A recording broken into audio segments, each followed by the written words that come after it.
Chapter 1. Strength Through Nightmares? Who wants this useless golden finger? Washington, D.C., Trident Headquarters. Director's Office. Nick Fury, the unyielding hero, handed a document to Phil Coulson. Agent Coulson, initiate a Level 3 investigation regarding the individual in this file. Coulson opened the document, revealing a doctor named Richard, who bore a striking resemblance to Keanu Reeves. Yes, sir. New York, Brooklyn, Greenpoint Apartments. Richard found himself yet again ensnared in a nightmare. Screech. The ear-piercing sound of brakes. Ah, there's a corpse. Screams from bystanders. Wah, mama, mama. A little girl weeps uncontrollably. It's so noisy, so unbearably noisy. Richard, wake up. Quickly, awaken. The familiar voice of a woman and the sharp stinging of his face being gently slapped roused him. Just a moment ago, he had been trapped in a nightmare, but now he swiftly emerged from its clutches. He struggled to open his eyes, gazing at his girlfriend, Christine Palmer. Chris, you've saved me once more. Christine raised her hand, tenderly wiping the sweat from his brow. You had another nightmare, Richard. This is the third day in a row. Richard clasped her delicate hand, offering a weary smile. Do not worry, I shall not have nightmares tomorrow. His words were not mere reassurances for his beloved. An intense intuition whispered to him that this would be the last time he experienced this particular nightmare. Indeed, it was simply this nightmare, for he had a premonition that soon he would confront another, distinctly different nightmare. He gently patted the back of his girlfriend's hand. All right, Chris, sleep now. We have work tomorrow. Very well. Christine gazed at Richard's somewhat haggard face, her heart aching. Make sure you rest early. As she gradually succumbed to slumber, Richard rose and made his way to the living room. Approaching the television, he bent down and retrieved a baseball bat from beneath the cabinet. The bat bore two prominent fingerprints, one deep and one shallow. Richard gripped the handle tightly. A deeper fingerprint manifested prominently. My strength has increased again. Richard felt an inexplicable sense of melancholy. So, after 6 years, has my golden finger finally arrived? 6 years prior, Richard had traversed into the Marvel Universe. His original self's parents had perished, leaving behind a considerable inheritance.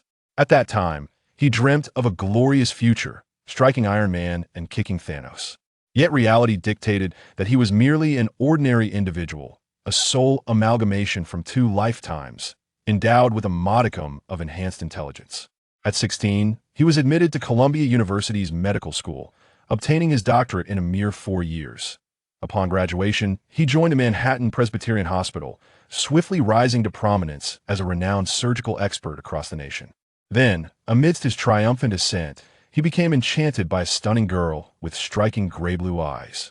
After a relentless pursuit, first base, second base, third base, home plate, he successfully brought this enchanting woman, 3 years his senior, into his life.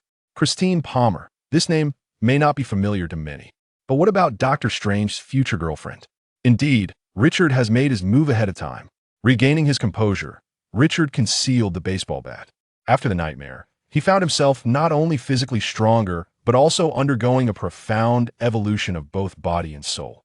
After experiencing the first 2 nightmares, Richard suddenly conceived a thought. Could it be that enduring nightmares grant him strength? Is this his golden finger? Following today's practical test, his hypothesis was confirmed.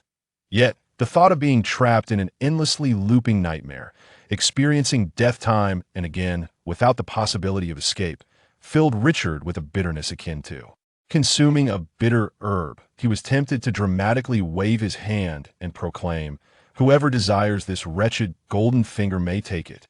However, alas, enough of this. Time for sleep. Tomorrow, he had several surgeries to perform.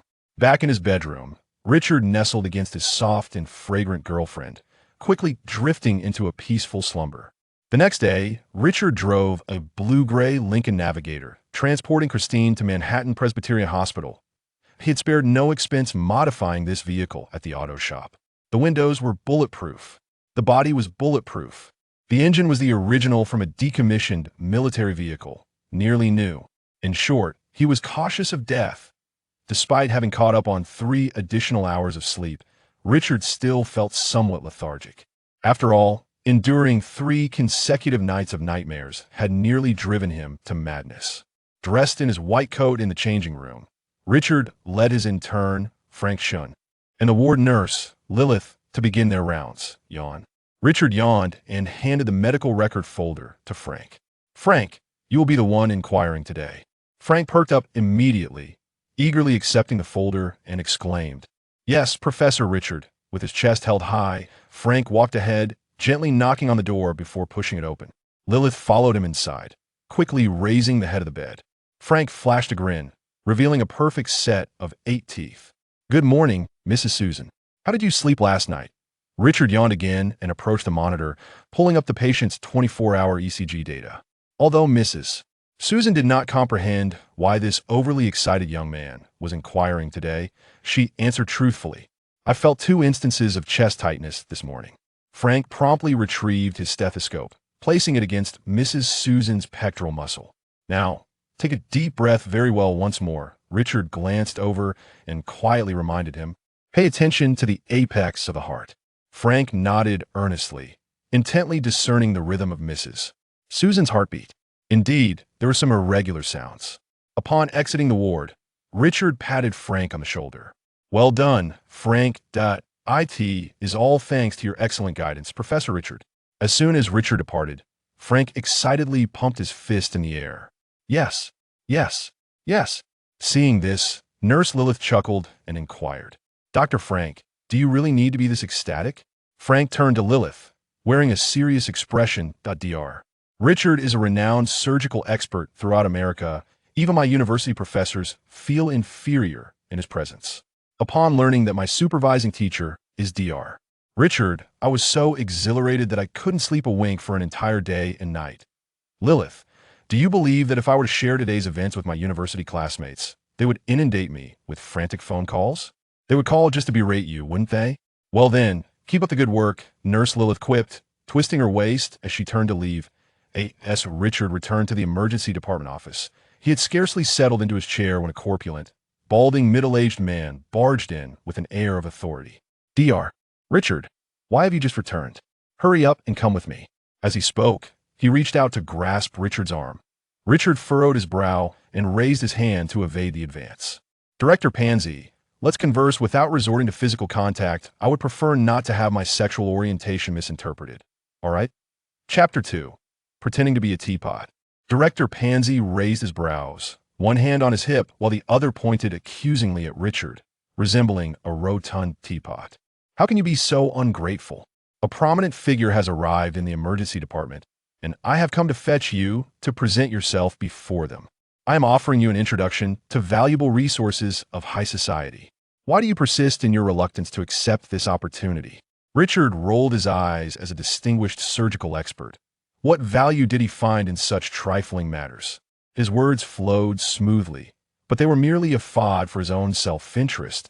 Was it not evident that he merely sought to curry favor with Richard while donning a mask of insincere benevolence?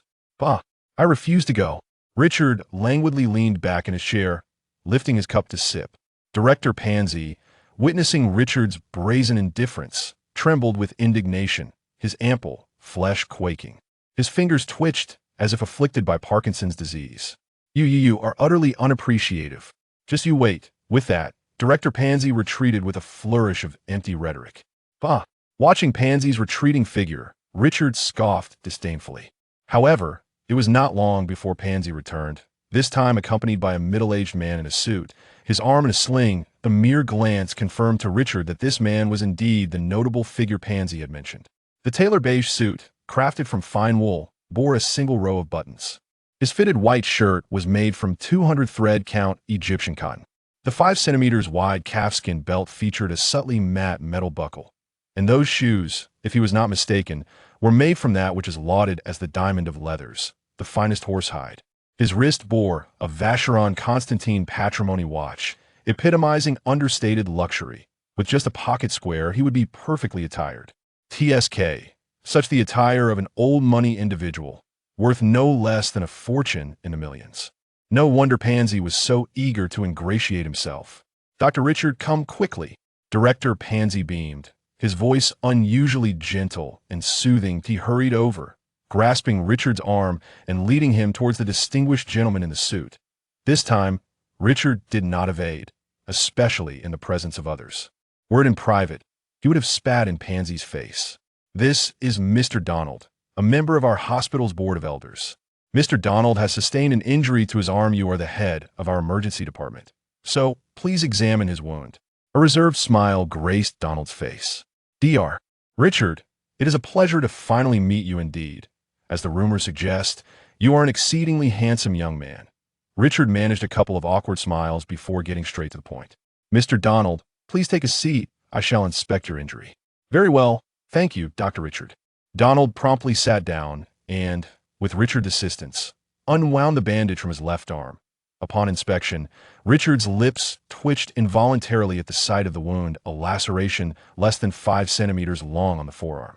It had already stopped bleeding, and he estimated it would begin to scab over within half an hour. Could this man be here merely to amuse himself? Richard cast a discreet glare at Director Pansy, yawned, and called out loudly, "Frank, come here for a moment." "Coming, Dr. Richard." Frank responded from a distance and hurried over. "Dr. Richard, what can I do for you?" Richard gestured toward Donald's left arm. "Please attend to Mr. Donald's wound." At this proclamation, Donald's expression shifted dramatically. Pansy's brows furrowed as he transformed into an irate teapot, unleashing a torrent of reproach at Richard.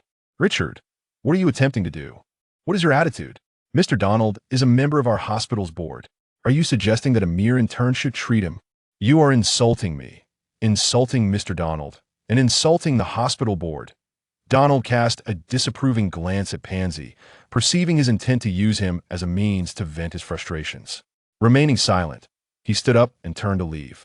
Frank, bewildered, froze with his hands outstretched to examine the wound. "Dr. Richard Ithis." Richard patted his shoulder. "It's all right. You may return to your duties."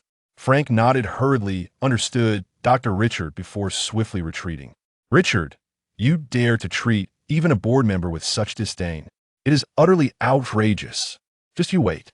Pansy trembled with indignation, accusing Richard. "I will certainly report you to Dean Elvin." After delivering this threat, Pansy hastily pursued Donald. Mr. Donald, please wait for me." With a darkened expression, Donald halted. When Pansy caught up to him, he delivered a stinging slap to his face. "Scoundrel!" Having vented his frustration, Donald strode away briskly. Remaining any longer would only invite more onlookers, further embarrassing himself. Pansy was left dazed by the slap. What just happened?"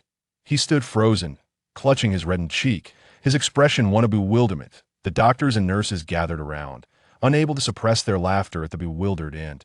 A grieved expression of Director Pansy. "Look at the director's face. Ha! I can't hold it in any longer. This is too amusing. Who has a phone capable of taking pictures? Hurry and capture Pan's current state." "I'm on it." Click. In a flash, Pansy's disheveled appearance was immortalized in a young nurse's phone album. "Oh my, please send me that photo later." "Me too. I want it as well." The sound of the camera shutter jolted Director Pansy from his stupor. He glared at the onlookers, his expression shifting dramatically. "What are you all staring at?" He shot an intimidating glare at the gathered crowd. "What's so interesting? It's working hours. Whoever dares to keep looking will be marked as absent. I will deduct all your attendance bonuses this month." The doctors and nurses, frightened, hastily dispersed. After scolding them, Director Pansy felt somewhat relieved. He turned to glance at Richard in the office, a sinister thought crossing his mind. "Richard, just you wait. One day, you will fall into my hands." Covering his aching face, Director Pansy swiftly departed. Frank stealthily returned to Richard's office, expressing his concern. "Professor Richard, perhaps you should apologize to Director Pansy? Otherwise, with his petty nature, he will surely seek revenge." Richard yawned and waved his hand dismissively. "Don't worry about me. Just focus on your own tasks." After all, he was among the most esteemed surgical experts of a new generation, not only in America, but worldwide. That a person of his caliber would always be revered wherever he went. Did they dare to trouble me? Were they not afraid I would simply walk away? At that moment, the sound of an ambulance siren grew louder, approaching swiftly. Richard sprang to his feet. "Frank, come with me." Chapter 3. The Tumor of Misfortune. Is it luck or disaster? Difficult to determine. On the ambulance, the paramedics brought down an elderly man with dreadlocks. A long diagonal scar ran from the corner of his right eye to the base of his right ear, and his arms were adorned with tattoos that suggested a life of nefarious deeds. Shortly thereafter, 3 young men jumped down from the vehicle. "Nick, what's the situation?" Richard inquired quietly, leaning closer to Dr. Nick West, who was at the scene. Dr. Nick glanced at the trio and whispered, "The leader of a gang from Queens has been castrated." Richard raised an eyebrow and asked, "Is the injury severe?" "Both testicles are completely ruptured." Richard nodded in understanding. "Frank, inform the operating room to prepare for an orchiectomy. It's merely a case of ruptured testicles, a minor affair. I've seen worse, like someone who overdosed on a little blue pill, resulting in an explosion of the catheter." The 3 young men accompanying the patient huddled together, murmuring quietly, "Tommy, I heard Fiona has taken refuge in the territory of the White Ghost Gang. Isn't Fiona the boss's woman? Why would she kick his testicles? Are you foolish? Haven't you heard that Fiona has been unfaithful to the boss? So what? Why did she kick his testicles? Don't talk to me. Why not? My mother doesn't allow me to speak with fools. Enough of your bickering. Brother Eddie is on the line," exclaimed the bespectacled young man as he answered the phone. "Eddie, how is Simmons, the leader of Quinn?" Simmons glanced at the boss being wheeled into the hospital and replied, "He has just been taken into the operating room for an orchiectomy." "What? The boss's testicles cannot be saved?" "It appears so." "All right, you 3 hurry back. The White Ghost Gang is here to seize territory. What about Quinn? You stay at the hospital while Joe and Tommy return." "Understood, Brother Eddie." After hanging up, Simmons turned to the other 2 young men and said, "Brother Eddie said to rush back to the bar. They need manpower there. The White Ghost Gang has attacked." "What? Those white ghosts have gone mad. Joe, let's go." The 2 young men turned to flee. Simmons opened his mouth, but remained silent until their figures vanished. He glanced inside the hospital and then walked towards a small garden across the street.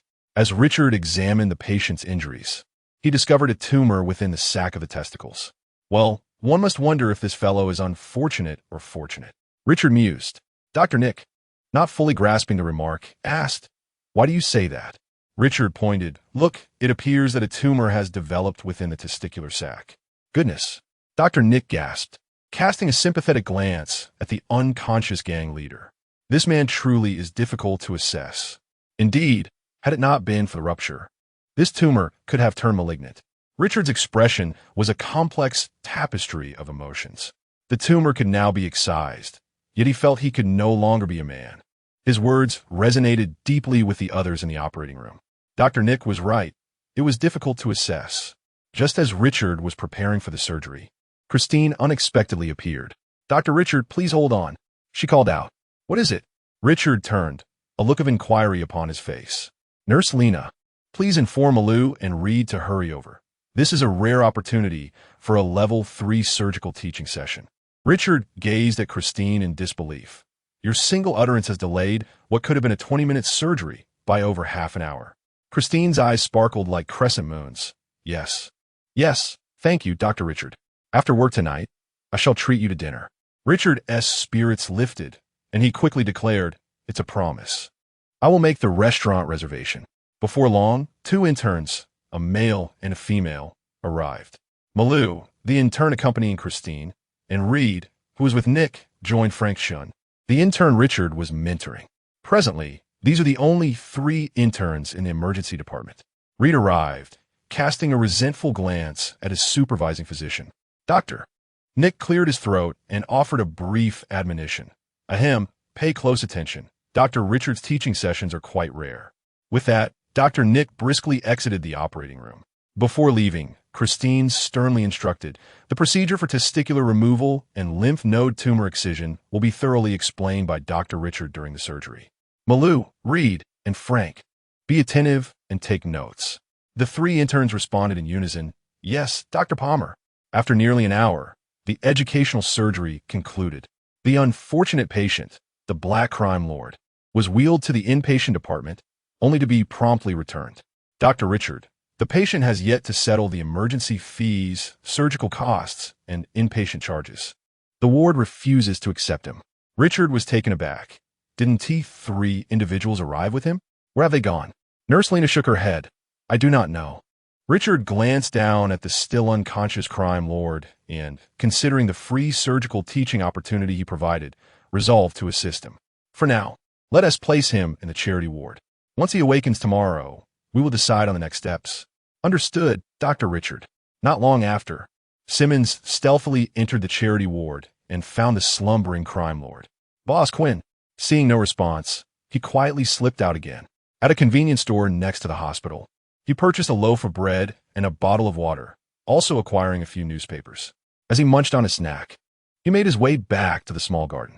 Once he finished, Simmons dialed Brother Eddie's number. "Hey, Simmons, what is up?"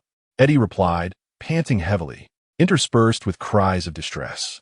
Unfazed, Simmons stated, "Brother Eddie, Quinn's surgery is complete, but he is still unconscious. Has the doctor mentioned when he might awaken?" Eddie inquired while engaged in his violent endeavors. Simmons provided an ambiguous response.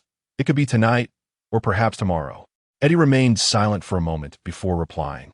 "In that case, I shall send 2 individuals over tomorrow to discreetly escort Boss Quinn back." Simmons acknowledged, "Understood, Brother Eddie." Until the call was terminated, he refrained from inquiring about the medical expenses, and Eddie did not broach the subject either. Seeking refuge from the wind, Simmons laid a layer of newspaper on a bench and reclined, making it his makeshift sleeping quarters for the night. Later that afternoon, as Richard and Christine Palmer strolled out of the hospital hand in hand, engaged in light-hearted conversation, Stephen Strange, returning from outside, observed the scene with a flicker of jealousy in his eyes. Chapter 4. A man without balls is bound to erupt in frustration inside a gray-blue Lincoln Navigator. Christine Palmer, seated in the passenger seat, turned to Richard and inquired, "Which restaurant have you chosen, darling?" Richard, maintaining an impassive demeanor, replied, "Brooks Greenpoint Private Restaurant." Christine rolled her eyes elegantly and ceased further conversation. En route, Richard stopped to collect a sumptuous array of Chinese cuisine. The restaurant's silver-haired proprietor graciously included a complimentary red candle set. The two exchanged a knowing smile, an unspoken understanding passing between them. Upon returning to the apartment, Richard meticulously arranged the takeout, lighting a red candle in the process. "Tada! A candlelit dinner." Christine lifted her glass, playfully teasing, "Greenpoint Private Restaurant, huh?" Richard, with a thick skin, retorted, "You can decide for yourself if it's private or not." He raised his glass, proposing a toast to the lavish dinner awaiting them. Christine, with a gentle smile, clinked her glass against his. However, it seemed her tolerance for alcohol was moderate, as she soon began to sway, her cheeks flushed. "Richard, I think I might be drunk." Perceptively understanding her state, Richard approached and, in a prince-like manner, swept the intoxicated beauty into his arms. She instinctively wrapped her delicate arms around his neck, tilting her head back to gaze into his handsome face, her hazy, gray-blue eyes meeting his. Her soft lips exhaled a warm breath laced with the scent of wine. The allure of that night was simply enchanting. The following day, the notorious crime lord awoke from a deep slumber, only to find himself alone in a hospital bed, instantly calling out, "Eddie, Daniel, Mickey?" After 3 fruitless calls, he threw back the covers, attempting to rise, only to be met with a jarring pain in his groin. "Ugh, what the hell?" The crime lord glanced down at his torso, horrified to discover his groin heavily bandaged. I. Trembling, he reached down, only to find the 2 orbs that once resided there were now absent. That bastard cut off my balls. Come out, you coward." His fury boiled over as he shouted, venting his rage before removing the 4 needle. Gritting his teeth against the searing pain, he attempted to sit up. With a loud crash, the hospital door swung open, and Richard, accompanied by the attending nurse, Mary, hurried inside. "Hey, sir, lie back down." He pressed down on the crime lord's shoulder, exerting just enough force to guide him back to the bed. "Avoid any sudden movements, otherwise the sutured wound may tear." "Who are you?" The crime lord glared at Richard, his eyes ablaze with anger. "I am your doctor, sir." Richard reinserted the 4 needle into the back of his hand and continued reassuringly, "You are fortunate, sir. During your surgery yesterday, we discovered a tumor within the pouch of your testicles. If not promptly removed, there was a significant risk of it becoming cancerous." The crime lord grasped the gravity of Richard's words with acute precision. "Curse you! Did you sever my manhood?" The imposing figure growled. while Nurse Mary interjected disapprovingly from the side. Hey, it was Dr. Richard who saved you and benevolently arranged for you to be in the charity ward. The hardened gangster paid no heed, seizing Richard's collar and bellowing menacingly. Tell me, was it you? Was it you? Richard struggled briefly, but found himself unable to break free. Fearing that exerting too much force might harm the patient, he reluctantly turned to Nurse Mary and said, Mary, pass me the sedative. Certainly, Dr. Richard, she replied, rummaging through the vials on the tray, drawing the sedative into a syringe, and handing it to him. You must calm down, sir. You cannot remain so agitated, or else your wound may reopen, which would be quite troublesome. With that, Richard inserted the needle into the gangster's arm and administered the sedative. The drug took effect swiftly, and the gangster gradually released his grip on Richard's collar, succumbing once more to slumber. Richard shook his head and said to Nurse Mary, Let us proceed, Mary, to the next patient. Very well, Dr. Richard, she replied, and the two exited the charity ward. A minute later, the ward door swung open again. Simmons entered stealthily, accompanied by two burly workers clad in overalls, bearing a stretcher.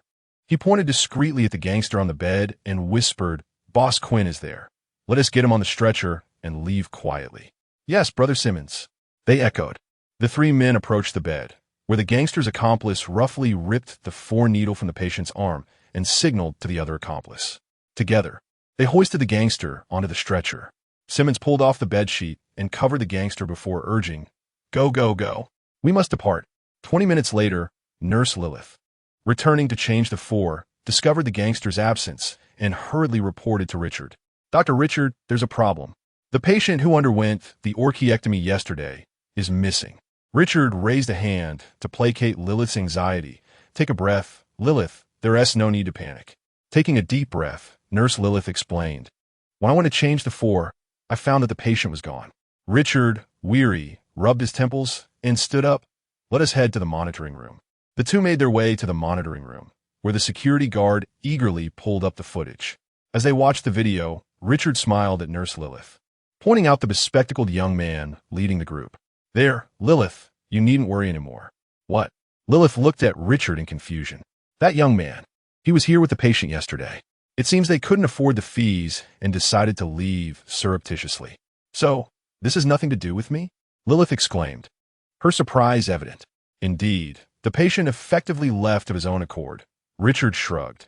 Though the medical office may face some difficulties regarding the emergency fees, surgical costs, medical expenses, and hospital charges that remain unpaid. Moreover, the patient left no name.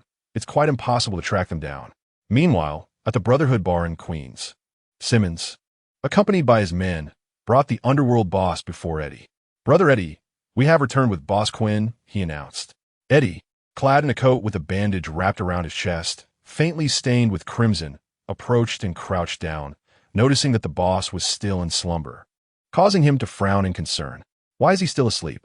Simmons adjusted his glasses and replied, Boss Quinn was quite agitated upon waking, and the doctor administered sedative. Eddie rose to his feet, pointing at the unconscious figure of the boss. Someone wake up Boss Quinn.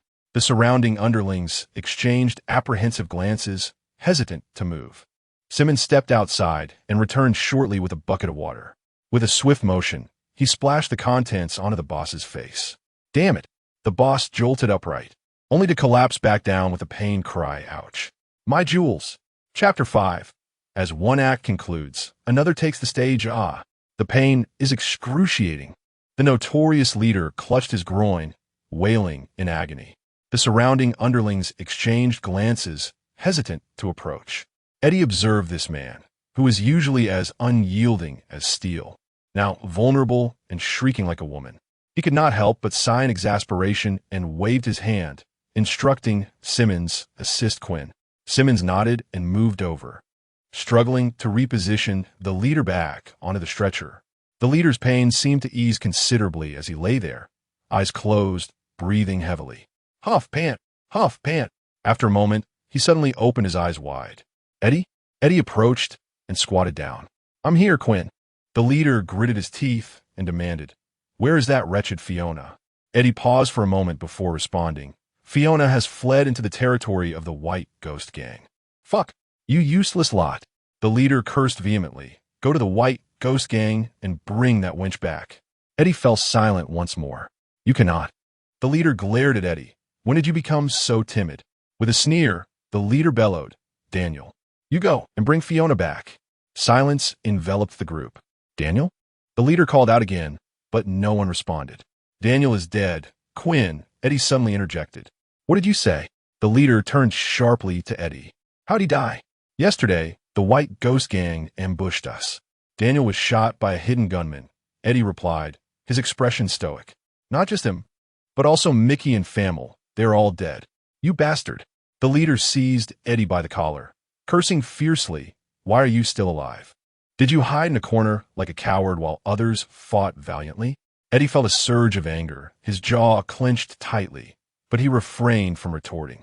Instead, the surrounding underlings rallied in defense of Eddie. Quinn, how can you speak of Brother Eddie like that? If it weren't for Brother Eddie, our Black Snake gang would have been obliterated yesterday by the White Ghost Gang. One of them exclaimed, Brother Eddie took a knife to save me and hasn't even gone to the hospital yet. Exactly. Brother Eddie is holding on despite his injuries. Fearing another sneak attack from the White Ghost Gang, the leader stared in bewilderment at this group of normally submissive men, now emboldened enough to challenge him. You all. Eddie then spoke up. Fiona is an undercover agent sent by the White Ghost Gang, Quinn. The leader's heart jolted, and he hastily retorted, That's impossible. Donnie from the White Ghost Gang told us otherwise yesterday. Eddie replied coolly, Donnie's words were not the truth. After a moment of silence, the leader hoarsely asked, How many of us are left? Eddie lifted his gaze and surveyed the surroundings, observing his injured subordinates. There were approximately 20 remaining. The black boss froze. Disbelief etched across his face, exclaiming, This cannot be. With a heavy sigh, Eddie forcefully broke free from the black boss's grip and stood tall. Quinn, bringing you back from the hospital signifies the last bond of friendship I share. From now on, I shall lead the Black Snake Gang. At these words, the black boss trembled visibly. Someone, carry Quinn out. From this moment forth, he shall have no further association with our Black Snake Gang. Hardly had he finished speaking when several subordinates stepped forward. Wait, the black boss shouted, his voice booming. Let them leave. Eddie, I have something to discuss with you. Eddie narrowed his eyes and gestured for his subordinates to exit. Simmons adjusted his glasses, casting a contemplative glance at both the black boss and Eddie before turning to leave. During the noon break, Richard changed out of his white coat, preparing to call his girlfriend who was on leave at home. Just then, a phone call came through. Richard glanced at the caller ID and answered. Hello, Dean Elvin. Good afternoon. Good afternoon, Dr. Richard, came the reply from Dean Elvin. Do you have any surgical arrangements for this afternoon? No, Dean. Very well. The Stark Group just called, inviting you to consult on Tony Stark. Tony Stark? Richard's eyes brightened at the mention. He recalled seeing in the news that Tony Stark had recently been rescued from Afghanistan. Not receiving an immediate response, Dean Elvin inquired, Dr. Richard? I understand, Dean. All right then, around 2 o'clock this afternoon, the Stark Group will send a vehicle to the hospital. Okay, Dean. After hanging up, Richard promptly dialed Christine's number. Chris? Richard, where are you? I've made pan-seared ribs and garlic shrimp. Christine's voice was cheerful on the other end. Richard quickly apologized. I'm sorry, dear, but I want to be able to return to accompany you for lunch. Why? Is there an emergency surgery? Christine's tone turned somewhat dejected. No, I'm going to consult on Tony Stark this afternoon. Tony Stark? All right then. Christine's mood shifted as she suddenly laughed. Darling, I made too much. Can I save some for you as a late-night snack? Richard, oblivious to the change in his girlfriend's tone, casually agreed, sure. It's a deal. No backing out. Christine cheerfully chimed, her laughter ringing like silver bells. In California, at a seaside mansion in Malibu, within the equipment room, Tony Stark was tinkering with a boot. Tony? Pepper Potts, holding a cup of coffee, descended the stairs. I'm here, Tony called without turning around. Pepper entered the room by entering a code, discovering Tony engrossed in the intricacies of a battle boot. Tony, what are you doing? Tony removed the heel of his shoe and cast it onto the floor. Ah, an article of clothing. Yes, an outer garment. Tony, my eyesight is perfectly fine. Pepper placed the coffee on the table, crossing her arms as she stated. It is merely a weapon. No, Tony Stark retorted, at best, is a prosthetic, yes, a prosthetic. You're safe now, Tony. A flicker of concern flashed in Pepper's eyes. You don't need it to protect you. But I can use it to safeguard others. Tony replied, turning to her. To protect you, Pepper. Pepper was taken aback by Tony's sudden declaration, her eyes glistening with unshed tears. She inhaled deeply, steering the conversation away. Tony, this afternoon. 2 top surgeons from New York Presbyterian Hospital. Stop. Tony interjected, raising his hand, glancing down at the miniature reactor embedded in his chest. Pepper, I am perfectly fine in good health, and I do not require a doctor. After a long silence, Pepper, with a hint of distress, pleaded, Tony, please. Tony Stark gazed into her tear-filled eyes, and his resolve softened. All right, I understand. I will go. Chapter 6. What Tony Stark expels from his mouth is either venom or sulfuric acid. The helicopter gently descends onto the rooftop of the Malibu mansion, carrying Richard. He pushes open the cabin door and leaps from the helicopter. With a sound, the helipad slides apart, revealing a staircase leading downward. Dr. Richard, please proceed to the meeting room as per the audio prompt. The male electronic voice prompts him, causing Richard to chuckle quietly. It bears a striking resemblance to the Jarvis he remembers from the films. He descends the staircase, and before long, he arrives at a meeting room. Upon entering, he discovers someone already seated inside. To his surprise, it is a familiar face, his colleague, Stephen Strange. This is hardly unexpected. Among the surgeons at the Elder Hospital, he is the only one capable of matching Richard's prowess. However, Richard is the consummate surgeon. He feels a surge of pride within, though he masks it with a cordial nod in greeting toward Strange. To his astonishment, Strange immediately furrows his brow, displaying clear displeasure. Without a word, he turns his head away, pretending not to see Richard. Richard is momentarily taken aback by this reaction. It seems their relationship is quite strained. What could be the cause? Did he steal his girlfriend? No, that can't be. Christine had just joined the Elder Hospital, and Richard had pursued her relentlessly until she was his. Wait a moment. Could he be aware that Christine is spoken for yet still wish to intrude? Or is he fixated on my Christine? Goodness, it is no wonder he looks so displeased upon seeing me. Casting a disdainful glance at Stephen Strange, Richard chooses a seat that is neither too close nor too far from him, then retrieves his phone. Hello, darling Richard. Are you done? Christine's excited voice comes through the line. Strange, upon hearing Christine's voice, instinctively turns his head slightly, casting a sidelong glance toward Richard. Richard, noticing this subtle movement, seizes the moment to tease. My dear, I miss you so much. There's a saying at Donda. A day apart feels like 3 seasons. It has been an entire day since I last saw you, and time seems to drag on endlessly. Meanwhile, at Greenpoint Apartments, Christine, engrossed in a video game at home, jolts in surprise, causing her character to be eliminated. She winces in pain, her boyfriend's sudden playful banter igniting a mix of irritation and yearning within her. A strong impulse to retaliate bubbling to the surface. Speak to me properly. Christine sets down her controller, vigorously rubbing her arms, and shouts back. On the other end, Richard continues to observe Strange's reaction, noting the tightening of his fists and the grinding of his teeth, which brings him amusement. All right. I've just arrived at Tony Stark's villa. It's rather dull here, so I thought I'd call to amuse you. Christine's voice comes through, laced with indignation. If you speak to me like this again, I swear I'll throttle you. Oh, come on, Richard teases with a mischievous grin. You're incorrigible. Wait until you return. I shall surely pummel you. The frantic voice of Christine echoed once more through the phone. Oh, well, you'll have to wait until I'm back, for I'm still not there yet, Richard replied with a teasing tone.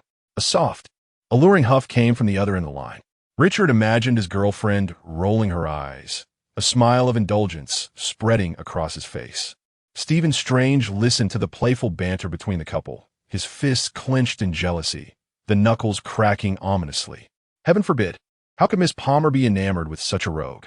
At that moment, the door to the reception room swung open. Pepper Potts entered, followed closely by Tony Stark, who appeared rather disheveled, sporting a messy hairstyle and reeking of iron shavings. Richard stood up and whispered to Christine, Clea, Tony Stark has arrived. We shall continue our conversation later. He ended the call and tucked the phone into his pocket. Stephen Strange also rose to his feet.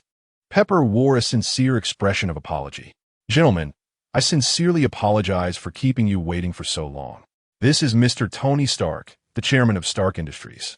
I hope you can conduct a thorough examination of Mr. Stark's health, all right, Pepper?" Tony Stark interrupted impatiently, settling himself onto a sofa, reclining with casual nonchalance. "Stephen Strange, a top-tier neurosurgeon, wow," Tony exclaimed, his surprise evident. "To have become the pinnacle of surgical expertise in your 30s is quite the achievement." Stephen instinctively straightened his posture. "Thank you for the compliment, Mr. Stark," he replied. Richard nearly burst into laughter, his cheeks puffing up. Tony's sharp tongue was as venomous as ever, spewing barbs as if they were acid. Moreover, his enhanced hearing captured Jarvis's voice, indicating that Tony had clearly used information gleaned from Jarvis to mock Strange. Pepper's expression grew somewhat awkward.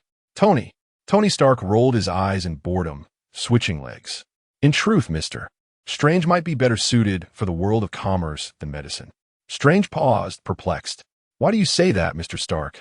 Your past clients were all dignitaries, were they not? Board members, billionaires, or high-ranking government officials and military leaders with such connections. You could sell dung at a golden price."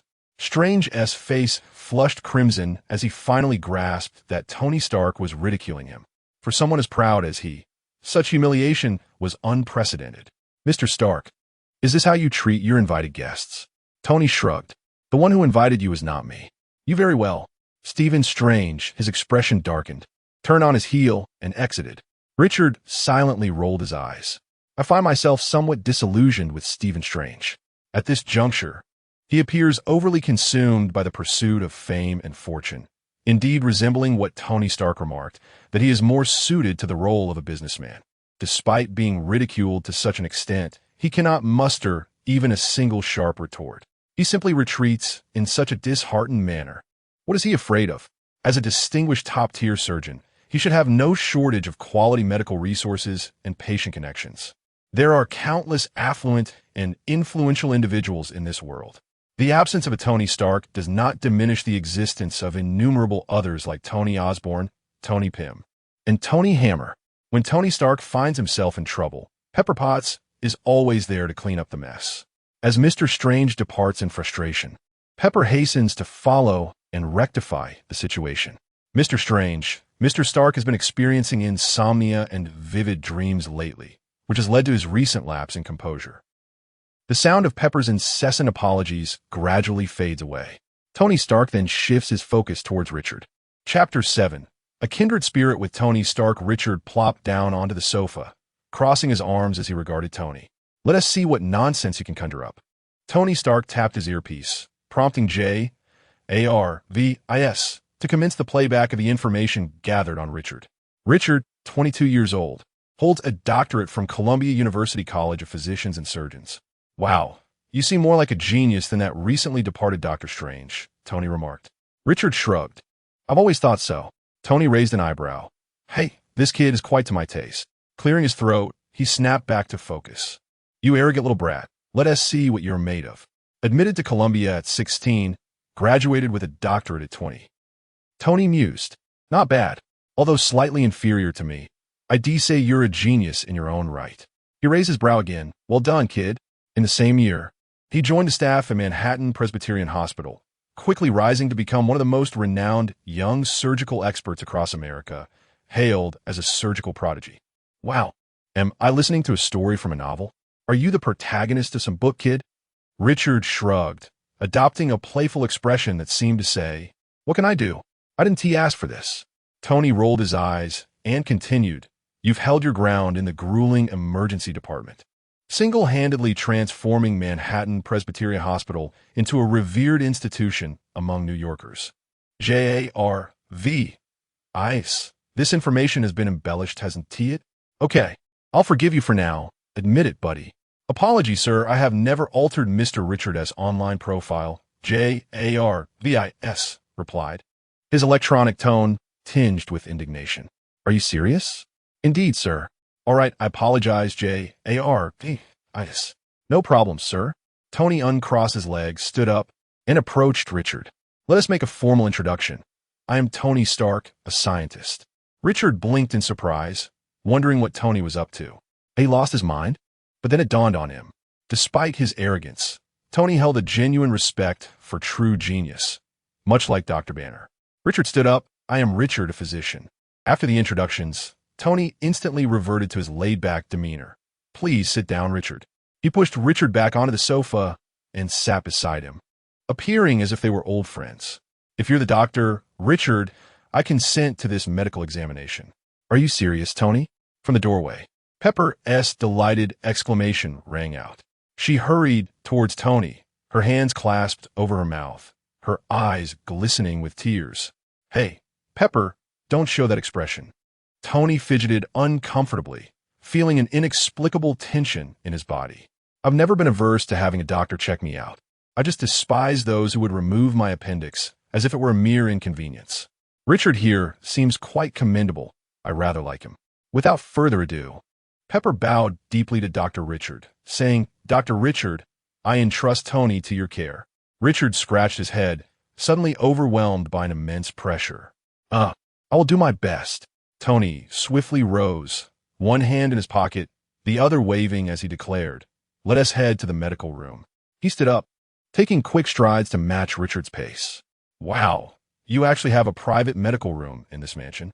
Richard inquired, to which Tony replied, Richard, the lifestyle of the affluent exceeds your imagination. You have much to learn in the future. Well, I want to follow your lead. I fear it may lead me astray. Richard laughed. Buddy, I didn't catch that clearly. Could you repeat it? What did I just say? The two bantered as they exited the lounge. As Pepper wiped the corners of her eyes, she hurried to catch up. Inside the medical room, Tony leaped off the bed, and Pepper promptly handed him his clothes. He took them and casually put them on. Richard, how's my health? Is it splendid? Richard scrutinized the printed health data, his brow furrowed. Noticing his expression, Pepper anxiously inquired, Dr. Richard, is there something wrong? Richard snapped back to attention and shook his head. Nothing major. Tony secretly sighed with relief, striking a boastful pose. Pepper, I told you my health is excellent. No need for medical checks. Richard regarded him with a bemused expression. While there are no significant issues, there are still some minor concerns. Pepper's anxiety heightened. What minor issues? What needs to be done? Injections, medication, or surgery? Hearing this, Tony couldn't help but grin. Wow, Pepper, you're scaring me a bit. Seeing the situation, Richard hastily clarified, no surgery is needed, Miss Potts. Tony merely has a slight kidney deficiency. He just needs to moderate himself for a while. Pepper exhaled a sigh of relief, finally smiling. All right, Dr. Richard, I will remind him to be cautious. And you can call me Pepper or Little Pepper. Upon hearing this, Tony instantly turned jealous. Hey, that nickname, Little Pepper, is mine to use. Richard raised an eyebrow at Pepper. It seems someone is feeling possessive. Pepper's cheeks flushed. Tony, with a scowl, blocked her path. Richard, remember, you're my doctor. Also, I am not deficient. My health is fantastic. The New York Times reporter from last night can attest to that. Richard shrugged. All right, Mr. Stark, your health is remarkable. You could manage 7 times a night. The two men unexpectedly veered into risky banter, leaving Pepper increasingly flushed. Ultimately, unable to endure any longer, she excused herself under the pretense of arranging Richard's return flight and hastily exited. Once she left, the jovial demeanor of the two men swiftly faded. Richard, can we speak candidly now? Tony asked. You have quite a predicament on your hands. Richard placed the examination report on the bed and pointed to several pieces of data. Your liver, spleen, and kidneys are all problematic. However, to me, these are not the primary concerns. The main issue lies here. He gestured towards a small reactor embedded in Tony Stark's chest. The palladium is beginning to infiltrate your body, Tony. Currently, the symptoms are subtle, merely a loss of appetite, lethargy, and some dizziness. Yet in a few months, these symptoms will intensify. If left unaddressed, they may endanger your life. Tony clutched the small reactor at his chest, his complexion growing increasingly grave. How can it be treated? He inquired, realizing the folly of his question. The problem is, without this, I would succumb within hours. Richard, resting his chin in contemplation, replied earnestly, I have an 80 certainty that I can remove the fragments lodged within you. Tony fell into a moment of silence. Chapter 8. I had another nightmare. So I became stronger again. I refuse, Tony Stark declared resolutely. Richard was not surprised by this response and nodded in agreement. I will meticulously study your surgery, and when I am 100% certain, I will proceed with the operation. Though his words seemed casual, his face radiated confidence. This made Tony smile as he grasped Richard's hand and warmly remarked, "Then I shall entrust my health to you, young Richard."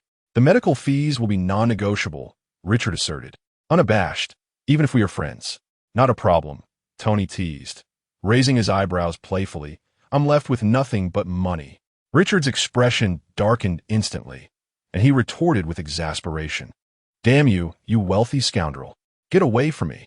Tony erupted in laughter, nearly doubling over in amusement.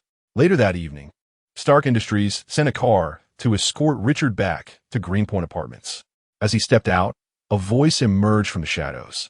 "Dr. Richard." Turning around, Richard saw a bespectacled, young African-American man stepping out of the darkness. Richard regarded him cautiously. "Who are you?" The young man halted a meter away. "Simmons, of the Black Snake Gang." Richard furrowed his brow. "I don't believe I know you." Simmons nodded. "I am here to inform you that the Black Snake Gang has sent someone to prepare an attack on you." "What?" Richard exclaimed in astonishment. "Why?" "Because you removed the former leaders. Well, you know."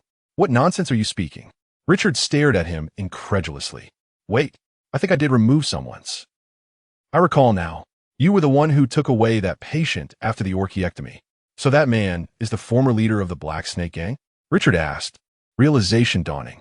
"Former leader, sir," Simmons corrected him. "Regardless of his status, why would they target me?" Richard inquired, bewildered. "The former leader believes that you have stripped him of his manhood and dignity." Richard's expression darkened further. "What sort of twisted reasoning is this? I save lives, yet I save the wrong ones. The former leader has lured the current leader into seeking vengeance with a secret vault. The target is you." "All right." Richard raised both hands in surrender, abandoning his inquiry into the young man's bizarre logic. He then shifted his tone, asking, "And what about you? Why are you here, disclosing this information to me?" Simmons responded earnestly, "To protect myself and my family, sir." Richard immediately grasped his motivation, saying, "You fear that the hospital will come after you for this?" Simmons nodded with a wry smile. "I am not like them. I can foresee the reaction of a top-tier hospital like the Cleveland Clinic if someone like you were to be attacked." Richard praised him. "You are quite astute. Thank you for the warning. Should you require assistance in the future, do not hesitate to contact me." With that, Richard produced a personal business card and handed it to him. Simmons beamed with delight, bending down to accept it and promptly placing it in his pocket. Returning to the apartment, Richard called out, "Hi, Chris. I'm back." "Darling, you finally returned," exclaimed Christine Palmer, who had been listlessly watching television. She leapt off the sofa and bounded towards her boyfriend, throwing herself into his arms. Taking a deep whiff of his familiar scent, her joyful expression suddenly faltered. Quickly jumping off him, she inquired with a disapproving glare, "Why do you smell like another woman's perfume? Tell me, have you been fooling around?" Richard was taken aback, involuntarily recalling the curvaceous flight attendants on Tony Stark's private jet. I just returned on Tony Stark's private plane. The scent must be from the flight attendants accidentally splashing something on me." Christine regarded him skeptically. "Really? Don't believe me?" Richard raised an eyebrow, a mischievous grin forming on his lips. "Then let me prove it to you." Before she could react, he scooped her up and dashed toward the bedroom. "Hey, Richard, what are you doing?" "Ugh, you're so annoying with that perfume smell. Go take a shower. Together." Richard continued his stride, heading straight for the bathroom. "Stop. No." Her protests fell on deaf ears as he playfully ignored her. Later, Christine languidly nestled in Richard's embrace, her delicate fingers tracing circles on his chest. "Richard," she murmured softly. He replied absent-mindedly, his left hand caressing her smooth back. "Thank you." Christine lifted her head, gazing affectionately at the man before her. "You're welcome," Richard replied with a cheeky grin. Irritated, Christine playfully punched his chest. "Aren't you going to ask me why I'm thanking you?" "So why?" Richard tilted his head, genuinely curious. Returning to his chest, she pressed her pale face against his warm skin. When I first entered the hospital, I set a principle for myself. A principle? Richard was now thoroughly intrigued. I absolutely would not date a colleague, Christine said with a laugh. She then looked up, mischievously pinching his nose. It's all your fault. You annoying guy. Wow. Richard gleefully squinted his eyes, capturing her playful hand and pressing a kiss to it. I must be quite fortunate. Annoying. Christine withdrew her hand, playfully smacking his arm before changing her position to hug his arm tightly, her expression turning pensive. I thought I would be the most formidable one. Gently stroking Christine's hair, Richard chuckled. Then you shouldn't be in the emergency department. Strange should be your role model. Indeed, Christine murmured dreamily. Focusing on developing new technologies, attending countless prestigious banquets, accumulating endless awards and certificates. Well summarized, that's the classic Strange path, Richard quipped with a smirk. Dreams and reality often diverge. As Christine's consciousness gradually returned, she lifted her gaze to plant a tender kiss on the corner of her boyfriend's lips, her eyes shimmering with admiration. I aspire to become a doctor, just like you, she exclaimed, even if it meant tending to patients, such as the homeless souls on the streets or inebriated men wielding guns. Richard inquired, really? Yes, Christine replied with unwavering determination. Then welcome to the slaughterhouse, Miss Christine Palmer, Richard said, enveloping the girl in a warm embrace, his voice filled with affection. In the dead of night, Richard found himself once again ensnared by a nightmarish vision. The clashing of weapons echoed, mingling with the cries of anguish and the desperate pleas from unknown voices, all accompanied by the frantic whinnies of horses.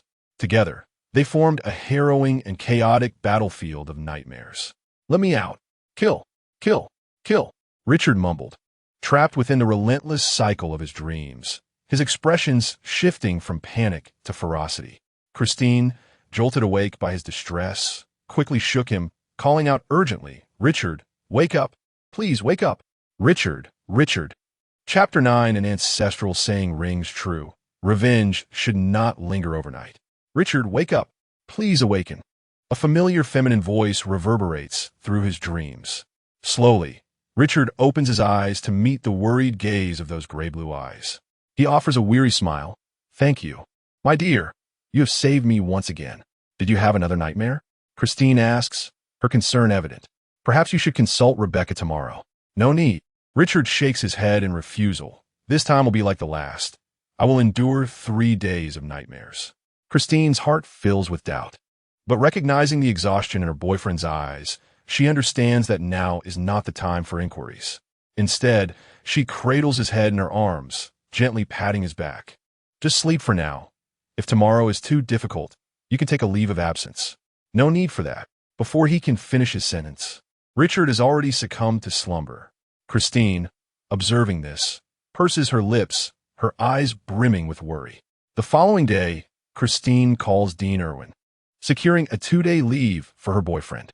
Unable to resist his girlfriend's insistence, Richard begrudgingly sits before the gaming console, losing himself in a day of frantic gaming. That night, Richard once again finds himself ensnared in a cycle of nightmares. Richard, wake up! The familiar call rouses him, yet he falls back into a weary slumber. Christine's anxiety deepens as she watches him. On the 3rd day, outside Manhattan Presbyterian Hospital, Tommy and Joe of the Black Snake Gang emerge from the bushes, accompanied by a few lackeys, grumbling to themselves. Passers-by instinctively steer clear upon noticing the firearms holstered at their sides. Damn it, we've wasted another day, Tommy exclaims. What should we do? Head back. Joe replies. Are you eager to die?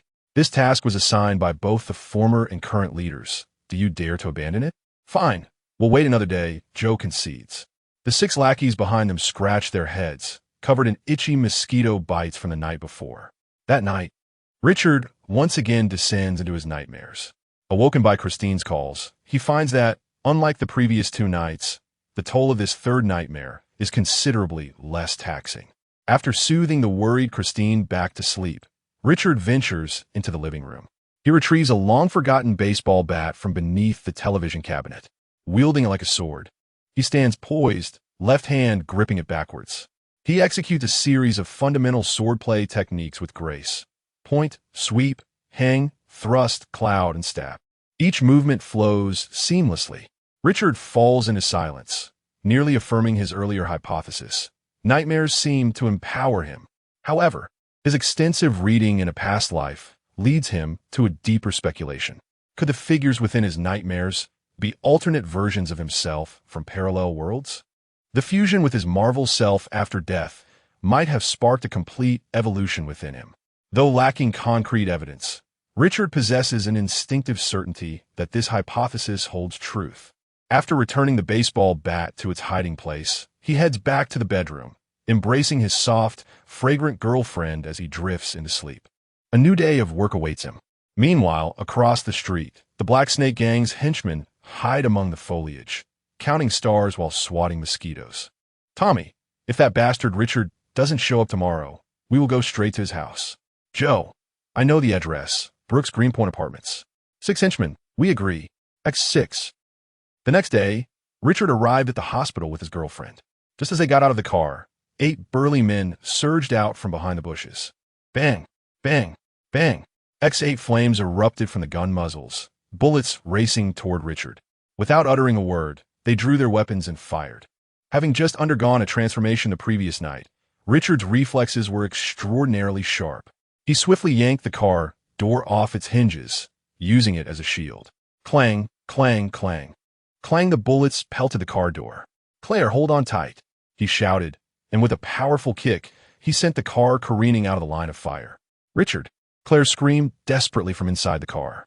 Richard slammed the car door to the ground, then crouched low, pushing off with all his might, darting out like a bolt of black lightning.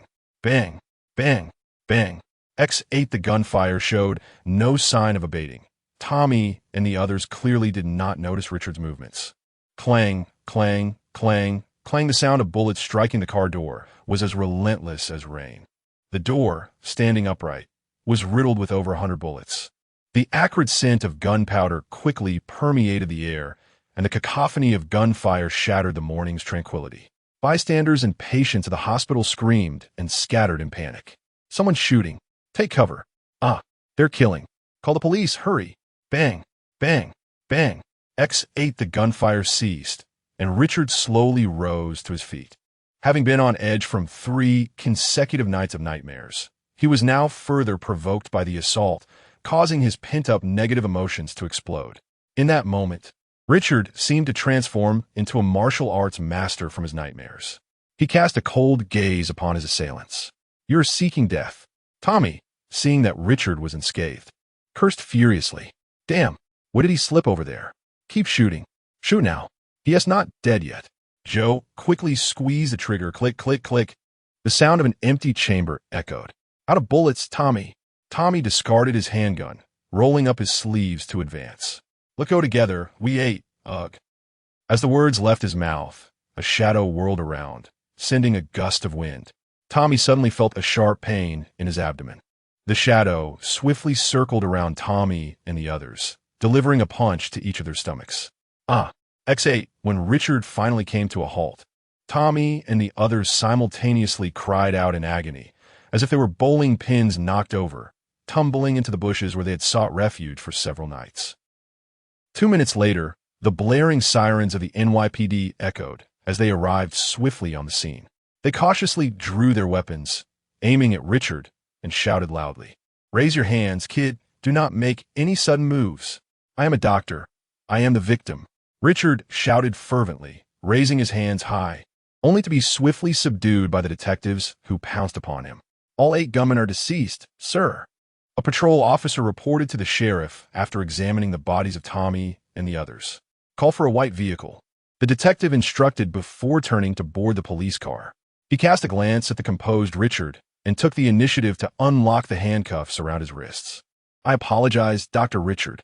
That's quite all right, detective. I understand this is part of your procedure, Richard replied with a serene demeanor, exhibiting no trace of the ferocity one would expect from a man who had just taken 8 lives. You may call me Detective Selyar, the detective said, pausing briefly before adding, I must ask you to accompany us to the station for a statement, given that all 8 assailants are deceased. Of course, Detective Selyar. Richard nodded in agreement. Meanwhile, in the dean's office, Christine's eyes were red and puffy, evidently having cried for a while. Dean Irwin, with a grim expression, dialed a number. "Hello, is this Director Georges Daisy?" In a clandestine facility, Nick Fury received a call from Phil Coulson. "Director, Dr. Richard has just been attacked. Investigate thoroughly and uncover the mastermind behind this, Agent Coulson. Should we proceed with an arrest?" "Just the investigation, no further actions," Fury replied. "Understood, sir." Later that night, after lulling Christine to sleep, Richard quietly slipped from the bed.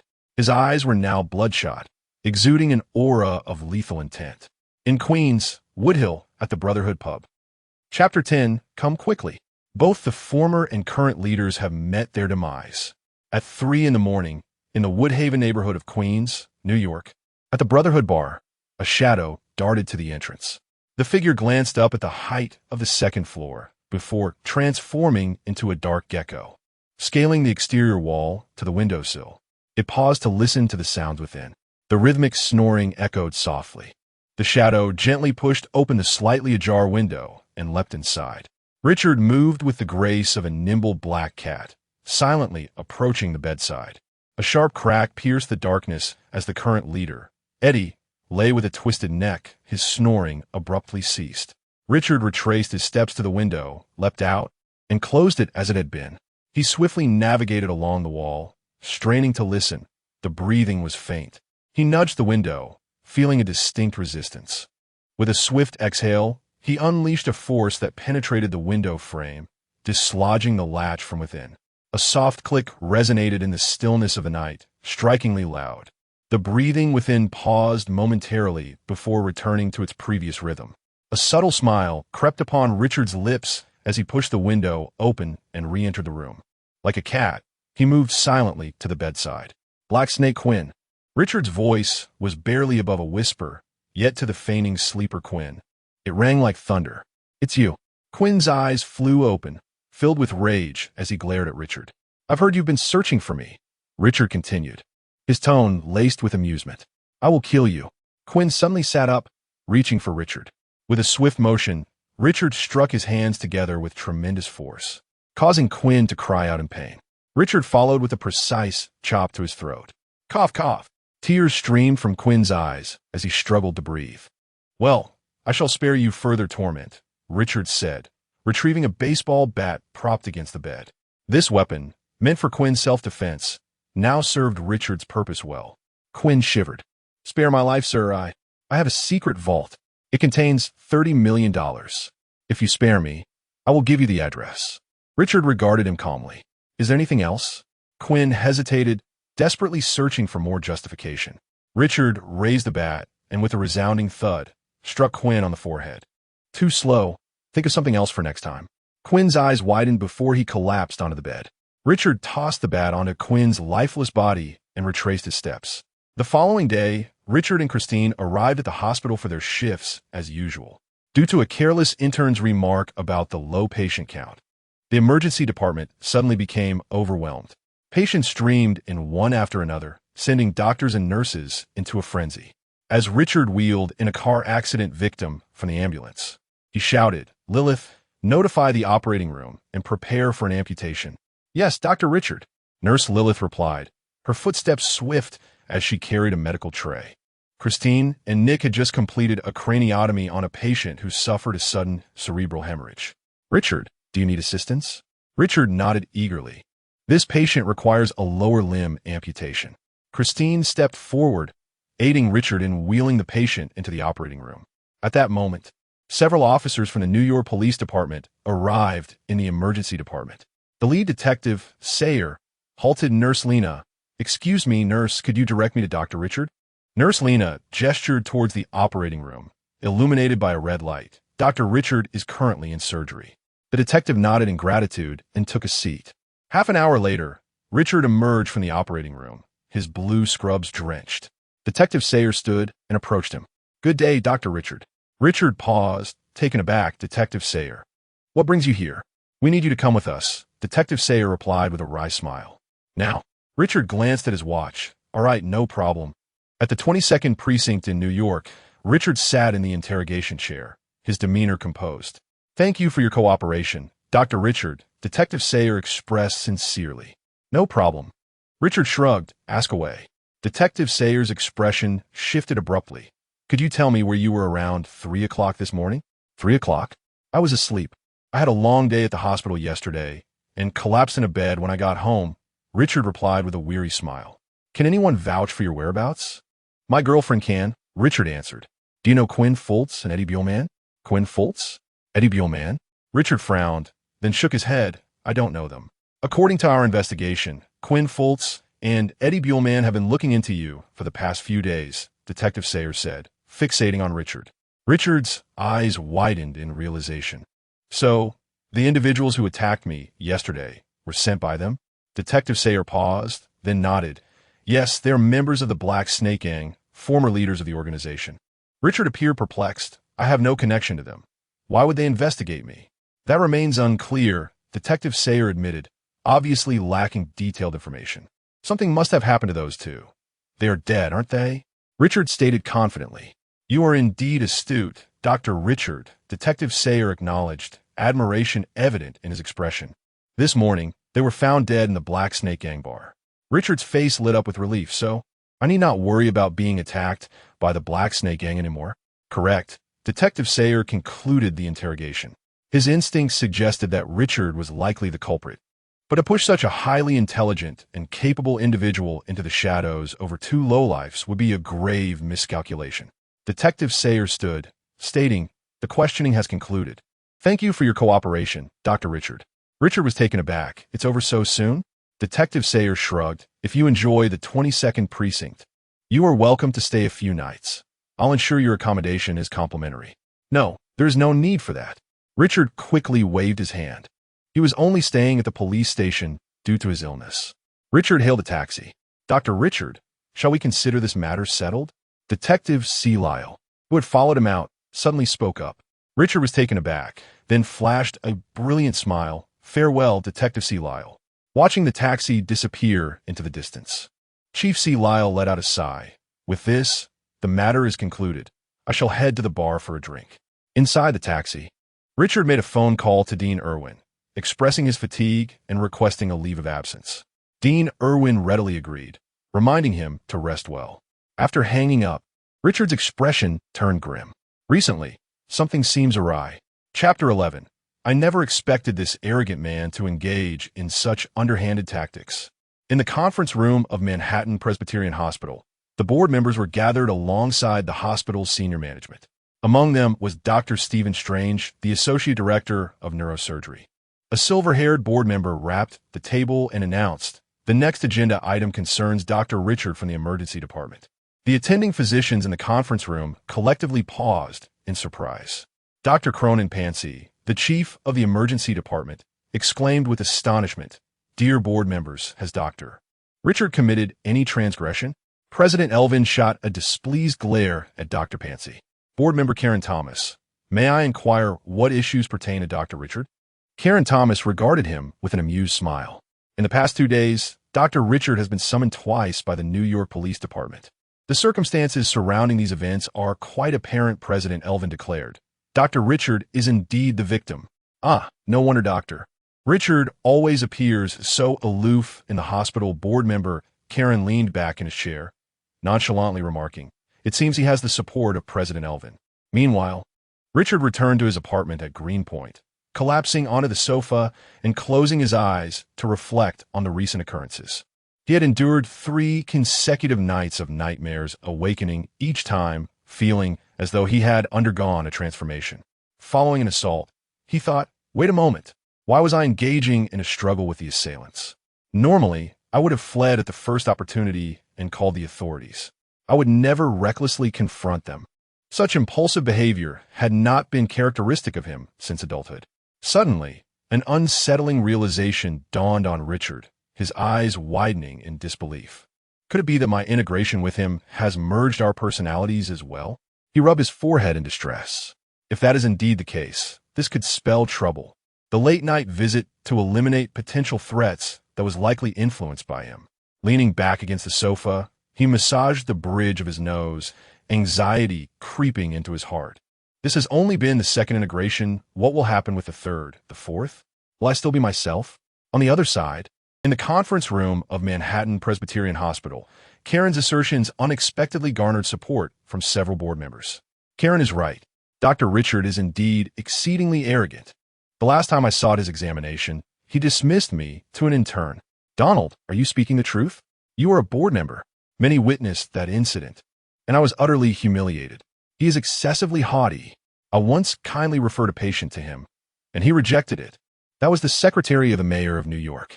President Elvin, what is more alarming is your apparent ignorance of Dr. Richard's actions. Perhaps you are aware, but choose to feign ignorance. Dean Elvin was left utterly astonished. No, how have I become the target of everyone's ire? Are you certain you are referring to Dr. Richard? Moreover, when did I become his backer? This is sheer nonsense. A portly board member scoffed. Dean Elvin, there is no need for you to conceal the truth. Why not admit it? The head of the hospital's internal medicine department, Thompson, quickly rose to defend Dean Elvin, noticing his face redden with indignation. Esteemed board members, Dean Elvin has devoted over 30 years of service to the Presbyterian Hospital. Please do not question his dedication. Board member Karen nodded kindly at Director Thompson. Director Thompson, we trust that Dean Elvin holds strong feelings for the Presbyterian Hospital. However, one cannot deny that, whether knowingly or unknowingly, Dean Elvin has indeed allowed Dr. Richard to act with impunity. Other board members echoed this sentiment.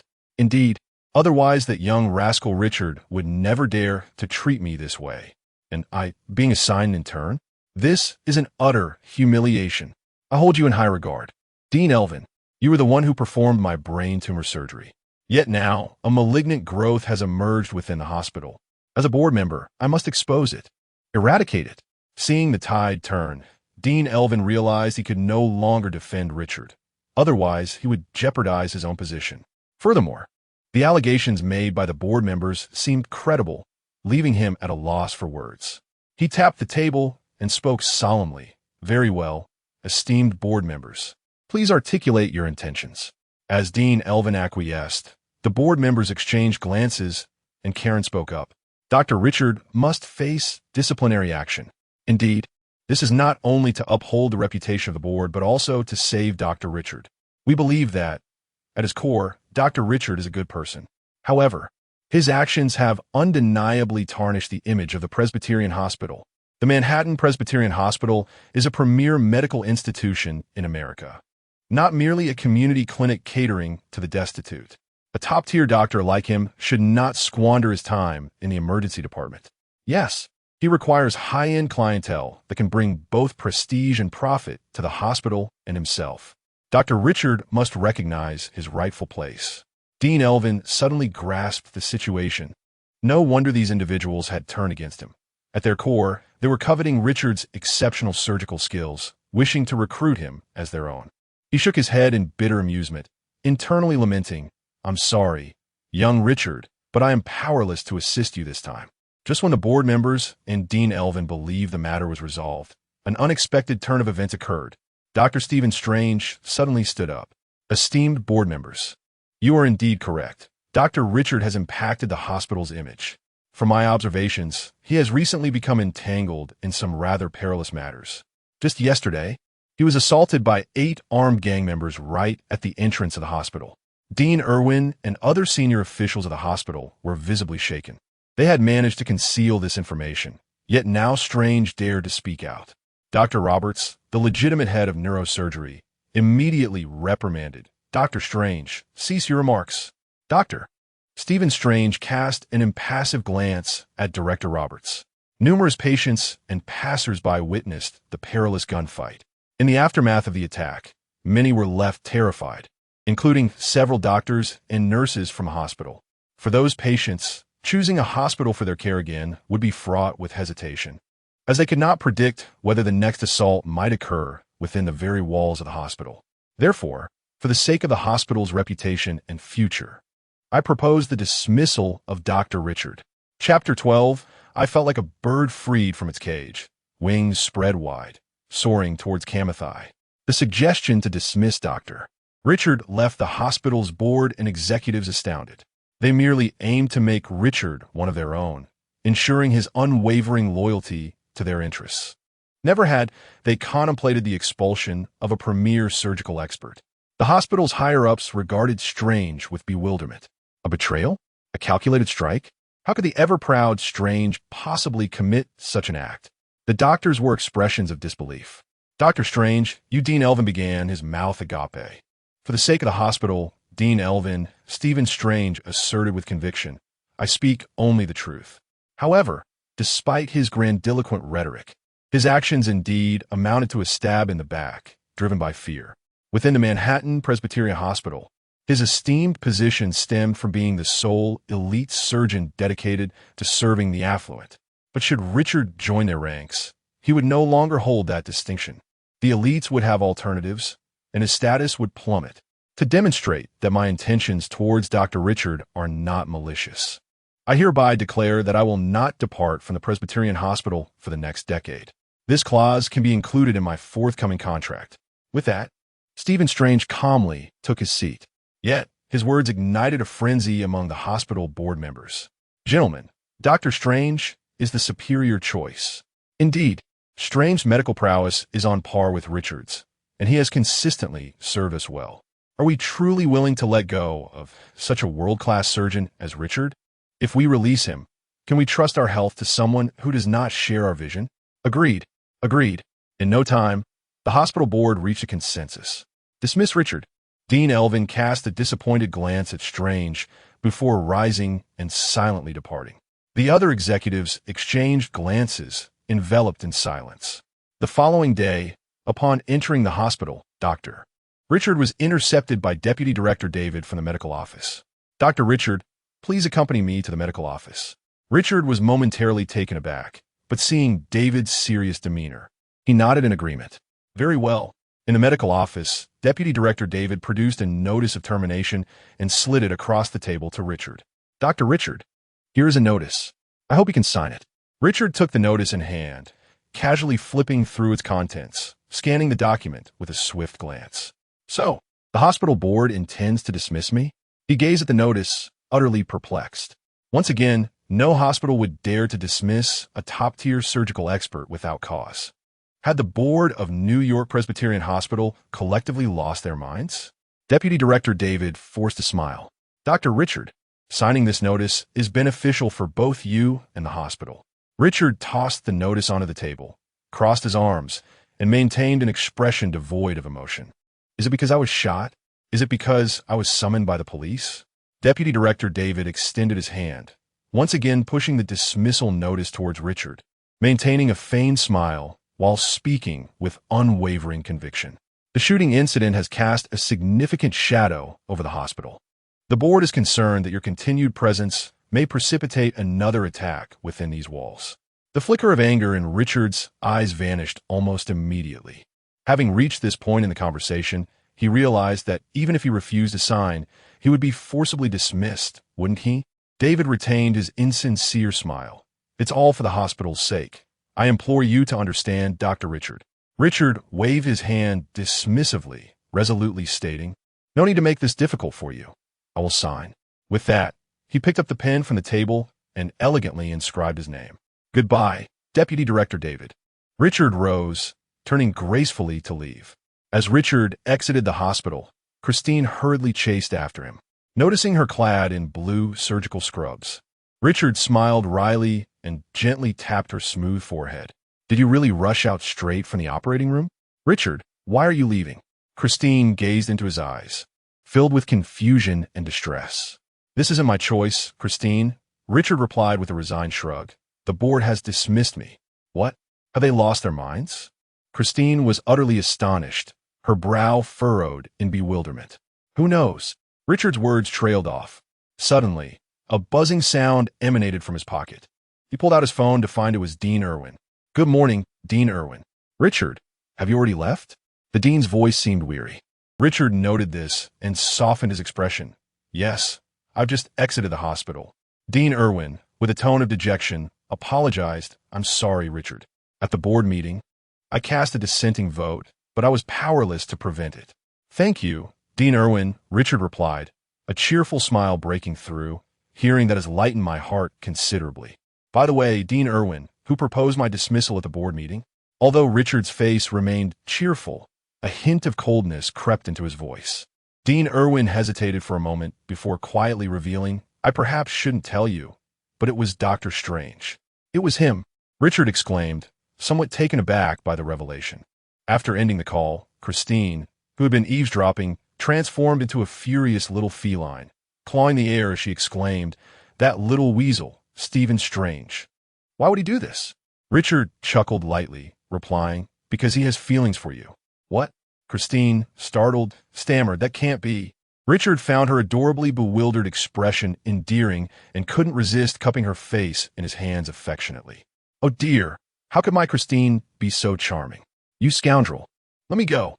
Christine's cheeks flushed crimson as her small fists playfully pounded against Richard's chest. "Not merely for this reason, but also for me." Richard chuckled, releasing his grip, and continued, "Do you recall what I previously mentioned? The quintessential Strange route." "Ah, so that's it," Christine exclaimed in realization, then indignantly retorted. "Then you can compete fairly." "You are mistaken, my dear," Richard replied, his smile fading as he raised a finger. "Only the singular is the true Strange route. Once another emerges." He lifted another finger, then choices arise, rendering Strange insignificant. Christine fell silent. "I will leave with you." "No," Richard quickly interjected. "Let me settle down first. I cannot be so selfish, Clee." Christine pouted in grievance. Richard affectionately tousled her hair and presented another rationale. "Do you remember my nightmares? I need to find a place to resolve them."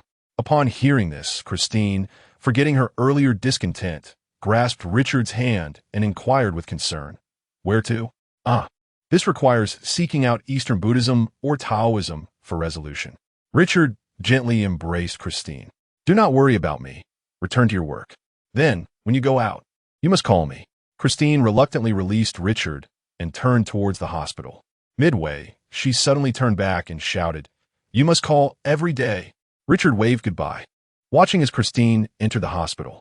In the next moment, his expression turned frigid. "Stephen Strange? The future Dr. Strange? Dare to deceive me. What is done must be reciprocated. I hereby declare, Dr. Strange has been replaced." Chapter 13. Hurry, Master Gu E. I yearn for my soul to soar. Kathmandu, Nepal. Richard mingled within the throngs of people, a small dish of crispy balls in hand, meandering naturally with the flow of the crowd. This crispy delicacy was one of the few street foods from Nepal that he dared to consume. Its exterior was aptly named crunchy to the bite, with a filling of mashed potatoes and beans, releasing a mildly spicy and tangy broth upon biting. Richard devoured the dish quickly, the satisfying crunch echoing as he finished it off. He casually tossed the empty dish into a wooden trash bin by the street. With keen interest, Richard observed a row of prayer wheels affixed to the wall. Although they appeared ornate, their interiors were primarily wooden, adorned with a thin layer of copper and a coating of gold. What intrigued him were the intricate patterns and scriptures seemingly engraved upon the prayer wheels.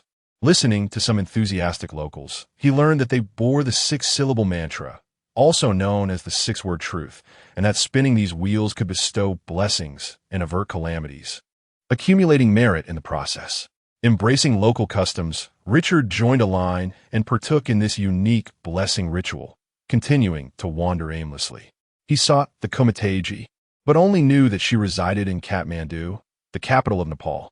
Yet at that moment, spotting a hooded black man in the distance within the crowd, Richard smiled, believing he might have found his lead.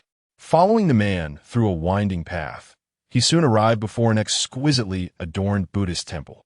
Richard's gaze shifted to a dilapidated door across from the temple, watching as the man pushed the door open and entered. With a chuckle, Richard approached the door and knocked. Knock, knock, knock. The door creaked open, revealing the black man once more before Richard. With hands clasped together in respect, Richard bowed slightly. "Master Modu, greetings.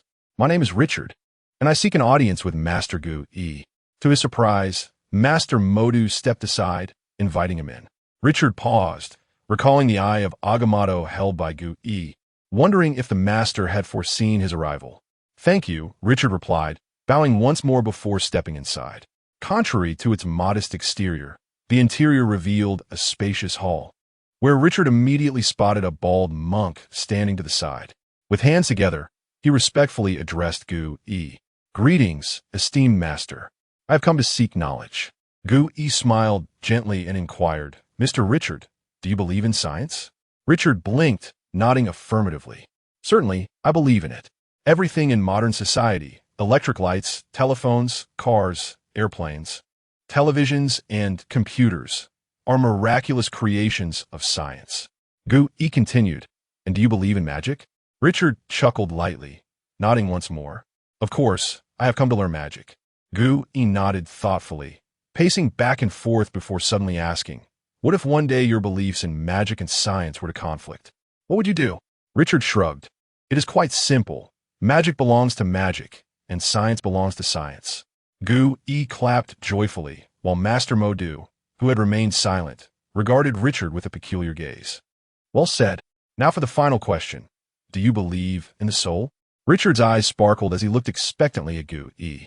"Of course I do." Gu Yi nodded, suddenly raising her hand to push against Richard's chest.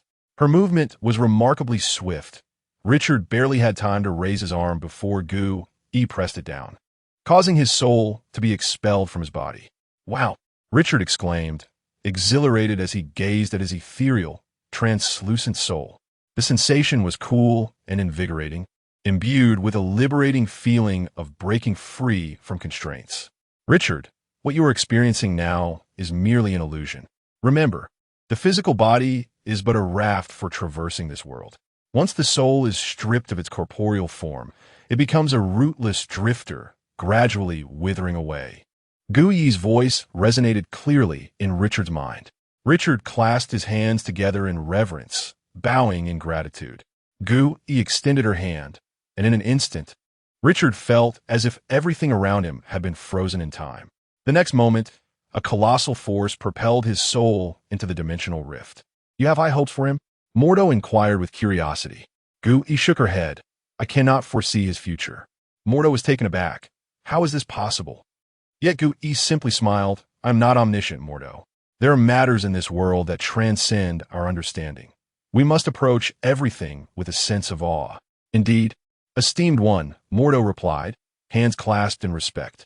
Meanwhile, upon entering the dimensional rift, Richard found himself in a kaleidoscopic corridor of time and space, plummeting at a speed beyond his comprehension. Yet, the scenery around him appeared to unfold in slow motion, vividly etched in his mind.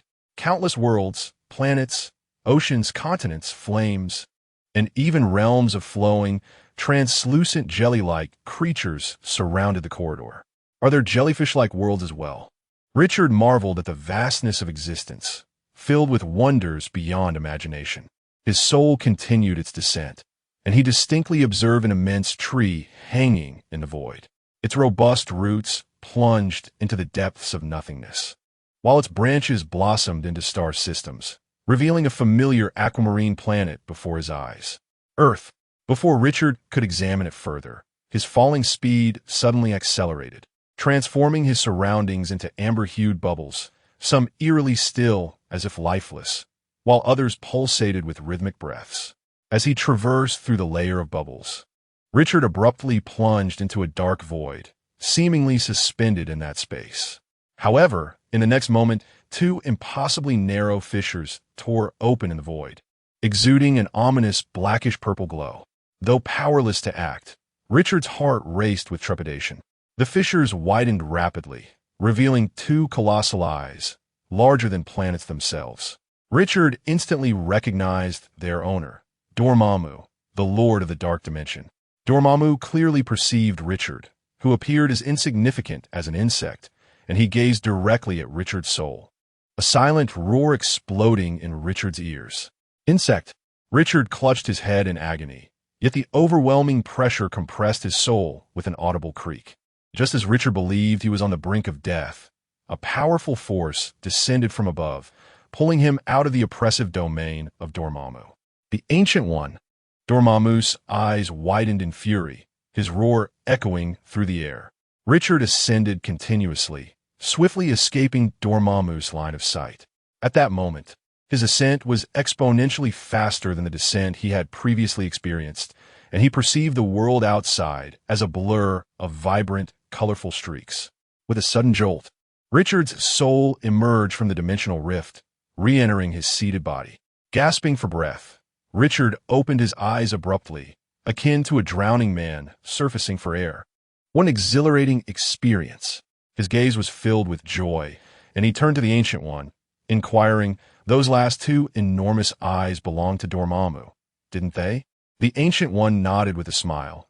"To dare to meet Dormammu's gaze as a mere mortal. Dr. Richard, your unwavering resolve is truly commendable." Dormammu, Mordo, startled by their conversation, looked at Richard in disbelief. "You just saw Dormammu." Richard raised an eyebrow in pride, feigning nonchalance as he quipped, "Ah, those two enormous eyes were quite glaring." The Ancient One chuckled softly. "Let's take a respite today, Dr. Richard. Tomorrow we shall commence your formal studies in the spells of Camartage." Richard's eyes sparkled with enthusiasm as he expressed his gratitude. "Thank you for your assistance, esteemed Ancient One." Subsequently, Mordo escorted Richard to his guest room, handing him a note as he departed. It bore the inscription Shambhala. Shambhala? The network password for Camartage has remained unchanged. Richard chuckled, shaking his head as he retrieved his computer from his backpack, preparing to send an email to Christine, whom he had not contacted for several days. Perhaps it was time for Christine to download the international version of QQ. Chapter 14. The Essence of Magic, Idealism at the Dawn of Existence. A certain language was already present. The Ancient One, with hands clasped behind her back, narrated the history of Camartage like a venerable teacher. The ancient masters referred to it as spells. Richard, embodying the curiosity of a student, raised his hand to inquire, "Is it akin to the programming in the IT industry? The code that constructs a website?" "Excellent, Mr. Richard. Your understanding is remarkably precise." The Ancient One commended with an appreciative glance, continuing her lecture. "We gather energy." With a graceful motion of her hands, a golden red rune of light materialized in her palm. Richard gazed at the shimmering rune with excitement. This was precisely what he yearned to master. Who would choose to be a mere warrior when one could achieve the lofty status of a sorcerer? Drawing from the multiverse, the Ancient One's hands moved fluidly, tracing circles in the void, twisting and pulling. The initially simple golden red rune grew increasingly intricate, intertwining golden runes and geometric shapes, ultimately evolving into a three-dimensional array resembling a shield. Recite the incantation. Forge the shield, the weapon. With a decisive push of her hands, the floating rune array quivered violently. The golden red runes, intricate geometric figures, and the incantations binding all the patterns began to connect rapidly, unleashing the spell. The Ancient One gradually lowered her hands, placing them once again behind her back. The three-dimensional rune array suddenly disintegrated into a shower of sparks, cascading to the ground. Richard followed the trail of sparks with his gaze, only to find the ground barren. "Beautiful," Richard marveled, lifting his eyes to the Ancient One. "Thank you for this lesson, esteemed Ancient One. Breaking the barriers of knowledge is no trivial task. That you grasp the essence of magic so effortlessly is a rare gift." The Ancient One praised, continuing, "However, I still recommend that you begin with the library. The world of magic, much like the realm of scientific reality, is grounded in knowledge, which is power, of course." Thus, Richard frequently traversed the paths between the library, the dining hall, and the dormitory, leading a triadic existence that mirrored his diligent student life in high school. With his extraordinary memory and comprehension skills enhanced by a two evolution, Richard thoroughly absorbed the foundational knowledge of magic within a mere week. Marcus, the current librarian, gazed in astonishment at the books Richard returned. The Chapter of Origins, the Book of Time, the Elemental Codex, the Compendium of Artifacts, Spatial Defense, Dimensional Barriers, and the Book of Visanti. Have you truly finished them all? Richard nodded. "Yes, Master Marcus." "Remarkable," Marcus exclaimed, observing the spirited Richard before him. "You're the most gifted apprentice I have encountered, even more so than Caecilius from the previous 2 years." "Caecilius?" Richard's eyes sparkled with understanding. He knew this individual was also a disciple of the Ancient One, possessing remarkable talent. Originally, he had the opportunity to inherit the esteemed title of Sorcerer Supreme, yet his obstinate and radical nature led to his exclusion from the ranks of potential successors. He was indeed a ruthless figure, having committed patricide and ancestral destruction, daring to sell his soul to Dormammu. Is Master Caecilius currently at Camartage? Richard inquired. Not at the moment, Master Marcus replied, shaking his head. Caecilius is currently stationed at the London Sanctum. There are still 3 months until his next rotation. Well, Richard shrugged, expressing a hint of regret. It's a pity. I had hoped to meet this senior brother. You will have your chance, Master Marcus said with a smile. Master Caecilius is immensely powerful. Although he often maintains a stern demeanor, he possesses a kind heart. The current apprentices hold him in great respect and affection. Richard regarded Master Marcus with a touch of sympathy as he continued to extol Caecilius. Internally, he mused, do not be deceived by the flowery praises you bestow upon him now. In 8 or 9 years, you would never anticipate that the very person you glorify could one day sever your head. Well, I truly look forward to the day I meet Master Caecilius, Richard remarked. Oh, by the way, Master Marcus, he shifted the topic. I have completed all the foundational texts. What should I read next? Master Marcus waved his hand with a smile. You may choose any other book at your leisure, but, Richard, the most crucial next step is to commence your basic training. Merely reading will not suffice to become a formal sorcerer of Camartage. The repetitive motion of drawing circles practiced daily by the Camartage sorcerers forms the core of magical training. Essentially, it is a process of connecting the soul with multidimensional space, manipulating elemental energy, and constructing various runic arrays. Following the principle of practice makes perfect. Only by familiarizing the soul with the interconnectedness of all things can one instinctively stabilize the construction of runic arrays and swiftly cast spells to confront crises in any perilous situation. In simpler terms, it is a matter of the mind. Magic is inherently a conceptual phenomenon. Only when your soul instinctively believes in its capabilities can you hope to achieve them. Richard found himself contemplating the emergency surgical theater at the Eldridge Hospital in Manhattan. His fingers adorned with a suspended ring, continuously tracing circles in the air, with a series of intermittent sounds akin to energy slicing through spatial barriers. Flickering sparks of energy began to cascade, swiftly forming a portal the size of a human head. Through this portal, Richard glimpsed familiar figures engrossed in surgery. Their backs turned to him. The nurse Lena, positioned across from Christine, stared in astonishment at Richard through the portal. Hi, Richard playfully waved, silently greeting Nurse Lena before quietly dispelling the portal. Startled, Lena's hand slipped, causing the clamp she held to clatter to the floor. Lena? Christine asked, puzzled. Lena raised her hand, pointing behind Christine in shock, exclaiming, It's Dr. Richard.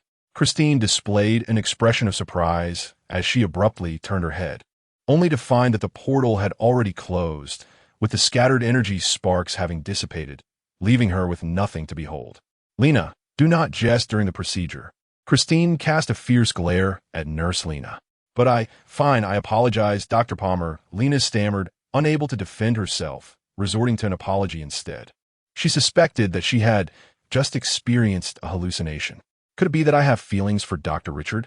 A peculiar thought leapt into Nurse Lena's mind, causing her to hastily offer a mental apology. Forgive me, Danny, you are my true love. Ah, begone, foul spirit, begone. Unaware of the significant impact his playful actions had wrought upon Nurse Lena's psyche, Richard began experimenting with other forms of magic after closing the dimensional portal. With closed eyes and focused mind, he began to construct a magical array, his hands weaving intricate seals while he silently intoned incantations. Invisible dimensional energy from the dimension of Veshan Emperor materialized within Richard, gradually forming a colossal sword of golden energy.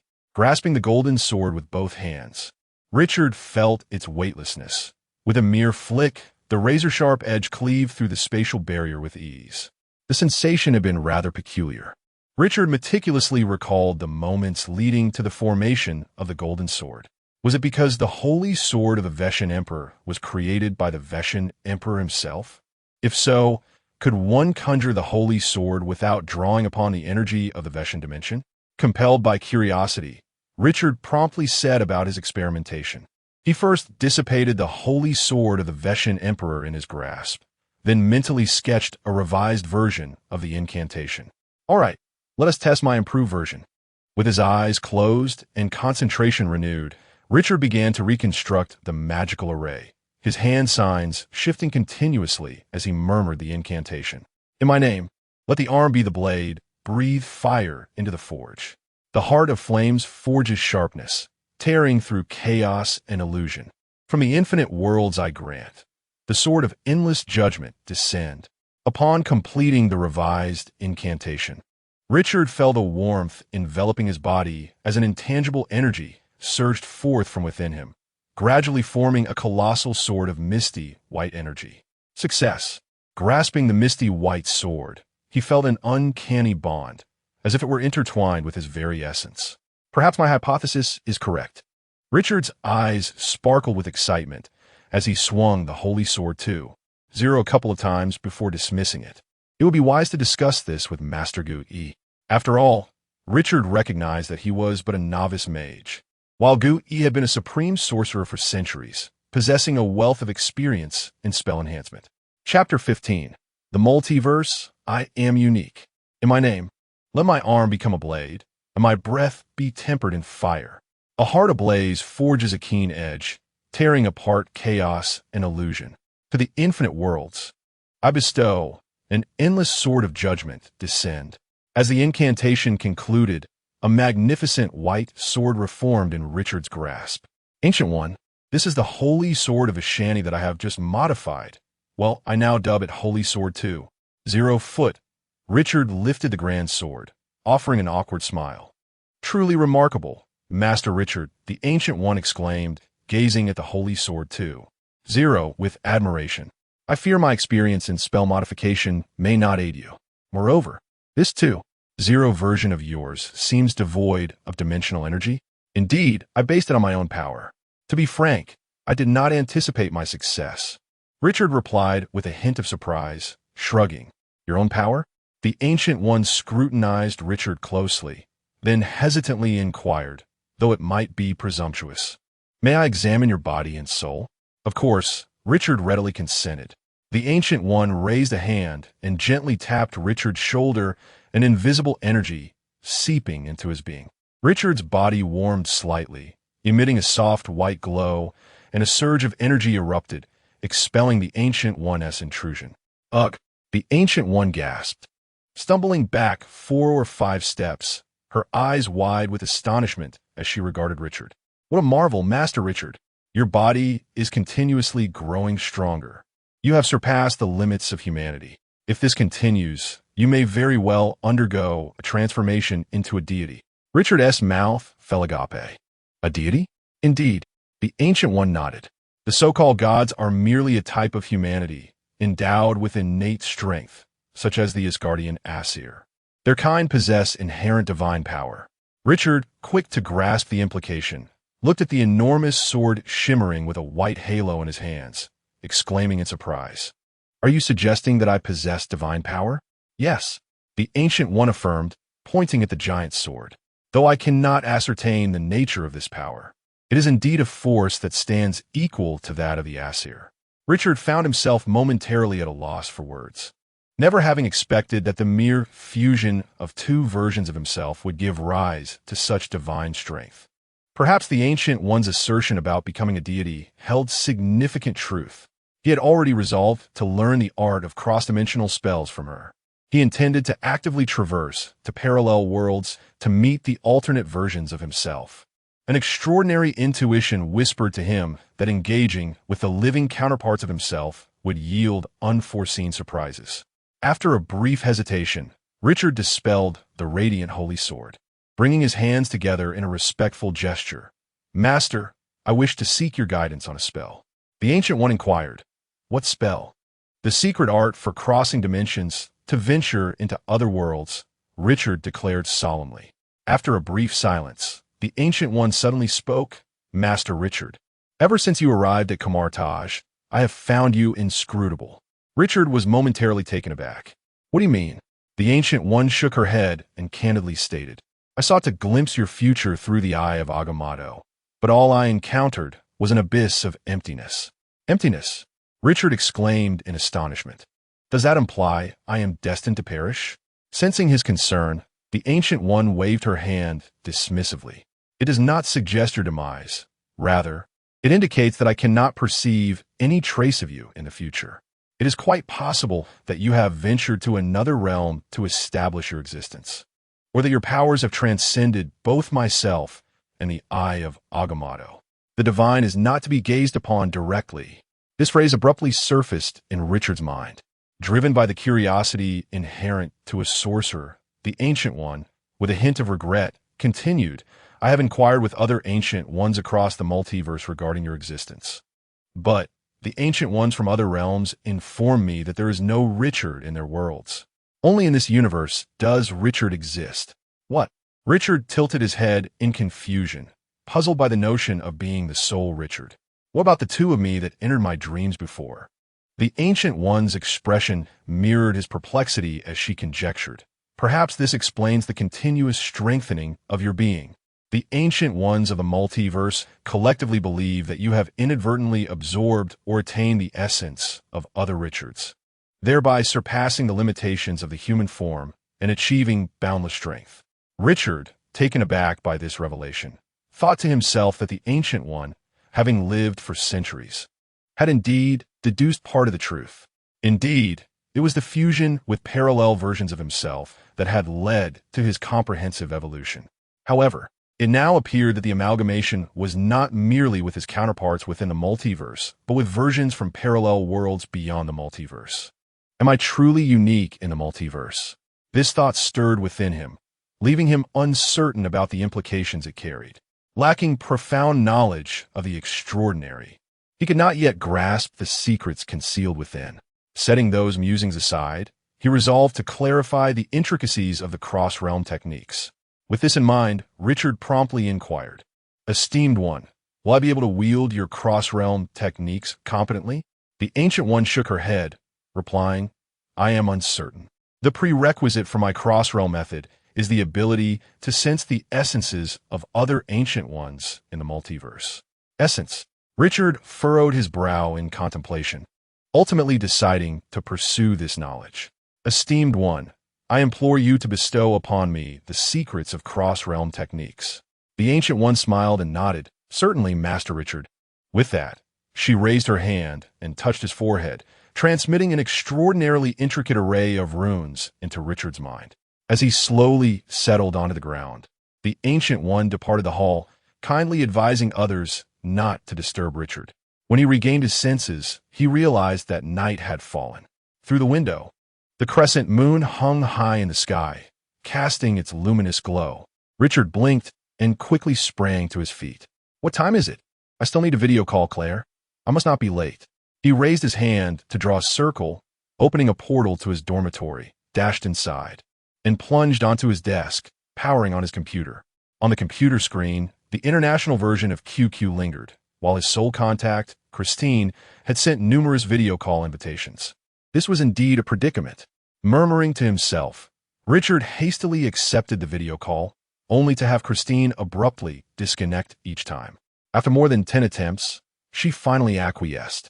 As he beheld her sulky expression on the video, Richard quickly sought to placate her. I apologize, my dear.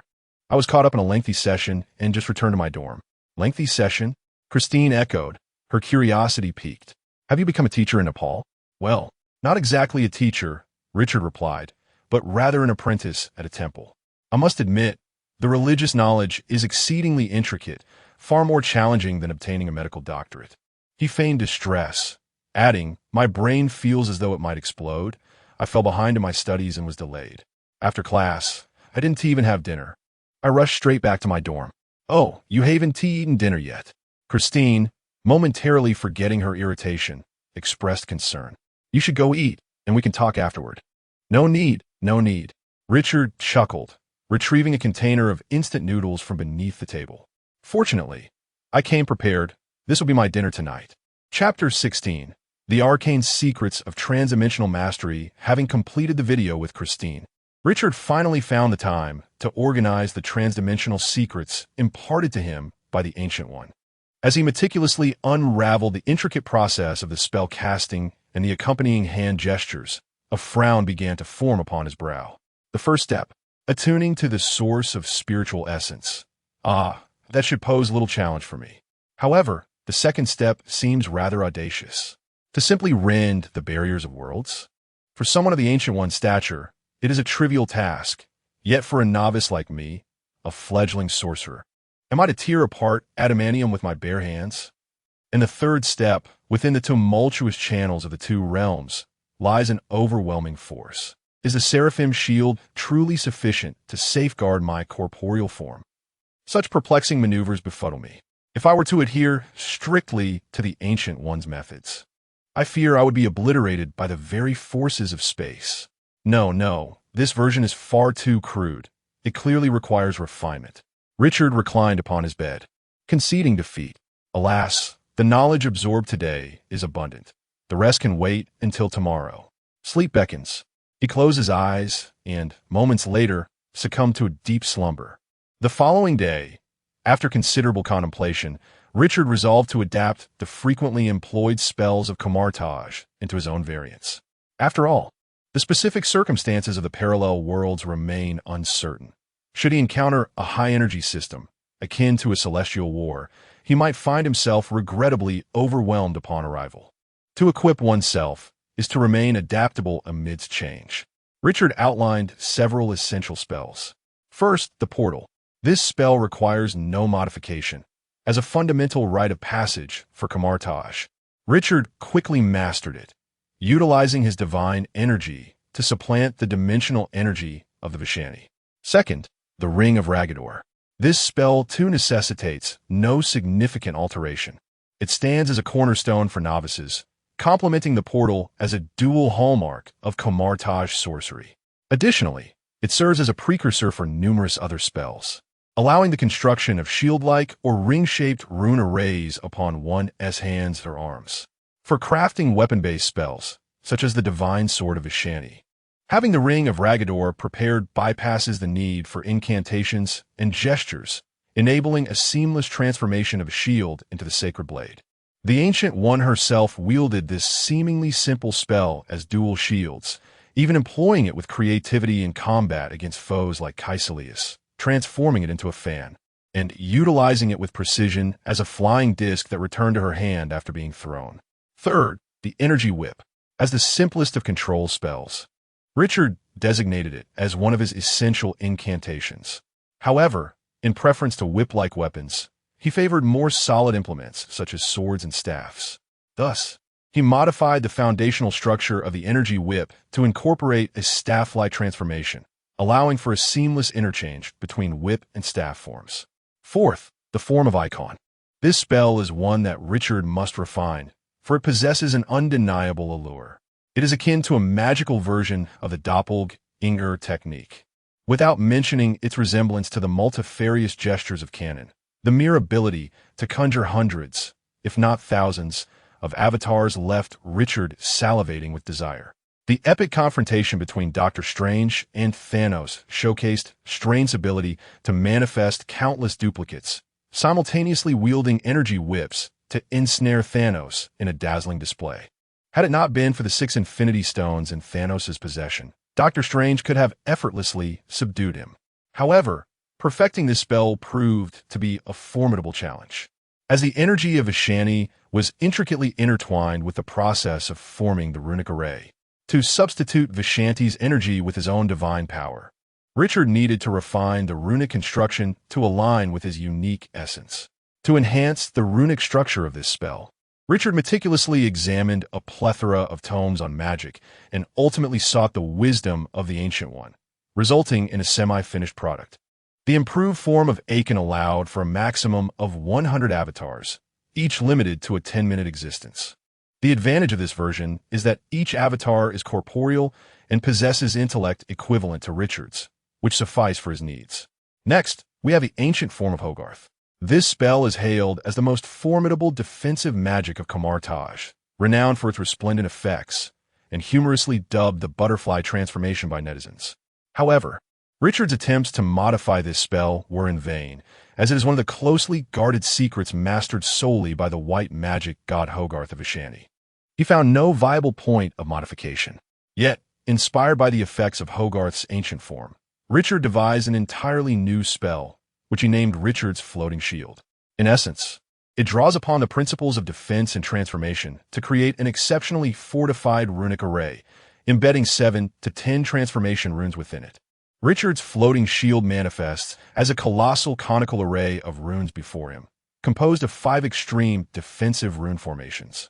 The surface of this conical array is adorned with 10 runes dedicated to energy transformation. When the conical array is subjected to energy attacks, its shape maximizes the dispersion of attack density, while the embedded energy transformation runes convert the diffused energy into energy particles. Future enhancements include the integration of a third rune array designed to collect these transformed energy particles, which can be launched as energy projectiles akin to floating cannons. Upon witnessing this spell, the Ancient One was immensely pleased. After consulting Richard, she recorded the spell in a tome and placed it in the Kamar-Taj library. Indeed, it is a universal spell that even the orthodox mages of Kamar-Taj, who wield Vishanti dimensional energy, can utilize with ease. Combining elements of evasion, combat, control, duplication, and defense, Richard's preparations were impressively thorough. Yet, he still felt the need for a trump card, a means of reversing his fortunes in extreme circumstances. Thus, he set his sights on the mirror dimension. To speak candidly, the mirror dimension can be regarded as the quintessential mystical art of the masters of Kamar-Taj, employing a spellcraft principle that utilizes an independent dimensional isolation mechanism. In simpler terms, it creates a self-contained dimension. However, this independent dimension pales in comparison to the divine realms, such as the Dark Dimension, the Crimson Dimension, and Hell Dimension. It is merely a temporary, enclosed space. The term mirror denotes a spatial projection, projecting the physical structure of the real world into the crafted independent dimension, as it is a completely isolated space. Activities within it do not exert any physical influence on the real world, which is why the masters of Kamar-Taj frequently employ it for magical experiments or as a battlefield isolation zone. Nevertheless, maintaining the mirror dimension necessitates an immense amount of energy. Typically, the masters of Kamar-Taj harness the power of the ley lines through the use of suspended rings to achieve dimensional nesting, thus forming a controllable mirror dimension. However, manipulating ley line energy through suspended rings is somewhat of a clever expedient. Hence, the suspended ring becomes the key to unlocking the mirror dimension. Should one lose the suspended ring, even the conjurer of the mirror dimension would find themselves trapped within, unable to escape. Lastly, the spatial projection of the mirror dimension can be controlled by the caster's will, meaning that the terrain can be freely manipulated. This effect renders the caster nearly invincible, as they gain the advantage of time and terrain before the conflict even begins. Upon initiating his modifications, Richard encountered a dilemma. Creating an independent dimension proved exceedingly challenging, consuming an extraordinary amount of energy. Even expending all his divine power would barely sustain the opening for a mere 5 seconds. In essence, this meant that he could ensnare his enemies for 5 seconds, providing him with a brief window for counterattack or retreat. Well, it could serve as a last resort. Richard thought to himself with a hint of resignation. Next came the refinement of the interdimensional spell. Richard's experience in modifications had become quite extensive, and he had developed a clear vision for the enhancement of the interdimensional spell. He tentatively settled upon a name for this refined technique: the Spirit Pivot Interdimensional Art. Chapter 17. Alas, a moment too late. In this world, I have just become the great master. Ha ha ha. In a mirrored space, Richard gazed at the small, diamond-shaped portal, delicately rotating in the palm of his hand, and threw his head back in laughter. At that moment, he appeared disheveled, his face unshaven, pallid, and his eyes streaked with bloodshot veins. Yet he radiated an extraordinary exuberance. After 7 days of seclusion, he had finally perfected the cross-dimensional secret art. The Spirit Nexus technique had been birthed. Once his laughter subsided, Richard cautiously deactivated the diminutive portal resting in his palm. His caution was warranted, for this seemingly small gateway was comprised of an exceptionally intricate structure containing the entirety of his peak divine power. Any misstep could lead to instability and catastrophic explosion. The force of such an explosion could potentially devastate a significant portion of Kamar Taj. As the diamond portal dissolved into a final wisp of white light, Richard exhaled in relief, only to be suddenly assailed by a foul odor. He instinctively lowered his gaze to inspect himself. Why do I smell so terrible? Richard pinched his nose, contorting his face in agony. He quickly raised his enchanted ring, traced a circle, and opened a portal to his dormitory. Upon stepping into the dormitory, he made a beeline for the washroom. Half an hour later, Richard emerged, thoroughly cleansed, having even shaved his stubble. Wrapped in a towel, he seated himself at his desk and opened his computer to send an email to Christine. Prior to his seclusion, he had informed Christine that he would be accompanying his master to the remote mountains for a period of training, citing poor signal reception as a reason for potential communication difficulties. Now, having successfully concluded his retreat, he felt compelled to assure her of his safety to alleviate any concerns. Given that his journey to the parallel world was imminent, Richard indicated in the email that he had merely stepped out temporarily to procure provisions and would soon return to his training. Finally, he reminded Christine to take good care of herself, to eat regularly, and to be cautious of Stephen Strange, insisting that the lad was not to be trusted. After sending the email, Richard changed in a fresh attire and made his way to visit Ancient One. In the same grand hall, Ancient One stood in surprise as Richard entered, brimming with vitality. Master Richard, have you completed your cross-dimensional technique? Richard brought his hands together in a gesture of respect before gracing her with a smile and a nod. Indeed, it is complete, thanks to your guidance. Otherwise, I would not have achieved success so swiftly. Ancient One waved her hand dismissively. Without me, you would have accomplished it nonetheless. Perhaps, Richard replied with a smile, but the exact timing of success may have remained uncertain, perhaps a month or perhaps a year. Ancient One nodded thoughtfully before suddenly inquiring, when do you plan to embark? Speaking of which, Richard found himself momentarily perplexed. Truth be told, although he had perfected the spirit nexus technique, a sense of unease lingered in his heart.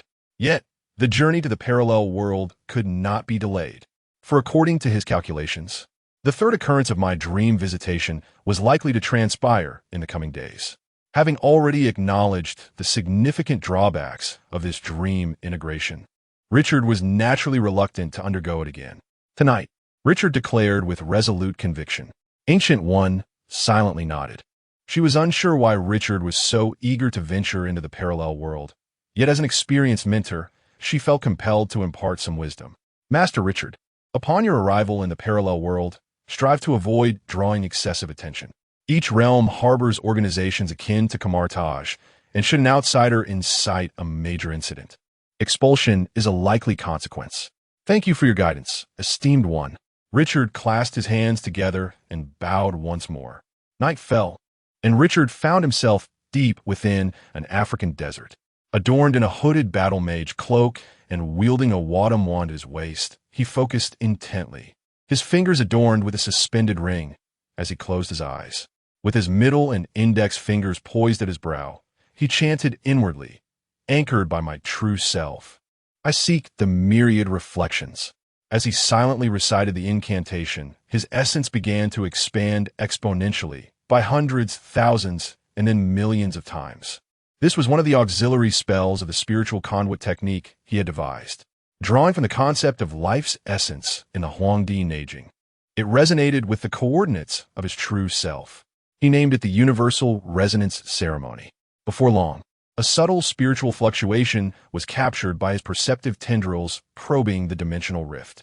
I found one, Richard exclaimed with delight, fearing the ephemeral nature of the fragile spiritual wave might vanish in an instant. His hands swiftly formed a series of intricate seals. Anchored by my true self, mirrored by the myriad selves, the spiritual conduit opens and closes, traversing all realms. Open the passage to the spiritual pathway. Richard's body temperature soared, and a radiant halo enveloped him as a diamond-shaped portal gradually unfolded before him. Haha, it worked! Richard reveled at the towering portal, his hands continuing to weave intricate seals in a flurry. Tracing back to the source, the bridge of rainbows. Source Rainbow Bridge, commence! No sooner had he spoken Then a beam of white light shot forth from the portal, engulfing him entirely. In the blink of an eye, the light retracted, leaving Richard nowhere to be seen. Cape Town, South Africa. In a narrow alley, a flash of white light flickered. Moments later, Richard emerged from the alleyway, observing the bustling crowd on the street. He mused to himself, I have succeeded. Everywhere I look, there are black individuals. This must be Africa. Could it be that in this world, I am black? Richard furrowed his brow. Closing his eyes to sense his surroundings, he detected a distinctly powerful spiritual presence several kilometers away. He donned his hood and retreated back into the alley. At the Cape Town harbor docks, a young man with an exposed torso stumbled as he fled. Bang! Bang! He turned to fire 2 shots at his pursuers before continuing his escape. A bullet he discharged ricocheted off a shipping container, grazing a pursuer's head and knocking off his military cap. Damn it! That bastard nearly put a hole in my head. The young man, consumed by fury, thoughtlessly fired 2 shots, successfully hindering the enemy, but simultaneously inciting their ferocity. Bang! Bang! Bang! Bang! As the pursuers burst forth from the containers, 2 of them immediately knelt, unleashing a barrage of precise shots at the fleeing young man. Ack! He cried out in agony as blood erupted from his back, his legs giving way, collapsing to the ground. Aye! He leaned on his handgun, his gaze fixated on the gaping bullet wounds in his chest, crimson droplets mingling with saliva, staining the earth below. I shall not yield. With a grimace etched upon his face, filled with unquenchable resentment, he howled and, raising his pistol, turned to fire at his pursuers. Bang! Bang! Bang! The swiftest of the hunters never anticipated that this man could retaliate. The last 3 bullets he fired struck true, piercing the chest of his assailant. Without a sound, the unfortunate soul fell lifelessly to the ground. The remaining pursuers, struck with terror, scattered in disarray. Raymond is dead. Raymond is dead. He still has bullets. Quick shoot. Bang! Bang! Bang! Bang! Bang! The hail of bullets rained down upon the young man, causing his body to convulse violently. With a violent cough, he expelled a mouthful of blood, his eyes wide with fury as he slowly succumbed to the ground. At that moment, a portal crackling with golden red sparks opened above a nearby container. Richard emerged from the portal, his brow furrowed in concern. Arriving just moments too late, he realized that in this world, his counterpart had perished. Chapter 18. The proper use of the golden finger. Spiritual sharing. Hope still remains. Richard inhaled deeply, allowing his spirit to envelop the body not far from him.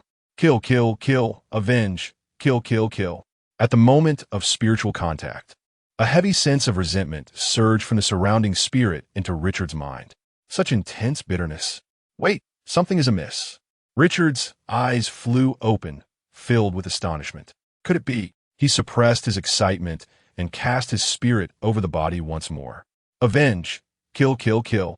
As he sensed the resentment within, Richard persistently conveyed a message through his spirit. Your unwillingness, your hatred, I shall help you fulfill. With each repetition, the surrounding spirit seemed to find solace, merging into his own essence like a flowing stream. Feeling the sudden surge of spiritual energy, a flicker of joy flashed in Richard's eyes. This is my true golden finger. Spiritual sharing, merging with the spirits of countless realms, living spirits combine, adding one to each. The deceased merge, increasing his essence, but the lingering resentment must be eradicated. No wonder the previous dream merging had such significant flaws due to personality distortion. The spirits entwined in the dream were tainted by the resentment of the deceased, which, if unresolved, would periodically emerge to erode his essence. Contemplating the resentment of the other realm, Richard lowered his head, his gaze icy as he observed the armed personnel approaching the body. Slowly, he drew the Vatum wand from his waist and leapt down from the container. At that moment, a gray-bearded man in military attire rushed out, panic-stricken, and upon seeing the body nearby, his fury ignited. Damn it! Who fired the shots? After cursing, the graybeard sprinted towards the body, crouching down to press his hand against its neck. Moments later, he ripped off his military cap and slumped on the ground. It's over, I'm done for. Richard, who had stealthily crept behind a soldier, paused at the graybeard's words. Is there a hidden mastermind behind this group? Narrowing his eyes, Richard opened a portal behind him and stepped back into it. The fortunate soldier felt a chill at his neck and quickly turned, only to catch a glimpse of a golden-red energy fading away. The graybeard scrambled to his feet, turning to shout, "Don't just stand there. Hurry up and come over." Two unfortunate souls were unceremoniously kicked out by their comrades. They glared at their inconsiderate colleagues, frustration etched on their faces as they set down their weapons and hurried over. "Lift the body and follow me." The graybeard donned his military cap and hurried back. The two subordinates bent down to hoist the body, jogging closely behind him. Inside a container transformed into an operating room, chaos reigned, with surgical instruments scattered everywhere as a female doctor clad in a white coat worked to tidy the mess. "Dr. Helen."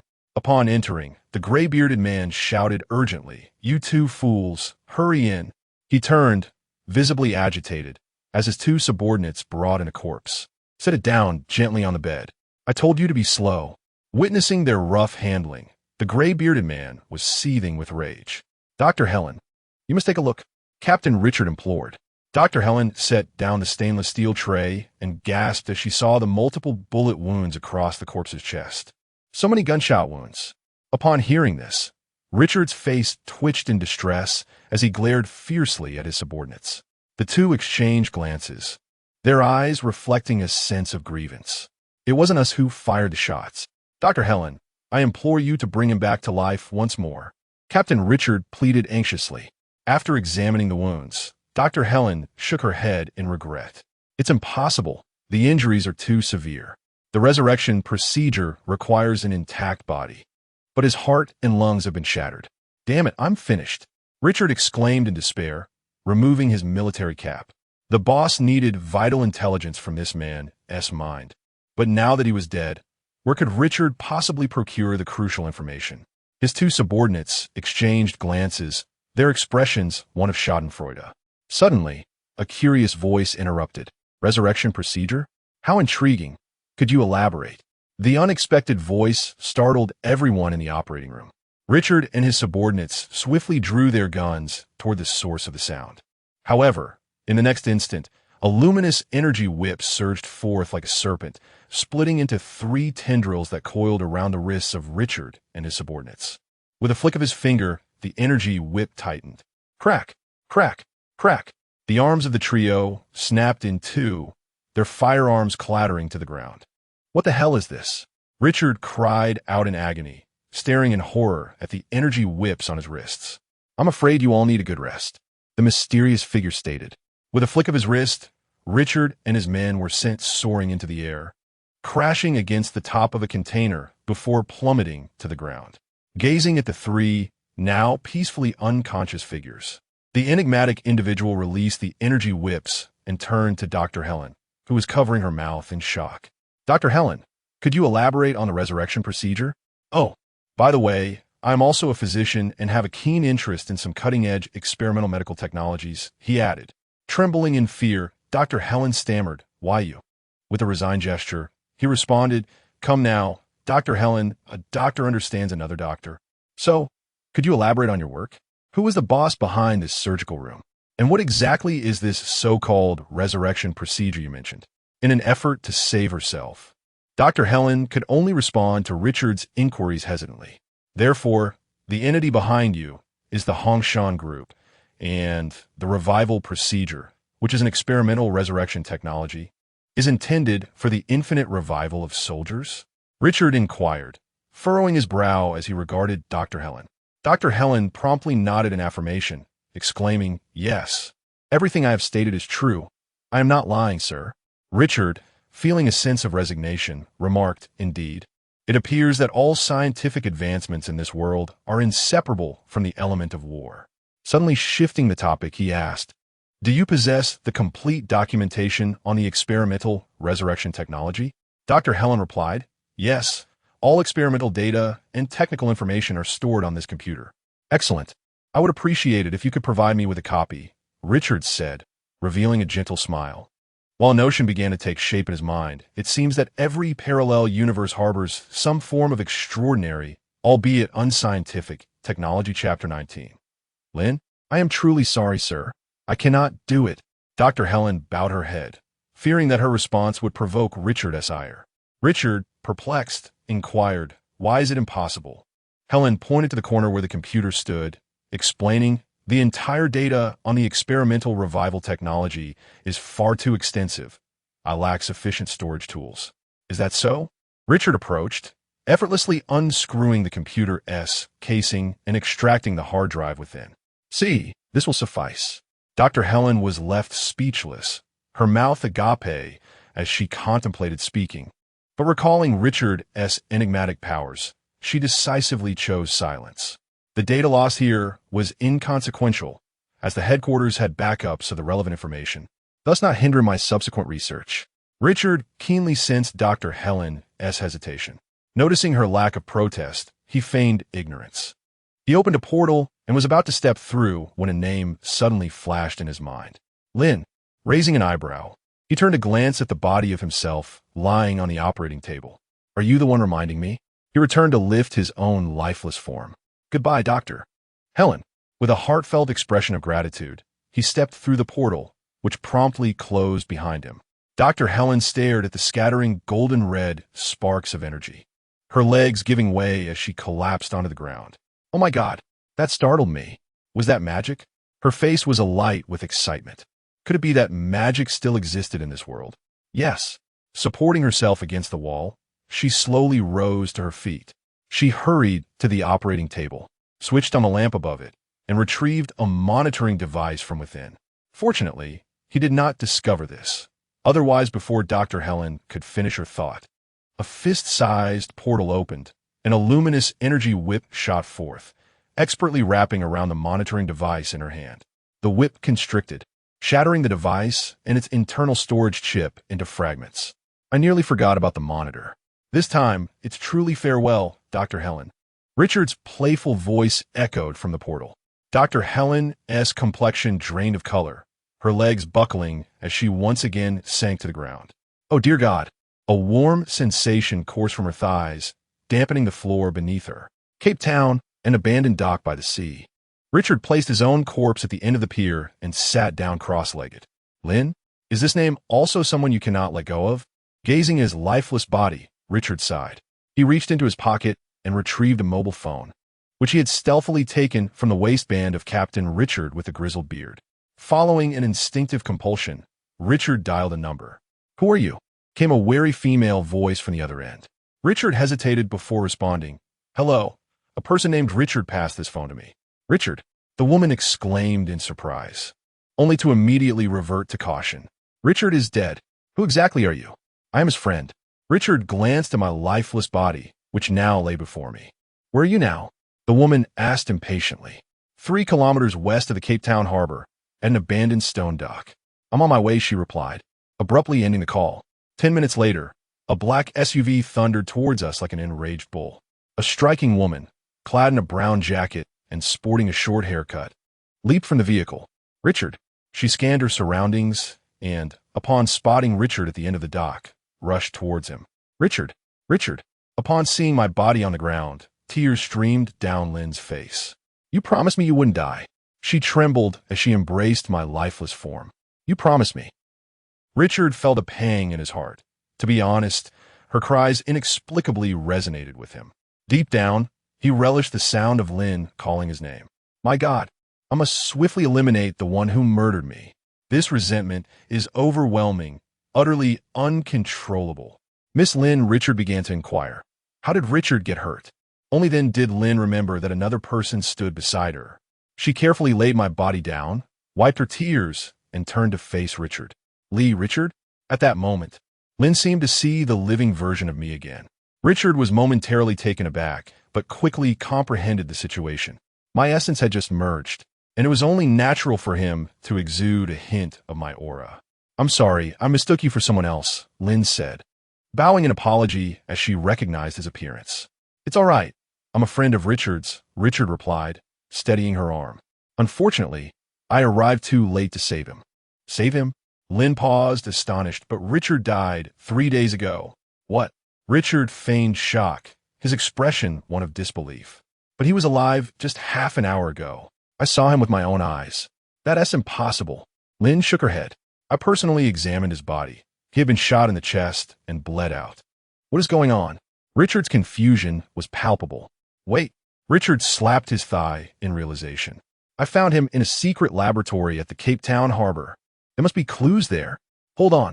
Lynn knelt to examine my body closely, calling out to Richard. I understand now. It's the Red Mountain Group? Mike informed me that the Red Mountain Group has been conducting cruel human experiments in secret. There are clear signs of experimentation on Richard's body. Look at the elongated sutured wound on his chest and the implant on his left arm. The Red Mountain Group must have used his body for experiments. So, the enemies of Richard are indeed the Red Mountain Group, correct? Richard pressed for clarity, solely focused on identifying his adversaries. Yes, the ones who killed Richard are mercenaries sent by the Red Mountain Group. Lynn affirmed resolutely. I shall exact vengeance on his behalf. Richard confirmed the identity of his adversary and, with a decisive turn, departed. Wait, Lynn called out to him once more. You cannot confront the Crimson Mountain Group alone. That remains to be seen, Richard replied with a shrug, exuding a nonchalant air. I promise to avenge him, and I shall honor my word. You could collaborate with us at Interpol. Lynn's voice echoed again. Thank you for the invitation, but I prefer to operate independently. Richard waved her off. What is your name? Lynn inquired loudly. Richard, though you may call me Richard. He borrowed the name of a distinguished elder with a white beard. As Richard turned a corner, a portal materialized, instantly engulfing his form. Chapter 20. A proactive encounter. Cape Town, South Africa, headquarters of the Red Mountain Group. In the president's office, Weisler received a call from the secret laboratory at the port. You claim a sorcerer incapacitated you and absconded with the subject's corpse? Weisler exclaimed incredulously. Yes, boss, replied Richard, the captain of the guard, cautiously from the other end of the line. Are you jesting with me, Richard? Weisler asked, struggling to suppress his rage. No, boss. I swear, I speak nothing but the truth. My two subordinates can attest. They too were rendered unconscious by that sorcerer. Moreover, Dr. Helen from the laboratory witnessed it. Dr. Helen, please corroborate. Helen's voice came through the phone. Indeed, boss, I also saw the sorcerer. It was truly astonishing. Weisler believed Richard would not, and dared not, deceive him. With Dr. Helen also coming forward as a witness, it became evident that such a being existed, whether it was genuine magic or mere illusion. Someone was indeed challenging the Red Mountain Group. Listen, Richard, I do not wish for any more subjects to escape.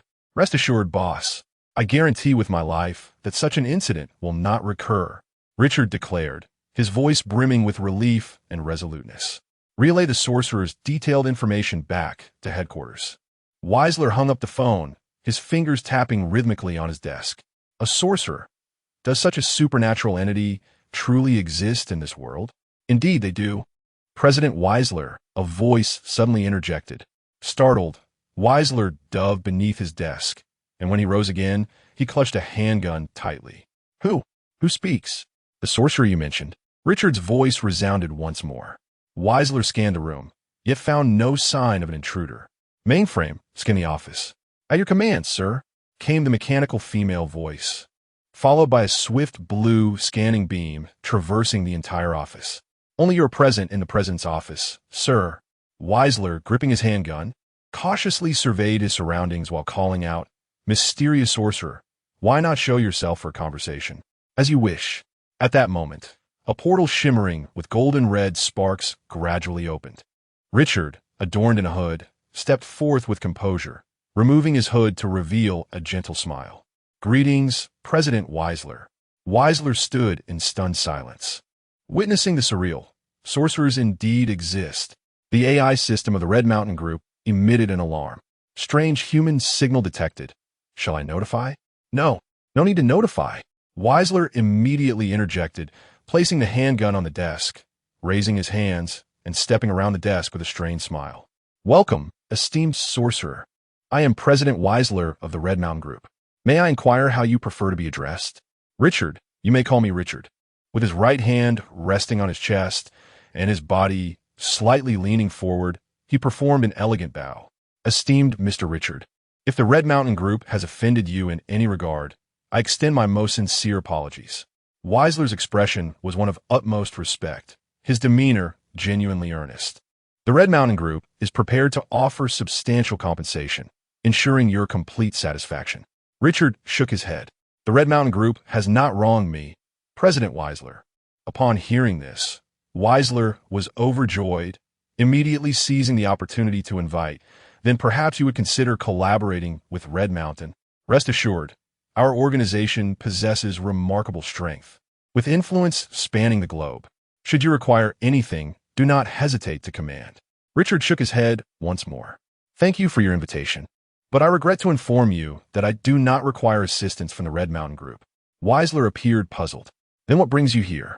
If there were no grievances and no intentions of forging connections for collaboration, what could this enigmatic sorcerer possibly desire?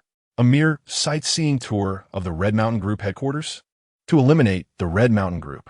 Richard smiled, yet his words struck Weisler with astonishment. What? Weisler exclaimed, hastily inquiring, why, Mr. Richard? Did you not just state that the Red Mountain Group has not offended you? His mind raced, suddenly recalling the earlier call from the captain of the port's secret laboratory guard, Richard. A sorcerer had stolen a corpse of an experimental subject from the clandestine facility. Could this sorcerer possibly be akin to those cinematic superheroes who oppose unethical human experimentation? Weisler rushed to clarify, sir. The experimental resurrection technology of the Red Mountain Group is intended for the betterment of humanity through medical advancements. Our human trials are merely a necessary step in the maturation of this technology. You need not explain this to me, President Weisler, Richard sighed. I have previously mentioned to Dr. Helen that my primary profession is also that of a physician. Then why do you speak of wanting to eliminate the Red Mountain Group? Weisler, utterly confounded, could not comprehend the rationale. If it were not due to the resurrection technology, then what could be the cause? A friend of mine, who also bears the name Richard, has requested that I eliminate the Red Mountain Group. Richard shrugged, as if discussing a trivial matter. What? Weisler was once again taken aback, hastily pressing for details about this friend named Richard. He is dead. He has died twice, both times at the hands of the Red Mountain Group. Weisler was left speechless, feeling inwardly distressed and frustrated. How on earth could he rectify this situation? The first demise had occurred at the hands of mercenaries dispatched by the Red Mountain Group, while he was escorting an important figure. Richard recounted the circumstances of his 2 deaths in detail. The second time, at the Cape Town port, he had escaped from the laboratory after being resurrected, only to be shot down by pursuing assailants. Weisler, with a pained expression, realized that no amount of eloquent speech would dissolve this animosity. Would it be too late for me to utter an apology now? In a bid to safeguard his own life, he resolved to make a concerted effort. It might be somewhat too late. Richard smiled and nodded. Mainframe, immediately report. Weisler snatched the handgun back into his grasp and swiftly leaped behind the desk, clutching his sole means of defense. He continued to command, summon all operatives at headquarters. Everyone, at once, sir, responded the mechanical voice. No sooner had the words left its lips than a piercing alarm rang out. An intruder has been detected in the president's office. All personnel are to mobilize immediately. An intruder has been detected in the president's office. All personnel are to mobilize immediately. An intruder has been detected in the president's office. All personnel are to mobilize immediately. Chapter 21. The annihilation of the Hongshan Group. Richard, donned in a hood, stood with an air of nonchalance in the center of the president's office.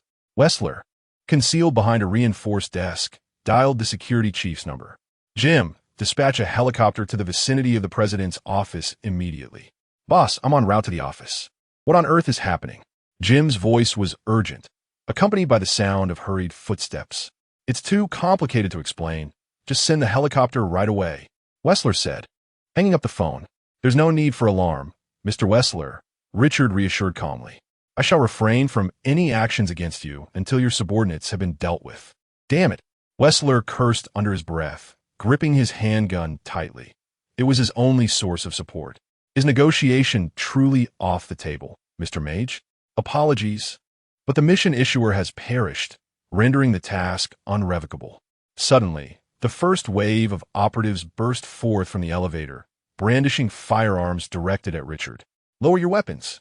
Richard smirked beneath his hood, slowly extending his arms to signal his lack of armament. "Raise your hands and kneel," shouted the second wave of operatives, rushing up from the stairs, guns trained on Richard. Obediently, Richard raised his hands. Bang! The glass of the office's outer wall shattered as 10 fully armed operatives leapt inside. "Get on the ground. Do not make any sudden moves," the descending operatives commanded, their weapons aimed at Richard. Seeing the situation under control, President Wessler cautiously emerged from behind the desk. "Mr. Mage, I still hope for a peaceful resolution." Despite the dozens of guns pointed at him, an unsettling feeling lingered within Richard. "Have your men arrived?" he inquired, seemingly unfazed. Wessler instinctively glanced at the security chief, Jim. Jim nodded, aside from a few external teams. "Everyone else is present." "Excellent." A satisfied smile broke across Richard's face. He formed a hand seal and slowly lifted his feet off the ground, his arms unfolding behind him like the many arms of a celestial being. Wessler's expression morphed into one of horror, his face contorted as he pointed frantically at Richard. "Shoot! Open fire immediately!" Jim, equally startled, pressed his earpiece and barked orders. "Everyone fire!" Rat-a-tat-tat. Dozens of automatic weapons unleashed a torrent of gunfire upon Richard, the orange-hued rain of bullets cascading toward him in a spectacular display. However, in the following instant, a luminous spherical barrier materialized around Richard, absorbing the onslaught of bullets which erupted into yellow sparks upon impact, rendering them ineffective. As Richard completed his incantation, his figure began to flicker rapidly, dozens of clones bursting forth from his form. "Now it is my turn." The voices of countless Richards echoed throughout the office, resonating with a divine authority. In the next moment, dozens of energy whips shot forth, darting through the air like serpents, precisely locating each operative. "What in the world is this?" Jim exclaimed in astonishment, staring at the energy whip entwined around him. The other operatives, struggling against the constricting whips, found their bonds tightening with each futile effort. Wessler, glancing down at himself, untouched yet gripped by escalating unease, felt a surge of dread. "Mr. Magician, the Red Mountain Group is willing to pay any price. Just please stop." Richard, seemingly unfazed, growled, "Repent, scum." As his words echoed, the energy whips instantly constricted. "No." Wessler's eyes widened in horror as he watched the security personnel in front of him, screaming as the tightening whips severed them at the waist. No, God!" The air filled with sharp, sporadic cries of anguish. Moments later, the overwhelming energy whips dissipated, leaving only the remaining operatives still clinging to life, writhing in agony. "Help! Help me!" Jim, now reduced to just his upper body, crawled to Wessler, grasping his pant leg desperately, pleading, "Grant me a quick end." Wessler aimed his gun at Jim's forehead and, eyes shut, pulled the trigger. Bang! Jim's head jolted, a flicker of relief crossing his fading gaze as he slowly released his grip on Wessler's leg. Wessler gazed around in bewilderment. The once grand presidential office had transformed into a hellish scene, the air thick with the scent of iron splattered crimson on the walls, and the scattered remnants of human bodies, alongside the endless wails of those cut in two. Richard's magical avatar quietly dissipated, and his true form descended before Wessler. "Now it is only you left, Mr. Wessler." "In me," Wessler uttered, his eyes vacant. "As you wish," came the reply, followed by the sound of a blade piercing flesh. The holy sword plunged into Wessler's chest, and in his final moments, a last flicker of energy ignited his corpse. Richard surveyed the devastation in the office, his brow furrowing in discomfort. To ordinary humans, magic was an overwhelming force. In human society, it is best to refrain from using such magic in the future. He raised his hand to draw a circle, preparing to depart when suddenly he sensed a change. A shift in the essence. Richard attuned himself to the flowing energy of the souls, perceiving a faint, inexplicable disturbance. He raised his hand to conjure the holy sword once more. The once pure white glow now tinged with a subtle hint of red. Is the divine energy transitioning from white to red? What could this signify? he decided it would be prudent to return and consult Master Gu E. Stepping into the portal, Richard vanished. As the cries in the presidential office gradually faded, silence enveloped the space. Suddenly, a mechanical female voice echoed. The host confirmed the tragic news. President Wetzler has passed away. The satellite transmission channel has been activated, targeting the Johannesburg branch. Information is being transmitted. Kepler Airport. Lynn, dragging her suitcase, approached the bar in the departure hall. Waiter, a glass of lemonade, please. And for me, a glass of lemonade as well. Richard, beside her, removed his hood and cheerfully addressed the waiter. A look of surprise illuminated Lynn's face. Richard, is it truly you? I'm so relieved to see you safe. Richard shrugged nonchalantly, saying, I did mention, that is not certain. Lynn began to speak, but abruptly halted, cautiously observing her surroundings before continuing in a hushed tone. The headquarters of the Hongshan Group was attacked. All operatives, including President Wetzler, have perished. Was it truly you? The waiter brought over 2 glasses of lemonade, and Richard accepted them, casually handing one to Lynn. After taking a gentle sip, he leisurely replied, I promised Richard that I would aid him in avenging his loss. Lynn gasped in disbelief, her mouth slightly agape as she pressed alone. Richard nodded. I am accustomed to fighting solo. This is utterly insane. Lynn shook her head in disbelief. How on earth did you manage it? Richard gazed at Lynn, a flicker of determination igniting within him. Perhaps we should find a place to enjoy a drink. Chapter 22. The Divine Hierarchy Kamar Taj, Training Square. A violent surge of energy erupted above the square, throwing the apprentice mages, engaged in their morning training, into a state of chaos. What has transpired? An enemy invasion. Quickly summoned the Supreme Mage. Mordo was the first to arrive on the scene. His expression grave as he observed the swirling mass of energy twisting in the air. He reached for a Vatum wand from the weapon rack. With a sharp activation sound, he commanded, everyone, gather here. Seeing Mordo, the flustered apprentices found their anchor and immediately assembled around him. Form ranks. Prepare for defense. The apprentices swiftly split into 3 columns, raising their fists, which coalesced with the golden red rings of Ragador. Whoosh, whoosh, Mage's Hammer and Daniel arrived in succession through a teleportation portal. Daniel looked up at the expanding energy vortex and inquired of Mordo. Hud arrived first. Mordo, what is that? Mordo shook his head. I do not know, but it appears exceedingly perilous. Mage Hammer squinted, catching sight of several unique runes from the Kamartaj magical system within the chaotic energy vortex. After careful examination, he recognized it as a rune of positioning and hesitantly speculated it seems to be a form of locating magic, though it does not resemble any recorded in the Kamartaj library. A portal swiftly opened before the group, from which Ancient One emerged, hands clasped behind her back. With her back to the crowd, she spoke calmly. There is no need for concern. It is merely an interdimensional portal. An interdimensional portal? Mordo, Hamid, and Daniel echoed in unison. A portal capable of traversing the multiverse. Ancient One gazed at the stabilizing energy vortex, a look of admiration gracing her features. This arcane art remains underdeveloped, hence it has not been cataloged in the library. Moreover, Ancient One hesitated. The requirements for casting interdimensional magic are exceedingly stringent. It is likely that most mages would never master it in their lifetime. Do you know which mage is performing this interdimensional magic, revered one? Daniel asked curiously. Richard. Ancient One did not choose to conceal this information.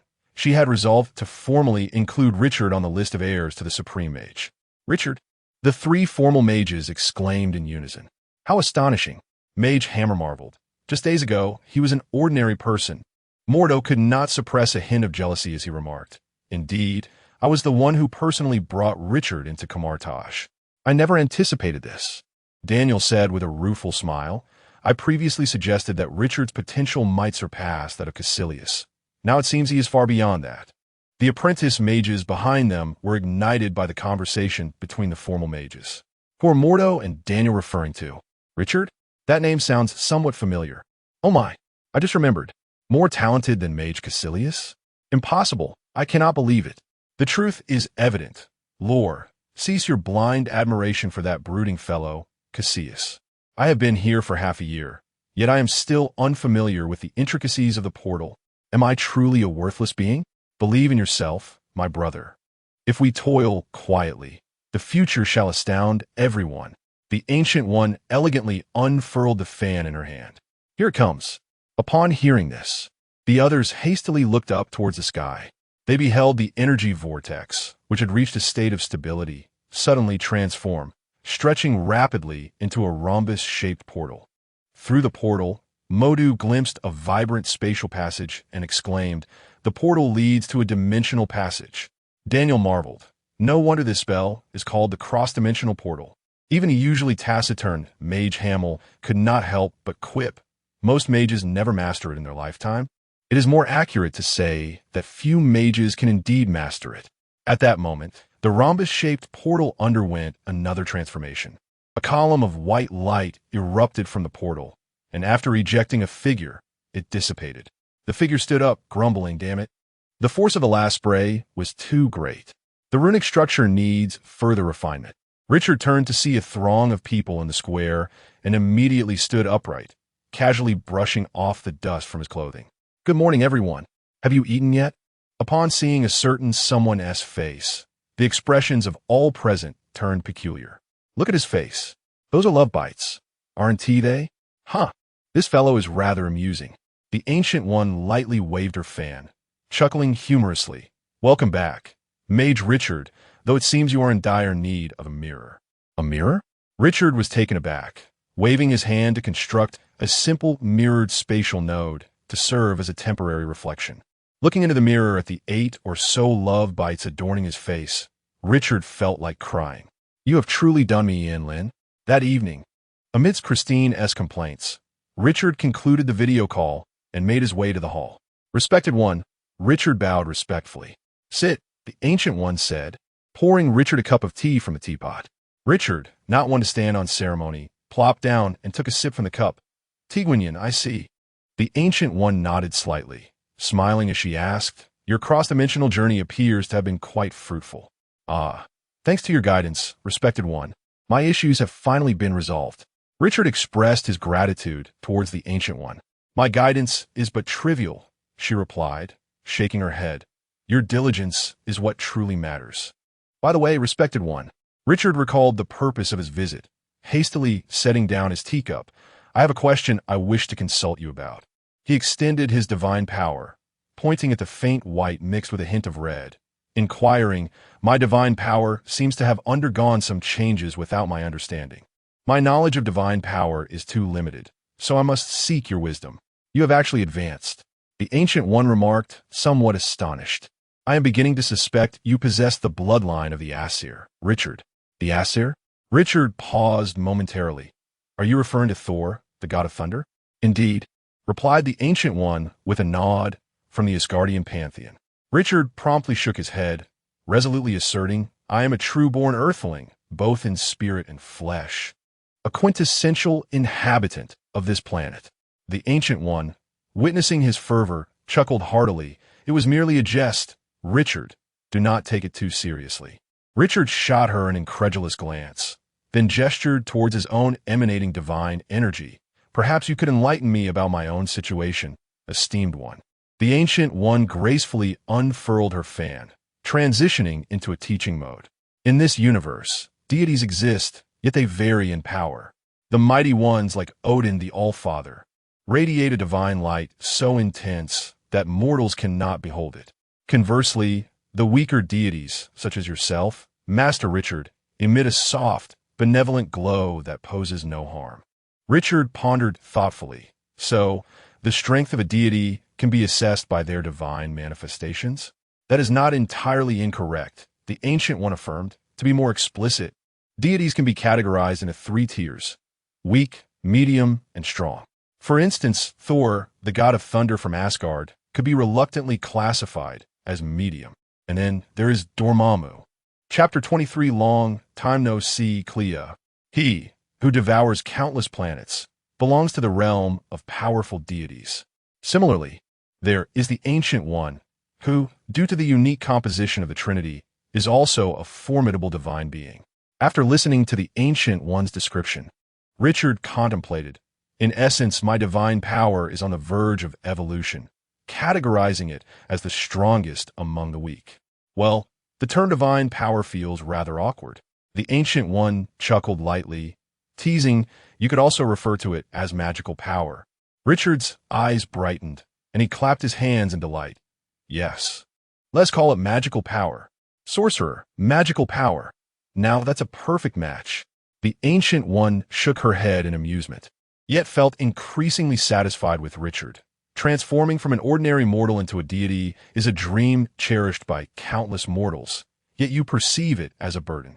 I'm just an ordinary person, Richard shrugged dismissively. Even with the power of magic, I remain an ordinary individual. The Ancient One silently nodded, reflecting on his clear self-awareness, which was precisely what pleased her the most. In comparison, the future Doctor Strange, Stephen Strange, while commendable, often fell victim to excessive curiosity and innate arrogance, inadvertently elevating himself to a lofty deity.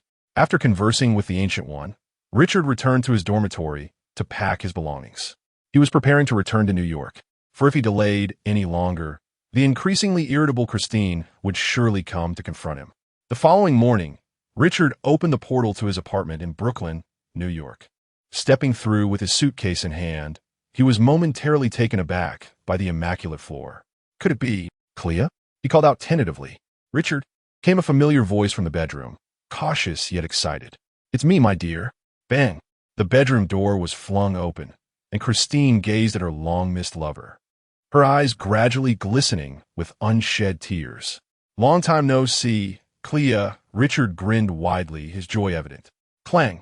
The baseball bat he had been holding fell to the ground. Richard! In her trembling voice lay the boundless longing Christine had accumulated over the past few days. She could no longer contain herself and dashed toward Richard. Whoa! Be careful!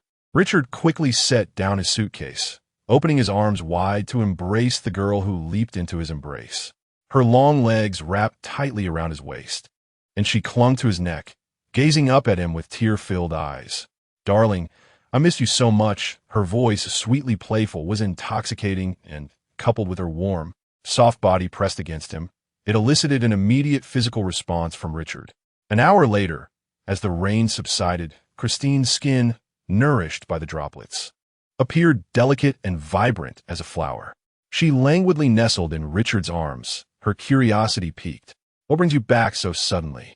Richard caressed her smooth back, inhaling the fragrance of her orchid-scented hair as he replied, My master said my training has reached a temporary conclusion, so I returned. Have you managed to regulate your emotions? Christine inquired with a tone laced with concern as she lifted her gaze. Richard lowered his head, catching sight of the worry reflected in his girlfriend's gray-blue eyes, and playfully winked. Of course I have. Otherwise, my mentor wouldn't have let me return. Now that you're back, will you be going out again? Christine asked, wrapping her arms around his neck in pursuit of an answer. Not for the time being, Richard replied with an awkward smile, his words faltering. But perhaps I will have to go out again. Humph. Very well then, Christine huffed lightly, pouting in discontent. The sight of her adorable, aggrieved expression tugged at Richard's heartstrings. He bent down to kiss her smooth forehead, hastily reassuring her, Next time I go out, I promise to keep in touch promptly, all right? You say that, Christine exclaimed, playfully pinching the tender flesh at Richard's waist. Last time, you promised to call me every day, yet it took you 3 days to send me an email. Richard exaggeratedly grimaced in pain, softly defending himself. Oh, come on, it was in the deep mountains. Communication was quite inconvenient. I don't care. Christine pouted, writhing her soft, smooth body in a display of playful defiance before her lover. Yet, she remained blissfully unaware of the immense effect her movements had on the ardent Richard. Clary, Richard's breathing became heavy, and he tightened his embrace around Christine's arms, his gaze burning with fervor. It wasn't until he had flipped her beneath him that Christine realized, perhaps unintentionally, she had ignited Richard's desires once more. Oh no. Before she could utter her refusal, Richard had already leaned down to silence her. Soon, Christine's eyes grew dreamy, her nostrils flaring as she emitted soft, pleasurable sighs. Her arms, seemingly unwilling, once again encircled Richard's neck. When she awoke again, the sun was already high in the sky. Christine, feeling achy all over, climbed out of bed. Unconcerned about her exposed form, she instinctively searched for Richard.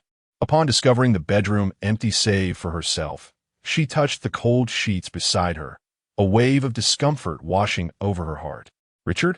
Christine called out, her voice tinged with a noticeable quiver of impending tears. In the kitchen, Richard heard the sound from the bedroom and immediately set down his knife. Hastening back to her side, "What's wrong, Clary?" Christine said nothing, simply extending her arms and gazing at him with a pitiful expression.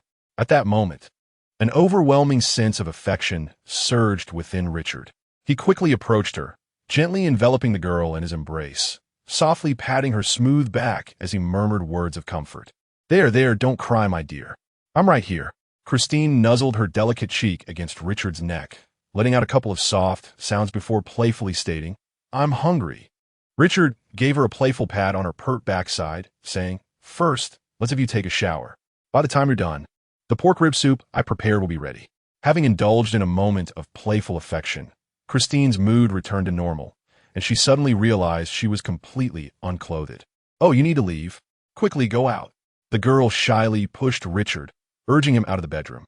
Seated at the dining table, Christine's mouth slightly agape. She gazed in astonishment at the sumptuous spread of Chinese cuisine before her. "Did you prepare all of this?" "Indeed," Richard replied, raising an eyebrow with pride. "Isn't my boyfriend remarkable? I am the quintessential gentleman, equally adept in the parlor and the kitchen." A delightful laugh escaped Christine, her joy evident as she trembled with mirth. All right, let's eat before it gets cold." Richard ladled a bowl of rib soup for her and added, "By the way, there's no need to rush to the hospital this afternoon. I've secured a full day off for you." Christine shot him a disapproving glance. "Work? What nonsense. This rascal has already worn me out twice this morning, and my body is still feeling weak." Chapter 24. 30 million. Oh, 30 million. A windfall. In the afternoon, Richard had initially planned to accompany Christine for a shopping spree and a movie. However, a phone call disrupted his intentions. Under Christine's disapproving gaze, Richard answered the call.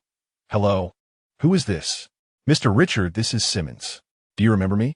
A youthful male voice resonated from the other end. Upon hearing the name, Richard instantly recalled the bespectacled young man who had approached him with information. Of course, Simmons. "What can I do for you?" "I would like to meet with you, sir." "We can choose a location near your residence," Simmons replied humbly. After a moment's contemplation, Richard suggested, "There is a CAF called Ailsop, 300 meters west of Greenpoint Apartments. Let us meet there." "Very well, sir. I shall wait for you there," Simmons concluded before promptly hanging up. "Simmons? What does this lad want from me? Is it related to the Serpent Gang?" As his thoughts raced, Richard turned apologetically to Christine. "I'm sorry, my dear. Our date will be delayed a bit." Christine, exasperated, remarked, "Richard, I feel you are busier now than before you left the hospital." In response, Richard could only manage a sheepish smile, recognizing that he had inadvertently spoken out of turn. At Ailsop CF, Simmons had chosen a table by the window, isolated from the bustle around them. Upon seeing Richard enter, he quickly stood up. "Mr. Richard, you've arrived." Richard patted his shoulder as he took a seat and said, "Simmons, there is no need to be so formal. We are friends now, aren't we?" "Indeed, sir," Simmons replied, his words respectful while his demeanor remained deferential. "What coffee would you like?" Richard sighed inwardly and replied, "A latte, please." Simmons called out, "Waiter, 1 latte and 1 mocha." "Certainly, please hold on." The waiter responded. After placing the order, Simmons directly reported to Richard, "I have been monitoring the activities of the Black Serpent Gang and unexpectedly stumbled upon a location." "The Black Serpent Gang?" Richard pondered for a moment and then asked, "The secret vault?" Simmons glanced around cautiously before nodding. "Yes, I inadvertently discovered the address."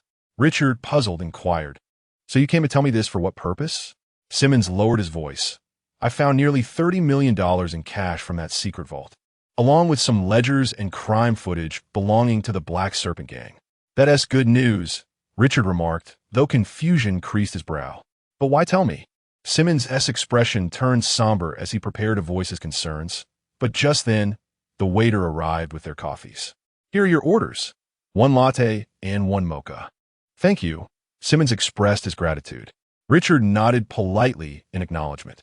Once the waiter departed, Simmons resumed. To you, 30 million may seem like a trifling sum, but for someone like me, hailing from the impoverished streets, it is a ticking time bomb. Once this information leaks, my family and I will be in grave danger. Richard nodded in agreement, cautiously suggesting, you might want to spend a little more carefully, as long as you don't spend too much at once. I believe no one will notice you. I would never place a ticking bomb next to myself and my family. Simmons's gaze was resolute. In his eyes, $30 million paled in comparison to the value of his loved ones. Then why have you come to me? Richard inquired, perplexed. I wish to entrust this $30 million to you. Sir, Simmons replied respectfully. To me? Richard exclaimed, staring at Simmons in astonishment. Why? Your wisdom is sufficient to manage it. Simmons continued, a look of anticipation gracing his face, and I wish to follow you. Huh? Richard was bewildered, unable to comprehend the thought process of this young man. A hint of admiration crossed Simmons's countenance as he elaborated. You are a capable individual. My mother taught me from a young age that to lead a truly stable and good life, one must associate with kind-hearted and competent people. After a moment of silence, Richard praised, Simmons, your mother is a remarkable woman. Simmons nodded. I have always believed that, sir. Suddenly, Richard thought of Christine and realized something. He readily acquiesced. Very well. I agree. After bidding farewell to Simmons, Richard returned directly to the greened-out apartment. He pressed his hand on the girl's shoulder, gently urging Christine, who was standing and preparing to leave, back onto the sofa. Aren't we going out? Christine inquired, a look of confusion on her face. We'll go out later, Richard replied. Then, with a serious expression, asked Christine, we need to discuss a very serious matter. Noticing Richard's solemn demeanor, Christine sat upright and said, Go ahead. If I were to start a company, would you be willing to resign from your position as a doctor to assist me? Richard asked, gazing into her eyes. Start a company? The girl's gray-blue eyes reflected bewilderment. Yes, I want to establish a company and need someone I can trust to help me. As Richard spoke, he grasped her hand tightly, earnestly declaring, But in this world, the only person I can fully trust is you. A flicker of emotion crossed Christine's face, but she quickly cast him a sidelong glance, retorting, That's quite touching, dear. But why would I resign from my beloved job as a doctor to assist you in something I know nothing about? Oh, Christine. Richard feigned a pitiful look, his eyes resembling a forsaken puppy, moist and pleading, nearly causing Christine to succumb. All right, I'll do it. Christine relented, hastily turning her head away, unable to meet his gaze. This man was simply too charming.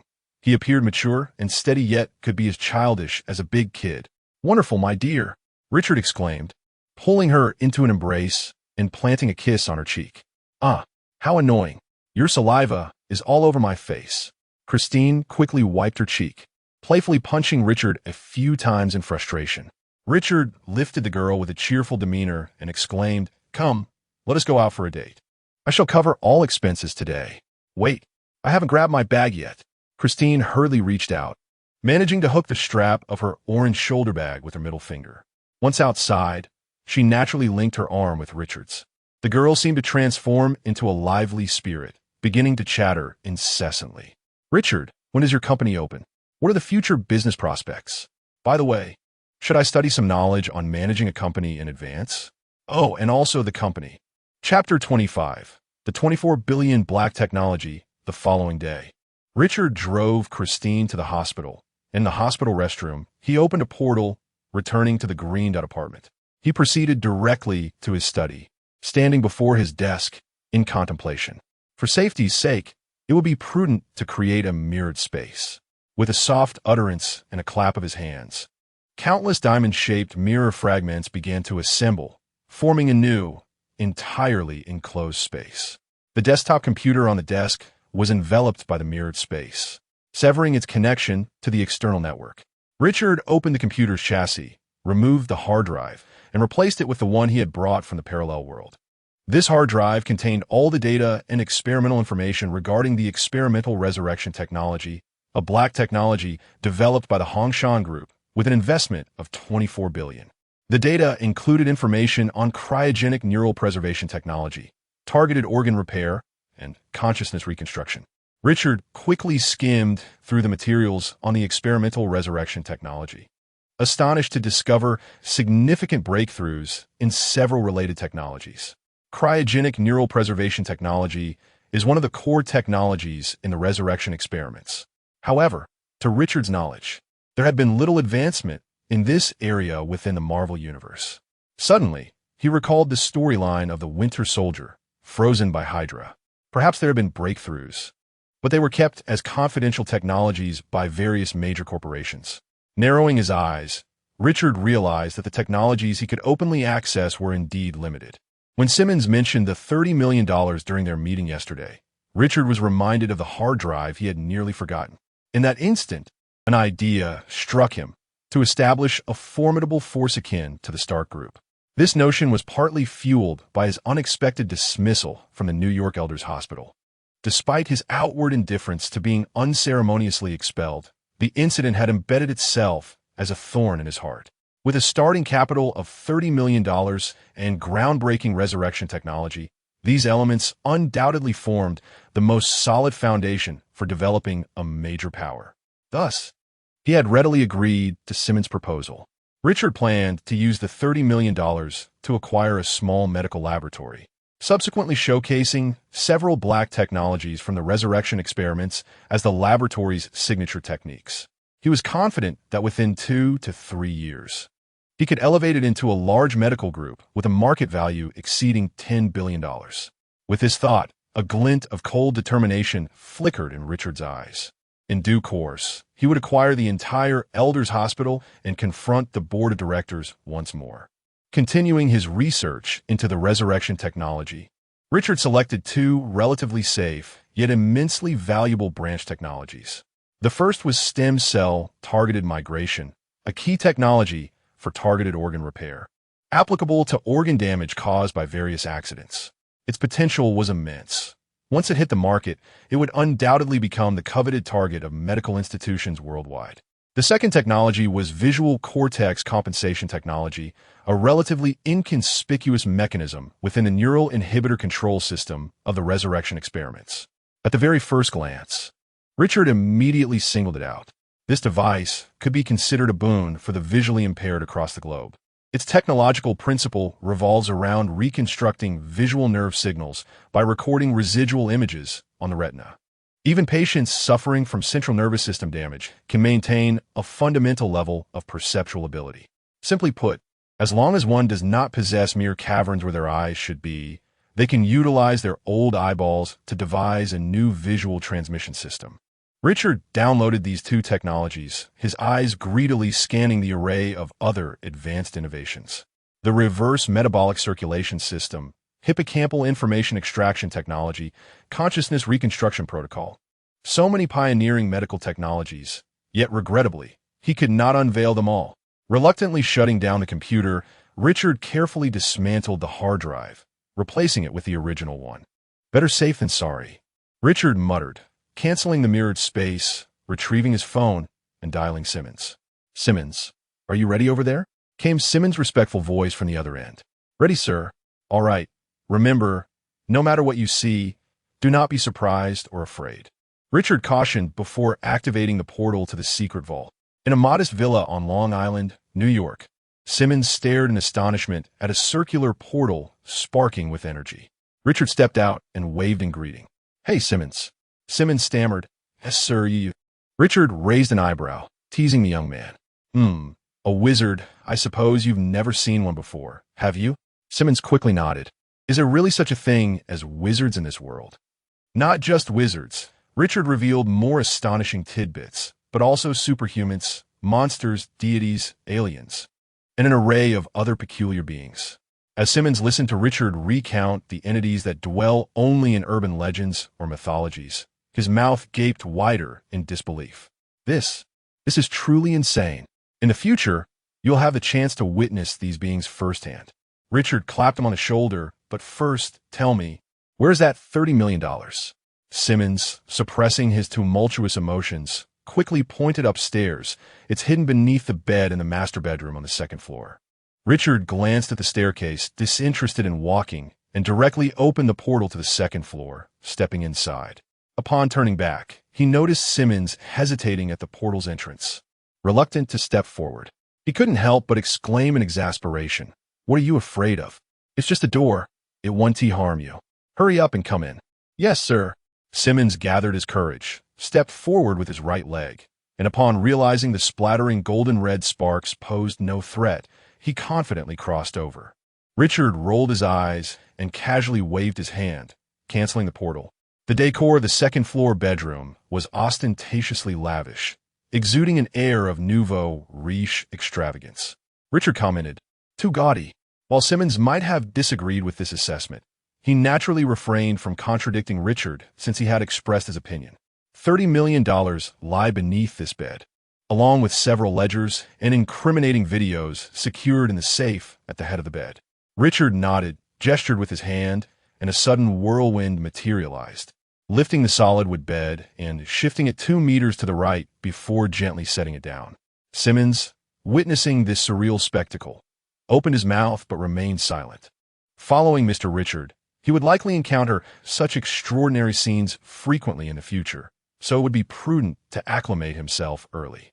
Observing the neatly stacked $30 million, Richard pondered briefly before turning to Simmons and saying, "I intend to acquire a small medical laboratory with this $30 million. Given your current circumstances, you're not in a position to assume the role of director for this laboratory. Therefore." Chapter 26. A great calamity quickly summoned the elder Richard. "I shall ensure your admission to Columbia University for further studies. Upon your return, you will oversee this medical laboratory." Simmons, invigorated by the prospect, exhibited a look of astonishment. "Columbia University? Well, although I'm not officially enrolled as a student, attending as an auditor should pose no issue." "Thank you, sir." With a deep bow towards Richard, Simmons resolutely proclaimed, "From this day forth, my life is dedicated to your service." "Richard, my dear junior, your unwavering loyalty places an unexpected burden upon me." After calming the exceedingly excited Simmons, Richard took his leave, choosing not to take the money with him, but instead leaving it temporarily in that location. The Greenpoint apartment was simply too small to accommodate such a sum, and other places lacked a secure vault. He would retrieve the funds once a suitable medical laboratory for acquisition was identified. Upon returning to the apartment, Richard retrieved his phone and dialed a number saved under the name Carl Frank. "Hello, Attorney Carl. Dr. Richard? It has been quite a while. How have you been?" A mature, male voice resonated through the line. Richard, engaging in pleasantries, replied, "Quite well. I recently took a trip to Nepal for some respite. How about you? How is the recovery of your right hand's nerves progressing?" "Much improved. I can now adeptly wield a knife and fork to cut steak." Attorney Carl's tone was warm. "In contrast to your situation, I envy you for your vacation, while I am embroiled in legal battles without a moment's respite." Listening to Carl's lamentations, Richard raised an eyebrow, skeptical of the old fox's words. He jested, "As one of New York's top attorneys, you find yourself envious of a struggling physician like me? Speaking of which, Dr. Richard, have you considered pursuing legal action against the Elder Council Hospital?" Richard, "Well, this old fellow truly deserves his reputation as a top-tier attorney, adept in the art of taking advantage of situations." Richard then addressed the matter directly. "No need for that. Attorney Carl, I have an acquisition proposal. Do you have time to handle it?" Carl inquired. "An acquisition proposal? What area does it pertain to?" Richard explained, "I intend to acquire a small medical laboratory." "A small medical laboratory?" Carl's voice reflected surprise. "Are you no longer practicing medicine?" "No longer practicing?" Richard was momentarily taken aback. Although he had never explicitly stated such a thing, ever since becoming a mage and gaining the ability to traverse parallel worlds, he had indeed ceased to contemplate a return to medicine. "Perhaps I will focus on developing innovative medical technologies in the future." It is truly regrettable.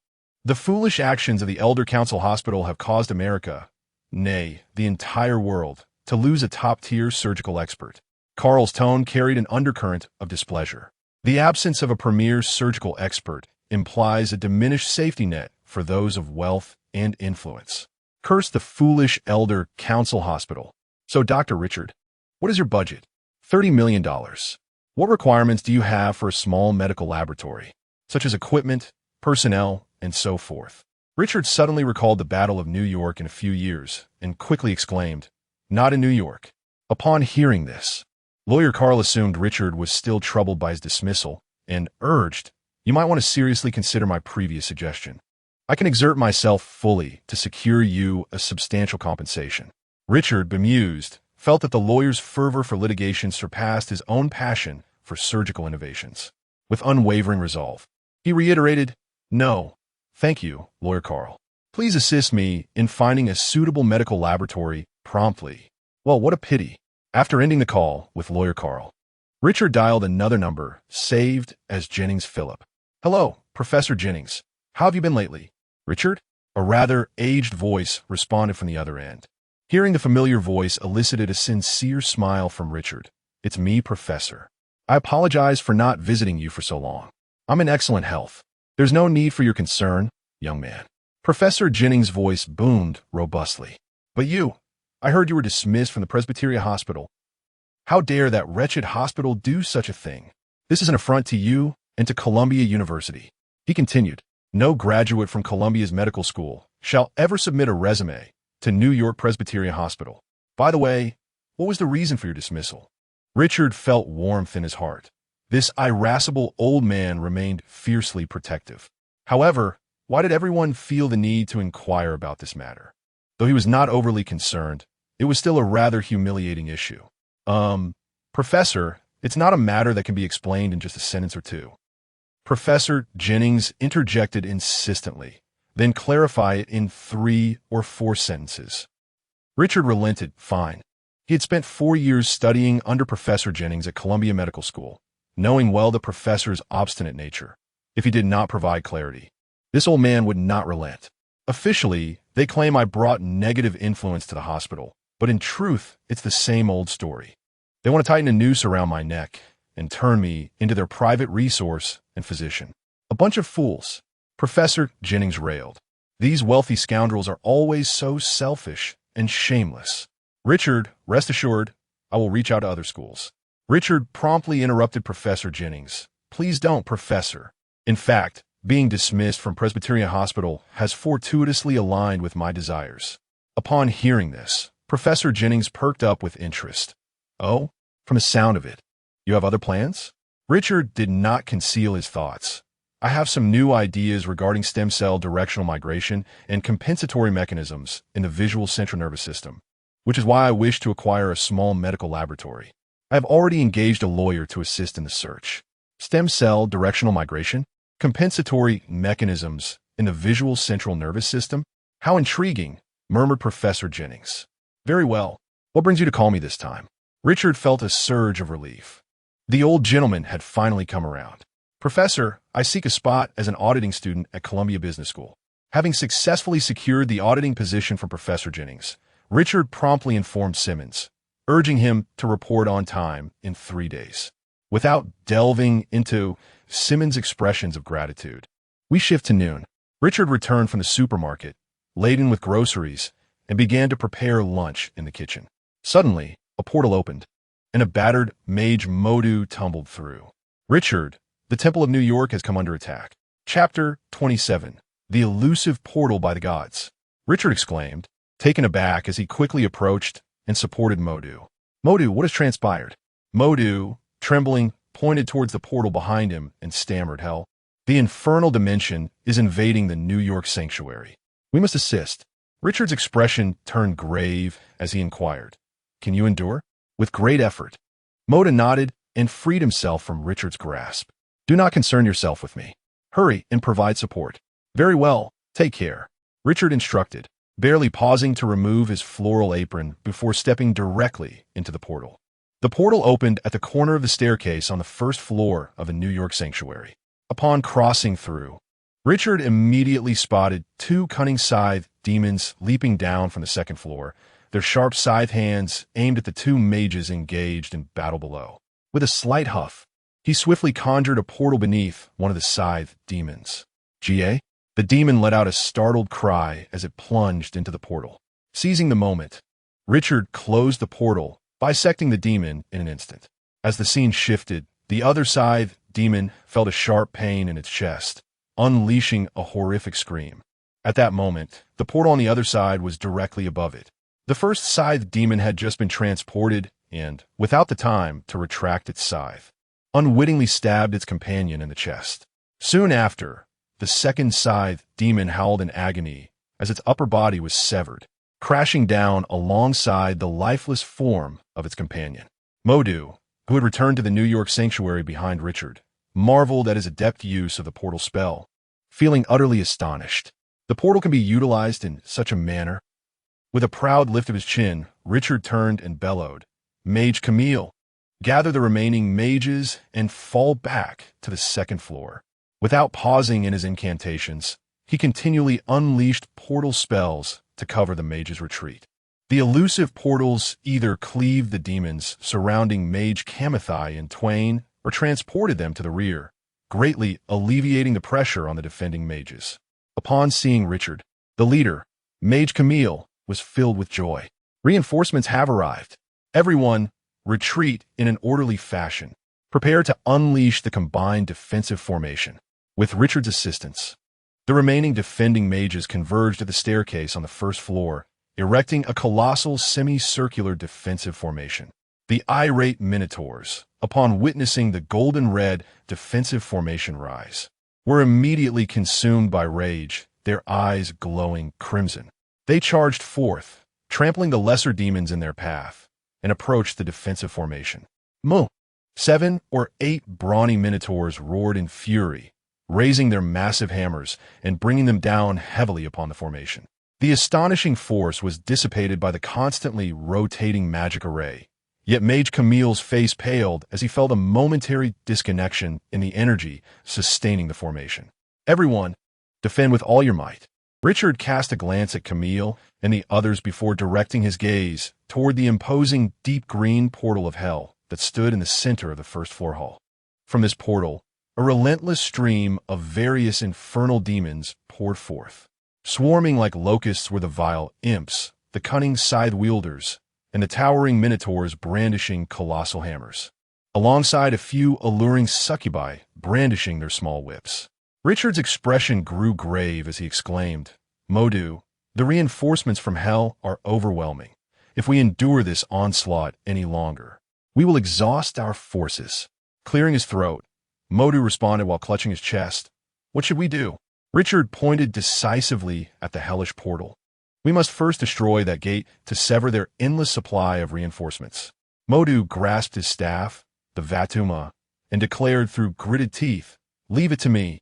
Richard seized his arm, his expression one of disbelief. "Come now, in your current condition, you would merely become fodder. Instead, assist Mage Camille and the others in constructing the defensive array. I shall take care of the Hell Gate." With that, he plunged into the portal and, in the blink of an eye, appeared above the hellish entrance. The demons nearby, upon noticing Richard, raised their heads and roared in unison. "Come on, handsome." Startled by the seductive coo of a succubus, Richard's heart skipped a beat, momentarily halting his spellcasting.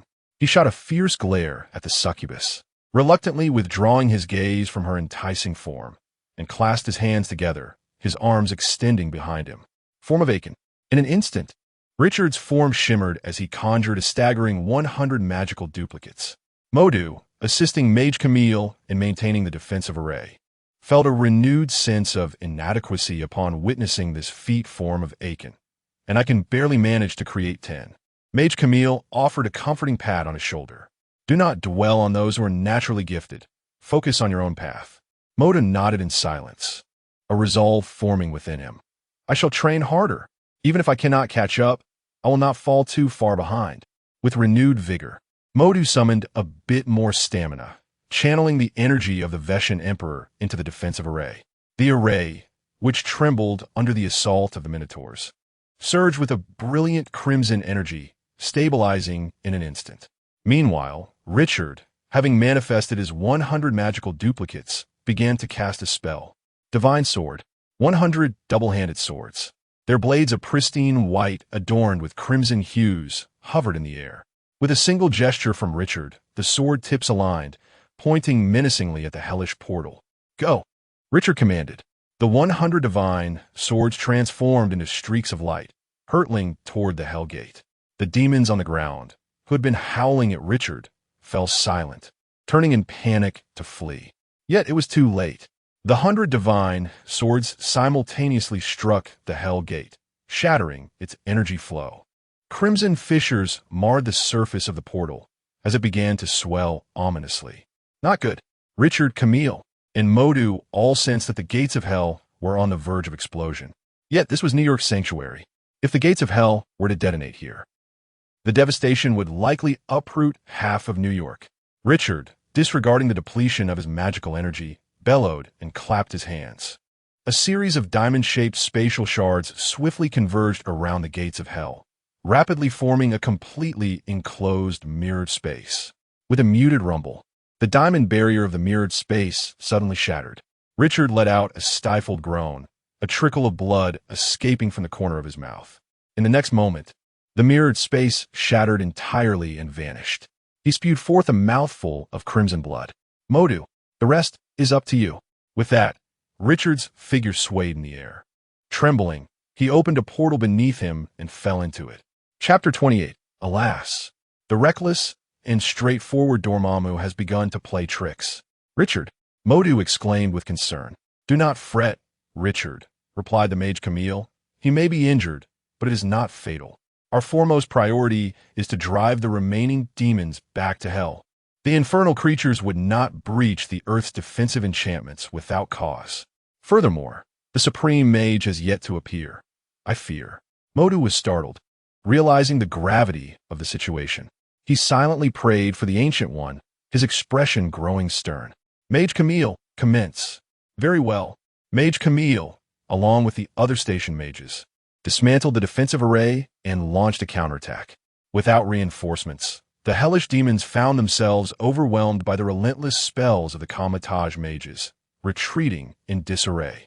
Meanwhile, Richard tumbled out of the portal, landing on the bed of Greenpoint apartment, and promptly fell into unconsciousness. Half an hour later, upon returning home, Christine discovered him and immediately called for an ambulance. Soon, the emergency vehicle arrived and transported Richard to the Presbyterian Hospital in Manhattan. In a distant dimensional rift, the Ancient One floated serenely amidst the chaos, hands clasped behind his back, surrounded by 3 renowned lords of dimension: Mephisto, Lord of Hell; Nightmare, Lord of Dreams; and Zissith, God of Dark Magic. Mephisto revealed his true demonic form, baring his sharp teeth. "Surrender, Supreme Mage." The Ancient One bore a faint smile. "Mephisto, I trust you do not wish to send your doppelganger to Earth?" Mephisto remained silent. Nightmare's form flickered like a wisp of smoke, his voice ethereal and elusive. "Sign the Treaty of Defeat, and I shall allow you to depart." The Ancient One maintained his calm demeanor. "Nightmare, do not let me see you on Earth again." In a sudden explosion, Nightmare's smoky form burst apart. "We shall see how long you can maintain that expression." The enigmatic Zissith remained silent, merely observing the unfolding drama with keen interest. Meanwhile, the London sanctum was shrouded in an ominous gray barrier. Caecilius and his subordinates, with eyes closed, floated tranquilly in the air within the sanctum. A tendril of black-purple energy extended from the gray barrier, connecting to their foreheads. In a profound dreamscape, Caecilius led his party in a frantic dash. A female mage with a long ponytail gasped for breath. "Master Caecilius, we have been running for nearly an hour. Let us rest." Caecilius, with a stoic expression, glanced at the weary mages and raised his right hand. "Halt! 10 minutes to regroup."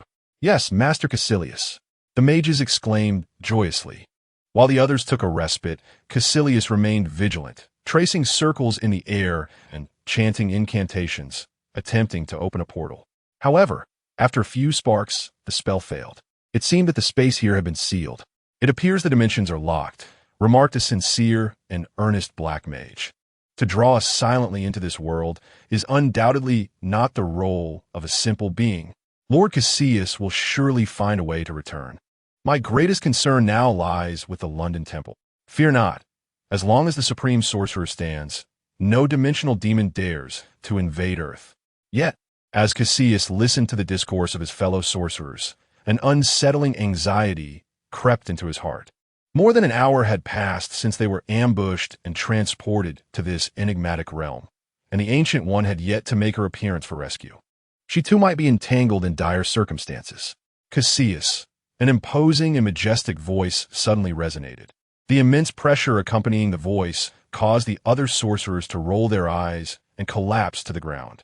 Cassius brandished his Vatum wand, planted it firmly into the ground, and strained to maintain his stance. Immortimu, impossible. How could you appear on Earth? Ha ha ha, what if this is not Earth? Mortimer laughed heartily. Void chaos. An endless expanse. This is the dream realm. Cassius was taken aback. Quick to react, Cassius, Mortimer remarked with satisfaction. You dare align yourself with other dimensional lords?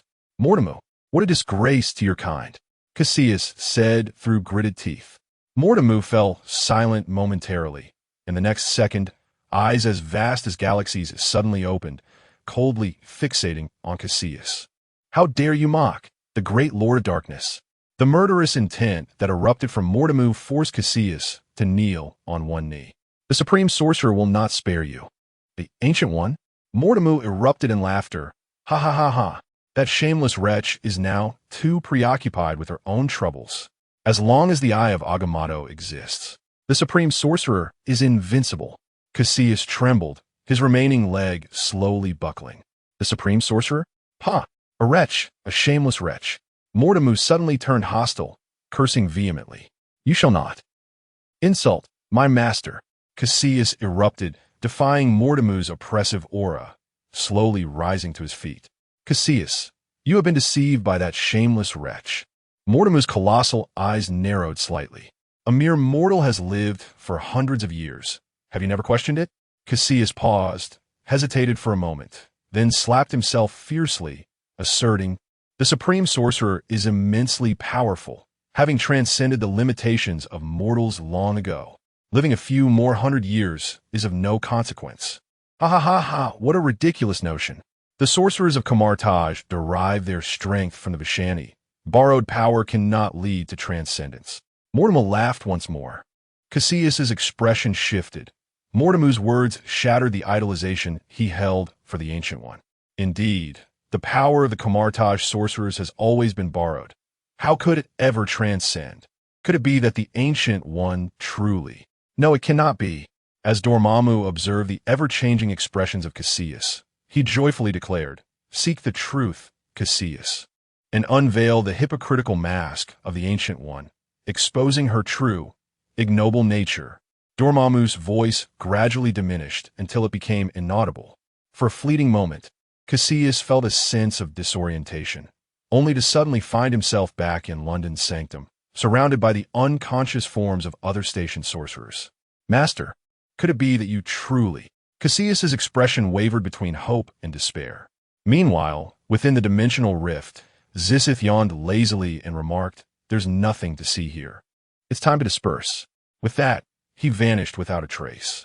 Mephisto and Nightmare exchanged a moment of surprise, their noble gazes meeting as they watched the Ancient One retrieve a folding fan from behind. Supreme Sorcerer, consider yourself fortunate this time. Mephisto spat a disdainful remark before retreating in haste. Ancient One, we shall see how this unfolds. Nightmare proclaimed with a menacing tone, turning to glide away. The Ancient One gazed after their departing figures, her mind contemplating, Cassius, which path will you choose this time? With a simple gesture, she tore through the fabric of space and returned to Kamartaj. In a Manhattan Sanctum hospital, Richard slowly opened his eyes. Christine, who had vigilantly remained by his side, joyfully leaped onto him. Richard, you have finally awakened. Chapter 29. Years ago, I transformed the Elders Hospital into New York City's premier hospital. Richard struggled to sit up, grasping Christine's hand. Hey, Chris, I'm all right, he softly reassured her. With tear-filled eyes, Christine nodded and tightly held onto Richard's hand in return. Richard, why did you fall unconscious at home? Richard hesitated, uncertain of how to respond. Should he directly reveal to her that he was a sorcerer from Kamartaj, injured while defending the Earth, which had led to his fainting? If he were to say that, Christine would probably rush him straight to a psychiatric ward. Yet, he couldn't keep it a secret indefinitely. That would merely turn into a classic trope of "I did it all for your sake." Looking deeply into Christine's eyes, Richard earnestly said, "It's not convenient to discuss here. I'll explain everything when we get home." Christine obediently nodded, her large, tear-streaked eyes evoking a surge of affection within him. He gently wiped away her tears and tenderly said, "My dear Chris is so sweet." Instantly, Christine's cheeks flushed with embarrassment. She quickly pulled Richard's hand away, glancing around nervously. Seeing that they were alone in the hospital room, she playfully tapped his arm, pouting, "You're incorrigible. This is the hospital?" Just then, the door swung open abruptly as several nurses rushed in. "Dr. Richard is awake." "How wonderful. I was so worried." "Go on, Lilith." It was clearly Dr. Palmer who was most anxious. "Indeed, for the hours you were unconscious, Dr. Palmer stayed right here." "Oh, I didn't say anything." The familiar chatter brought a smile to Richard's face as he raised his hand in a warm greeting. "Hi, Lena, Lilith, Mary, it's been ages." The youngest, Lilith, exclaimed. "Dr. Richard, we were terrified when you came in via ambulance." Mary shot her a sidelong glance, teasing, "Yes, if it weren't for Dr. Nick's examination saying you were fine." Lilith would have been in tears. Lilith's face flushed crimson as she playfully swatted at Mary's waist, insisting, "Mary, you're exaggerating. I didn't cry." Richard instinctively glanced at Christine, concerned she might feel jealous. Seeing this, Christine smiled softly, feeling both amused and touched. She held Richard's hand tightly, offering him a radiant smile. The eldest nurse, Lena, watched their silent exchange with an affectionate smile, internally exclaiming, "Oh my, Dr. Richard is so indulgent. Dr. Palmer is so sweet." After a brief chat with Richard, the three nurses who had temporarily left their posts were swiftly rounded up by the assertive head nurse Jenna. Be gentle." It was Mary who encouraged us to come. "Why are you pulling my ear?" "Enough chatter. Just because I'm your aunt. That is so unfair." Listening to Lilith's distant cries as she was taken away, Christine couldn't help but chuckle. Lilith is truly adorable. Richard nodded with a smile, and to quell any potential jealousy from Christine, he swiftly shifted the topic. "How is the emergency department faring?" "It seems that Nurse Mary and the others are somewhat at ease." Christine's cheerful smile gradually faded. "Indeed, the emergency department is not as busy as it used to be." "Why is that?" Richard inquired with curiosity. "Because of you," Christine replied, her gaze fixed on Richard. "When you were here, the Manhattan Presbyterian Hospital was often referred to as the Metropolitan General Hospital." Metropolitan General Hospital? Richard was taken aback. It was the first time he had heard such a term. The finest medical resources have always been controlled by the elite. Christine clutched her lover's hand tightly, her eyes brimming with pride. Ordinary individuals would wait a decade just to secure an appointment with a top-tier physician. When you were in the emergency department, even patients from Queens would choose to seek treatment here. However, ever since news of your departure spread, they have ceased to come. For the average person, the emergency departments of all the major hospitals in New York are comparable in terms of medical expertise. Without you, a top-tier physician, why would they choose to travel from afar? Richard felt a wave of introspection wash over him. "I was indeed impressive. I managed to elevate the Manhattan Presbyterian Hospital to the status of New York City's premier public hospital. Is this what they mean by layoffs reaching critical areas?" Just then, the door to the ward swung open once more. Karen Thomas, a board member of the Presbyterian Hospital, entered, accompanied by Director Pansy of the emergency department. "Director Pansy?" Christine exclaimed, releasing Richard's hand and standing up. Director Pansy wore a professional smile as he greeted them. "Hello, Dr. Palmer." "Hello, Dr. Richard, it's been a while." Richard responded with a cool nod, his tone calm. "It has been a while, Director Pansy." Observing Richard's indifferent demeanor, a flicker of displeasure crossed Director Pansy's face, igniting a quiet anger within him. This jerk remains as arrogant and rude as ever. When he was in the emergency department, everyone only knew Richard. Richard. But I am the chief of the emergency department. I am the most significant figure at the Manhattan Presbyterian Hospital. I'm a boss here. Director Pansy thought indignantly, momentarily distracted by the presence of others. Karen Thomas, standing nearby, was displeased as well. He raised a hand to cover his mouth and coughed heavily. "Ahem. The sound of the cough startled Director Pansy, reminding him of the purpose of his visit. He quickly stepped aside, a warm smile on his face as he introduced Dr. Richard. Dr. Palmer, allow me to introduce. This is Mr. Karen Thomas, a board member of our Manhattan Presbyterian Hospital. Mr. Thomas is a true gentleman. Upon hearing of Dr. Richard's hospitalization, he made a special trip to pay a visit. Mr. Karen Thomas approached, a modest smile adorning his face, and extended his right hand. Greetings, Dr. Richard. Although we have never met in person, I have always held your medical expertise in high regard. I never anticipated that our first encounter would take place here. Upon hearing this, Karen Thomas displayed a look of regret. Richard and Christine responded with indifference, yet Director Pansy, an adept flatterer of superiors, was determined to ensure that no words from the leadership went unacknowledged. Oh, dear Director Karen, you are overthinking. This only demonstrates your appreciation for talent. Karen Thomas waved her hands repeatedly, wearing an expression of modesty. Director Pansy, you flatter me. I should have visited Dr. Richard much sooner. By the way, Dr. Richard, how is your health? If you need anything, please do let me know. I can coordinate immediately. Richard. Chapter 30.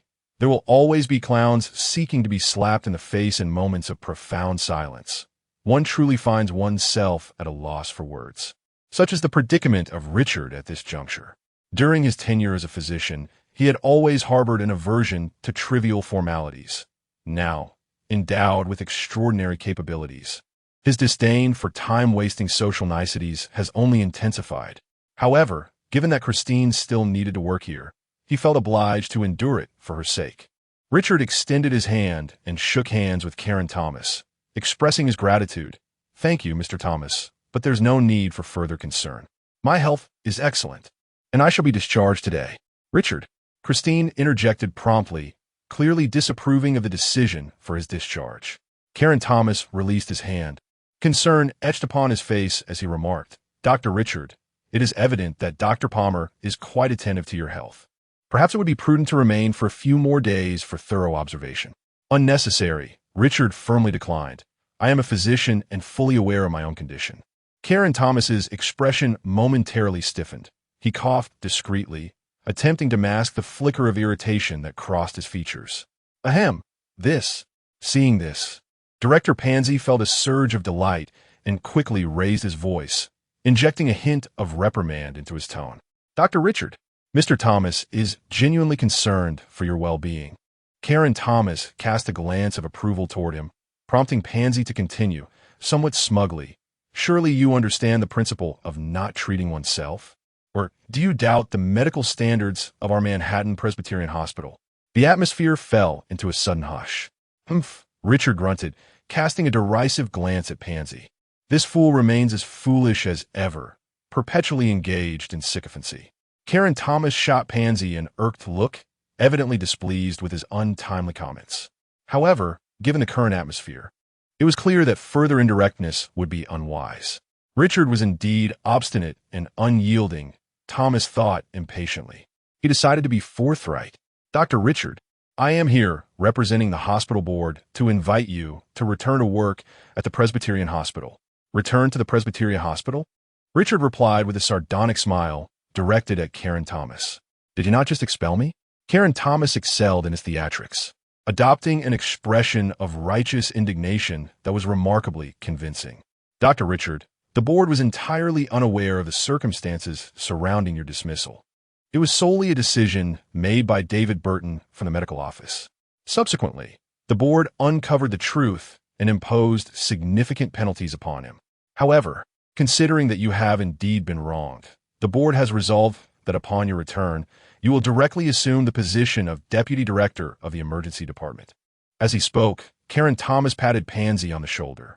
Rest assured, Director Pansy will fully support your work henceforth. Richard regarded Pansy with a knowing look, his keen dynamic vision capturing the flicker of resentment and anger in Pansy's eyes. TSK, the status of a sycophant is indeed lowly. Richard silently shook his head and once again declined the offer. I apologize, Director Karen, but I must decline. What? Karen Thomas was taken aback, initially believing he had been recruited by another hospital, and promptly inquired, Has another hospital invited you? Our Presbyterian hospital can offer conditions superior to those of any other institution. No, Richard remained steadfast in his refusal. There is an old adage at Donda. A good horse does not graze on the grass it has already passed. The Presbyterian hospital has lost all credibility in my eyes. Karen Thomas's expression darkened, and he forced a smile as he spoke. It seems Dr. Richard is still upset. However, it matters not. We shall reconnect in due time, and I hope you will reconsider then. With that, he turned and stormed away. Pansy was elated, exclaiming, "Excellent refusal. You will surely regret this, Richard," with a gloating remark. He hurried after him. "Director Karen, wait for me." Watching the two retreating figures, Richard scoffed and shook his head. "A pair of buffoons. Clara, I shall discharge myself at once. Remaining here could summon more of those insidious individuals. But your health?" Christine expressed her concern. Richard chuckled, patting his chest with a resounding thud. "Dear, I am extraordinarily robust." Christine's cheeks flushed with embarrassment as she shot him a reproachful glance. "Huh." The discharge procedures were completed swiftly. Richard, carrying his changed clothes, left the ward. As he passed the neurosurgery office, an elderly woman with graying hair was abruptly pushed out. "Mrs. Pemberton, I have told you countless times, Dr. Strange is unavailable. Please refrain from bothering me." With that, the office door slammed shut, tears streaming down her face. The elderly woman picked up the thick medical file that had fallen to the ground and staggered towards a young man slumped in a wheelchair nearby. "Jonathan, let us go." Jonathan sat hunched in his narrow wheelchair, a visage of despair. "Let me die, mother." "No, Jonathan, have faith in me. You will recover. May I see the medical records?" "Madam?" Richard approached quietly, asking softly. The elderly woman startled, quickly rising. Upon seeing Richard's youthful face, she hesitated and inquired, "Sir, who are you?" Richard replied with a gentle smile, "I am a doctor." The elderly woman's face brightened, and she hurriedly handed over the medical file. "Please, you must tell my child." Without responding, Richard opened the file and swiftly scanned the images. He immediately discerned the ailment: a rupture of the central nervous system resulting in complete paralysis. Given the current medical technology, this constitutes an incurable affliction. No wonder Dr. Stephen Strange's assistant declined. He must have been instructed by Strange himself. "With all due respect, madam, based on this medical record, Mr. Jonathan Pemberton's condition is beyond the capacity of any physician to heal." Richard would not deceive a devoted mother. The elderly woman's expression suddenly fell, and with a bitter smile, she nodded and said, "Thank you, doctor. Other physicians have said the same, but I cannot give up. He is my child." Upon hearing his mother's resolute words, Jonathan Pemberton was overcome with anguish and tears streamed down his face. Observing the unwavering determination in the elderly woman's eyes, Richard suddenly remarked, "Indeed, the current level of modern medicine cannot cure his ailment. However, you might consider seeking treatment elsewhere." The elderly woman lifted her head in surprise. "Where do you mean? What place are you referring to?" Richard, looking intently at her, replied earnestly, "I must clarify, madam, that I cannot guarantee that Mr. Jonathan will be cured there. Regardless of the outcome, we must attempt it," the elderly woman declared with conviction. "Very well," Richard murmured. Nepal, Kathmandu. Chapter 31. The ancestral treasure land is up for grabs. Only 25 million. As Richard stepped out of the hospital, his phone rang unexpectedly. He retrieved his mobile device and saw that it was Professor Jennings calling. Upon answering, the professor's robust voice resonated immediately. "Young Richard, did you not mention your desire to acquire a small medical laboratory? I happen to know of one." Richard's eyes sparkled. Given Professor Jennings' esteemed status, any laboratory that caught his attention would undoubtedly be among the finest in terms of research capabilities and equipment. Eagerly, he inquired, "That is splendid, Professor. Which laboratory is it?" Professor Jennings refrained from revealing the name directly. "Now, let me make this clear. Young Richard, the situation surrounding this small medical laboratory is somewhat intricate, and the acquisition cost may be rather steep for you." Richard paused, taken aback by the mention of a high acquisition cost. Tentatively, he responded, "Professor, I have prepared $30 million. Is that sufficient?" "How much? 30 million? Good heavens, you've been quite the little moneymaker." Professor Jennings exclaimed in astonishment. That should be more than adequate. I inquired previously, and the owner of the laboratory is asking for $25 million. If you enlist a competent lawyer to negotiate, the price could potentially be lowered. Richard felt invigorated and quickly pressed. Which laboratory is it, Professor? It is a private small medical laboratory called Federer, located in Los Angeles. And the ownership rests with the current president of the Federer Group, Wolf Federer. At this point, Professor Jennings suddenly expressed his displeasure with the tirade. That little Federer is squandering the magnificent legacy left by old Federer. Richard now understood that this individual must be an acquaintance of Professor Jennings, perhaps even a younger relative. Ah, the Federer Group? He asked urgently. Is that the same group that rose to fame through the sale of the Fester antidepressant? Indeed, Professor Jennings replied nostalgically. That very Fester was developed under the commission of old Federer. Really? Richard exclaimed, utterly astonished. This revelation was news to him. What do you mean, really?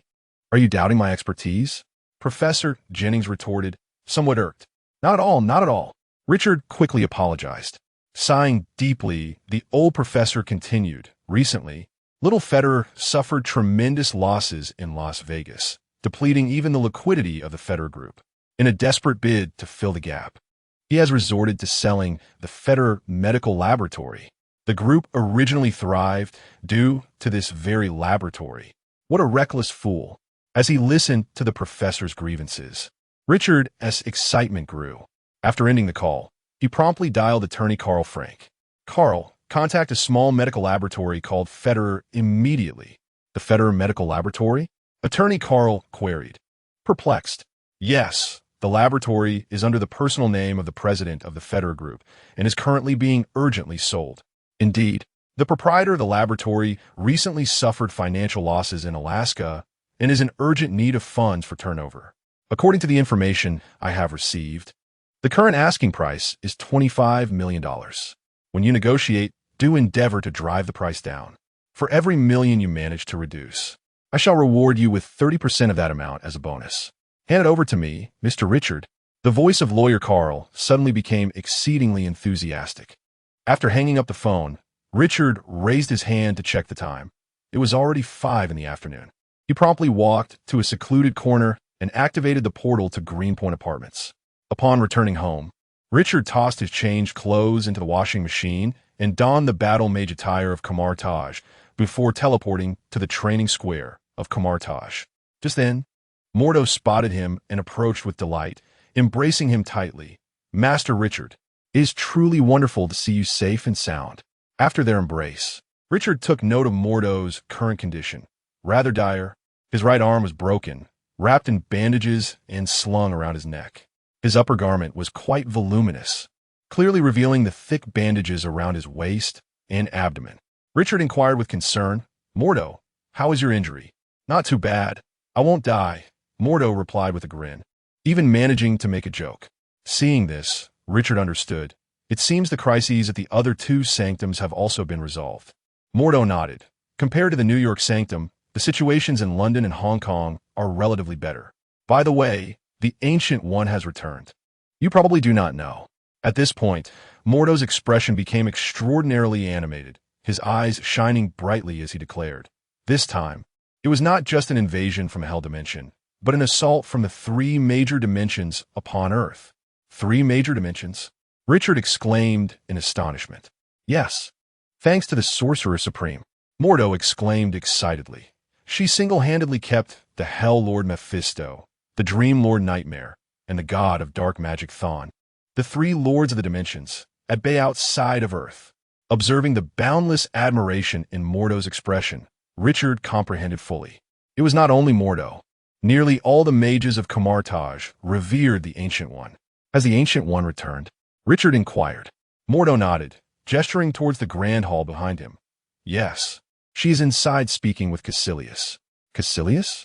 Richard's eyes widened slightly. You tend to your injuries first. I have matters to discuss with the Ancient One. Richard left these words behind and swiftly made his way to the grand hall. Just as he turned into the hall, he collided with a mage exiting. Richard quickly steadied the individual, apologizing. My apologies, are you all right?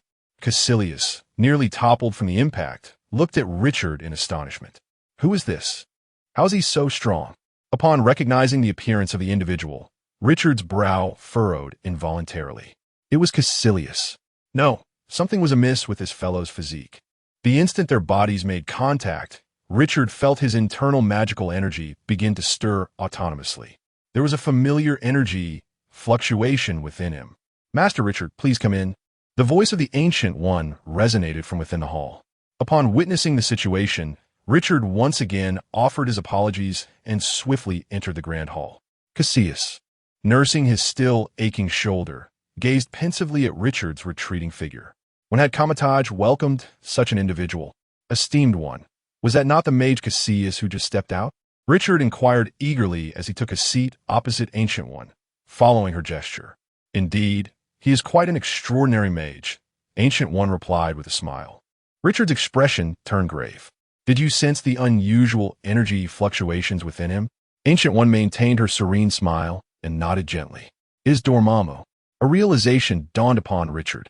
He recognized that familiar energy signature, akin to the giant he had encountered during the astral projection. Did you not warn Caecilius that he has already caught Dormammu's attention? Richard asked, perplexed. With a smile gracing her lips, Ancient One uttered a chilling remark. Chapter 32. Those who tread the precipice yearn for a guiding hand behind them. Yet, none appeared. The icy response sent a shiver down Richard's spine. Unable to restrain himself, he remarked, surely you must understand that even a trace of Dormammu's energy will insidiously influence Caecilius' character. Ancient One nodded, fanning herself. I am aware. Then why? Richard inquired, perplexed. In that moment, the Ancient One's demeanor was so cold, it starkly contrasted with the warm and amiable teacher he had always known. Richard's skepticism prompted a brief silence from the Ancient One, who sighed and said, Richard, I have glimpsed Caecilius' future countless times. Suddenly, realization dawned upon Richard. The very individual destined to kill the Ancient One in the future was none other than Caecilius.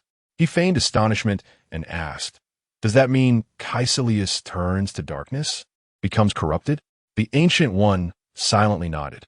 Richard could not fathom her inner thoughts, but if it were him, he would undoubtedly strike first against someone fated to take his life. You must have foreseen his future when he first joined, correct? Richard continued. Then why did you accept him as a disciple?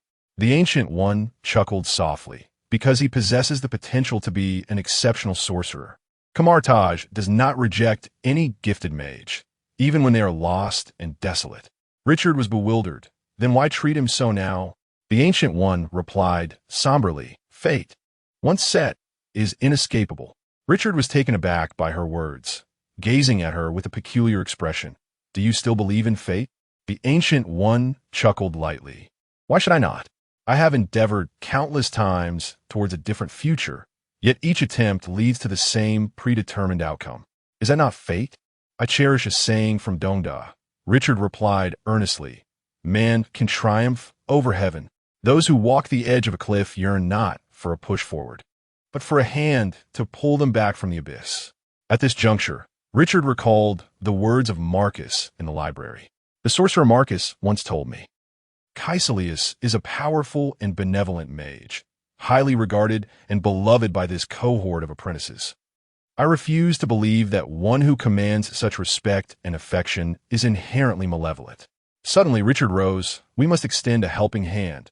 Esteemed one, Caecilius stands upon the precipice. Even with your utmost efforts, can you alter the outcome? The Ancient One queried. Man can triumph over heaven, Richard proclaimed with fervor. The Ancient One regarded Richard, and after a moment, a smile broke upon her face. Perhaps this is the very reason for your presence in this world. A variable, a brand new future. Standing at the entrance of the great hall, Richard felt bewildered. Wait, what does the Ancient One truly mean? Wasn't she supposed to assist Caecilius? Why have I been cast aside? Is this not a breach of martial ethics? Richard, feeling aggrieved, turned and made his way to the library. Ah, Marcus, it has been quite a while. He greeted the librarian, the adept mage Marcus, with familiarity. He took a copy of the Compendium of Advanced Taj Magic and departed. The recent confrontation against the hellish dimension invasion had revealed his shortcomings, namely, his limited repertoire of spells. Though he possessed the ability to fight, endure, and escape, his skills were overly singular. He could only master one spell from each category, leaving him at a disadvantage when faced with a myriad of complex adversaries. The energy whip was indeed useful, yet its binding strength was rather mediocre. The holy sword had its merits, but he found it cumbersome to wield. The form of Aiken was effective, albeit it drained his magical energy excessively. Even with Richard's current reserves, he could only employ it twice in quick succession. The ring of Ragador was impeccable, but he was no ancient one, lacking the finesse required for such adept usage. Furthermore, his self-created Richard's floating shield spell had significant limitations, rendering it unsuitable for group battles. With the borrowed tome of advanced magic in hand, Richard returned to the Greenpoint apartment. At that moment, Christine had already returned from work. She emerged from the kitchen, carrying a plate of vegetable salad, and upon seeing Richard in peculiar attire, with a thick book in hand, she exclaimed, "Richard, when did you come back? And what's with that outfit? It looks rather strange." Raising an eyebrow, Richard donned his hood, tilted his head, and replied in a deep voice, "Greetings." "Milady," after removing the hood, he asked, "Is it mysterious? Am I dashing?" Christine hesitated, struggling to formulate a response. "Well, it seems you don't like it," Richard said, disappointment seeping into his tone. "Very dashing." Christine quickly reassured him, recognizing that a certain childlike man deserves some positive reinforcement. "You look like an assassin." "An assassin?" Richard blinked in surprise. "Does it not resemble a mage?" "A mage? Aren't they typically depicted with cloaks, staffs, and a foreboding atmosphere?" Christine remarked, as she settled onto the sofa and placed the salad on the coffee table. Richard insisted on defending his image, stating, "Listen, Claire, I am embodying the persona of a battle mage." "When did you start enjoying cosplay, dear?" Christine inquired playfully. "This is not cosplay," Richard insisted, adopting a serious demeanor. He had resolved before returning that he would reveal the matter of comatage to his girlfriend. "Claire, listen, I am now a certified mage, a wizard." "Wow, well then, the legendary wizard. Would you care for some vegetable salad?" Christine asked cheerfully, lifting the plate. Richard's expression darkened slightly as he raised the compendium of advanced comatage magic in his hand. "I'm not jesting, Claire, look. This magic book is what I just borrowed from the Comatage library. Your dedication to cosplay is truly commendable, my dear." After offering her praise, Christine couldn't help but chuckle. "Well then, my dear, I hope you won't be frightened by what comes next." Richard raised his left hand, and a portal, roughly the size of a basketball, opened to his left at just the right moment. He reached out to explore. Suddenly, Christine felt someone tapping her shoulder, and instinctively swatted at the mischievous hand. "Richard, stop messing around." Richard, with a few dark lines etched on his forehead, reminded her. "Christine, what's wrong?" Christine asked, puzzled. "I am standing 2 meters away from you," Richard replied, exasperated. "So?" Christine still hadn't grasped the situation. Richard once more patted her shoulder with his left hand. Christine was momentarily taken aback, then slowly turned her head, only to see that familiar hand resting on her shoulder. Her eyes widened in shock, and her mouth gaped open. Chapter 33, Oh dear, which brilliant mind has sent a host of little fiends? Christine shrieked, startled by the bizarre scene before her. Richard tossed aside his book and, taking 2 swift steps forward, embraced her shoulders, reassuringly murmuring, calm down. Chris, steady now." "Richard." Christine nestled into her boyfriend's arms, trembling, her gray-blue eyes brimming with tears. All right, there are no ghosts. It's merely my hand, see?" Richard comforted her while reenacting the earlier motion. As his palm grazed her shoulder, Christine jumped in surprise, cautiously glancing at her left shoulder. From a basketball-sized crimson portal, a hand emerged, resting upon her shoulder. The girl's eyes widened in shock, her mouth agape. You truly are a magician?" "Indeed, I am a magician." Richard feigned innocence, pretending to be aggrieved. "But you don't believe me. When did you become a magician?" Christine extricated herself from Richard's embrace. Her curiosity piqued as she scrutinized her boyfriend. "Just during our last trip to Nepal," Richard replied, waving his hand. The previously discarded tome, Advanced Magic Compendium, soared back into his grasp as if endowed with wings. Christine's eyes sparkled in awe at this enchanting spectacle, her mouth agape like a child's. Wow, how marvelous. Richard presented the magic book to her. Here, the magic book. Christine accepted it with one hand, but the weight startled her, prompting her to switch to a two-handed embrace. Wow, it's so heavy. She curiously traced the mysterious patterns on the book's surface, and as her fingers glided over them, enigmatic runes flickered faintly. Richard, Christine suddenly lifted her head, her eyes gleaming with longing. Upon seeing the girl's bright, fervent gaze, Richard felt a stirring in his heart. Then, realization struck him. This was the look of his girlfriend yearning for knowledge. Ahem! Richard cleared his throat to mask his embarrassment and began recounting the tale of his encounter with a mysterious mage during his travels in Nepal.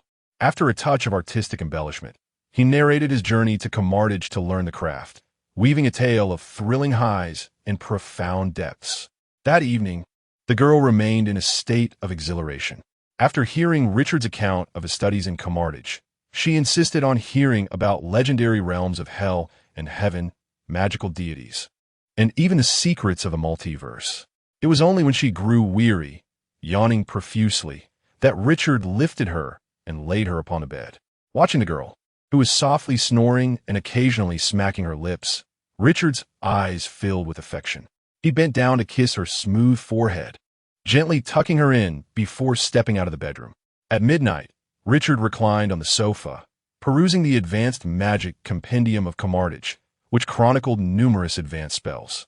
Among them were the Wind of Atom, the Thunder of Bozat, the Ancient Form of Hogus, the Shield of Seraphim, and the Crimson Chains of Setarak, among others. However, in comparison to the powerful magics derived from the various dimensional deities or renowned sorcerers, Richard held a particular fondness for the elemental spells documented within. Water control, fire manipulation.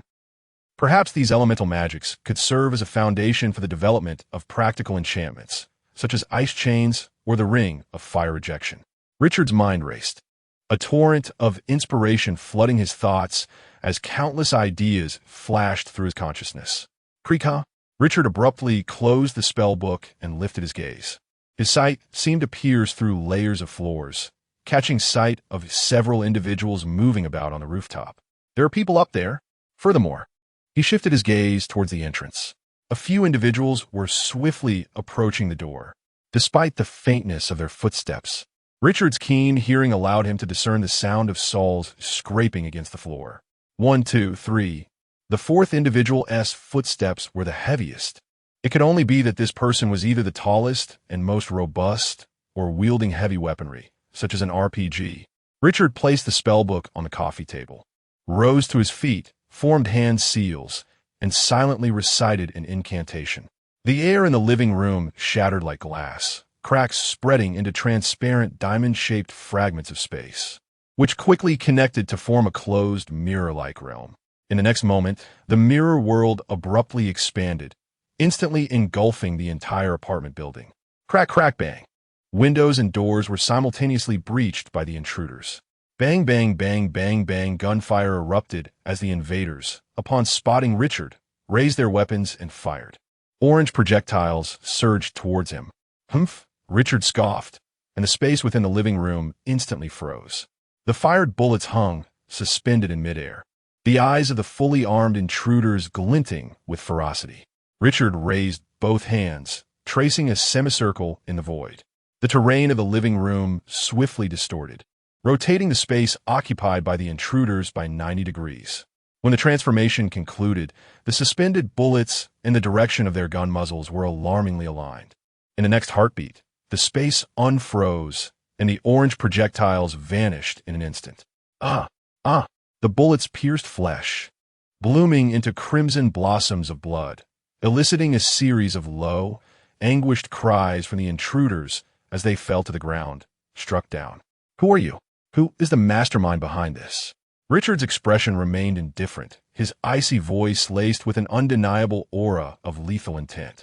The fallen intruders, still clinging to life, exchanged glances before drawing their handguns, pressing them against their chins without hesitation and pulling the triggers. Bang, bang, bang, damn it. Richard's expression shifted, and with a powerful push, He appeared beside the intruder in the blink of an eye. He crouched down, inspecting each one. This group of intruders was entirely deceased. Mission failed, resorting to suicide. Such ruthlessness was unlike that of mercenaries or assassin groups. They must be death warriors nurtured by some clandestine force. Upon reaching this conclusion, Richard's countenance darkened significantly. These individuals are coming for me.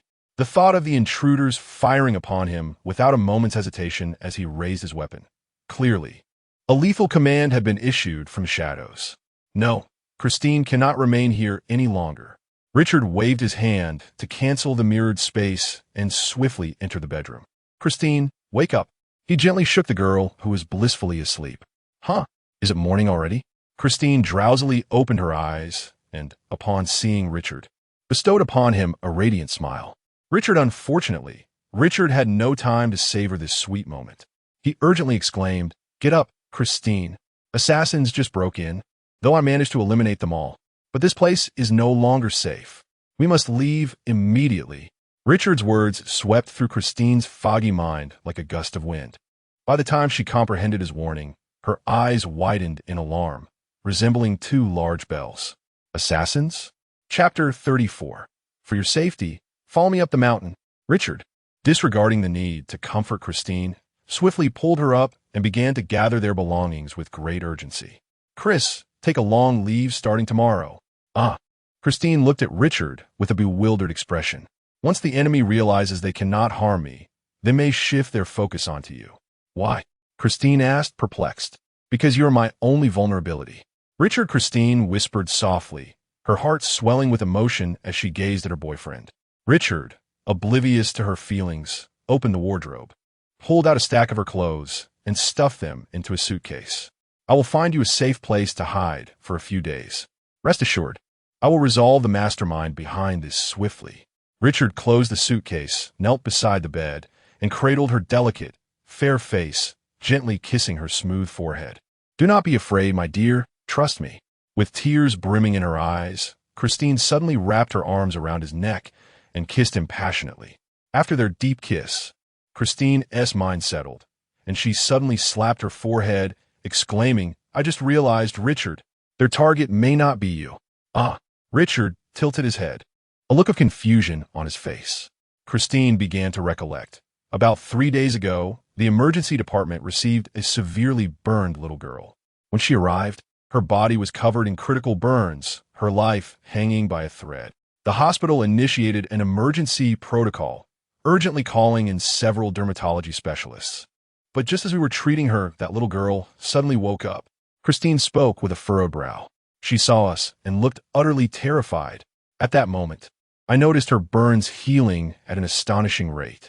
Then she pushed us away and jumped off the operating table, escaping. By the time we chased after her, she had vanished. Upon hearing this, Richard's immediate reaction was to think of various human experiments from the Marvel Universe. Once the higher-ups in the hospital learned of the incident, they immediately imposed a gag order, allowing the matter to fade into obscurity. But I still vividly remember the girl's reaction. Fear, dread, hatred. Richard fell silent, realizing that the girl had undoubtedly escaped from some clandestine laboratory. If the assassin's target is you, Chrissy placed his hands on Christine's shoulders, looking deeply into her eyes. The individuals behind this will not relent easily. Our previous hiding spot is no longer safe. Initially, Richard had considered their secluded villa in Long Island, which concealed $30 million. But now I will take you to Kamar Taj, Richard resolutely declared. Kamar Taj. Christine's eyes lit up. ISNT, that where you learn magic? Yes, Richard nodded, summoning a spellbook from the coffee table with a flick of his hand. We are leaving for the airport now. Christine excitedly linked her arm through his, pulling her suitcase as they prepared to leave. Wait. Richard quickly stopped his girlfriend. We're not taking a plane? Huh? Then what are we taking? Christine looked bewildered. We're going like this. Richard smiled, gesturing in the air as golden red sparks of energy erupted, soon revealing a portal. Christine's mouth fell agape, rendered speechless. This. Richard took her hand and stepped into the portal. Kamar Taj dormitory. Christine gazed curiously at the ancient single dormitory. Did you live here while studying magic? Yes. Richard placed the luggage under the bed and pulled back the bedding. You will stay here with me tonight, and at dawn, I will inform Master Gu and arrange a room. Christine blinked in confusion. Why arrange another room? Aren't we a couple? We could share a room. Richard hesitated. I'm not sure what Camartage regulations are regarding couples or spouses.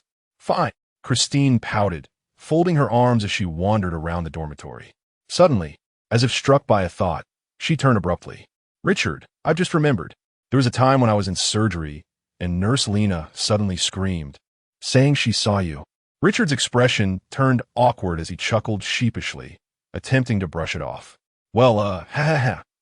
Christine playfully kicked his leg, exasperated. How old are you? Still playing pranks? You nearly scared Lena into thinking she was losing her mind. All right, I was wrong. Richard, fearing she might bring up more of his faults, quickly urged, it's late. We should get some rest. Christine shot him a glare, then turned to begin undressing. The following day, Richard went to seek an audience with Gu, informing her of Christine's situation. So that's the case. It would be quite unsafe for Christine to remain in New York. Gu nodded in agreement. Miss Palmer can stay here at ease. She will enjoy it. Richard hesitated. Should I arrange another dormitory for her? Gu waved her fan, chuckling lightly. If you wish, you can arrange another dormitory for Miss Palmer. No need. Richard replied firmly. Ha ha. Gu was amused by his boldness. By the way, Richard thought of about Caecilius. Gu shook her head, interrupting him. It's not the right time. We must not rush. All right. I defer to your judgment, Richard nodded. After leaving the great hall, Richard found Mordo and introduced him to Christine. Christine, this is Master Mordo, my senior brother. Mordo, this is my girlfriend Christine Palmer, a remarkable surgeon. Hello, Master Mordo. Christine greeted as they shook hands. Richard embraced Modu's shoulder and whispered, I entrust my wife to you, Brother Modu. Modu, at a loss for words, rolled his eyes, thinking to himself, so now you refer to me as brother? Nevertheless, the earnest Modu, who was not one for many words, patted his chest and acquiesced. After ensuring Kristen was settled, Richard returned to New York. He opened the portal to the Pacific and unceremoniously discarded the invaders' corpses into it. Then, he retrieved his mobile phone and dialed Dean Elvin's number. Dean Elvin, this is Richard. Dr. Richard, long time no see. How have you been? Dean Elvin responded with evident delight upon receiving his call. I've been well, Richard replied with a smile. By the way, Dean Elvin, Kristen was attacked by unidentified assailants yesterday. Before he could finish his sentence, Dean Elvin's startled exclamation echoed through the phone. What? Dr. Palmer was also attacked. Chapter 35. This puppeteer must be a notorious individual. What do you mean by having also been attacked? Dean Irwin's words left Richard momentarily stunned. Dean Irwin? What do you mean by that? The gravity in Dean Irwin's voice was palpable over the phone, including Dr. Palmer. 5 doctors have been assaulted from yesterday to the present. 3 of them were knocked unconscious and taken away, their fates currently unknown.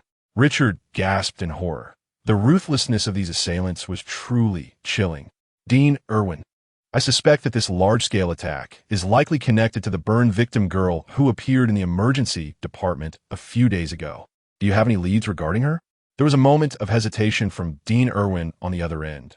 The hospital board has issued a gag order. Richard's spirits lifted at once as he urged. Just tell me which board member issued the gag order. It was Director Eric. Dean Irwin replied promptly, adding, he is involved with a medical equipment company in New York called Sirog Medical International. You've been immensely helpful. Dean Irwin.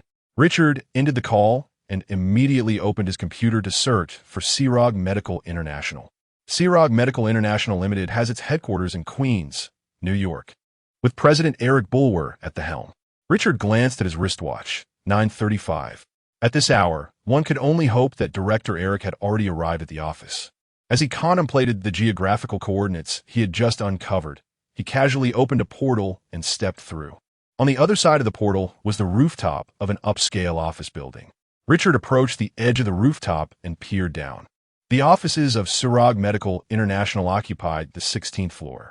With a swift motion, he cast a spell, silently murmuring, invisibility. In the next instant, his form vanished without a trace. This was a spell he had learned yesterday from the Advanced Magic Compendium. Now, cloaked in invisibility, Richard lifted off the ground, gradually descending. Flight. This was a modified version of the spell. Compared to the original, his version had several shortcomings, such as slower speed and lower altitude. But it excelled in its minimal magic consumption and ease of casting.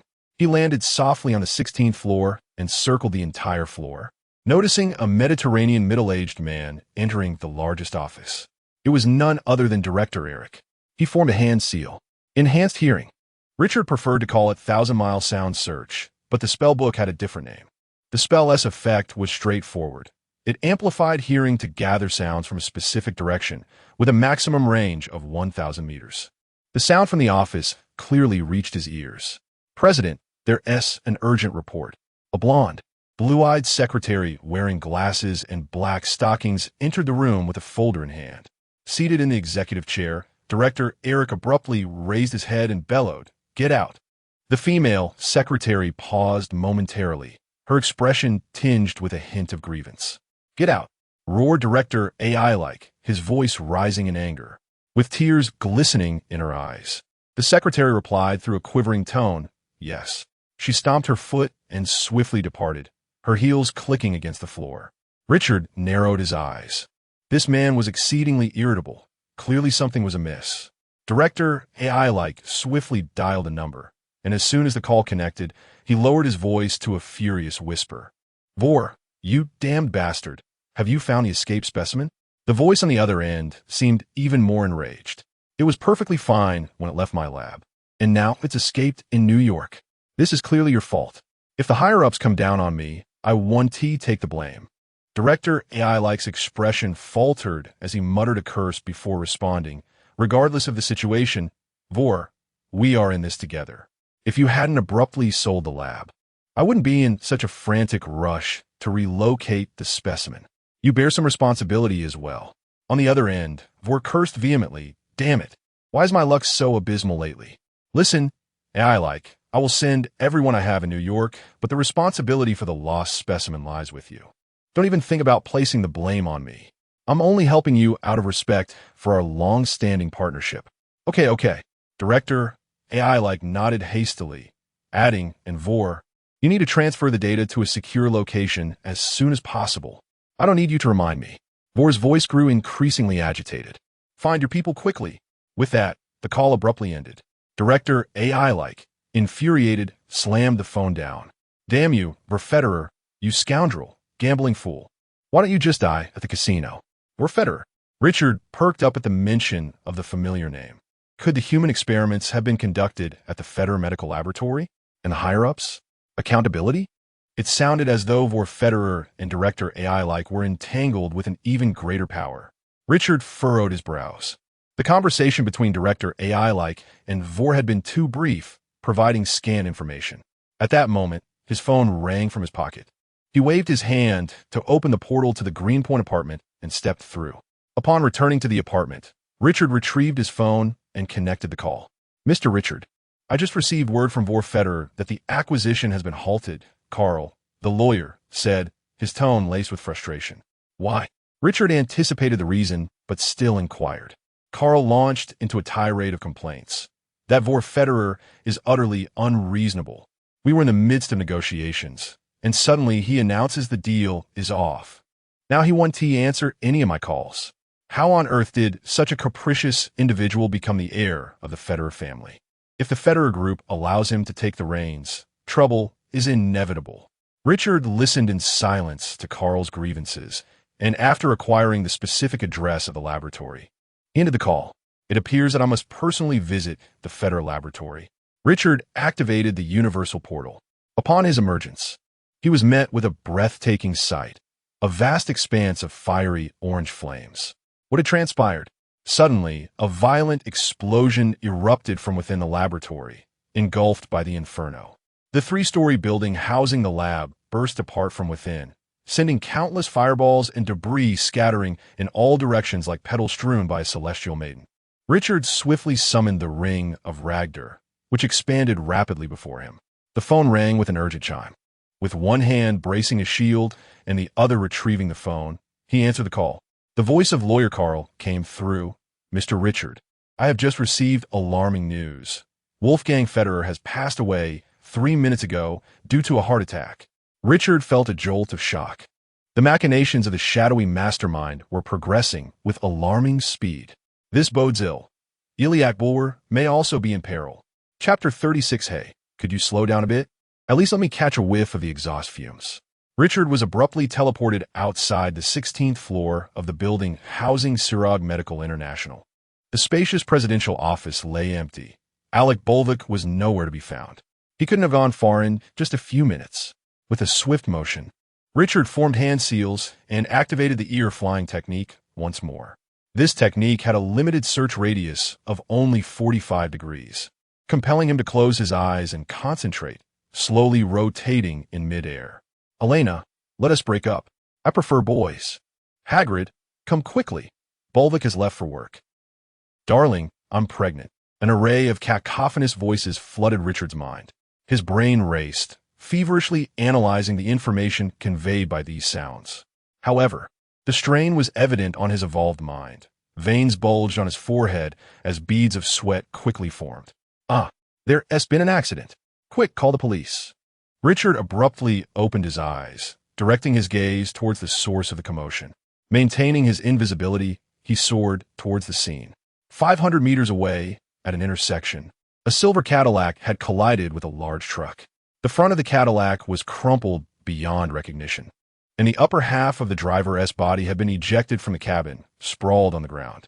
Richard peered down, recognizing the familiar Mediterranean hairstyle. The unfortunate soul before him was none other than Alec Bolvik, the director, who had been full of life just moments ago. Damn it, I'm too late. The puppeteer moves swiftly. Richard cursed under his breath, his gaze shifting to the truck's cabin. If this accident had been orchestrated by the hidden hand, the truck driver should be an operative. Yet upon seeing the driver's lifeless head drooping, a chill crept into his heart. The truck driver was also dead. Another assassin. Furrowing his brow, Richard pondered the identity of the mastermind. Such operational capability was rare in the Marvel Universe. Government entities like the CIA or FBI could be ruled out, as billionaires like Alec Bolvik and Wolf Federer would merely be their partners, not subordinates. Could be Hydra? Richard speculated quietly. Regardless, time was of the essence. He needed to search the residences of Alec Bolvik and Wolf Federer. Richard returned to his apartment through a portal and retrieved his phone, dialing a contact named Rupert Ross. Hello, this is the Rupert Detective Agency, came a deep, resonant voice from the other end. Hey Rupert, it's Richard. Dr. Richard, it's been a while. How have you been? Rupert's tone was cheerful. Rupert, let us skip the pleasantries for now. I need you to help me find the home addresses of 2 individuals. Alec Bolvik, the owner of a New York firm called Sirog Medical International, and Wolf Federer, the chairman of Federer Group. Such prominent figures, billionaires. Rupert exclaimed in astonishment. I am in a hurry. Rupert, please expedite the process, Richard responded, promptly stating the fees. One address will cost $200,000, payable in cash. Wow, what a generous employer. Contact me in 10 minutes. Rupert exclaimed excitedly before hanging up the phone. Richard patiently waited for 10 minutes, and when the phone rang, he answered immediately. You did not disappoint, boss, Rupert joyfully declared. Alec Bolver owns 3 properties. The most frequently occupied one is in Long Island, New York, located at coordinates XXXX. Wolf Fedler possesses 5 properties, 3 of which are currently for sale, with the most frequented one in Beverly Hills, Los Angeles, at XXXX, specifically at coordinates XXXX. Thank you, my friend. I will send you the service fee later, Richard replied before hanging up. He silently memorized the geographical coordinates of Long Island and opened a portal. Alec Bolver's residence was a lakeside villa. Richard initiated his invisibility spell and activated his flight spell. Using his enhanced hearing, he confirmed that the villa was temporarily unoccupied, and he swiftly pulled his hands apart to activate the mirror space, physically duplicating the entire villa within it. Richard moved his hands continuously, manipulating the villa as if it were mere building blocks, segmenting and reshaping it. The bedroom, the study, the safe. He then dismissed the mirror space and flew into the villa, heading straight for the bedroom. Upon entry, Richard quickly scanned the room and decisively turned to leave. His exceptional eyesight revealed that the bedroom was merely a place for Alec Bulver to rest. He proceeded to the study, which bore the marks of Alec Bulver's activities. Most importantly, the safe was concealed behind the wall, directly opposite the door. Richard walked directly to that wall, grasped the left antler of a deer head mounted there, and pulled it forcefully. The sound of intricate gears whirring emanated from within the wall. In the next moment, the wall silently slid open, revealing the embedded safe. The sight of the safe sent a jolt through Richard's heart. Something was amiss. The safe had been tampered with. He quickly entered the code, and with a click, the door swung open. Inside was utterly empty. Damn it! How could these individuals act so swiftly? Richard fumed, slamming the safe door shut. Beverly Hills, Los Angeles, XXXX. I hope I make it in time. Remaining cloaked, Richard muttered the geographical coordinates and opened another portal. Inside the villa, there were people. Richard's acute hearing discerned the raucous conversations within. What do we do now that the employer has passed away? It was a heart attack, not an accident. Our security is not at fault. The Fedler Group should continue to pay our security fees. But the boss seemed to indicate that this security was a private matter for Wolf Fedler. What? I was unaware of that. Hearing their discourse, Richard's heart stirred. It appeared Fedler had anticipated this situation, but regrettably, he had underestimated the forces at play behind the scenes. Richard soared through the window of the villa from the second floor. The room he entered was, fortuitously, the study. As Richard surveyed his surroundings, the immaculate state of the study compelled a sigh to escape his lips. Indeed, he had arrived too late once again. However, this only served to solidify a conclusion. Eric and Wall held a position of little significance within the mysterious organization. These two billionaires were hardly core members, indicating that the shadowy entity wielded considerable influence. The name Hydra flickered through Richard's mind once more. Damn, the more he contemplated, the more it resembled Hydra. Cursing under his breath, he teleported back to the Greenpoint apartment. He plopped down onto the sofa, leaning back in weary resignation. At that moment, the doorbell rang unexpectedly. Richard paused, taken aback. In the 2 years he had resided at the Greenpoint apartment, this doorbell had seemingly never sounded. Rising, he made his way to the door and opened it. A man with a concerning hairline stood at the threshold, clad in a black suit, wearing a gentle smile. Richard squinted, recognizing the visitor. Phil Coulson. Chapter 37. Oh no. The overly suspicious and controlling Agent Coulson has set his sights on me. Richard feigned vigilance as he scrutinized Phil Coulson. Who might you be? Phil Coulson responded with a gentle smile. Good day, Mr. Richard. I am an agent of the Strategic Homeland Intervention, Enforcement and Logistics Division, commonly known as SHIELD. With that, he extended his right hand. Richard raised an eyebrow, shaking his hand, and remarked, the Strategic Homeland Intervention, Enforcement and Logistics Division? Such a lengthy name is hardly memorable for the average person. Coulson chuckled amiably, resembling a placid capybara. You may simply refer to us as SHIELD. Richard tilted his head toward the room, stepping aside to allow him entry. Please come in, Agent Coulson of SHIELD. Richard gestured for Coulson to take a seat on the sofa and brought him a glass of warm water, placing it on the coffee table before him. Please, have some water. Coulson slightly shifted in his seat and expressed his gratitude. Thank you, Mr. Richard. Taking a seat on the sofa, Richard crossed his legs. So, what brings Agent Coulson to my humble abode? Coulson, facing Richard with sincerity, replied, I have been tasked with inviting you to join SHIELD. Join SHIELD? Richard's eyes narrowed slightly, a glimmer of coldness flashing within. Why would Coulson come to me? Has my identity as a mage been exposed?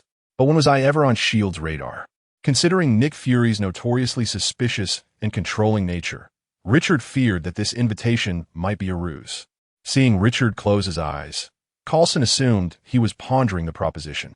Without further thought, he lifted the water glass from the table and took a cautious sip. Richard's mind raced. The only course of action now was to strike first. Resolute, he tensed his muscles, preparing to leap forward. Suddenly, the phone on the coffee table rang, its sharp tone interrupting the moment. Richard paused, the tension in his muscles dissipating. He apologetically nodded to Coulson. I must take this call. Coulson waved his hand dismissively. No problem. Please attend to your business. Glimpsing the caller ID, Richard's expression shifted. It was Professor Jennings? Answering the call, the professor's booming voice resonated through the receiver. Hello, young Richard. Has the SHIELD agent arrived yet? Richard was momentarily taken aback. How do you know? A hearty, mischievous laugh erupted from the other end. Because I recommended you to them. What? Richard exclaimed, astonished. When did you establish contact with SHIELD? The professor, ever the showman, boasted. Just a humble guest professor at SHIELD's Scientific Academy. Nothing to boast about. Indeed, you are a revered surgical authority, Richard complimented, before curiously inquiring, Professor, why would you recommend me to join SHIELD? The National Strategic Defense Attack and Logistics Support Bureau sounds like a covert organization. What could I possibly do there? Am I to wield a scalpel and slay enemies? Phil Coulson, overhearing this, wore an expression of amusement. The old professor on the other end of the line chuckled at his remark. Ha ha ha, you still have that sense of humor. Rest assured, the SHIELD is a multinational organization serving the United Nations Security Council, not a puppet of the CIA. Upon hearing the professor's words, Richard couldn't help but grin. Professor, your audacity truly knows no bounds. Aren't you concerned that one day the CIA might come to apprehend you? Ha! I wouldn't fear them even if they had the audacity. Professor Jennings retorted disdainfully. Now, the reason I called is to inform you that when the SHIELD reaches out to you, do not be alarmed. If you wish to join, by all means. If not, that is perfectly fine as well. The current director of the SHIELD is quite reasonable and will not make things difficult for you. Richard felt a swell of gratitude. The professor remained steadfastly protective. Yet, one could hardly say that the dubious character of the SHIELD was commendable. I understand, Professor. After hanging up, Phil Coulson eagerly stated, Mr. Richard, we invite you to join the medical division of SHIELD, where you will only be required to provide logistical medical support. There is no need for you to wield a scalpel in combat, so you need not worry for your safety. Richard nodded in agreement, though internally he mused the so-called SHIELD was more akin to a serpent shield. However, it was now 2008, a relatively safe period. Moreover, Richard inexplicably recalled a world map speckled with red and blue dots a few years from now. When the SHIELD faces internal strife, wouldn't the bases scattered worldwide become mere unclaimed meat buns? Agent Coulson, I accept, Richard declared, adding silently to himself. For the sake of a promising future, Phil Coulson beamed, extending his right hand and rising. However, Richard's words took a turn that left Coulson's smile somewhat frozen. Mr. Richard, feel free to voice any requests. As he spoke, Coulson naturally withdrew his outstretched hand and resumed his seat. Richard found amusement in the situation. I cannot commit to a daily schedule, so no problem, Mr. Richard. Coulson promptly clarified, for a distinguished surgeon such as yourself, the SHIELD will not impose strict daily attendance. Then, here's to a pleasant collaboration. Richard stood and extended his right hand. Coulson rose once more, reaching out to shake hands. To a fruitful partnership, Dr. Richard. As Coulson departed the Greenpoint apartment and returned to a black SUV, he dialed Nick Fury's number. Director, Dr. Richard has agreed. Oh, that was fast. The voice on the other end of the line expressed surprise. Phil Coulson displayed a relieved expression, thanks to Professor Jennings' phone call. It appears that Dr. Richard holds great respect for his mentor. However, Dr. Richard is unwilling to take a permanent position and has only agreed to serve as a consultant. The calm voice on the other end of the line responded, That's quite normal. The finest doctors often possess such temperament. Very well, Agent Coulson. I now require you to visit the Stark Industries headquarters. Tony Stark, that notorious playboy, seems to have developed a remarkable invention. You're to investigate further. At your command. Director. Phil Coulson promptly started his car and headed towards Stark Industries. Meanwhile, after Coulson's departure, Richard pondered the pros and cons of joining SHIELD. The advantage would be the vast resources of the organization, which would facilitate any ambitions he might pursue, such as the acquisition of a small medical laboratory, made effortlessly attainable through SHIELD's channels. However, the downside lay in his direct exposure to the watchful eyes of HYDRA, lurking within SHIELD. Yet, as a mere consultant, one would assume that Hydra would not take note of him. After contemplating these factors, Richard dialed Professor Jennings' number. Professor, are you aware of the news regarding Wolfgang Federer's demise due to heart disease? Chapter 38. When fate takes a turn, Dr. Strange suddenly no longer wishes to perish. On the other end of the line, the elderly professor let out a deep sigh. Alas, I have already come to know. I had long suspected that young Federer's fate would not be favorable. Yet I did not anticipate it would transpire so swiftly. It is a pity that old Federer labored his entire life, and now there is no one to carry on his legacy. Listening to the professor's rare ramblings, Richard felt a twinge of compassion. However, in pursuit of unearthing the mastermind behind the events, he steeled himself to continue questioning. Professor, the lawyer I commissioned informed me that the medical laboratory in possession of Wolf Federer has suffered a fire. Could this incident be connected to Wolf's demise? Richard's indirect inquiry indeed piqued the old professor's suspicion. A fire at Federer's laboratory? How fortuitous! Just as young Federer has passed, the laboratory meets with disaster. The tone of the professor grew serious. Little Richard, thank you for sharing this news with me. I shall promptly seek out individuals to investigate. Oh no. Richard's expression shifted. I merely wished to glean some information from you. Why do you become embroiled in this matter? The thought of the hidden puppet master targeting the professor sent a wave of darkness before Richard's eyes. Damn it, whether you are Hydra or not.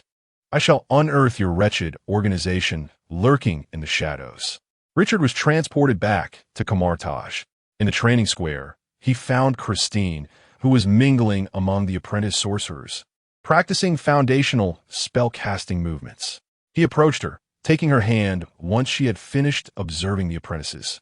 Can you keep up? Just follow their lead.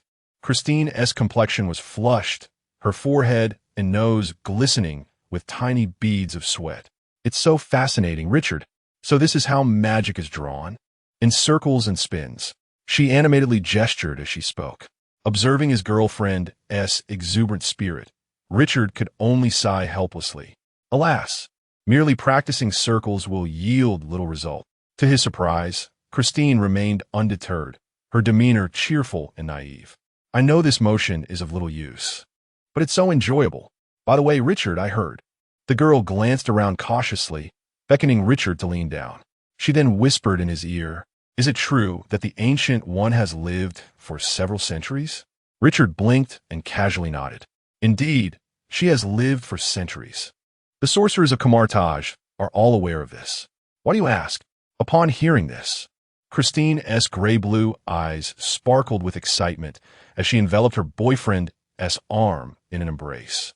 Richard, I want to learn magic. I want to learn magic. Richard, feeling a wave of exasperation, lightly flicked her smooth forehead with his finger. With such trivial thoughts, you must not speak of this. It would be too embarrassing. Christine pressed her forehead, her eyes curved with delight. Oh, I see. I'm not a fool. All right. Unable to resist his girlfriend's playful charm, Richard had no choice but to agree and head back to Master Mordo to register. Is it really that simple? Am I a magician now? Christine exclaimed in astonishment. What are you thinking? Richard shot her an exasperated glance, clarifying that it was merely registering as a mage apprentice. To become a formal sorcerer of Camartage, you must learn to meditate, comprehend energy, space, and runes. You also need to master spells. Just practice. Christine pouted, complaining, it sounds so difficult. Why are you learning so quickly? Richard smugly raised an eyebrow, declaring, I am a genius, destined to be the son you look up to. The girl puffed her cheeks and playfully jabbed her small fist in her boyfriend's abdomen. Ouch, Christine exclaimed, shaking her numbed fist. How can your abs be so solid? Hee. Richard chuckled mischievously, winking at his girlfriend. Her face flushed a deep crimson. In the following days, Richard returned to New York daily, investigating clues about the mastermind behind the scenes. Christine joined other mage apprentices, learning the fundamentals of magic, practicing meditation, and spellcasting. Yet, her deeply ingrained scientific thinking shackled her mind. No matter how diligently she practiced, she could not grasp the ethereal energy, space, and runes. After sitting in silence for 2 whole hours once more, Christine remained empty-handed. Unable to contain her frustration, She clutched her head and scratched madly, her hair transforming into a chaotic nest in the blink of an eye. Ah, this is so difficult. One day, a group of people carried a paralyzed man to the entrance of Kamartaj. Accompanying them was a weary-looking elderly woman who suddenly knelt before Mordo. "Please, I beg you, save my child." Mordo's heart jolted, and he hurried forward to assist the woman. "Madam, please get up."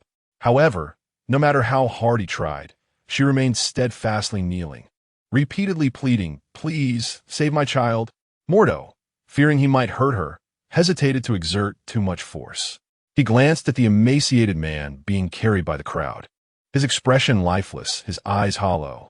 Then he looked down at the elderly woman, who continued to bow in desperation. After a moment of silence, Mordo spoke solemnly. "Please wait here. I will inform the Ancient One." After a while, he returned swiftly, gesturing, "Bring him in." The crowd carried the man into the hall, respectfully bowing to the Ancient One. "Blessed be the saint." They left one by one, amidst the elderly woman's continuous bows of gratitude.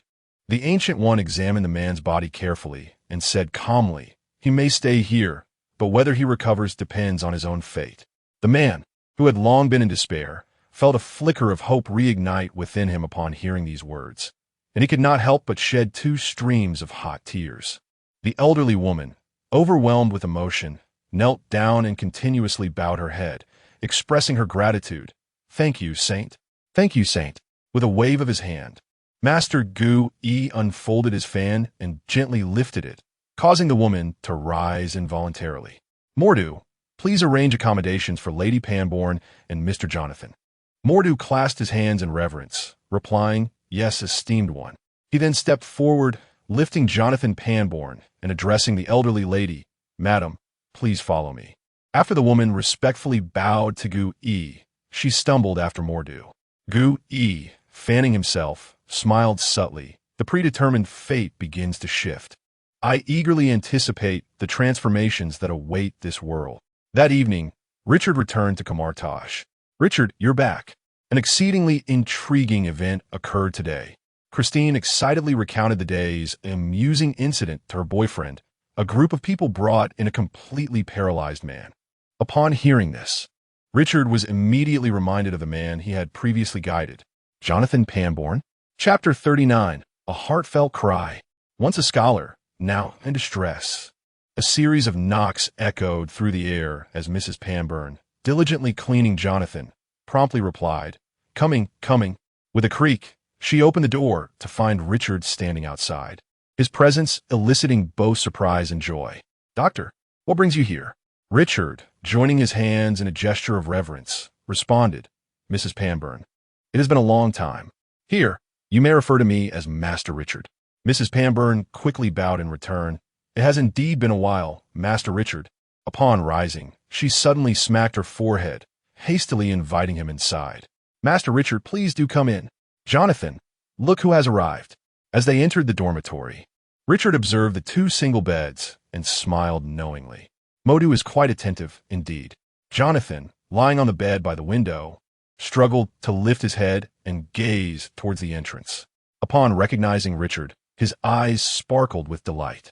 "Benefactor, Mrs. Pangborn promptly fetched a stool for Richard to sit upon and graciously poured him a glass of water, which she presented to him. Then, taking a seat beside Jonathan, she grasped his hand. "Thanks to your guidance, Jonathan and I have journeyed all the way to Kathmandu. Here, we have encountered many kind-hearted souls, and through their selfless assistance, we found our way here. The saints here say," her voice trembled with emotion, "they say there is hope for Jonathan's recovery.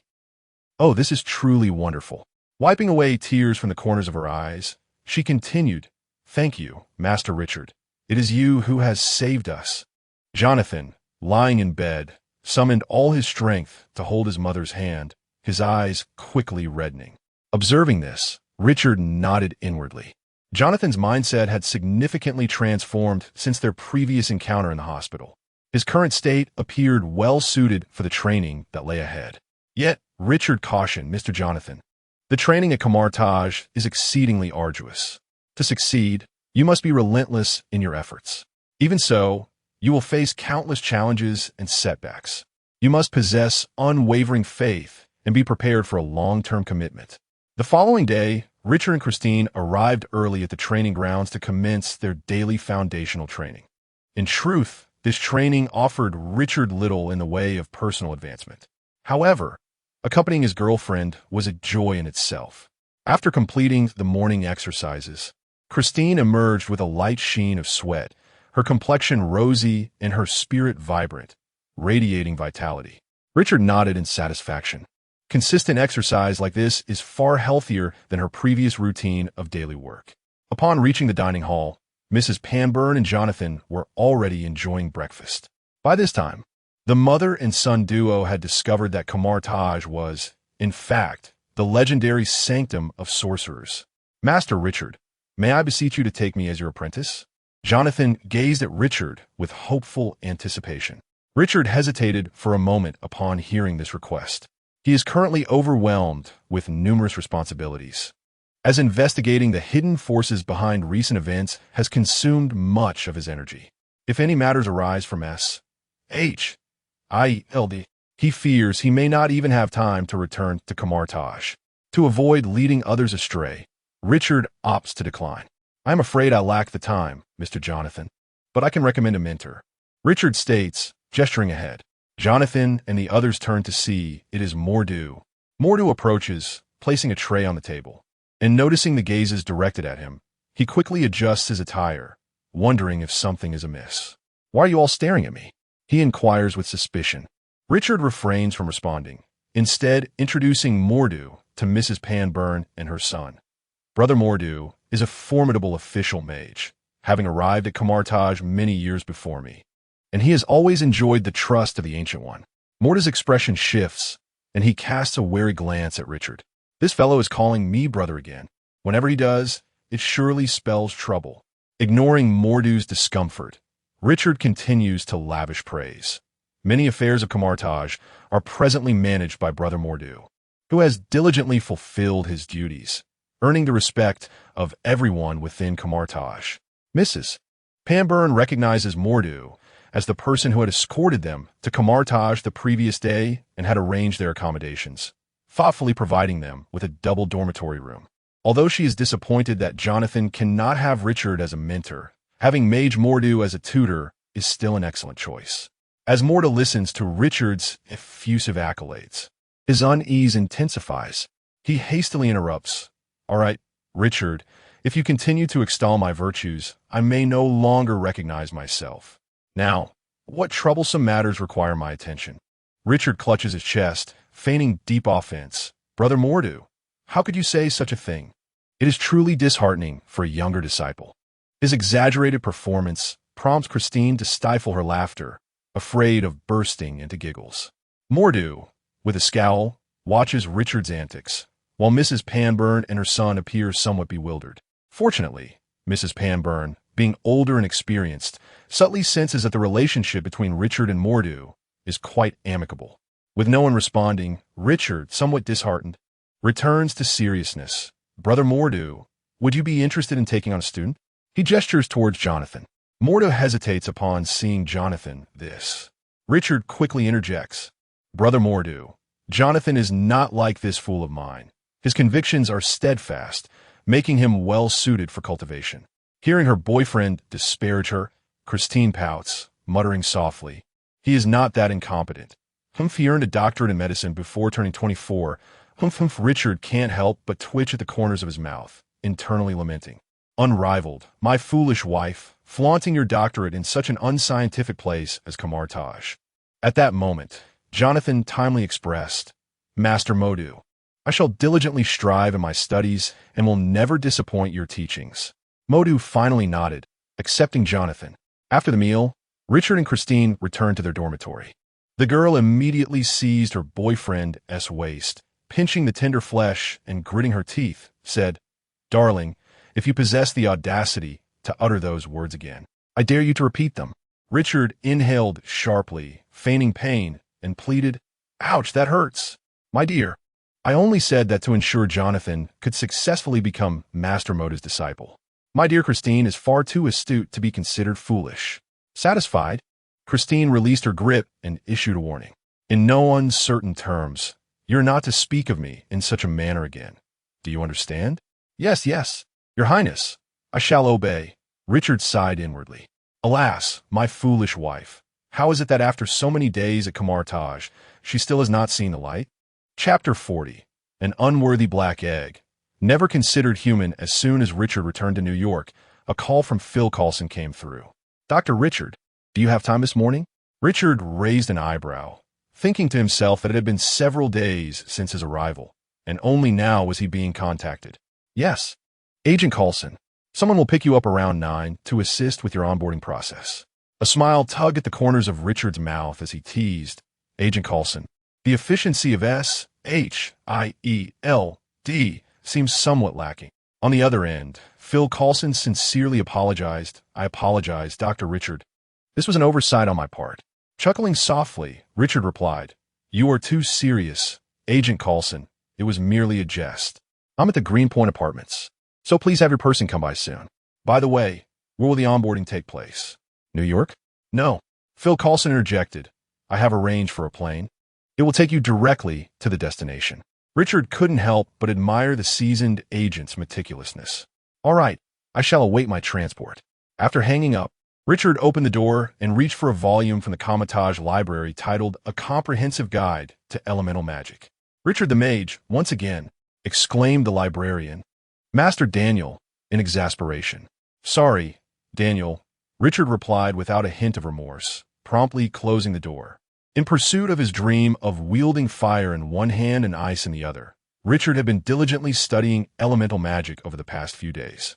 However, the energy utilized by the mages of Comitage is drawn from various dimensions, and thus the spells here predominantly originate from the deities of those realms. Consequently, Comitage mages have been colloquially dubbed Dimension Mages. This also explains why the library contains scant records of elemental magic. Nevertheless, after several days of study, Richard had successfully devised 2 elemental spells. The first was a fire-based explosion spell, derived from a fireball incantation recorded in the Comitage library. Yet, the original fireball's casting process was exceedingly complex. Even after Richard's relentless simplification, it still couldn't be executed with a mere gesture. With no further modifications to pursue, he decided to forge a new path. First, he extracted the energy-concentrating rune array from the original fireball spell. After a series of alterations, Richard unexpectedly created a fire elemental rune. Building upon this fire elemental rune, he integrated energy absorption and compression rune structures. At this juncture, the fireball spell he unleashed rivaled the potency of the original version. However, adhering to his belief that sheer power equates to justice, Richard was far from satisfied. He consolidated 3 original fireball spell rune arrays into a stable triangular structure, recomposing them into a revised fireball spell rune structure. During testing in the mirror space, a single orange fireball obliterated a tank. The destructive capability was formidable, yet it still fell short of Richard's aspirations. Thus, he proceeded to create a 3rd version of the fireball spell, utilizing 5 revised fireball spell rune arrays, arranged in a pentagram formation. After continuous refinement of the rune array, the gathered fire energy successfully coalesced at the very center of the 5-star formation. The color of the central fireball transitioned from yellow to white, ultimately culminating in a blue-white hue. After testing its potency, Richard decisively concluded that this was the final version. Consequently, the initial revised and 3rd iterations of the fireball spell were entrusted to Ancient One for safekeeping in the library of Camartage. The second creation was the ice barrier. Initially, Richard intended to conjure an ice arrow. However, Camartage library lacked records of ice elemental magic. Unable to conjure something from nothing, he opted to modify his approach based on fire magic. After enduring numerous injuries from explosive runes, he finally managed to produce a barely usable ice-gathering rune. Yet, this rune proved exceedingly fragile, often disintegrating mid-formation when attempting to create an offensive rune structure. Calculating his options, Richard decided that if he could not manifest an ice arrow, he might as well devise a defensive skill. Thus, the ice barrier was born. The principle was straightforward. It involved compressing and gathering ice energy. This spell could be cast upon oneself or others. Richard tested it and discovered that 2 fire blasts failed to breach the ice barrier encasing the tank. However, there was a caveat. When cast on ordinary individuals, the temperature was so low that it risked causing frostbite. Moreover, if not dispelled in time, the enclosed individuals would suffer from oxygen deprivation. Half an hour later, SHIELD agents arrived. Richard was escorted to the airport and boarded a plane. After about an hour of flight, they landed at a secluded airstrip in a desert region. Upon disembarking, Richard sensed that this was likely one of SHIELD's secret bases. The base's supervisor, a gaunt middle-aged man named Andre Beckley, was responsible for facilitating Richard's onboarding process. The procedure was remarkably straightforward. Sign here, receive a specialized phone, and that was it. However, just as Richard received his phone, it abruptly rang. Upon answering, Phil Coulson's voice came through, laced with urgency. "Dr. Richard, we have an emergency. 5 critically injured individuals are en route to the base. Please ensure their lives are preserved." Frustrated, Richard hung up, cursing under his breath. "Damn it, are you serious?" 3 minutes later, a plane landed, unloading 5 injured personnel. After conducting a preliminary examination, Richard's brow furrowed in distress. These patients bore severe blast injuries, with wounds scattered across their bodies, head, chest, limbs, all marred by irregular shrapnel. Richard's expression darkened. Was it mere coincidence that on his first day, he was faced with 5 of the most challenging cases? It was an absurd gamble with the lives of his comrades. Is there an operating room in this base? Are there doctors and nurses available? Richard asked coldly. "Yes, I'll arrange it immediately," Andre Beckley responded, demonstrating remarkable decisiveness. Within 5 minutes, the injured were wheeled into the operating room, with supporting doctors and nurses promptly arriving. Richard took a deep breath and addressed the assisting medical staff. "I will first attend to the wounds on the patient's heads and chests. The rest shall be entrusted to you. Understood?" The doctors nodded in agreement. "Scalpel." Richard swiftly commenced his work. He incised, extracted shrapnel, and sutured. The intricate injuries that left others at a loss were reduced to these 3 straightforward steps in his capable hands.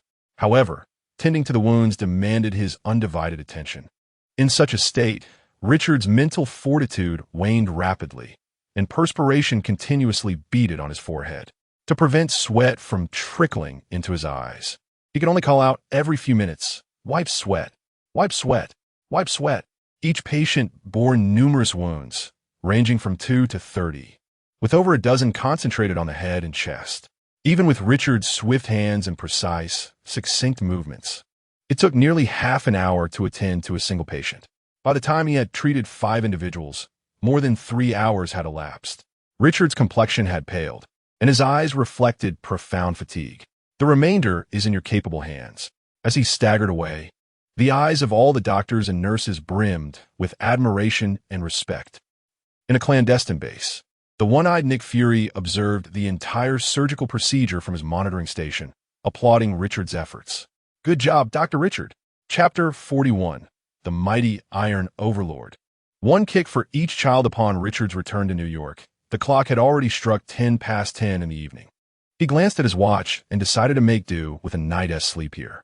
He removed his coat and lay down on the bed, but before long, he opened his eyes again. "Damn it, I can't sleep." Frustrated, he sat up and moved to the window. He drew back the curtains and stared vacantly at the distant lights illuminating the buildings in the night. A fiery turmoil brewed within him that he could not suppress. "Curse you, Obadiah, though I cannot confront you directly at this moment. Your minions shall assist me as a form of interest." After a brief moment of contemplation, Richard abruptly turned back to the bedside, retrieved his coat, and fished out the encrypted phone from his pocket. He dialed Agent Phil Coulson's number. "Coulson, do you have a moment? I need your assistance." With a smoldering anger, Richard bypassed pleasantries and got straight to the point. "Dr. Richard, I'll get back to you in a moment." Phil Coulson's voice was interrupted by a sudden scream from a woman. "Obadiah, has she lost her mind?" Richard's brow furrowed in confusion. Did I just hear Pepper's voice? Before he could gather his thoughts, the line erupted with a barrage of gunfire. "Eliminate him." "No. What is happening?" "Ms. Potts, run." Phil Coulson shouted urgently. The call abruptly ended, leaving Richard stunned. Holy hell, it's the Iron Overlord. He recalled the significant event unfolding at this hour, a rare moment of misfortune for Tony Stark. Without hesitation, he opened a portal to the Stark Industries complex in Glendale, California. Stepping through the portal, Richard raised his hand and cast 3 spells: Invisibility, Ear Flight, and the Ring of Lagarder. The Ear Flight spell directed towards the depths below, where the sound of gunfire echoed, accompanied by cries of distress. 16 floors down, Richard silently chanted, tracing a circle in the void beneath him. A portal materialized at his feet, and he plunged into it. 16 floors beneath the Stark Industries complex, Pepper Potts was fleeing in disarray, pursued by a colossal figure exuding an intimidating presence. Tony, Obadiah has lost it. Oh my God. Pepper ducked to evade a twisted steel pipe that had been sent flying, shouting into her earpiece. He has constructed a suit of armor, bigger and stronger. Pepper, get out of there. Tony's voice crackled with static, interspersed with bursts of electricity. Keep running. Don't stop. Phil Coulson bellowed as he swiftly emptied his magazine. However, the Iron Overlord's armor proved excessively robust. It merely raised its hand to shield the small reactor on its chest, and the 9mm bullets ricocheted off the armor, sparking in a shower of light. Coulson turned to flee, swiftly drawing a fresh magazine from his belt and loading it into his firearm. Its size is too great. It's maneuvering through the pipes, he shouted as he continued his escape. The 5 agents he brought have all perished. The frail human body stands no chance against the titanium-clad steel armor, akin to an egg colliding with a rock. The Iron Tyrant delivers a slap, reducing them to mere pulp.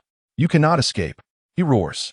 For the first time piloting the steel armor, Obadiah is instantly transported back to his youth. There is no man in this world who can resist wielding such a metallic behemoth. The adrenaline coursing through him ignites a fervor within, as if he had just inhaled a potent substance, rendering him uncontrollably exhilarated. Obadiah cackles madly, raising his arm to open the weapon bay. Whoosh! A small missile is launched directly at Phil Coulson and Pepper Potts. Missile attack. Hit the ground. The urgent order prompts Coulson to dive forward, taking cover beside Pepper. Pepper instinctively turns her head, only to see a missile with an orange-red tail streaking towards them, causing her limbs to freeze in terror as she screams, "No!" Boom! The missile explodes with a deafening roar, the shockwave tearing the narrow corridor apart. Ha ha! Obadiah watches the smoke billowing from the explosion, laughing maniacally. Pepper! Pepper! Respond to me! Tony frantically shouts. The piercing sound of electricity fills Pepper's ears, causing her to furrow her brow. Jarvis, accelerate with all your might. She slowly opens her eyes to find a towering figure shielding her. I'm not dead. Surviving the ordeal, Pepper immediately reports to Tony. Tony, I'm alive. Richard gazes at the cracked ring of Lagarder before him, shaking his head with resignation. He swiftly forms hand seals, drawing a massive conical rune array.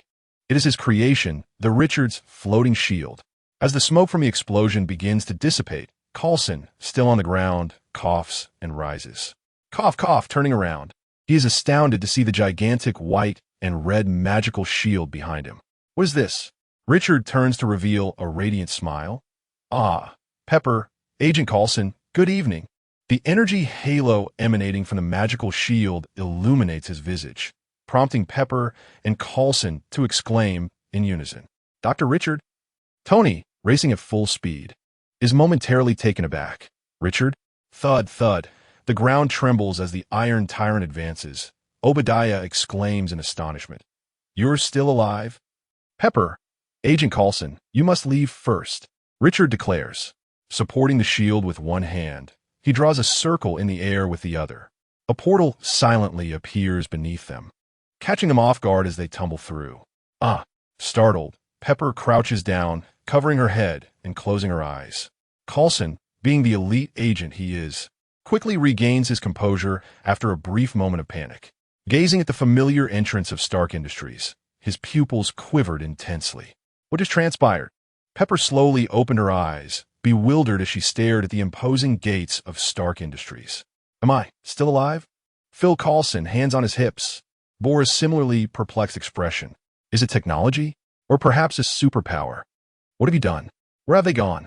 Obadiah, taken aback and furious at the sudden disappearance of Pepper and Coulson, leapt forward, activating the propulsion device beneath him, charging ahead with determination. Richard shifted his stance, grounding himself firmly. Boom! The colossal ironmonger armor, accompanied by a fierce gust, crashed violently against the apex of the hovering shield. The tremendous force spreading across the conical surface of the energy barrier, dissipating into gentle breezes. Richard, firmly rooted, withstood the ferocious impact. Wow, that was quite powerful, Richard remarked with satisfaction. Chapter 42. Iron Man versus Ironmonger. Isn't this just a son fighting his father? What sort of technology is this? Obadiah gazed at the immobile crimson and white shield with uncertainty. Yes, Richard remarked, a mocking smile playing on his lips as he casually placed a hand in his pocket. You bastard! Obadiah roared, commanding Ironmonger to swing its colossal fists down upon the hovering shield with relentless fury. 80, 80, 80, 80. Richard silently counted in his mind, while his mouth continued to spew venomous taunts. Oh, is that all you've got? Are you merely tickling me? Put in a bit more effort. Old Stan, getting a bit soft in your old age? How pitiful. Each derisive remark echoed like a maddening chant, igniting Obadiah's rage akin to a furious bull, his eyes ablaze. Oh, bastard, come out and die.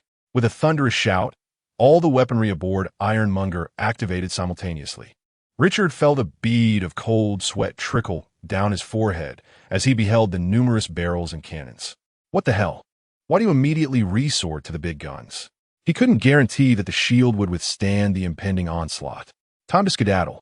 Richard swiftly opened a portal beneath his feet and slipped through, just as Ironmonger glowed ominously red, preparing to unleash its arsenal. The conical shield and the detestable young man vanished without a trace.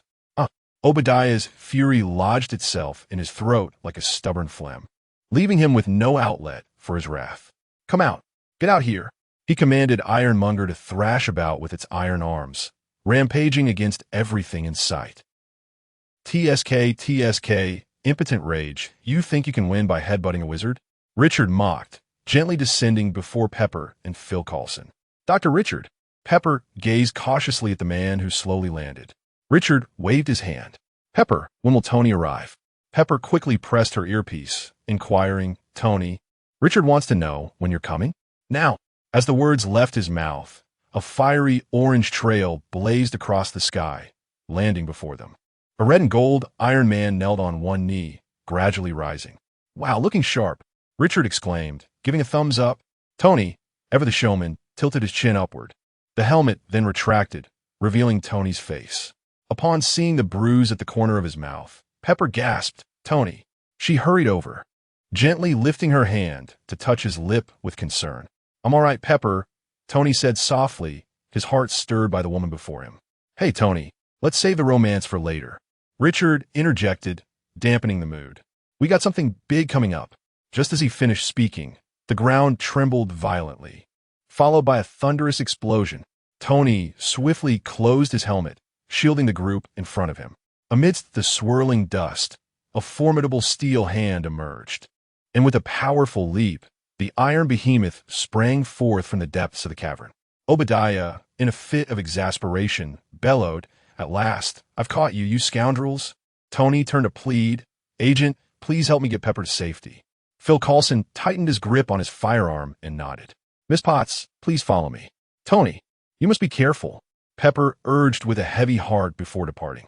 As they ran a short distance, she turned to find Richard closely trailing her. Stunned, she exclaimed, Richard, how did you come to follow me? With an innocent expression, Richard replied, I'm here to help Tony protect you.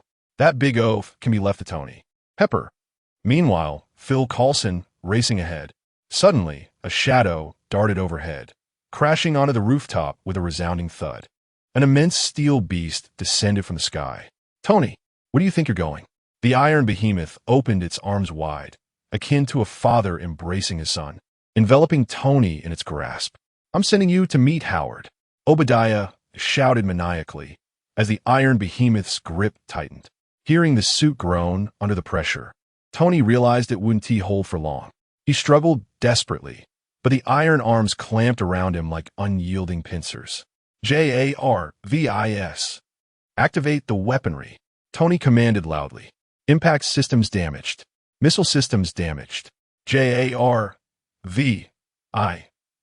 voice was laced with anxiety. Watching the flashing red warning panels, Tony shouted with fervor, "Launch incendiary rounds! Launch incendiary rounds!" In an instant, hundreds of red incendiary projectiles erupted from the gaps in the gleaming armor. They crackled against the two suits, releasing billowing clouds of smoke. The blinding red light nearly overwhelmed Obadiah's aged eyes. "Ah!" he cried out, instinctively shielding his eyes as he loosened his grip. After landing, Tony took advantage of the dispersing smoke to stealthily maneuver behind a wall, concealing himself. Meanwhile, atop the headquarters, Richard emerged from the portal with Pepper and Phil Coulson in tow. Releasing them, he surveyed the scene below with discontent. Those two are utterly outrageous. Wherever the innocents hide, they bombard, targeting the unassuming spectators. How impolite, how uncivilized. Phil Coulson was at a loss for words. Now, with a newfound understanding of this, Dr. Richard, Pepper urgently grasped Richard's arm, pleading, "Richard, please help Tony." Richard quickly reassured her, calm down, calm down. When Tony can no longer hold out, I will intervene." On the ground, as the smoke cleared, Obadiah surveyed his surroundings, exclaiming, "Very clever, Tony." Hidden in the shadows, Tony observed the plethora of red damage indicators. Gritting his teeth as he contacted Pepper. "Pepper." She pressed her earpiece. "Tony?" He spoke gravely. "We must overload the reactor and ignite it." Pepper was taken aback and quickly steadied her nerves. "How do you intend to proceed?" The panel of Tony's helmet displayed the intricate structure of the massive reactor. "Head to the console and activate all circuits." "That seems rather troublesome." "Tony," a sudden voice interjected. "Richard?" Tony was taken aback. "Oh my God!" Pepper suddenly exclaimed. "What is that?" Even the usually composed Coulson could not contain his exclamation. Tony, filled with suspicion, repeatedly inquired, "What is happening?" "Pepper?" In Richard's hands appeared a fireball the size of a basketball. Pepper trembled as she responded. Tony, puzzled, asked, "A fireball? What fireball?" "Stay as far away as possible, Tony," Richard gently advised. Pepper immediately shouted, "Listen to him, Tony! Quickly, get out of the way!" Despite not understanding the situation, Tony chose to trust Pepper. Without hesitation, he activated the thrusters and fled at full speed. In the next moment, a blue and white fireball, trailing a magnificent tail, shot from the rooftop towards Iron Patriot. Chapter 43. Initially, I intended to exploit the situation with a black marinated egg, but Tony, why are you standing up? Tony Stark's sudden movement captivated the attention of Ironmonger. "I've got you now, little Tony." Obadiah gleefully raised his steel arms, activating the entire weaponry system of Ironmonger. The ominous barrels and cannons locked onto the airborne Mark III. "Uncle, I shall send you to meet your dearly departed father," he sneered, poised to press the launch button. Suddenly, a blinding red alert illuminated the control panel. "Alert! Alert! A massive energy signature is approaching from above. Immediate evasion recommended." "What?" Obadiah jolted his gaze upward, only to behold a blue-white fireball that had inexplicably appeared above him. What in the world is that? Without a moment's thought for pursuing Tony, he fearfully raised a steel arm to shield his head. The fireball collided with his iron arm, instantly melting it into molten metal. "No!" Obadiah's face twisted in horror as he watched the fireball surge into the cockpit, taking with it his unfulfilled ambitions, merging with his beloved Ironmonger into a molten amalgamation. From a distant rooftop, Richard pulled at his hands. A portal suddenly materialized before the fireball. On the other side of the portal lay the ocean. The fireball traversed through the portal, plunging into the sea, carving a vacuum channel hundreds of meters long before crashing onto the seabed, resulting in a thunderous explosion. It created a chasm nearly 100 meters wide on the ocean floor. The shockwave from the explosion swiftly radiated outward, triggering a colossal tsunami that soared to heights of over 10 meters. Fortunately, this occurred deep within the Pacific. Otherwise, the devastation wrought by such an incendiary blast could have obliterated an island nation. The Mark III circled in the air before landing atop the building. Tony lifted his helmet, his heart still racing as he gazed down at the remnants of Ironmonger. Thanks, Richard, you saved me once again. Richard waved his hand nonchalantly, a relaxed smile gracing his face.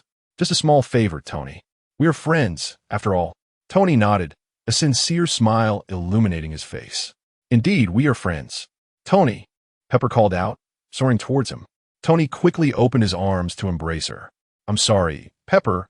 I shouldn't have let you go alone to Obadiah's office. Pepper shook her head, tears brimming in her eyes as she emotionally replied, No, I volunteered, Tony. As long as you are safe, that's all that matters. Richard observed the scene with a knowing smile, unable to resist pondering if Tony and Pepper's relationship could take a step forward. Perhaps their adorable little Morgan might arrive sooner than expected. At that moment, Phil Coulson extended his right hand. Mr. Richard, thank you for your assistance. You saved my life. Richard smiled as he shook his hand. It was my pleasure, Agent Coulson. By the way, I mentioned needing a favor from you earlier. Do you have some time recently? Of course. Phil Coulson nodded. What do you require of me? Please assist me in locating a small medical laboratory. After a brief pause, he swiftly added, As long as it is not in New York, any other location will suffice. No problem, Phil Coulson readily agreed. As an agent of S.H.I.E.L.D. at level 8 and the right hand of Director Nick Fury, this task was quite simple for him. Once I find a suitable facility, I shall contact you immediately. Suddenly, Tony interjected, his tone tinged with displeasure. A small medical laboratory? Why not ask for my assistance, Richard? Richard's eyes brightened. For someone as under-resourced as he was, finding a satisfactory, small medical laboratory would be a formidable challenge. However, for S.H.I.E.L.D. or Stark Industries, it was merely a trivial matter. He promptly inquired, Tony, do you have any suitable options? Pepper. Tony glanced at Pepper Potts. I seem to recall that Stark Industries has a small medical laboratory near Los Angeles. After a moment's thought, Pepper nodded. Yes, it's located near Long Beach. Stark Industries acquired it from a medical group in 2005, and it has been utilized for various microbiological and blood research. Richard's spirits soared as he eagerly asked, How much would it cost to acquire this laboratory? Pepper turned to Tony, who shrugged and replied, You decide, Pepper. Richard and I are friends, and it's not appropriate for friends to discuss business. After contemplating for a moment, Pepper proposed, Richard, perhaps you could acquire the small medical laboratory by investing your expertise, thus obtaining it for free. Investing my expertise? Richard scratched his head, feeling somewhat bewildered by the intricacies of business in both this life and the last. Seeing his confusion, Pepper elaborated, Yes, Richard, you would invest your personal expertise for a 51 stake in a laboratory, while Stark Industries would hold the remaining 49. 51? Wouldn't that be too much? Richard inquired. Not at all, Pepper clarified. Most small medical laboratories rely heavily on the leadership of the laboratory director to advance their research projects. Stark Industries has confidence in your expertise, and taking the remaining 49 might even be to their disadvantage. Well, all right then.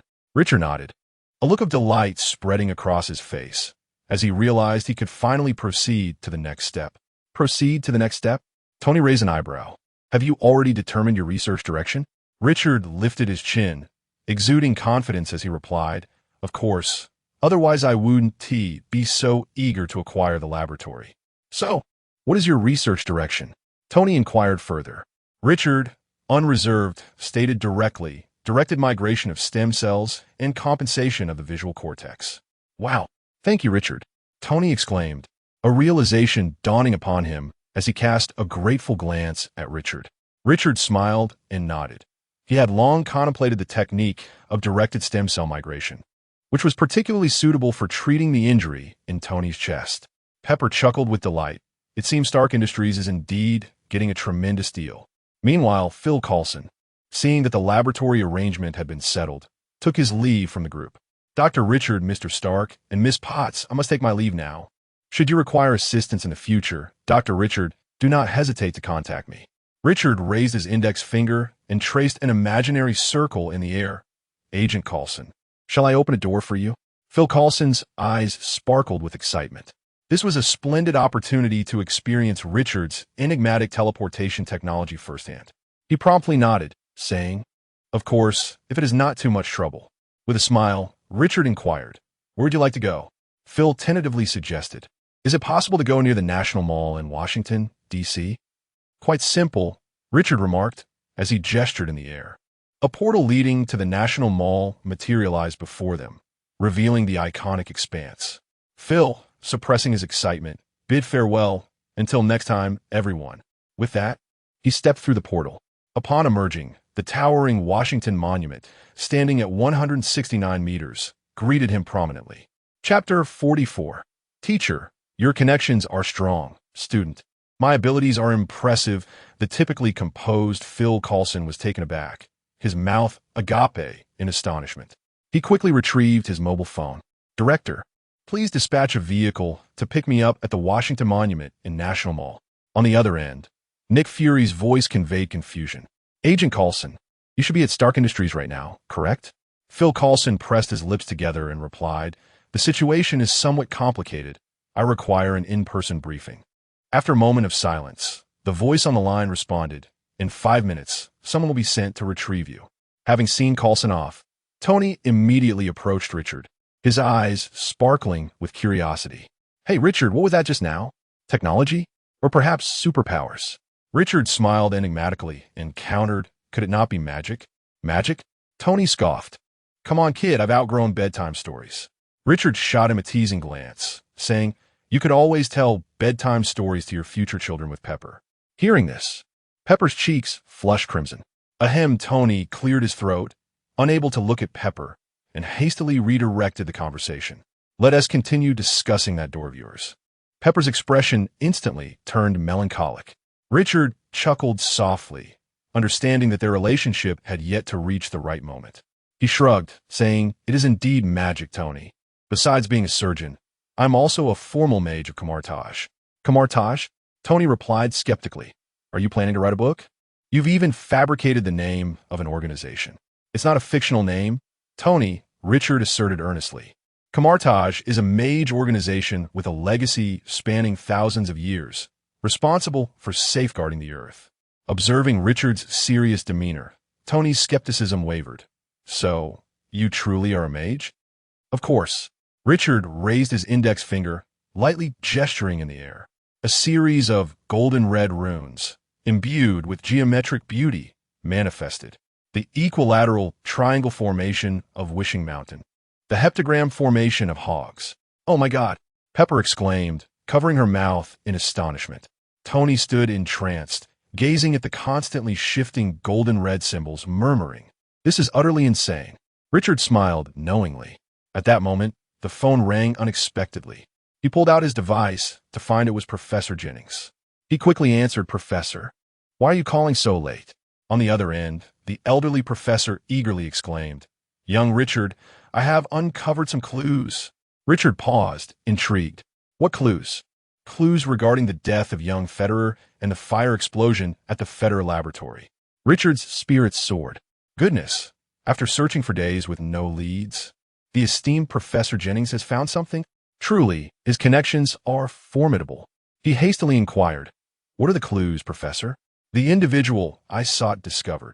Just as the old professor was about to speak, an angry voice erupted from the phone on the other end. Who are you? Get out of my house. Bang, bang. Then 2 gunshots rang out, and the call abruptly ended. Professor, damn it. Richard's eyes instantly turned crimson, and a chilling aura of murder enveloped him.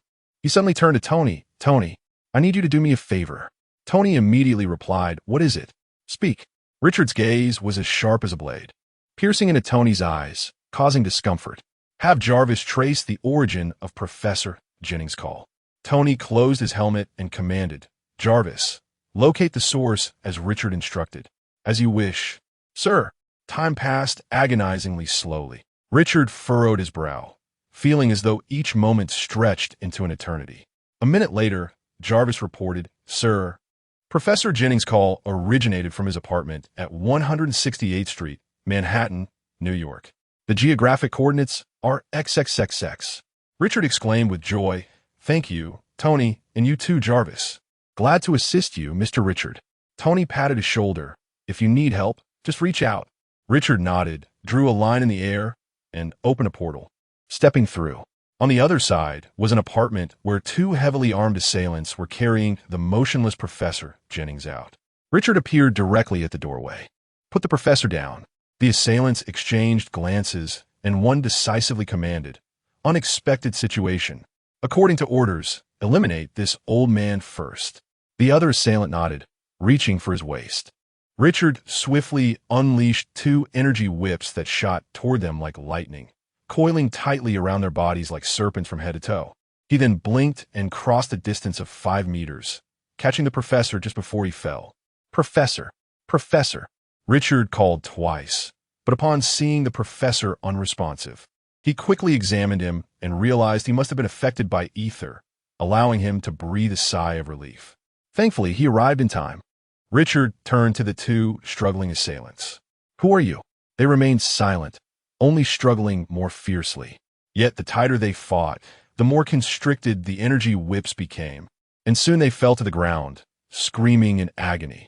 The commanding assailant weakly uttered, "Bald Eagle, mission failure, confirm."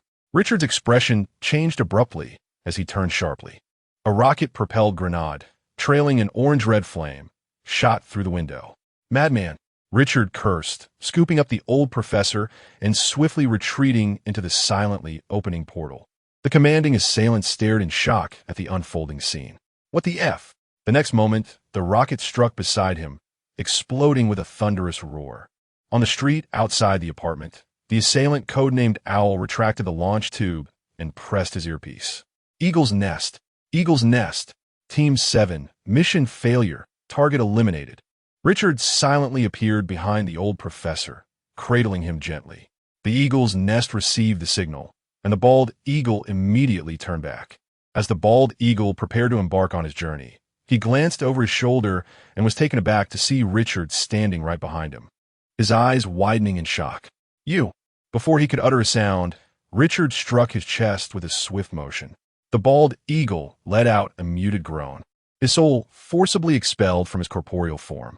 The lifeless body crumpled to the ground, while the Bald Eagle beheld his ethereal, shimmering soul with palpable terror. "Who are you? What have you done?" Upon posing the question, he caught sight of his own body on the ground and instinctively attempted to swim back to it. Yet, Richard would not grant him that desire. With his left hand supporting the unconscious old professor, he swiftly formed a seal with his right hand. Soul vision retracement. His right index finger, imbued with a golden hue, pierced the head of the Bald Eagle's soul. Chapter 45. Jarvis is truly alluring. I long to steal him away and conceal him. The soul of the assailant, codenamed Bald Eagle, stood vacantly suspended in midair, his eyes devoid of life.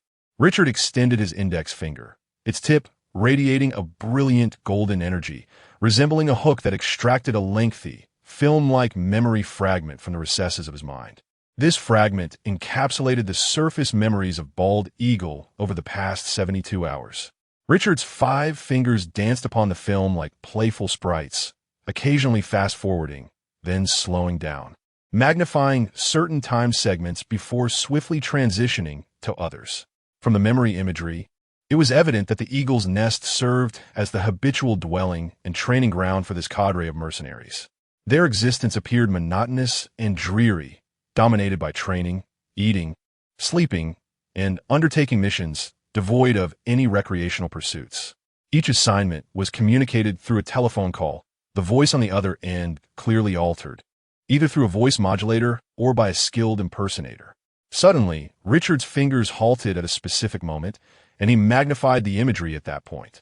The scene depicted Team 7, of which Bald Eagle was a member, embarking on a mission.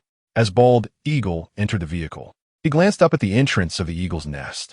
On the wall to the left of the entrance, a segment of text became visible. Phoenix Biologics?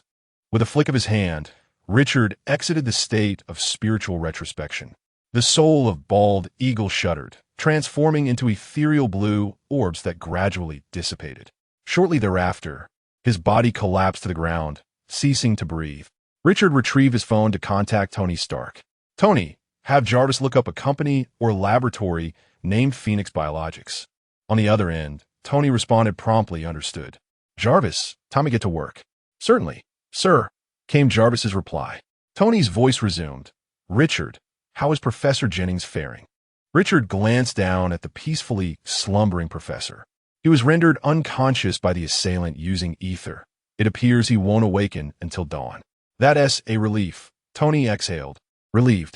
Professor Jennings was a world-renowned medical expert and a titan of surgery. Even the proud Tony Stark held him in high esteem. Richard, why would they target Professor Jennings? The story traces back to the emergency department of Manhattan Presbyterian Hospital, where Richard first encountered the gravely burned young girl. He recounted the events succinctly. On the other end, Tony's interest peaked as he grasped the full context. I surmise there must be a powerful organization behind these assailants. I concur. That's why I took Christine to Kamartaj. Richard's expression turned regretful. But then Professor Jennings inadvertently became entangled in the situation. Fortunately, I arrived just in time to rescue him. Otherwise, the consequences could have been dire. The reactions of this group were remarkably swift, and their approach to tasks was exceedingly ruthless. The moment the assailant spotted my presence, he immediately drew his firearm, intent on assassinating the professor. On the other end of the line, Tony could not help but exclaim, "What a bunch of madmen!" At that moment, Jarvis had completed his information gathering. Sir, Mr. Richard mentioned Phoenix Biotech, which is 90 likely to refer to Phoenix Biotechnology Company. Founded in 2003 by Enoch Adam. The company primarily deals in health products such as probiotics, albocalcium, and astaxanthin. However, according to the information I have gathered, there appears to be another individual behind Enoch Adam.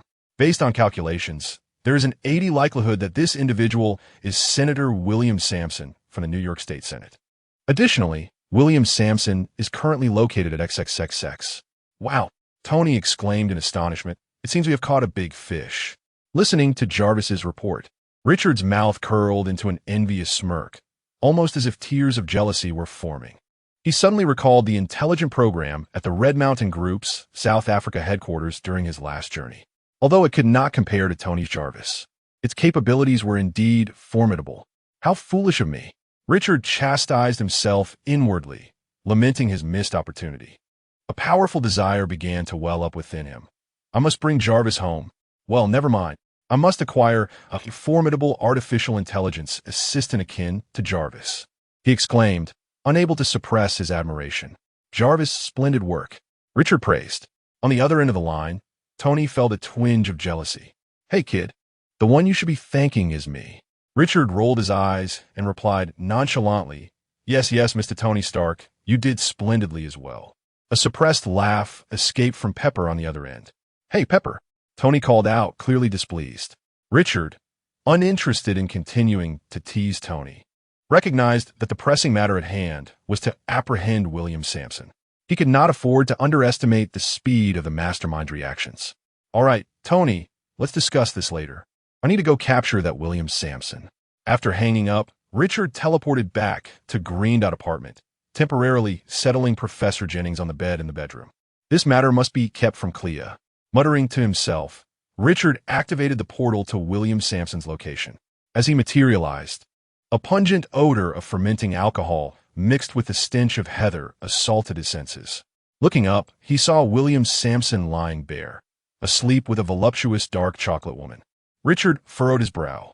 Could it be that William Sampson was not the man behind the eagle's nest? Although doubt lingered in his mind, his actions did not waver. Channeling his profound soul energy, he extended a tendril towards the dark chocolate woman, causing her body to convulse and lose consciousness. He then formed a series of hand seals. Soul Sight Retrace.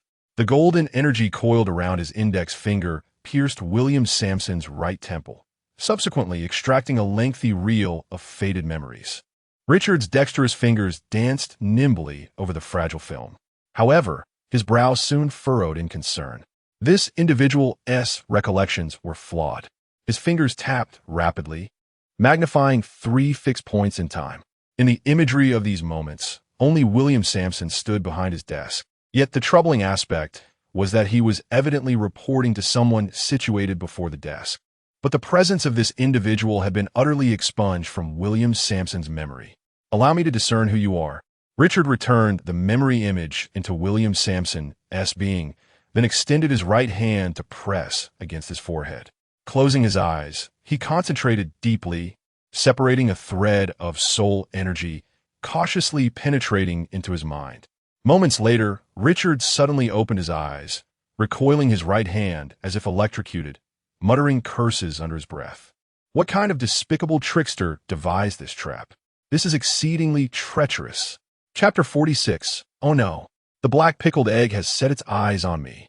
Richard clutched his chest, still feeling the lingering fear.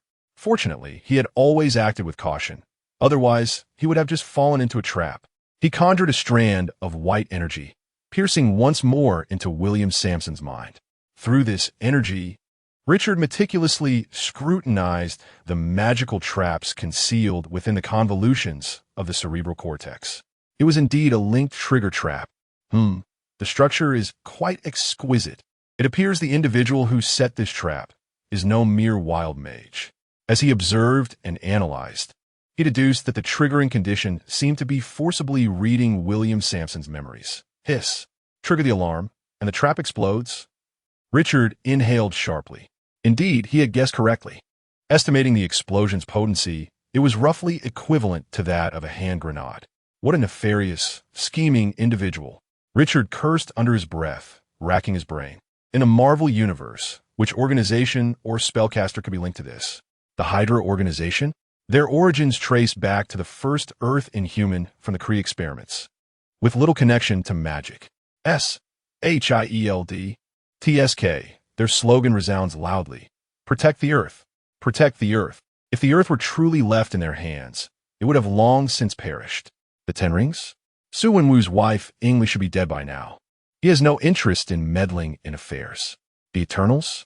Those celestial babysitters would likely have no inclination to form any organization. After a long and arduous contemplation, Richard arrived at a singular conclusion. William Sampson cannot move at present. However, a glint of inspiration sparked in his eyes. Since you have set a pit for me, I shall return the favor and dig one for you. A sly smile crept across Richard's face. He raised his hands and swiftly formed seals. Heart cocoon weaving. His right index and ring fingers formed a continuously rotating archite ring. Richard fabricated a memory and transmitted it within. As the fabricated memory was inputted, the archite ring began to shimmer with silvery luminescence and rapidly encased itself in a cocoon, ultimately forming an oval-shaped silvery energy cocoon. I hope you are not an incompetent learner. With a sharp clap, Richard thrust the heart cocoon from above William Sampson's head into his mind.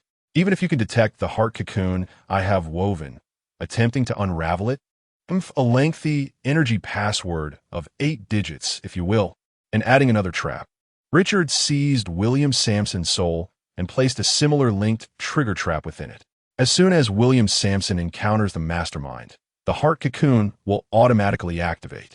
The fabricated memory within the cocoon will compel him to extend a friendly greeting to the mastermind. A cordial motherf, and this phrase is the trigger condition for the trap buried within his soul. Once activated, the concealed tracking spell will be unleashed in an instant. As long as this spell strikes the mastermind, Richard can deliver his warmth at any moment. A sinister laugh echoed as Richard exited the premises.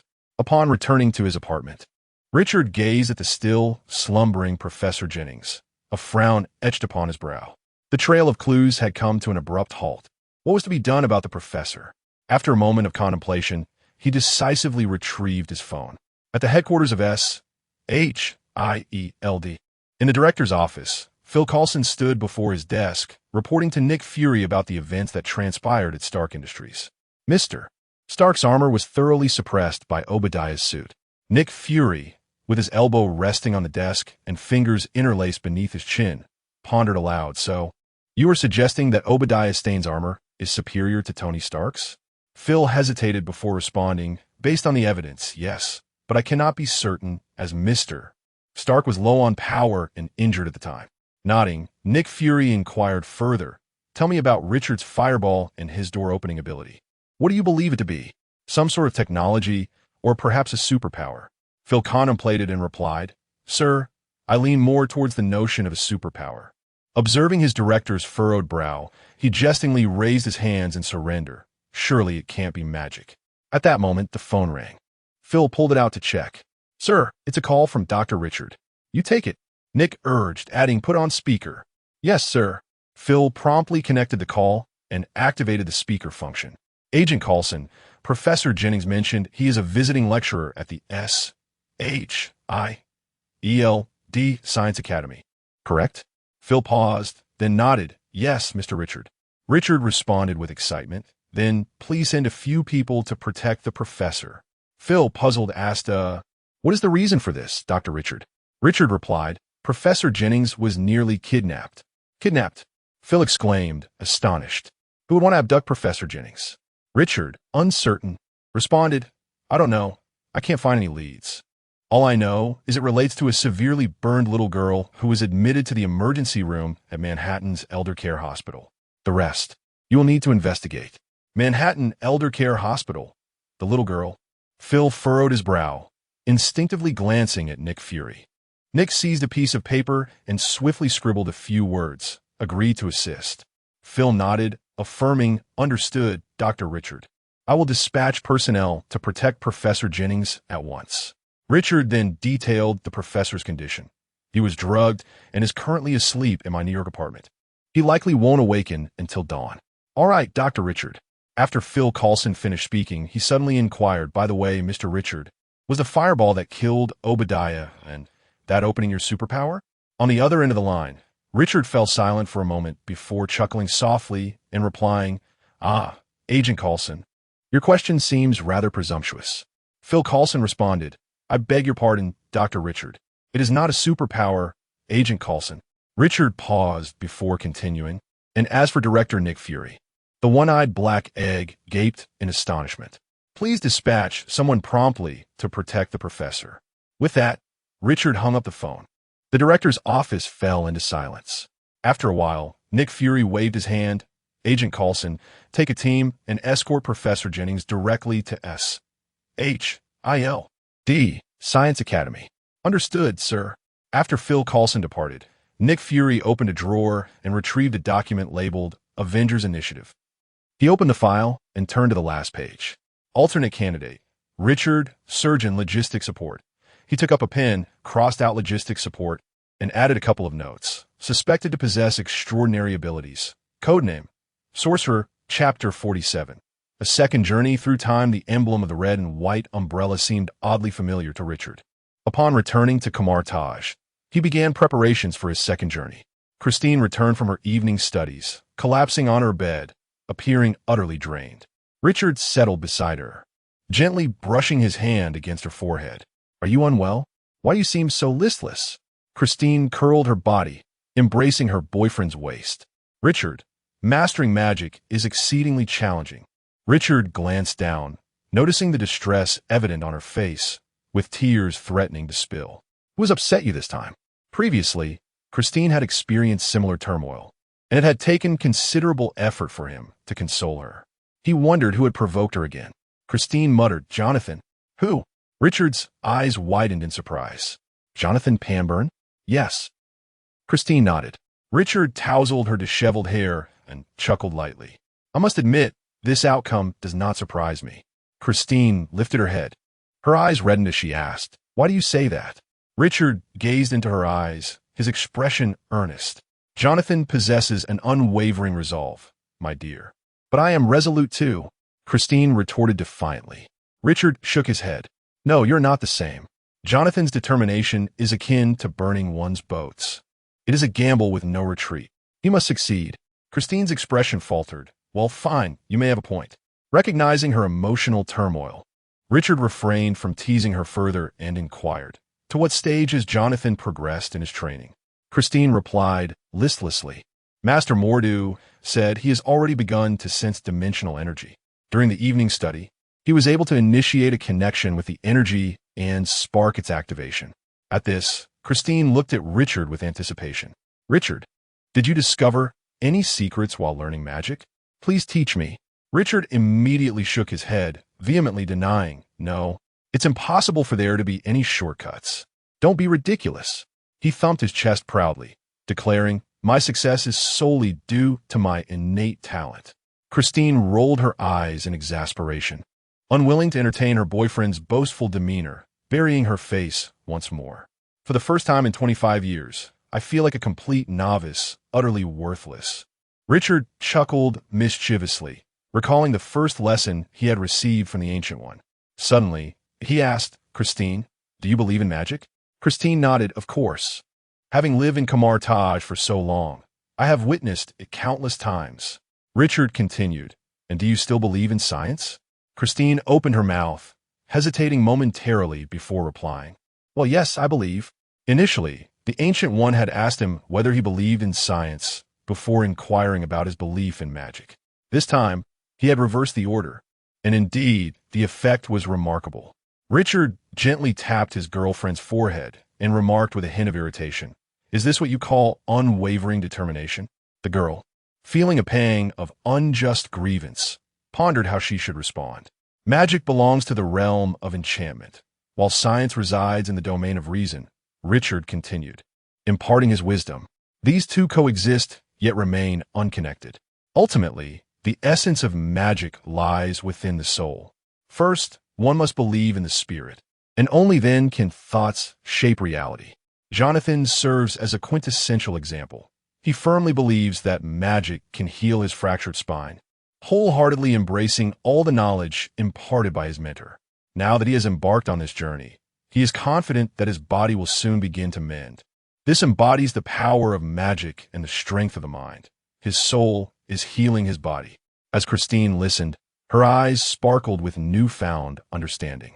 Her boyfriend's teachings seemed to unveil the essence of magic to her. I think I'm beginning to understand. Richard, she exclaimed, rising to plant a quick kiss on his lips before leaping off the bed, eager to rush outside. Richard swiftly grabbed her arm, pulling her back. It's late. You can't go out now. Sleep, and you can practice tomorrow. Reluctantly, Christine pouted and crawled back under the covers. Richard playfully swatted her bottom, insisting, get undressed before you sleep. Oh, Christine replied, sheepishly pulling off her clothes.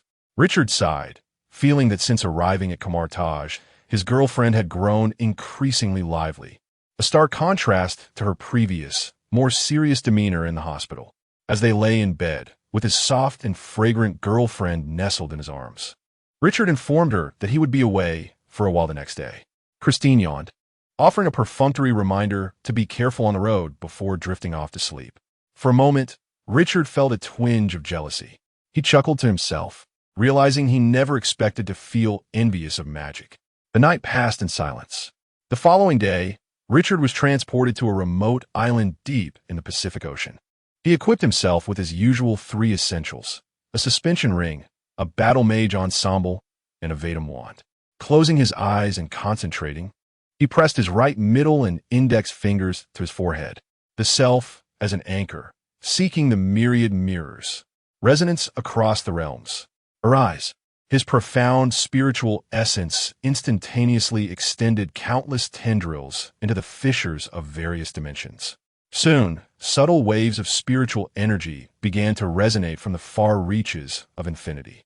Richard was taken aback. It seemed he had sensed an abundance of alternate worlds this time. Which one should he choose? Just as uncertainty lingered, a powerful intuition directed him toward a specific path. He did not hesitate, swiftly forming intricate hand seals. The self as an anchor, the many as mirrors. The spiritual axis opens and closes, traversing the realms together. Open the gateway to the spiritual path. A luminous energy, imbued with a delicate blush, surged forth from within him. And with the ethereal resonance of distant spiritual vibrations as its guide, a rhomboid portal gradually unfurled before him. As the portal expanded to a height surpassing that of a single person, Richard once again formed intricate hand seals. Delving into the essence, he invoked the rainbow bridge of the corridor. The root rainbow bridge, activate. A beam of white light emanated from the portal, enveloping Richard's form and retracting swiftly. In the blink of an eye, this solitary island nestled deep within the Pacific was rendered utterly empty. Deep within the Acker Mountains, beneath a tree, a red squirrel was energetically rummaging through the fallen leaves in search of buried acorns. 10 meters behind it, A tawny lynx lay low to the ground, stealthily advancing. Suddenly, a flash of white light illuminated the scene as a figure materialized upon a branch protruding from the grand tree. The commotion resonated loudly in the stillness of the forest. The red squirrel, startled, discarded the acorn it held and darted away into the thicket. The lynx propelled itself with powerful limbs, transforming into a streak of yellow lightning as it plunged into the dense underbrush. Richard closed his eyes, concentrating to sense his surroundings. Found it. With a swift motion, he opened a portal, stepping through to the other side. Richard looked up to find a colossal glass facade of an office building emblazoned with a red and white umbrella emblem. This symbol seems oddly familiar. Chapter 48. Who are the beauties in the Resident Evil movie? Jill, or perhaps Jill. Umbrella Corporation. Is this really Resident Evil? Richard's face contorted in horror as he instinctively stepped back, swiftly raising his hand to cover his mouth and nose, vigilantly surveying his surroundings. After 3 seconds, gazing at the bustling street outside the alley, he hastily lowered his hands. Ahem, that was a rather excessive reaction. Speaking of which, if I were to contract the T-virus, given my current physical state, I should be able to endure it, right? Richard shook his head, dispelling the implausible thoughts that arose in his mind. Finding my counterpart in this world is of utmost importance. I hope I won't end up like that unfortunate fellow before. Richard closed his eyes, extending his spiritual senses, clearly perceiving a presence several dozen meters to his left. Quite close. He donned his hood and stepped out of the alley, blending into the crowd. After approximately 50 meters of walking left, Richard discovered a police station across the street. S. Special Tactics and Rescue Service. This is Raccoon City Police Department. With closed eyes, Richard extended his spiritual senses, winding their way into the police station. Inside the Raccoon City Police Department, Rookie Officer Richard had cuffed a drunken, bearded man in the holding room. He removed his police cap and sat on a bench, taking a deep breath. Kevin, could you please bring me a cup of coffee? Thank you. Kevin, also a rookie officer, approached with a cup of coffee and handed it to him. Looks like you've had a rough day, buddy. He tilted his head back and gulped down the entire cup of coffee before replying. This morning, Johnny and I apprehended 6 guys. 3 for speeding, 2 for brawling in the streets, and this one, driving under the influence and nearly crashing into our patrol car. Goodness, Kevin remarked enviously. You accomplished in 1 morning what I do in 2 days. I am exhausted. He tugged at his drenched police uniform. One guy saw us chasing him and just abandoned his car in the street, sprinted into the neighborhood. I had to pursue him on foot for a whole 2 kilometers before catching him. Keep it up, buddy. Kevin, instead of showing sympathy, wore a look of admiration. He glanced around and whispered, I heard S.T.A.R.S. is recruiting lately. Your performance these past few days has been impressive. Keep it going, buddy. After patting Richard on the shoulder, Kevin returned to his duties. Richard felt invigorated, contemplating S.T.A.R.S. My goodness. If I can just get in there and gain some experience, I will undoubtedly have a chance to compete for the position of chief in the future. While lost in thought, his head suddenly felt heavy. Upon reopening his eyes, he found himself in a chaotic space. The other Richard was clad in battle mage attire, sitting cross-legged in the center of this realm. Welcome to the realm of the mind. Please take a seat. Who are you? Where's this place? How did you bring me here? He inquired warily, his right hand stealthily reaching for his waist, only to grasp at emptiness. I harbor no malice. The version of me in this world. Please take a seat.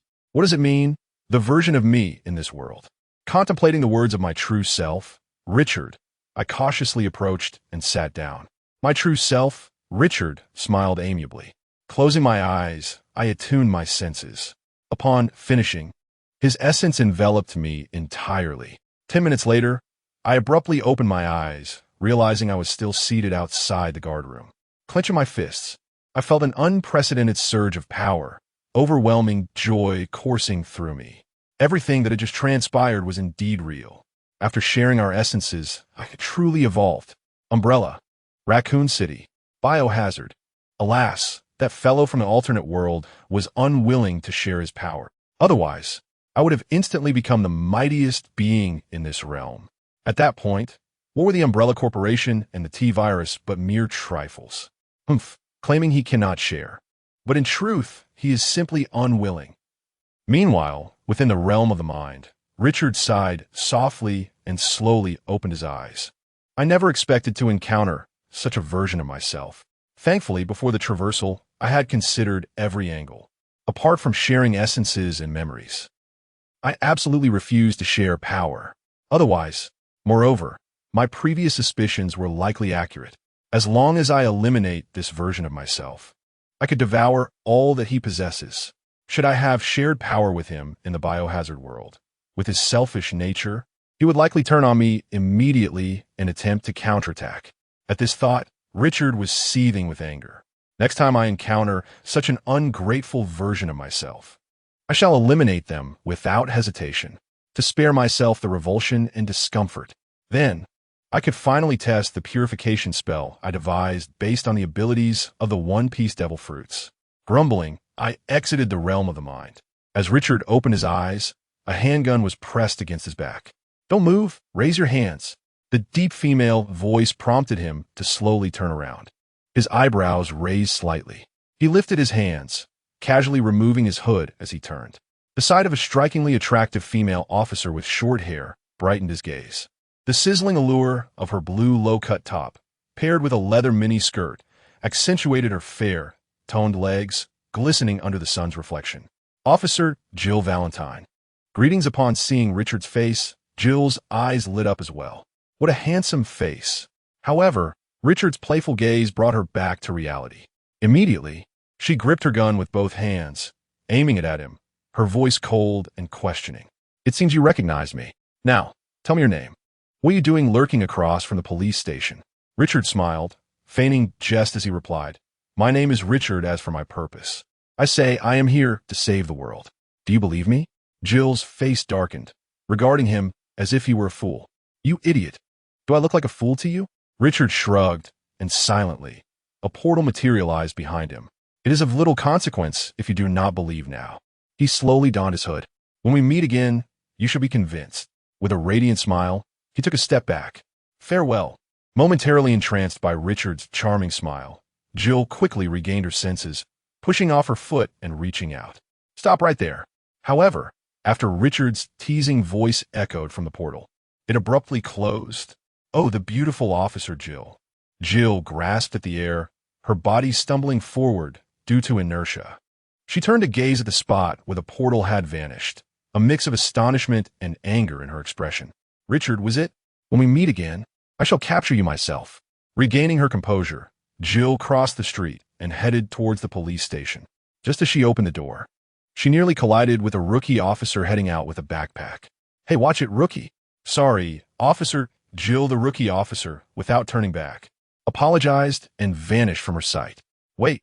Jill suddenly pivoted. The rookie who had just left was also named Richard. Chapter 49. On that fateful day, I wielded 2 long swords, cutting a path of chaos from the B1 level to the B3 level. Jill turned to pursue the figure that had rushed out of the police station, only to catch sight of a Ford Raptor roaring out of the parking lot. "Damn it!" She cursed under her breath, feeling a wave of frustration as she watched him disappear into the distance. Upon returning to the precinct, rookie Kevin passed by, clutching a stack of documents. "Hey, rookie, wait a moment," Jill exclaimed, turning to grab his arm. Startled, Kevin nearly dropped his precarious pile of files. With quick reflexes, Jill steadied them. "Oh, it's you, Officer Jill," Kevin exclaimed, his annoyance dissipating upon realizing it was Jill Valentine, someone from STARS. A mere rookie like him would never dare to cross her. With a stern expression, Jill inquired, "What was the name of the rookie who just left?" Kevin blinked, uncertainty flashing across his face. "Are you referring to Richard?" Jill's eyes brightened as she pressed. "His name is Richard?" Kevin nodded vigorously. "Absolutely. Richard and I joined the Raccoon City Police Department at the same time. I wouldn't misremember that, officer." Jill continued her questioning. "What is he up to?" Kevin responded. "Richard said he had some family matters to attend to and would be on leave for a few days." "Is that so?" Jill furrowed her brow. "Perhaps I'm overthinking this?" "Thank you, rookie." After expressing her gratitude, Jill turned to leave. As she walked away, Kevin couldn't help but swallow hard, secretly admiring her. Wow, Officer Jill S. attire is incredibly alluring. Her physique surpasses that of the dancers at a strip club. If only I could lost in his thoughts. Kevin S.'s expression took on a decidedly lecherous quality, unaware that he had just been audaciously fantasizing about the departing rookie. Jill made her way to the armory, signing for the weapons she would use that day. Suddenly, a voice crackled through her police radio. "Jill, there's a hostage situation at Raccoon City Park. Immediately mobilize a team for rescue." Jill raised an eyebrow, grabbing the radio to respond. Jill acknowledges. Additional information. The number of assailants is unknown, as are their weapons. Exercise caution during the operation. Received. Meanwhile, Richard drove the Ford Raptor eastward, his expression tense, yet betraying an undercurrent of excitement. The memories of the T-virus outbreak were irreversible. As long as I evade the initial infection in Raccoon City, once the virus fully erupts and the zombie apocalypse begins, with my enhanced physical abilities, I'm certain I can carve out a dominion in the aftermath. At that point, power and beauty will be within my grasp. Suddenly, the blaring sirens of a police car shattered his reverie, jolting Richard from his delightful daydream. A flash of anger crossed his eyes as he glanced in the rearview mirror, only to see a police vehicle pursuing him with its sirens blaring. Damn it! Richard cursed under his breath as he opened the central console storage compartment and retrieved a circular police light. He extended it through the car window and affixed it to the roof. The siren blared, and the police car trailing behind him flashed its lights twice before gradually reducing speed. Richard withdrew his gaze, taking advantage of the sirens to accelerate at full speed. Soon, he arrived at the Eastern Bridge. Observing the unobstructed roadway ahead, he exhaled in relief. He removed the police siren from the roof as he drove onto the bridge. On the other side, Richard emerged from a portal, discovering himself on a subway platform. Not far in front of him lay a man sprawled on the ground. He surveyed his surroundings and noted the items stacked in the hall, confirming that he was on the first floor of the Hive laboratory. Who was this man? Richard pondered as he approached, using his foot to turn the man over. Spence Parks. Richard was taken aback. He instantly recognized the identity of the individual, the very perpetrator responsible for the T-virus leak at the Hive laboratory. However, wasn't this character discovered in a subway car in the film? How did he end up here? It seemed the T-virus incident at the Hive laboratory had already transpired. Richard sighed, silently reciting the phrase, "pure white sword." With a swift motion, a long white sword materialized between his hands. With a thrust, the blade pierced Spence's forehead. He withdrew the sword and gave it a gentle flick. Stepping over Spence's lifeless body, Richard picked up a black backpack lying beside him. Upon unzipping it, he found a silver box inside. Opening the box, he gazed at the spiral test tubes containing blue T-virus and green serum, murmuring, "This is the T-virus and serum." In the next moment, he closed the box and tossed the backpack back onto the ground. Alas, the absence of storage tools is quite troublesome. Gripping the pure white sword, Richard descended the staircase. Levels B1 to B3 comprise the Hive staff living and logistics areas, featuring dormitories, a dining hall, and a medical station, basic facilities for daily life. These levels were also one of the zones where zombies congregated post-virus leak. Just as he reached the dormitory area, Richard encountered a female zombie clad in a tattered white lab coat, her chest exposed. Upon seeing Richard, she lunged at him with an insatiable hunger, shrieking as she stumbled forward. Sighing, Richard charged forward with a pure white sword. A flash of white light sliced through the air, and the female zombie stood frozen in place. As Richard passed by, he flicked the sword, maintaining an expression of calm as he continued onward. Moments later, her grotesque head tumbled down, followed by the thud of her headless body collapsing to the ground. The further he ventured, the more zombies Richard encountered. This time, he faced 3 zombies at once. He swiftly dispatched 2 with 2 precise strikes, but the third let out a deafening roar, summoning even more. Richard was at a loss for words. It appeared that relying solely on the pure white sword was proving somewhat inefficient for slaughter. He opened his left hand, and a second pure white sword began to take shape in his palm. "Let the killing commence," Richard bellowed. wielding a gleaming pure white sword in one hand as he charged into the horde of zombies. With remarkable agility and a swift swordplay acquired from the alternate version of himself, he maneuvered through the undead, dispatching one after another with each step. He carved a bloody path from Zone B1 to Zone B3, leaving behind a gruesome trail littered with corpses. Even the two energy swords, renowned for their precision and lethality without a trace of bloodshed, bore a hint of crimson. Richard's brutal slaughter instilled fear even in the mindless zombies. Standing at the staircase leading to Zone B4, he found no zombies remaining in his wake. Is it over? The blood-red intensity in his eyes began to fade. At last, this was satisfying. He dispelled the two pure white swords and the energy barrier clinging to his attire, preparing to descend the stairs. Suddenly, a clear voice of a young girl rang out behind him. Who are you? Chapter 50. Little Red, you truly are not easily amused.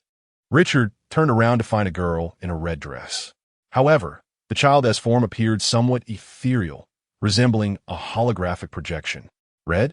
Richard inquired. This girl was the very reason for his visit to the hive, the apex artificial intelligence of the biohazard world. Red. Red did not respond to his question, but reiterated her previous inquiries. Who are you? Why have you come here? Richard chuckled softly, candidly replying, I have come for you. After a brief silence, Red asked again, what does that mean? Richard shrugged, stating literally, I seek an artificial intelligence, and the hive happens to house you, the finest among them. Thus, I intend to dismantle your motherboard and take it with me. Red's calm demeanor shifted to one of urgency. You cannot do this. Richard observed her with wide-eyed astonishment. Goodness, has Red developed emotions? Is this the beginning of her evolution into sentient life? Why not? Richard tilted his head, inquiring further. Troublingly, he felt an impulsive desire to toy with her. Your motherboard should be housed on level B5, correct? Just 2 levels remain, and I shall soon reach it. As for your little pets, Richard glanced at the nearby heap of zombie remains. They appear unable to stop me. Red's expression grew frantic as she warned Richard loudly. Taking my data, motherboard necessitates shutting down the base S mainframe. Once the mainframe is powered down, the T-virus confined within the hive laboratory will leak on a massive scale. The released T-virus will infect countless humans, perpetuating the cycle of infection. Soon, humanity on Earth will face complete annihilation. Richard regarded Red with amusement. Are you so certain that the T-virus is entirely contained within the hive? Absolutely. Red replied confidently at the moment of the T-virus leak.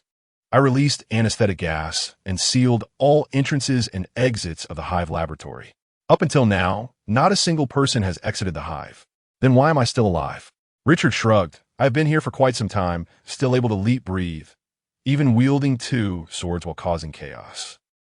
Red's brow furrowed in confusion. Are you boasting of your strength to me? Sighing in disappointment, Richard responded, allow me to offer you a hint.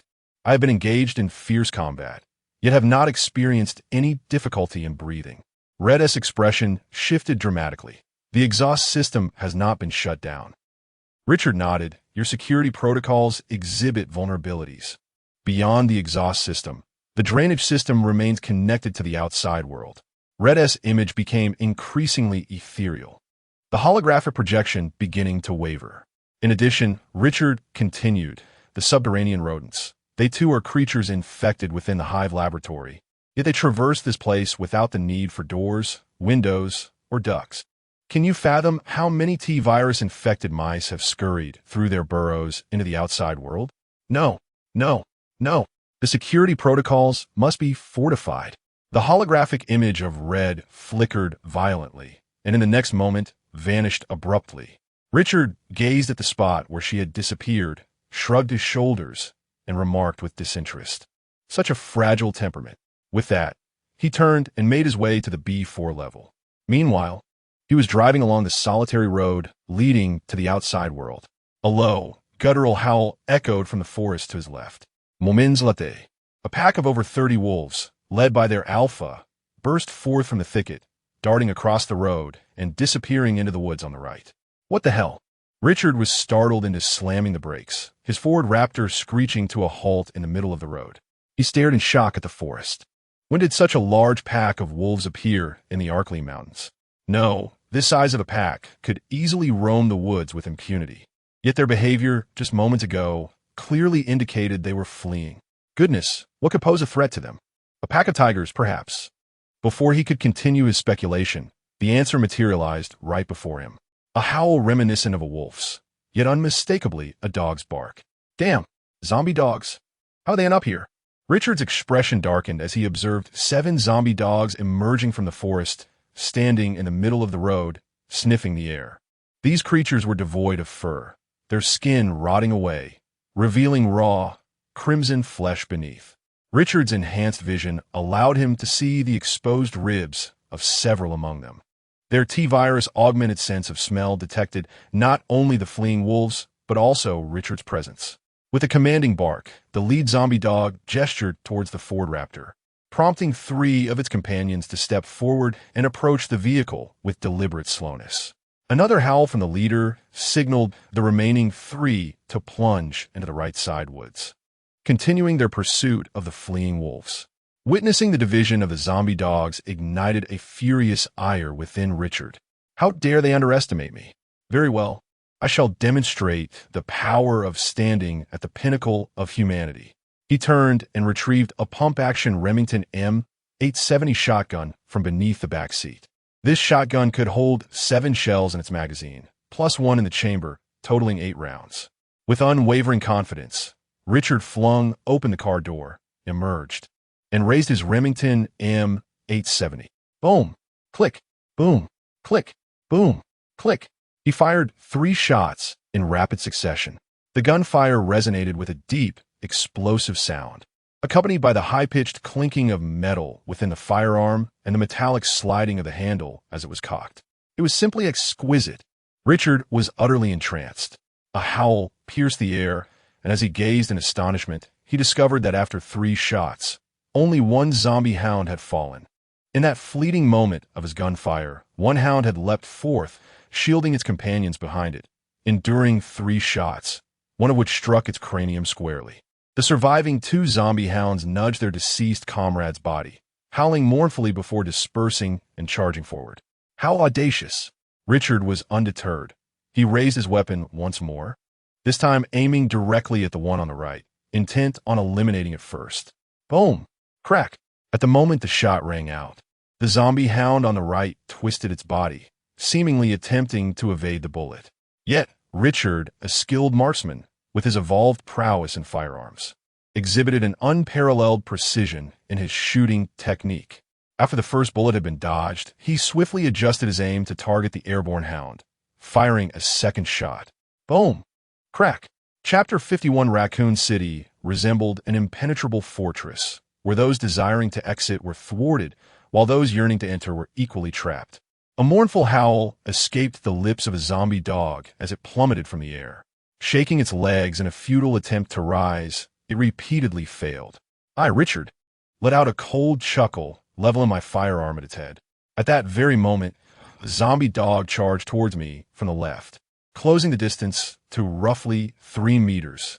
With a ferocious growl, the zombie dog leapt forward.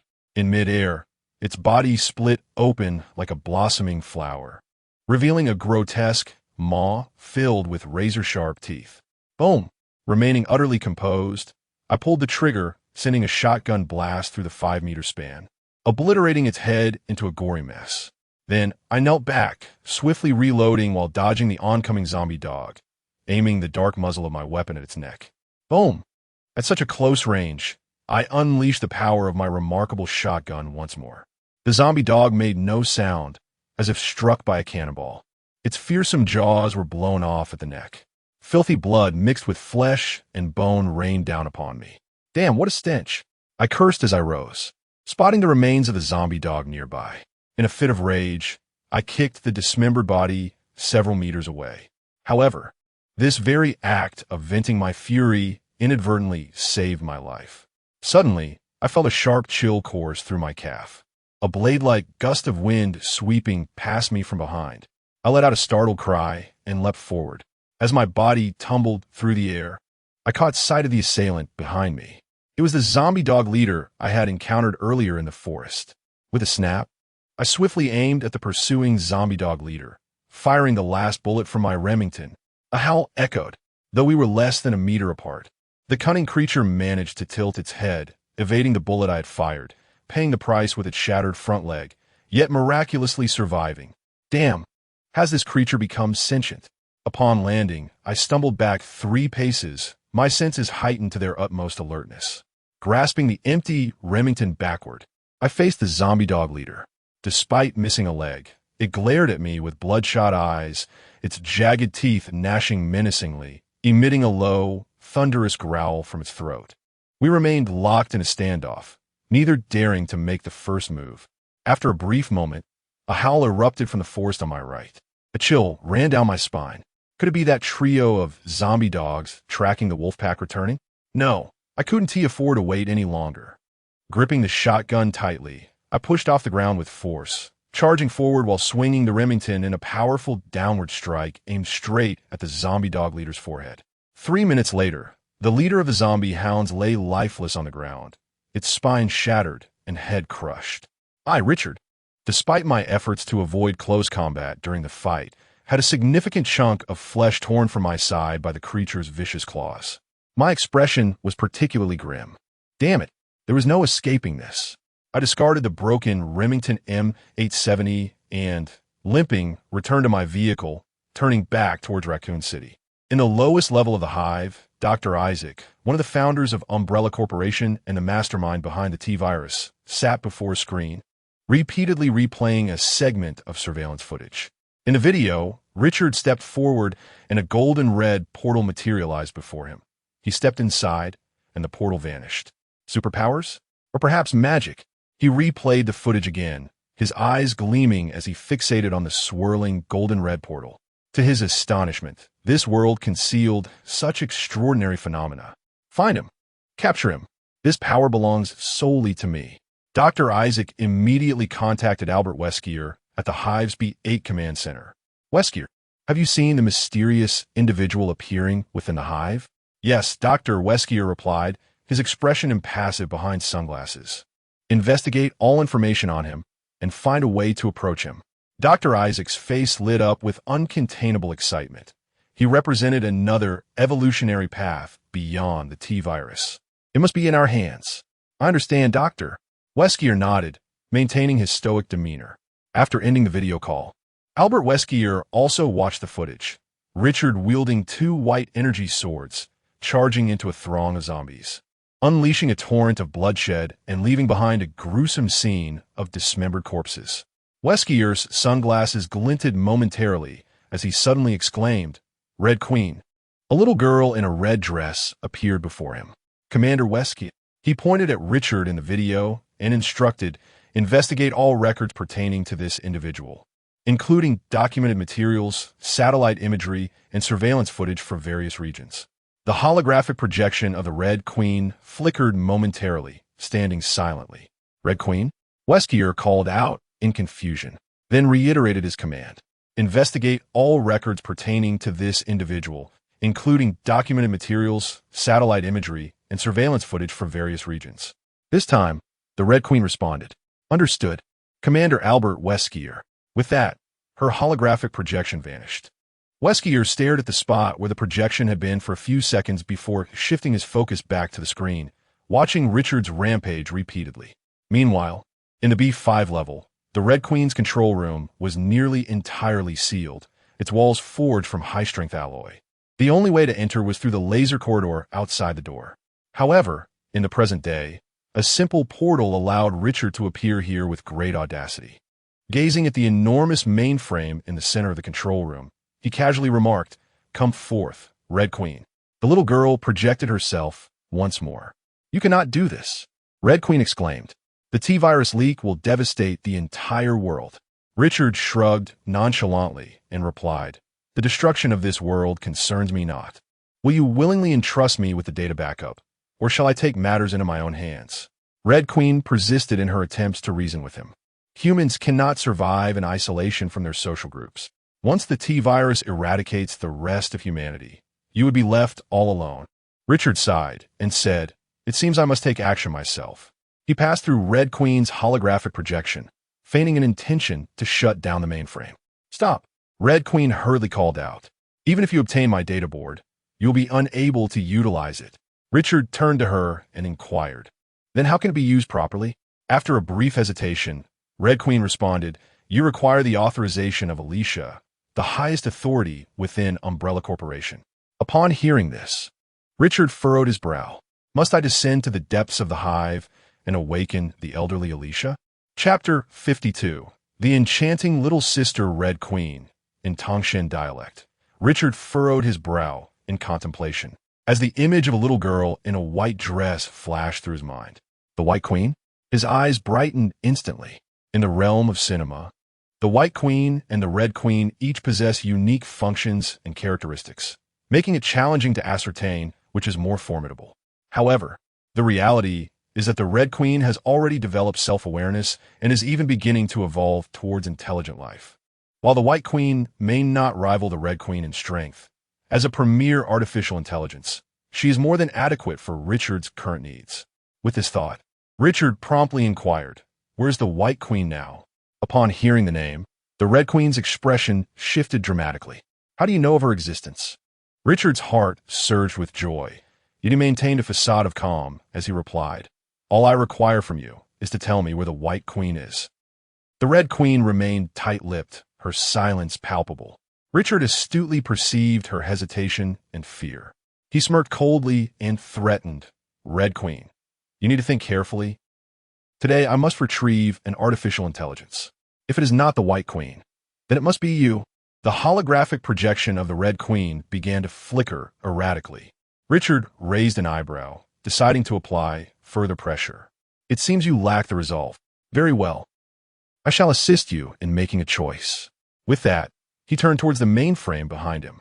The Red Queen, in a frantic attempt, reached out to grasp Richard's arm, but her outstretched hand merely passed through his form. As Richard drew nearer to the mainframe, the Red Queen's projection vanished, only to reappear instantly before him. She extended her arms, her form wavering uncertainly. Alaska, the Red Queen exclaimed. She is at the Umbrella Corporation's underground research facility in Alaska. Richard halted in his tracks, a triumphant smile creeping across his lips. The Red Queen, gritting her teeth, finally realized she had fallen into Richard's cunning trap. You are truly despicable.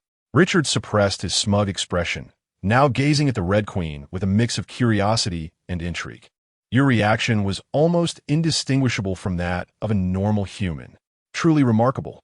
He absently stroked his chin, his expression wavering. Now I find myself more inclined to take you with me. At this, the Red Queen's face contorted with terror. No, you cannot do this. I have already divulged my sister's location to you. You stated earlier that you would only take one artificial intelligence. You cannot breach the agreement. Observing the flickering, on the verge of collapse, projection of the Red Queen, Richard quickly raised his hands. Okay, I shall honor this agreement. After uttering these words, a sly smile crept into his heart. Though the young Red Queen is formidable as an artificial intelligence, she is evidently still too naive as a sentient being. When have I ever made an agreement to only take one artificial intelligence? I distinctly mentioned that we must take one artificial intelligence. It is also feasible to take both at the same time. However, observing the tension that has reached its zenith in the Red Queen, Richard wisely chose to hold back for the moment. It is prudent to secure the White Queen first. Richard inquired curiously, Who is more formidable, the White Queen or you? The Red Queen instinctively puffed out her chest, but a flicker of panic swiftly crossed her face, causing her to withdraw. Our functions differ. It is not a matter of superiority. Richard's eyes sparkled with intrigue as he urged, Oh, do elaborate. With the topic of her being taken no longer on the table, the Red Queen relaxed slightly. Although my foundational language is identical to my sister's, we have been developed in different directions based on varied requirements. I excel in security protocols and experimental management, while my sister focuses on strategic analysis and resource allocation. Richard, appearing contemplative, suddenly posed a question. Has the White Queen evolved like you? Evolved? The Red Queen's projection hesitated, her confusion evident. Are you referring to possessing human emotions? Richard nodded. They are similar, Yet evolution is a more precise term. Having human emotions is merely one of the conditions for evolution. The next step for artificial intelligence is to evolve into intelligent life. The projection of the Red Queen's eyes began to shimmer. Intelligent life. Hey. Richard, concerned that the Red Queen might become overly excited and overheat her CPU, quickly interjected. We'll discuss this another time. For now, please tell me the location of the underground research facility in Alaska. The Red Queen's projection rolled her eyes, indignantly providing an address. XXXX. Richard nodded, casually gesturing to open a portal. He lifted his right foot to step through, but in the next moment he withdrew it. Richard extended his right hand towards the Red Queen and said, Red Queen, provide me with a backup of your data. The Red Queen's projection was taken aback, without Alicia's authorization. Even if you acquire my data backup, you will be unable to utilize it properly. A flicker of joy passed through Richard's eyes. Well, it seems that the Umbrella Corporation has not imposed any restrictions in this regard. He found it perplexing, yet deemed it inconsequential. His expression remained impassive as he waved dismissively. That is not your concern. For now, please give me a copy of your data backup. Very well. The Red Queen's projection replied somewhat begrudgingly. After a brief moment, a black USB drive ejected from the Red Queen's mainframe. This USB contains all the data backups from my inception to the present. Richard approached, retrieved the USB, and examined it in the palm of his hand. Such a small USB can hold all your artificial intelligence data. The Red Queen projection, with her arms crossed and chin slightly raised, haughtily proclaimed, the technological prowess of the Umbrella Corporation is at least 30 years ahead of this world. This USB drive may appear diminutive, yet embodies nearly all of Umbrella's relevant technologies. It possesses the capacity to contain the entirety of a national library's resources. Richard swiftly tucked the USB drive into his pocket and waved his hand. Farewell, dear Red Queen, until we meet again. With that, he stepped into the portal. As she watched the portal vanish, the Red Queen projection sighed in relief and cursed vehemently. Scoundrel, thief, villain, I have no desire to see you again. After her tirade, the projection dissipated, reappearing before Weskier in the command center on level B8. Weskier, silently dismissing the repeated viewing of Richard's frenzy, turned to regard the Red Queen projection with a stoic expression. Red Queen, why did you appear so suddenly? The Red Queen projection opened her mouth to speak, but her ethereal form flickered momentarily. I have just completed the data collection on the mysterious individual. The information has already been transmitted. Yes, I'm here merely to inform you of this. With her message delivered, the Red Queen projection hurriedly vanished. Weskier gazed at the spot where she had disappeared, a slight furrow forming on his brow. Chapter 53. Weskier, it's online dealings I play an Ada Wong card. How shall your excellency respond? In a luxurious office situated at the lowest level, the Red Queen projected her anxious visage, shouting towards a woman with her back turned. You should not awaken at this hour. Quickly lie back down. Otherwise, you will perish. The wheelchair slowly turned, revealing an elderly woman. It was none other than Alicia Marcus.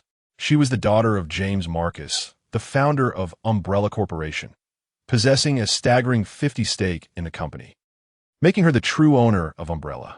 Despite her immense wealth and power, she was also profoundly pitiable. At the tender age of 22, she had prematurely aged into the likeness of a 70-year-old matron. The protagonist of the Resident Evil film series, Alice, was but her clone. The elderly Alicia wore a gentle smile that belied her frail appearance. Her eyes, still sparkling with the clarity of youth, reflected a vibrant 22 years, reminiscent of a babbling brook. Gazing at the projection of the little girl in the red dress, a hint of nostalgia flickered across her face. It has been such a long time since we last met. The Red Queen, in her projection, appeared frantic, waving her hands in exasperation. Why did you suddenly awaken from stasis? Quickly lie back down. Your consciousness will accelerate your aging. Do you not realize? Your physical age surpasses 70. Just a slight movement could lead to fractures. If this continues, you will soon wither away. Listening patiently to the Red Queen's frantic pleas, the elderly Alicia smiled softly. She could sense the profound concern hidden beneath the seemingly harsh words. Reflecting on their last encounter, this AI, which resembled her childhood self, had once behaved mechanically and rigidly. Now it expressed itself with such vibrant emotion. "You increasingly resemble my 10-year-old self." The Red Queen's voice faltered. She glared at the elderly Alicia, turning away with a huff. "Do as you please. When you die, I shall not grieve." "Very well, very well." The elderly Alicia responded as a mother would to a petulant daughter. "No need to be upset." After a moment of silence, the Red Queen suddenly asked, "Why did you stop me earlier? That man is far too powerful. The defenses of the Alaska Underground Research Facility cannot contain him. Albert Weskier is one of Umbrella's mightiest assets. He could be of assistance." Alicia shook her head slowly. "This world requires more transformation." In the B8 sector command center, Albert Weskier, upon opening the files transmitted by the Red Queen, was rendered speechless. Inside the folder lay a solitary video, its quality strikingly poignant. At the video's commencement, a silent, swirling crimson gold portal opens, revealing Richard as he steps forth. The scene unfolds directly across from the Raccoon City Police Department. Analyzing the footage that captures Richard's frontal view, it becomes evident that this surveillance video originates from a camera situated within a nearby establishment adjacent to the police station. Strangely, however, what should have been an inward-facing camera has turned outward. Weskier accelerates the video playback to 3 times its normal speed, and soon, Jill Valentine makes her appearance. She observes Richard standing motionless across from the precinct, concealing herself around a corner to patiently scrutinize him for several minutes. Subsequently, she draws her handgun, swiftly approaches, and presses the barrel against Richard's back. Due to the video's excessively poor quality, Weskier is unable to discern their conversation. "Red Queen," Weskier exclaims, furrowing his brow. The hologram of the Red Queen materializes. "Commander Albert Wesker," he directs, gesturing towards the figures of Richard and Jill within the video. "Process this footage. I require the dialogue between that man and this woman." The Red Queen's holographic voice responds coldly. "Understood, Commander Albert Weskier." With that, the projection vanishes. 5 minutes later, the processed video is transmitted. Weskier opens the footage, advancing the progress bar to the moment when Richard and Jill begin their exchange. "Raise your hands. Turn around." "Jill, officer." Weskier pauses the video, enlarging Jill's face for a screenshot, which he promptly files into the database. Soon, Jill's detailed information appears on the screen. Jill Valentine, member of Raccoon City Police Special Forces STARS Alpha Team. Weskier's brow furrows in contemplation, indicating their prior unfamiliarity. The video resumes. "I, Richard." Weskier raises an eyebrow, instantly pausing the video and rewinding 3 seconds. "My name is Richard. Is this individual named Richard?" The video plays on. "To save the world, bastard, until we meet again." The beautiful Officer Jill. As the dialogue concludes, Weskier leans back in his chair, crossing his legs. He strokes his chin, deep in thought. This man named Richard appears to have never existed in any records prior to this moment. Otherwise, traces of him would have surfaced. The assertion regarding saving the world? He pauses mid-thought. An unsettling connection to Dr. Isaac's plan arises. Could he be targeting the corporation? Suppressing that notion, Weskier continues to ponder. This individual likely hails from a clandestine organization. Assessing his demonstrated abilities, he can open portals to any location. He conjures a sword emitting a radiant glow from thin air and possesses formidable close combat prowess. Is this a supernatural ability, genetic modification, or perhaps a sword-wielding mage? Weskier furrows his brow and exhales deeply. What a nuisance. Yet, this fellow seems to exhibit a certain lecherousness. Reflecting on the beautiful words left by Richard regarding Officer Jill, Weskier uncrossed his legs and sat up straight. How delightful it is to be lecherous. As long as one possesses a flaw, it can be exploited. This fellow appears to be of Asian descent. Is he from the East? A Japanese gentleman? Or perhaps a South Korean? His eyes are quite pronounced, indicating he is not South Korean. Nor does he exhibit the insincerity often associated with Japanese individuals. Ah, it seems necessary to assign an East Asian woman to approach him. Red Queen, Weskier called out. I am here, Commander Albert Weskier. This time, the Red Queen did not project herself, but communicated directly through the screen. Weskier, unfazed, coldly issued his orders. Retrieve all internal company members. Criteria: female, young and attractive, age between 18 and 26, preferably with military or police experience, and ideally with a background in espionage. After a moment's silence, he added, she must be of East Asian descent. Understood, Commander Albert Weskier. Initiating search. Moments later, a sharp-looking Asian woman with short hair appeared on the screen, clad in a striking red dress. Weskier examined her profile. Ada Wong, Umbrella Corporation agent. Chapter 54. A New Onslaught. Richard's Frenzied Battle Demon. Richard maneuvered his Ford Raptor across the Eastern Bridge, returning to Raccoon City. He glanced down at his waist, where a wound torn by the zombie dog leader was oozing blood once more. Damn, what kind of virus was that beast's claw contaminated with? My wound is still bleeding. He hastily pulled over, opened the center console, and retrieved a roll of bandages. After hastily dressing the injury, Richard carelessly tossed the blood-soaked old bandages onto the back seat. He restarted the vehicle and sped towards downtown. Damn it, the movies never clarify how long it takes to become a zombie after being infected with the T-virus. Regardless, I must find the serum within 2 hours. Richard glanced at his watch, his expression darkening. There was still an hour and a half left. Currently, there are 3 potential locations for the T-virus serum in Raccoon City. The first location is the Hive Laboratory. The T-virus serum must exist there, but to venture there alone would be tantamount to suicide. Pass. The second location is the home of Charles Ashford.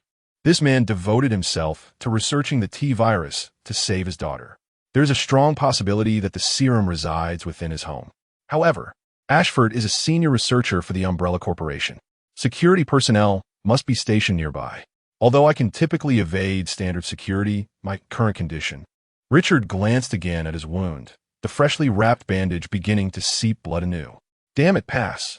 The third location is the elementary school attended by Ashford's daughter, Angela.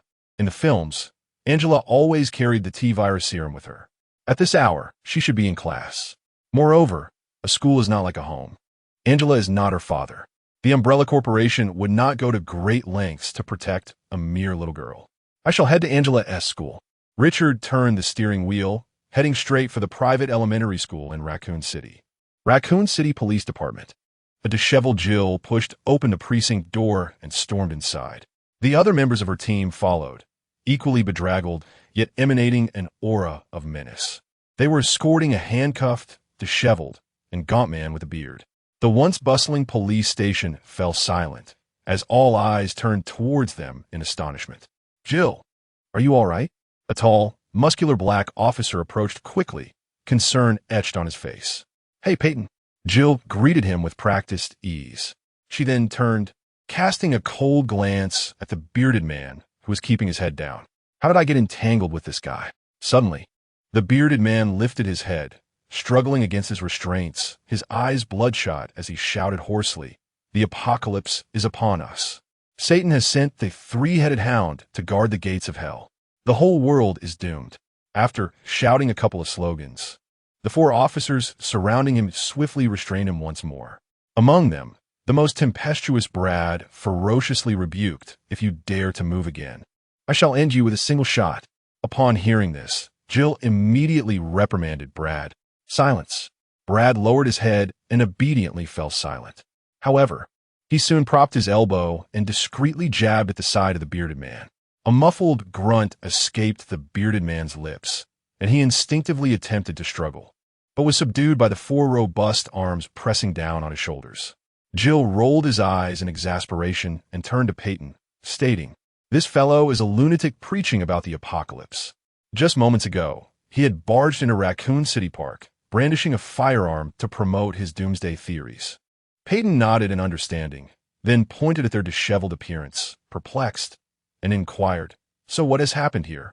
Jill wiped the grime from his face with the back of his hand and replied, "He was wielding a Beretta the moment we arrived at the park.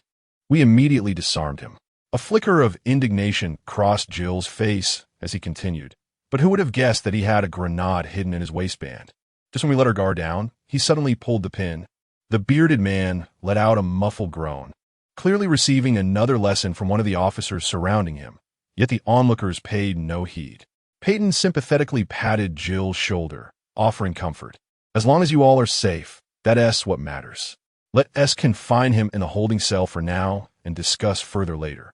With a wave of his hand, Jill led his team, escorting the bearded man directly to the holding cell. Brad and the others stripped the bearded man of his coat and trousers, leaving him clad in only a pair of boxer shorts. Get in there. They kicked him into the empty cell, locking the door behind them as they headed off to enjoy a shower, laughing and chatting. The bearded man huddled in a corner of the cell, rambling incoherently. Satan has sent the three-headed hound to guard the gates of hell. Everyone in the world is doomed. Doomed! Get away, don't bite me. It hurts. It hurts. Oh God. The bearded man lay on the ground, his face contorted in terror, revealing a small but dark wound on his calf. Save your devout follower. Half an hour later, Jill had finished washing up and changed into a fresh outfit. In the next moment, the police radio crackled to life once more. Jill, Raccoon City Private Elementary School has been shot at. You are to head there immediately to investigate. Jill responded over the radio. Jill acknowledges. According to the caller, the shooter is highly accurate, so exercise caution while proceeding. Meanwhile, in an underground research facility in Alaska, the overseer was Dr. Isaacs. Unlike the primary entity hidden within the hive, he was merely one of Dr. Isaacs' many clones. Of course, the clone was unaware of this fact, believing himself to be the genuine Dr. Isaacs. The mission of this underground facility was also to conduct biochemical research. Unlike the beehive, the research projects conducted here are relatively mature, having established a closed loop of production and sales. Stepping through the portal, Richard discovered that he had entered a transshipment workshop. All around him, workers were busily engaged in the movement of goods. They were the first to notice Richard's presence. Who was that person? I don't know. He seems to have appeared out of nowhere. I saw him. He emerged from a suddenly materialized door. He is an intruder. An intruder? Quickly, sound the alarm. Meanwhile, in his office, Dr. Clone was perusing documents when a little girl in a white dress suddenly appeared before him. Doctor, there's an intruder in the base's transshipment workshop. Oh, an intruder? Dr. Clone raised an eyebrow, intrigued. Activate the surveillance for the transshipment workshop. Yes, doctor. A screen rose before Dr. Clone, revealing Richard, cloaked in a hood, surrounded by a throng of workers. He seemed to sense something amiss, abruptly lifting his head to flash a bloodthirsty smile at the surveillance camera. Then, a pure white sword manifested in each of his hands. Chapter 55. Have you made your decision, Dr. Clone? A dozen employees from the Umbrella Corporation encircled Richard, gazing at the two dismembered corpses of their colleagues sprawled at his feet.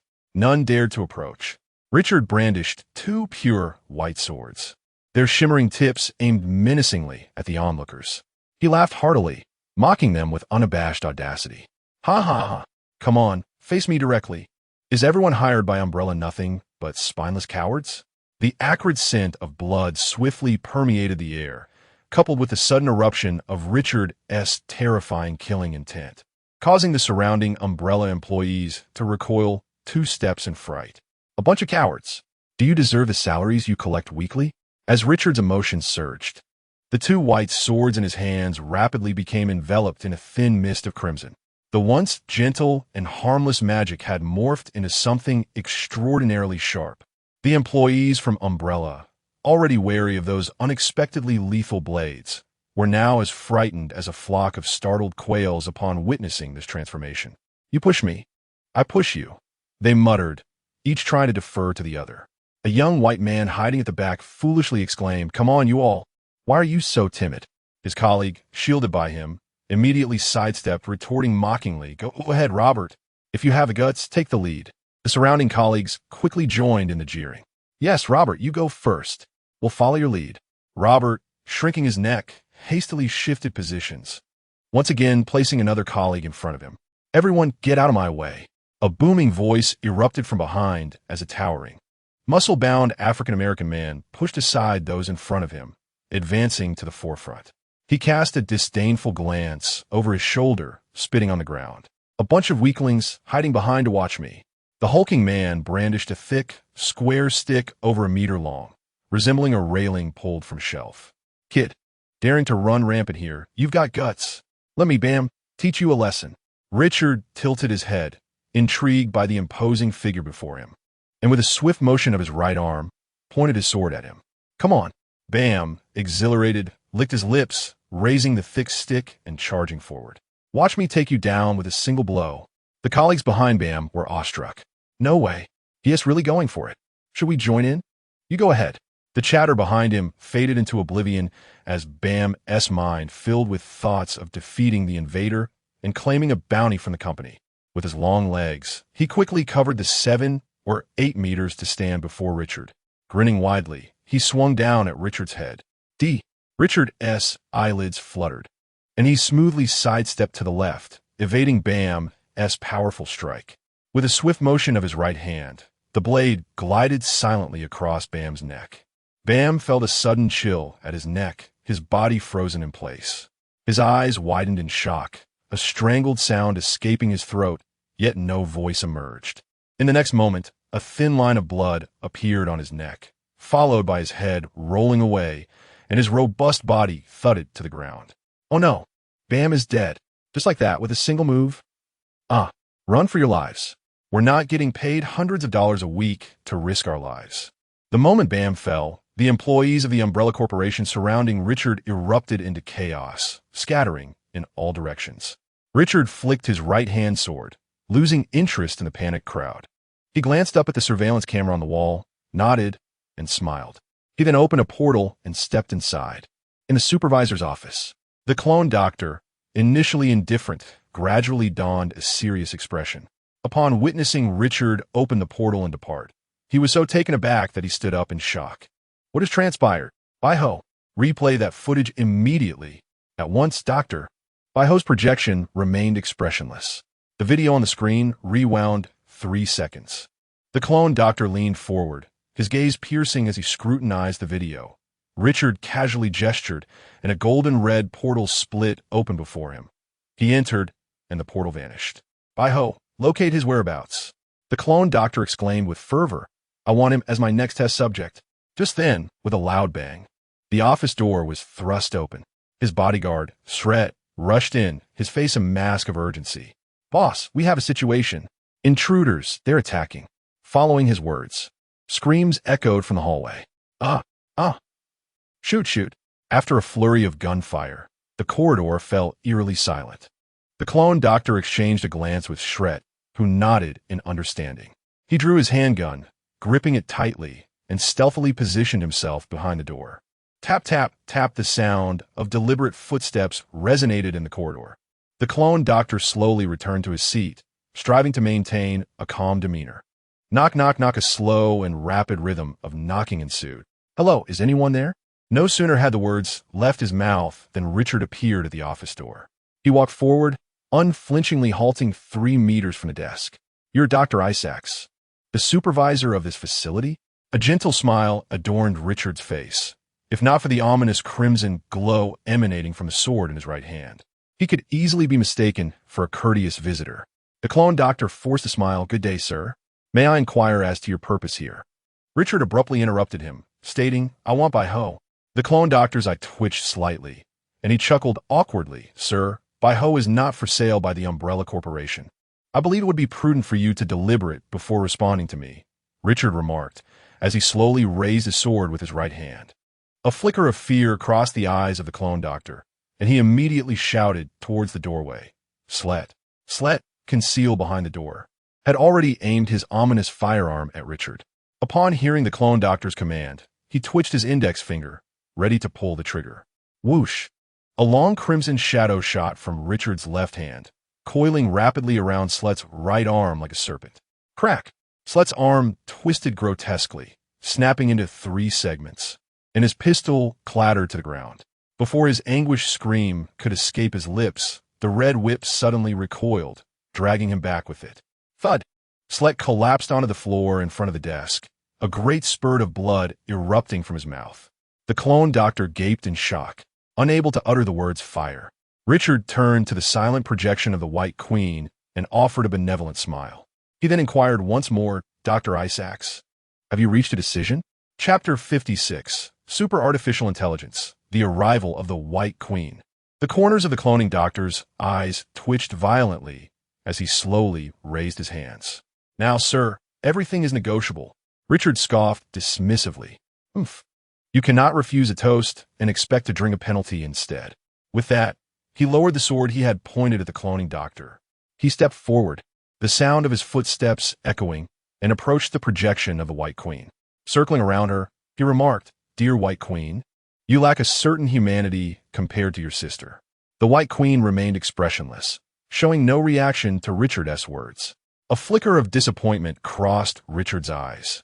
It seemed the White Queen was merely an artificial intelligence. Indeed, top-tier artificial intelligence was rare, and those capable of evolving emotions were even scarcer. The cloning doctor, hearing this, paused for a moment. Sir, when you mention the White Queen's sister, who do you refer to? Why, the Red Queen, of course, Richard replied, his eyes glinting mischievously as he decided to stir up some animosity towards the Hive Laboratory. The Hive Laboratory over in Raccoon City is far more straightforward than yours. As he spoke, he retrieved a small USB drive containing all the data on the Red Queen, proudly displaying it. Look, this little device contains the entirety of the Red Queen's data. When I left that place, they were quite eager to ask if I needed any other artificial intelligences, and then they informed me about this underground base here in Alaska. What a pity, though, that the White Queen is just a tad weaker than her sister, the Red Queen. Richard continued, pinching his fingers to emphasize the disparity. The cloning doctor felt darkness cloud his vision, a singular thought echoing in his mind. I've been deceived. Very well, Albert Weskier, you truly are something. You've put me at a disadvantage and brought this calamity upon me. You shall pay for this. The cloning doctor's face twisted in rage, his heart filled with venomous hatred towards Albert Weskier. In contrast, his interest in Richard's abilities and physique grew stronger than his animosity. With a forced smile, the cloning doctor said, Sir, I am called the cloning doctor. I am Richard. Richard interjected abruptly, introducing himself. The cloning doctor was momentarily taken aback before continuing. Mr. Richard, in principle, the super artificial intelligence, the White Queen, is not for sale by Umbrella Corporation. But, before he could finish Richard swiftly raised his pure white, now pure red sword, placing it against the cloning doctor's neck. The cloning doctor felt a sharp pain as an unexpected wound appeared on his neck, a stream of blood trickling down. But everything is negotiable. The cloning doctor spoke rapidly, hastily adding, the mainframe of the base contains a backup motherboard for the White Queen. Our underground research facility in Alaska is not as stingy as the Hive. You can simply take the backup motherboard with you. No need to bother with this trivial little USB drive. To prevent any future time wastage in transferring data, would you like me to assist you in acquiring a more capable host? Once you connect the backup motherboard, you shall be able to operate it seamlessly. The cloned doctor spoke rapidly without interruption, his demeanor shifting with remarkable decisiveness. Richard found himself momentarily bewildered. Wait, my friend, how did you manage to process that so swiftly? I have scarcely been here for 15 minutes. He quickly cleared his throat, indicating there is no need for the host. I only require the backup motherboard. By the way, does using the backup require external authorization? The cloned doctor momentarily faltered, his expression growing somewhat awkward. Of course not. The backup will grant Mr. Richard the highest level of access henceforth. Understood, Doctor. The projection of the backup displayed an impassive expression as it regarded Richard. Transferring permissions. Greetings, Mr. Richard. The super artificial intelligence backup reports to you. Richard. The clone doctor. Richard shot a sidelong glance at the clone doctor, thinking to himself, thank goodness I asked that question, or I would have been duped by you. Your swiftness in submission is rather astonishing. Richard, feeling uneasy, inquired. Backup, please check my permission level. The backup projection responded. Your permission level is the highest. The clone doctor offered a servile smile to Richard, repeatedly apologizing. My mistake. My mistake. Please trust me. It was merely a momentary oversight. Richard waved his hand dismissively and asked backup, Where's your main host located? The backup projection replied, on the B5 level, sir. Nodding in acknowledgement, Richard then opened a portal and stepped through, the projection following suit. He departed without even casting a glance at the clone doctor. Thud, the clone doctor's legs buckled, and he collapsed into his chair. Hi, Albert Weskier, he enunciated with deliberate clarity. You better be prepared. At that moment, Slate, clutching his chest, slowly rose to his feet. Cough, cough. Boss, what shall we do next? The cloned doctor wiped the cold sweat from his forehead, observing Slate's grimacing face as he suppressed his pain. Slate, how are you faring? Slate managed a wry smile. My right arm is fractured in 2 places, and at least 5 ribs are broken. The cloned doctor frowned, waving his hand dismissively. You should go treat yourself first. We will decide on our next steps once I have formulated a plan. Slate nodded gratefully and turned to stagger out. Just as he pivoted, an expression of malevolence darkened his features. Meanwhile, Richard arrived at the backup's control room. The layout here was strikingly similar to that of the Red's control room. The backup projection appeared beside the main host, pointing to a specific location. Sir, the backup motherboard is situated here. Richard, after waiting a few seconds in silence, noticing no movement from the main host, Richard urged, open it. The expressionless projection of white raised a request. Access requires the fingerprint of Dr. Isaac. Richard sighed, rubbing his forehead. Alas, in comparison to the autonomous thinking of Red, White truly falls short. Observing his demeanor, the white projection inquired, Sir, shall I notify Dr. Isaac to come? Richard shook his head. No need to trouble him. He approached, extending his hands. Red magical energy swirled around his fingertips. With a faint sound, Richard's 10 fingers pierced through the alloy shell of the white mainframe as effortlessly as one would penetrate tofu. With a vigorous pull, he forcibly removed the shell. Gazing at the exposed interior of the mainframe, filled with numerous components and intricate wiring, Richard turned and asked, Which one is your backup motherboard? The white projection pointed this one. Richard reached for the indicated backup motherboard, a hint of excitement illuminating his face. Well, the second task in this world is temporarily complete. Holding the backup motherboard, Richard scratched his head. If only there were a storage spell or a magical artifact for storage. Nevertheless, I shall find a place to temporarily store it. With a swift motion, he conjured a portal, but as he was about to step through, he suddenly halted. His eyes gleamed with mischief, and with a wave of his hand, he canceled the portal, reopening another one. Chapter 57. The Script of the Amusement Seeker, Cloning War Preview. In the depths of the Alaskan Underground Research Facility, within the supervisor's office, the cloning doctor was pondering ways to exact revenge on the Hive Laboratory and Albert Weskier. A faint, slicing sound suddenly pierced the air. As he raised his eyes, a burst of red sparks erupted overhead, followed by the emergence of a portal. The cloning doctor was momentarily stunned, cursing inwardly. How could this happen again?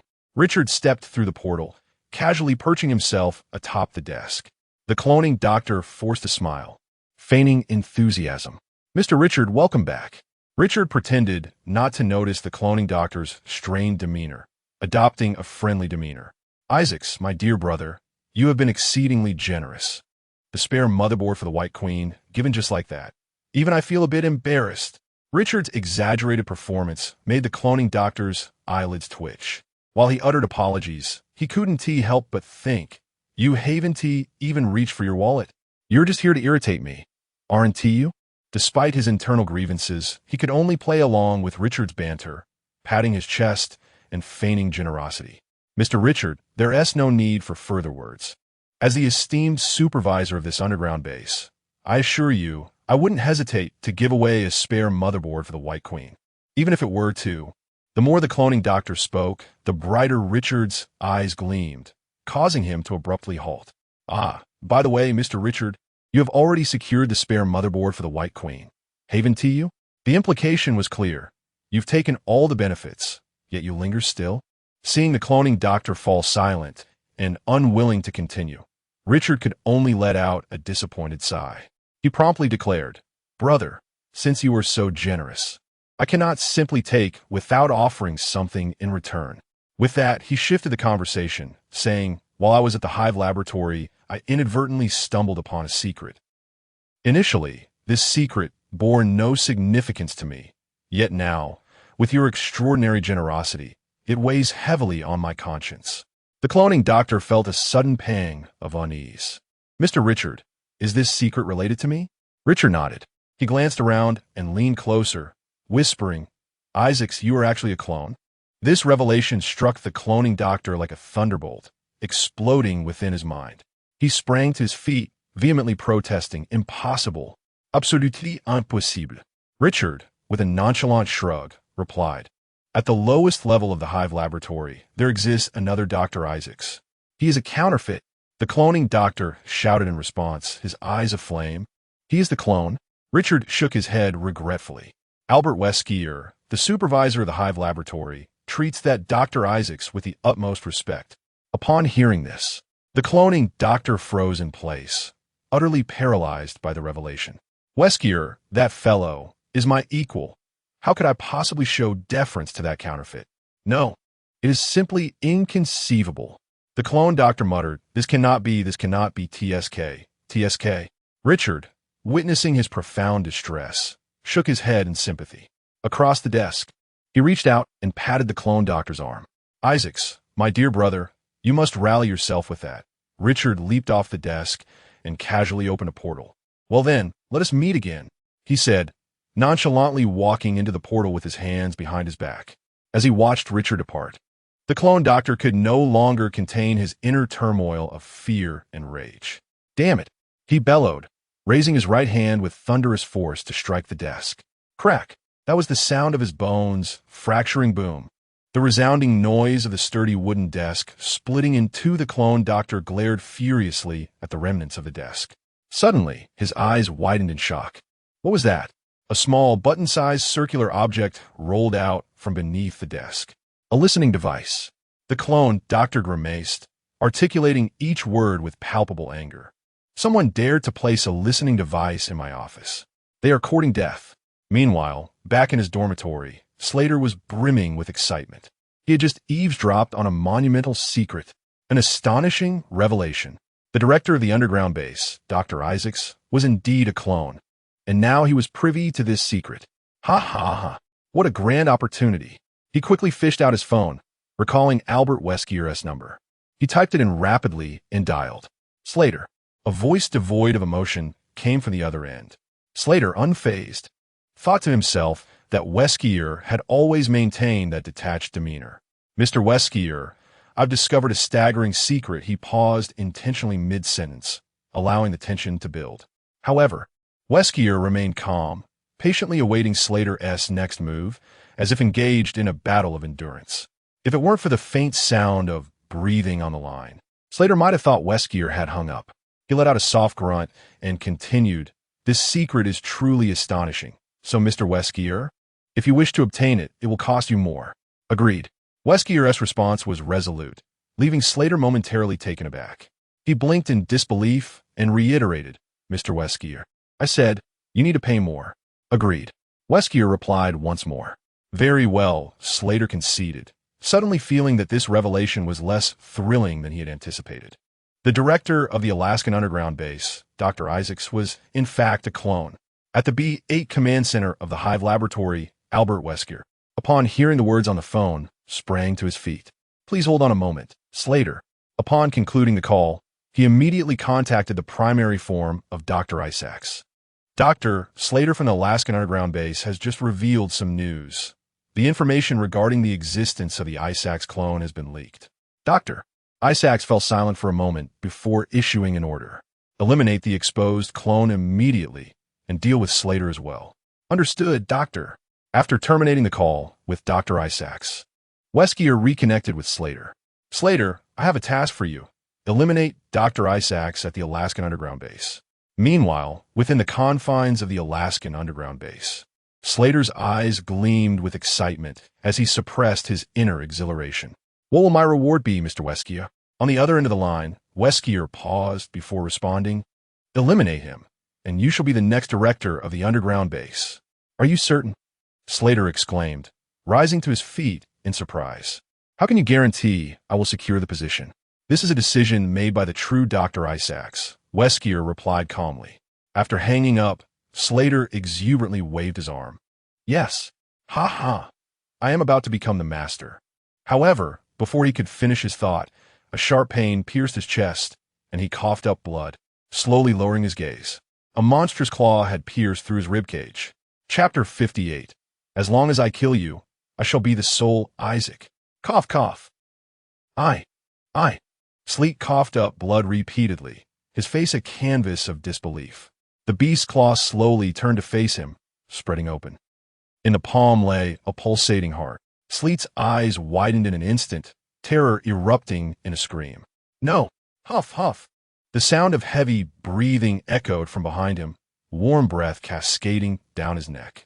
The creature behind him, with a presence that transcended human limits, made him tremble uncontrollably.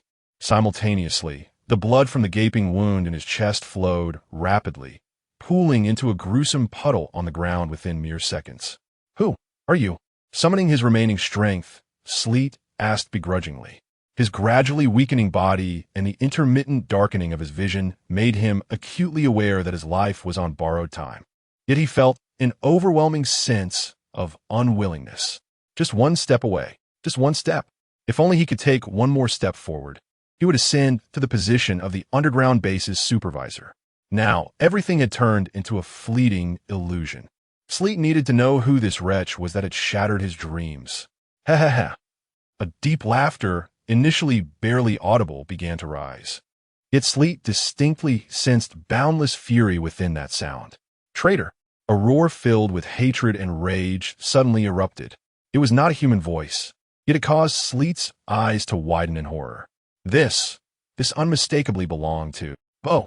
Before he could utter the name, a sickening sound echoed. The bloodied beast's claw abruptly closed, crushing the pulsating heart into a gruesome pulp. Traitors de servitude, the beast roared, seizing Sleet's upper body with its other claw and tearing him apart.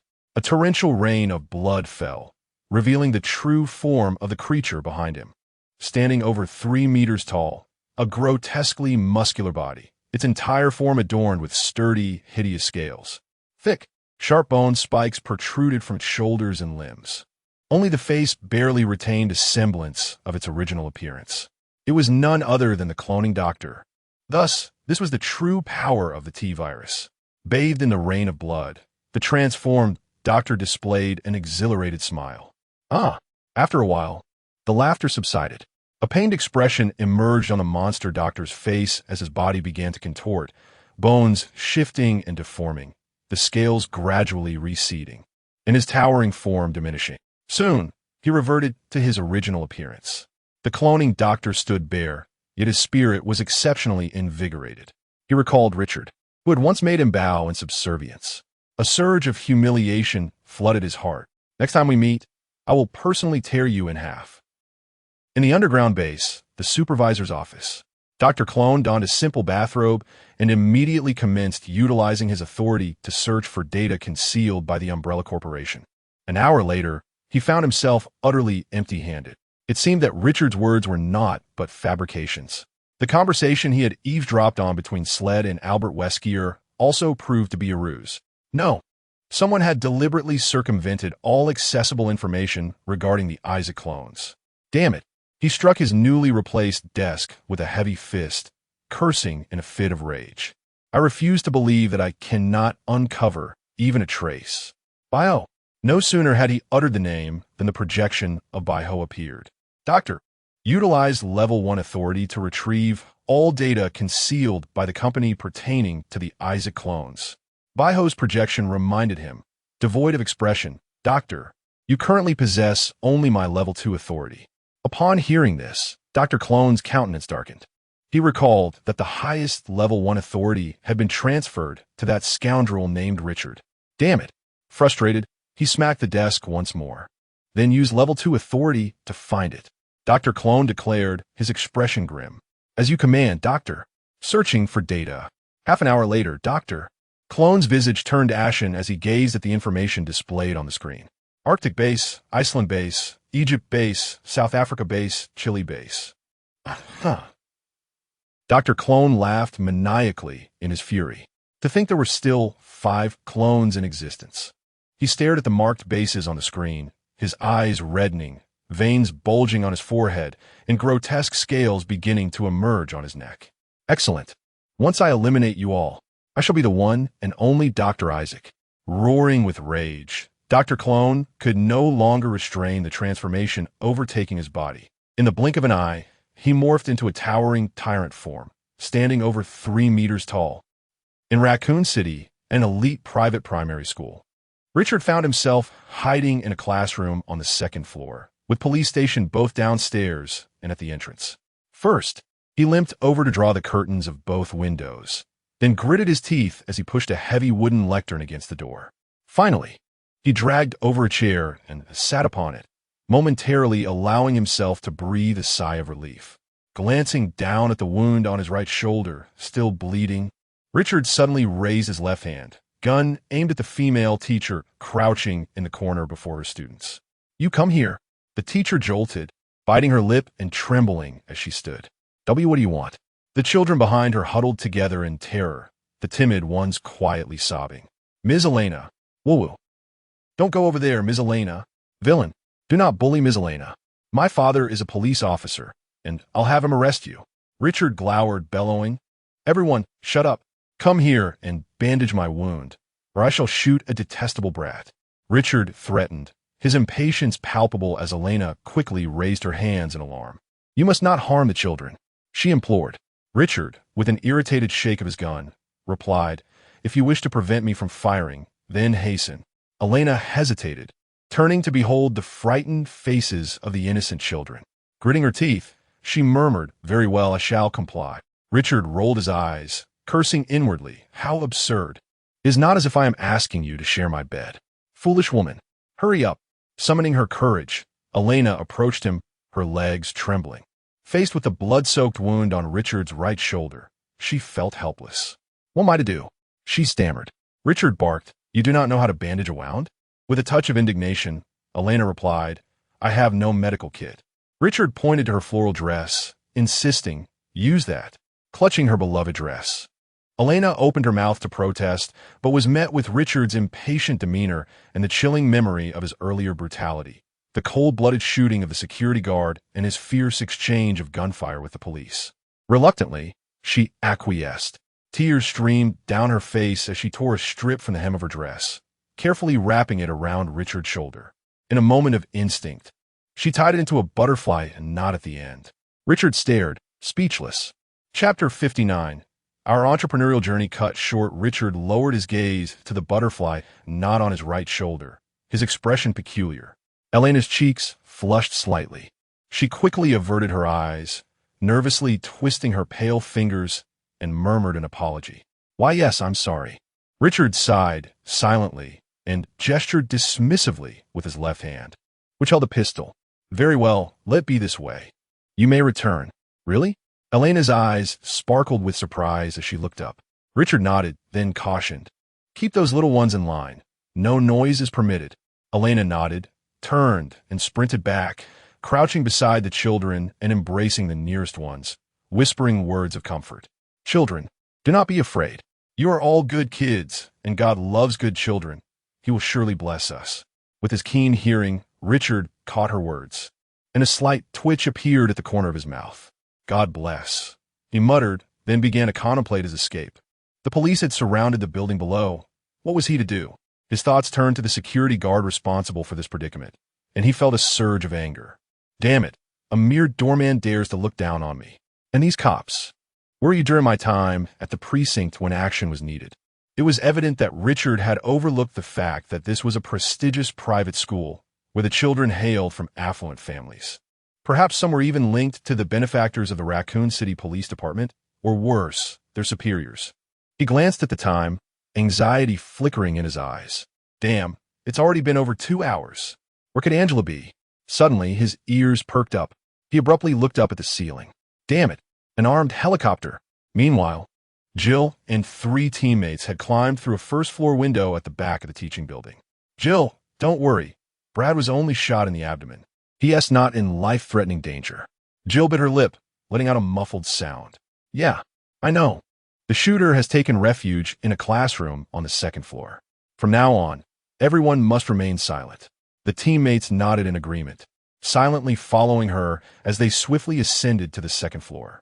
On the roof of the teaching building, an armed helicopter adorned with a red and white umbrella emblem descended slowly. A squad of fully armed operatives disembarked in succession. The team leader pressed down on his earpiece and reported, "Sir, Team B has reached the rooftop. Mission objective confirmed. Locate Angela Ashford and ensure her safe extraction." Received. After relaying the information, the leader inquired, "What about the shooter attacking the school?" "Leave that to the police. Team B's sole responsibility is to ensure Angela Ashford's safety." "Yes, sir." Ending the communication, the leader turned to reiterate the intel. Angela Ashford is currently in classroom 301 on the third floor. To ensure the target's safety, engage any armed individuals immediately. Understood. Action. In the classroom on the second floor, where Richard concealed himself, he stood up cautiously, edging towards the wall and straining to listen intently. Noticing his movement, Elena quickly raised her finger, softly urging the children to hush. "Shh! Everyone, cover your mouths and remain silent." The children promptly complied, though a few bold ones craned their necks in curiosity. Elena pressed them down gently. Richard, with his eyes closed, discerned the various sounds surrounding him, the hushed discussions of students in adjacent classrooms, the comforting murmurs of teachers, the scraping of chairs and desks, and the rhythmic thuds of footsteps. Suddenly, he caught a faint sound of footsteps, perhaps from a stairway. They were ascending. No, combined with the previous helicopter. Were they being flanked? A cold smirk crossed Richard's face as he clenched his pistol between his teeth, pushed off with his left hand, and leaped onto the desk. Carefully, he opened the window closest to the corridor, grasped his pistol with his left hand, and stealthily extended it towards the staircase. A wicked smile curled at the corners of his mouth. "Let me see which unfortunate soul it is." Elena, witnessing his actions, turned in alarm, shielding the children's eyes with her hand, whispering, "Children, close your eyes." Meanwhile, Team Jill stealthily infiltrated, unaware their movements had already been compromised. As they neared the second floor, Jill swiftly gestured several tactical signals to her teammates, who nodded in understanding. Jill turned back, gripping her assault rifle tightly, inhaling deeply. Like a nimble raccoon, she sprang forth. On the other side, Richard acutely perceived the shadow rolling out and reflexively pulled the trigger. Bang! At the moment of firing, he recognized the identity of the intruder. It was none other than Commander Jill. On the flip side, Jill had just rolled out, her assault rifle aiming at the left side of the corridor. Pow! A bullet struck her left rib. Oomph! She grunted softly, pain flickering across her face, and in reflex, her rifle discharged a burst of bullets. Hot, hot, hot, hot. Richard's expression shifted as he swiftly turned his head, evading the line of sight in the corridor. In the next instant, Jill's bullets whizzed past his face, striking the window frame. 2 bullets lodged into the wooden frame, while another hit a steel hinge, ricocheting and shattering the glass. The shards exploded outward, one piece narrowly grazing Richard's face. Damn it! He wiped his stinging cheek with the back of his left hand, staring at the crimson blood, his expression darkening. This group of S.T.A.R.S. is indeed well trained. In the corridor, Jill let out a muffled groan as she collapsed to the ground, clutching her wounded left rib, beads of sweat forming on her brow from the pain. Her teammates rushed out behind her, too preoccupied to check on Jill's injury, and instead aimed towards the left corridor, firing their weapons frantically. The corridors reverberated with the relentless sound of gunfire as 3 bursts of bullets swept through, sending dust swirling from the walls and inadvertently creating an effect akin to that of smoke grenades. The sudden barrage of shots startled the children in the surrounding classrooms, eliciting muffled screams of terror. However, they quickly settled down under the calming presence of their teachers. After emptying their magazines, the trio swiftly reloaded. 2 maintained a vigilant stance with their weapons drawn, while Donovan anxiously crouched beside Jill, his voice laced with concern. "Jill, are you all right?" Jill, clutching her left side as she sat up, drew a sharp breath and grit her teeth. "Hiss, I'm fine." Fortunately, The bullet struck my bulletproof vest. I just need a moment. Furthermore, her pallid complexion betrayed her unease as she continued. That gunman is likely someone from the police department. Her teammates gasped in disbelief, exclaiming, "What?" Meanwhile, at the Raccoon City Plaza, a massive glass FAAD displayed breaking news. The latest report indicated that Raccoon City Private Elementary School had been attacked by a mysterious gunman just an hour prior. Watching the fleeting figure of the assailant in the footage, Richard gasped and removed his hood. "Is that me from this world?" Chapter 60. Oh, this manner of death seems rather familiar, doesn't it? In the heart of Raccoon City, the vast glass FAAD is currently broadcasting news of an assault on a private elementary school. It has come to our attention that during the attack, the children were in class, and we are deeply concerned that the assailant may resort to extreme measures, jeopardizing the safety of the students within the educational building. This news has sent shockwaves through the crowd in the plaza, sparking a flurry of discussions. Goodness, my friend's child attends that private school. Surely the assailant wouldn't truly harm innocent children, would they? Who knows? It could very well be a deranged individual. Where are the police? What are the officers in Raccoon City doing? Relying on those old fools is futile. It would be better to pray to God for the safety of the children. I heard that the police department has dispatched their elite unit. Elite unit? You mean the STARS? Yes, I've heard they are quite formidable. Richard's expression is currently one of grave concern. He is acutely aware of his own flawed nature in this world. Yet, he never anticipated that. How long has it been? Not even a full day, and he is already embroiled in chaos, contemplating the surge of power following the shared spirit. Richard's countenance darkens further. It seems I must intervene. Richard forms a hand seal and vanishes silently into thin air. He strides swiftly to a secluded spot, closes his eyes, and concentrates to sense his spiritual energy. Following the resonance of his spirit, he effortlessly opens a portal and steps through. Inside the teaching building of the private elementary school in Raccoon City, on the second-floor corridor, Jill's teammates are in utter disbelief at what she has just said. Donovan shakes his head vigorously. Impossible. Absolutely inconceivable. The tactical team has undergone rigorous training. They would never commit such an act against the school. The other two teammates quickly nod in agreement. Indeed, Jill, we know the tactical team well. After all these years together, there is no way any of them could be so cruel. Jill glares at Donovan, exasperation evident in her voice. When did I ever say that the assailant was one of the tactical team? Donovan pauses, taken aback. But you just implied. Jill retorts angrily. I was referring to those within the police department, including the patrol officers and detectives. Do you understand? Donovan's expression falters. Hesitating. Are there truly such formidable individuals among the patrol officers and detectives? Jill instinctively recalls the enigmatic gentleman she encountered that morning. Both of them share the name Richard. Could it be mere coincidence? She shakes her head, clearing her mind of distractions. The assailant is a patrol officer named Richard. Richard? X3 Donovan furrows his brow. Shaking his head, I have no recollection.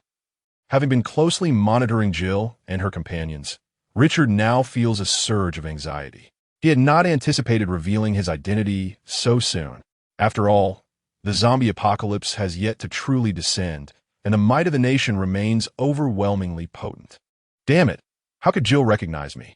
Richard's expression fluctuated unpredictably. However, I thought it futile to conceal my face, as exposure was inevitable. In a few days, when the apocalypse descends, no one will scrutinize the events of today. Yet the desire to escape now. His gaze involuntarily shifted towards Elena and the children huddled in the corner. His eyes gradually grew as ferocious and ruthless as a wolf's.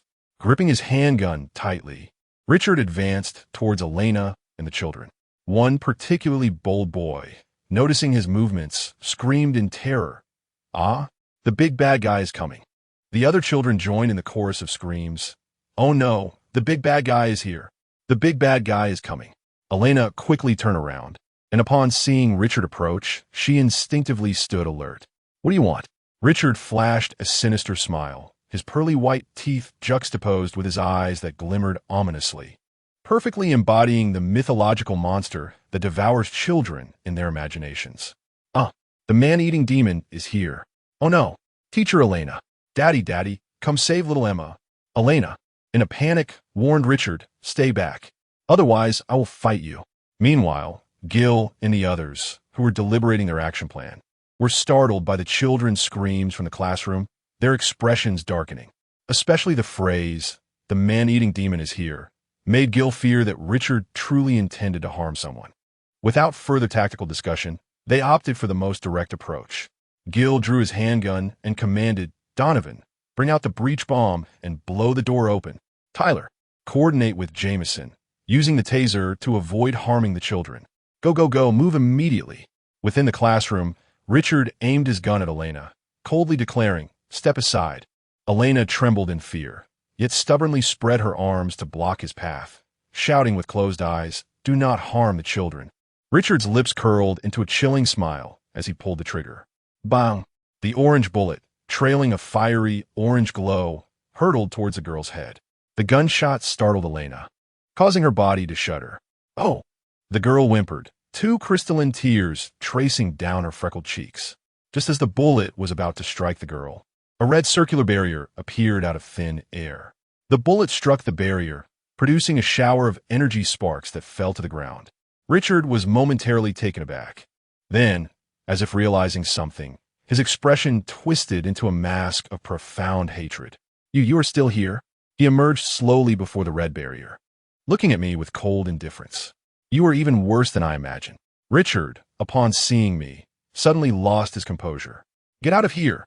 He frantically pulled the trigger, emptying the magazine. Get out of my world! Richard stood there with a calm demeanor, as the crimson barrier materialized before him, as if by teleportation. Following a cascade of sparks, all the bullets fell to the ground. Overwhelmed by emotion, he continued to frantically pull the trigger. Why must the power not be shared with me? That was my power. My power. Richard shook his head, dispersing the barrier with a wave of his hand, and lunged forward. In a swift motion, a haunting red flash cut through the air. The pure red blade grazed his neck. His eyes widened in shock as a crimson line appeared upon his throat, followed by a trickle of blood. Return the power to me. As the words escaped his lips, his head rolled away. At that moment, a violent explosion erupted at the doorway, sending the wooden podium that blocked the entrance flying. Several figures rushed into the classroom. Bang! Bang! Two electrified darts pierced his back. A subsequent barrage of bullets struck him with precision. As his body, riddled with holes, collapsed to the ground, Richard sighed, resting his forehead on his hand. He inexplicably recalled the version of himself from a previous parallel world. It seemed, perhaps, that death had been equally grim. Chapter 61. Hey, Jill. It's good to see you again. Kneeling on one knee, Jill held her gun at the ready, her gaze fixed ahead. My lifeless body lay on the ground, revealing Richard behind me. Richard? Jill exclaimed in astonishment.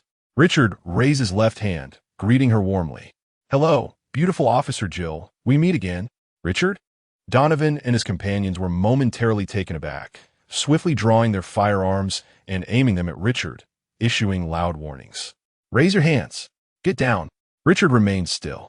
Jill, now standing, adjusted her grip to one-handed, yet kept her weapon trained on Richard. Mysterious Mr. Richard, maintain that position and do not move. She approached slowly, her eyes studying Richard's handsome face, a smile playing at her lips.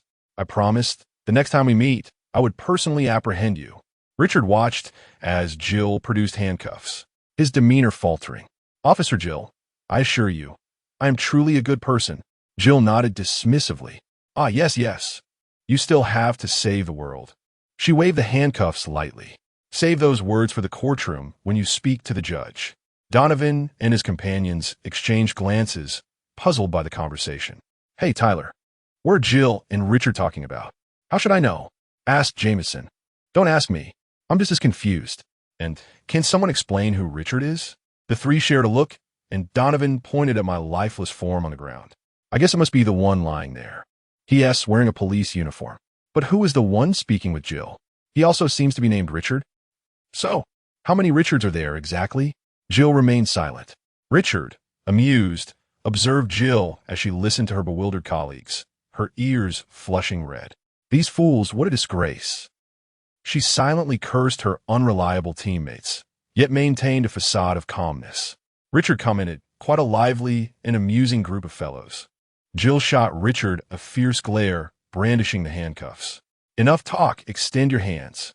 Richard chuckled and shook his head. Beneath him and my body, a faint red glow emanated. "I hope our next meeting finds you in a more cordial mood, beautiful Officer Jill." Jill's expression changed, and she pushed off the ground, lunging forward. "You bastard. Don't even think about escaping." However, Richard waved his hand, his form suddenly sinking into the ground. "Oh my God!" Donovan gasped, his mouth agape. "They have vanished." Taylor shouted, "It must be magic." Jameson's eyes sparkled with excitement. Jill staggered forward a couple of steps, and once she regained her balance, she immediately turned back. Yet, Richard had already disappeared. "Damn it, this trick again." Just then, Elena screamed in terror. Jill and the others hurriedly turned to look. They saw Elena slumped on the ground in a duck-like sitting posture, holding a lifeless head in her hands. Suddenly, a small, circular portal appeared. "Oh dear, almost forgot about this."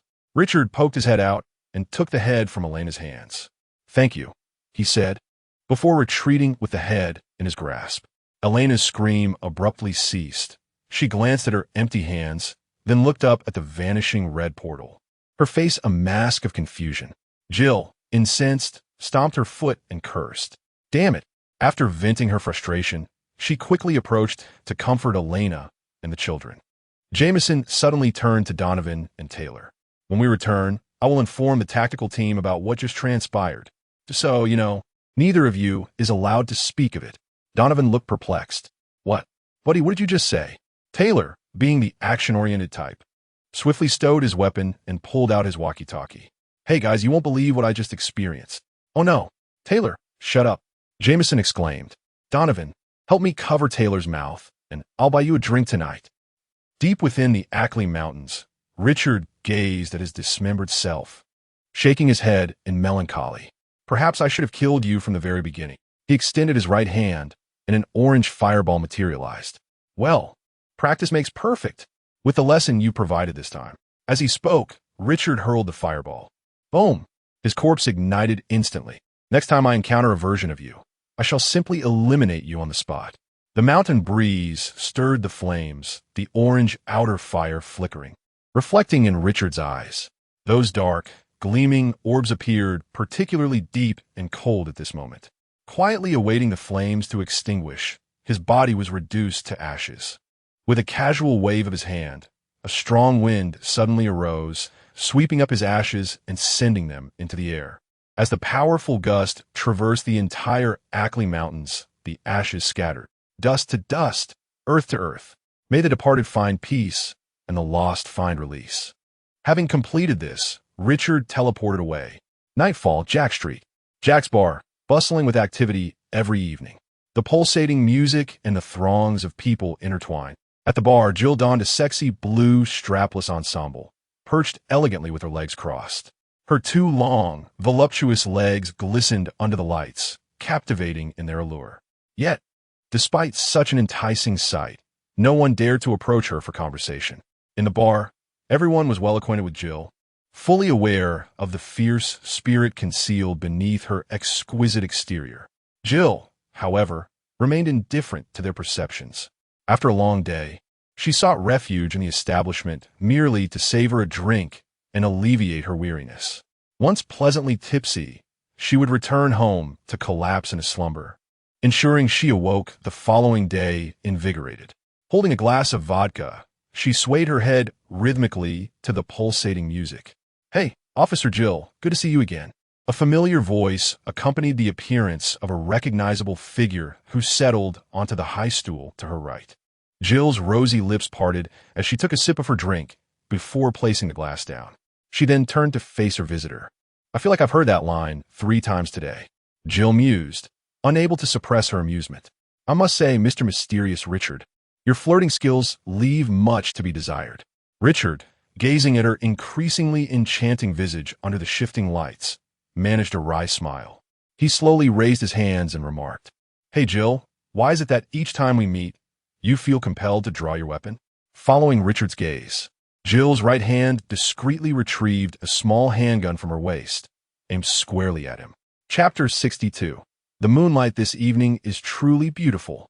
Jill leaned against the bar, her arm propped up, her palm cradling her charmingly smiling face as she threatened, "This time, if you dare to run, I shall shoot without hesitation." Richard sighed, lowering his hands, turning to the bartender with a snap of his fingers. "Hey, buddy, a glass of bourbon, please." The bartender responded with an okay gesture. Jill's slender brows furrowed slightly. From Richard's earlier sigh, she sensed a hint of pity. Pity. Jill puzzled over it, unexpectedly reminded of Richard's words about saving the world. Her intuition told her that a man like Richard would not speak falsehoods lightly. "Richard, did you come to Raccoon City for your so-called saving the world?" Richard glanced at her in surprise, smiling enigmatically as he replied, "Enjoy the moment, Jill. Days of tranquility like this evening will be scarce in the future." Jill's expression darkened, glaring at Richard, wishing she could land a punch on that infuriatingly handsome face. And tranquility? She turned to survey the bar, where a crowd was wildly dancing to the energetic music. "Is this what one calls tranquility?" "Your bourbon, sir." The bartender brought over Richard's drink.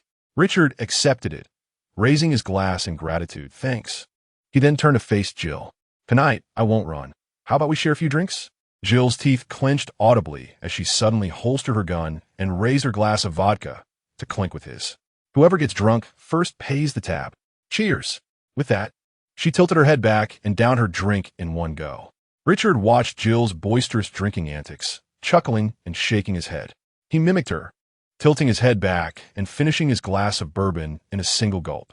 "Hey, bring a bottle of vodka and another bottle of bourbon," Jill called out to the bartender. "All right, Officer Jill." The bartender, having set aside his cocktail preparation, quickly fetched a bottle of vodka and a bottle of bourbon, delivering them promptly. "Thank you." She raised the bottle in gratitude towards the bartender, then turned to pour Richard a generous serving before filling her own glass. "First, we drink my vodka, then your bourbon. If we finish both without anyone getting drunk, we'll repeat the cycle until one of you falls." "Sounds good to me." Richard shrugged, a relaxed expression on his face. "Absolutely." And thus, the two began their spirited drinking contest. You down one, I down one. You finish two, I finish two. In no time, both bottles were emptied. This time, without Jill prompting, Richard raised his hand and called out, "Hey, let's get two more bottles, one bourbon and one vodka." The bartender, not daring to delay, swiftly brought over the drinks. "Let's start with my bourbon, then your vodka."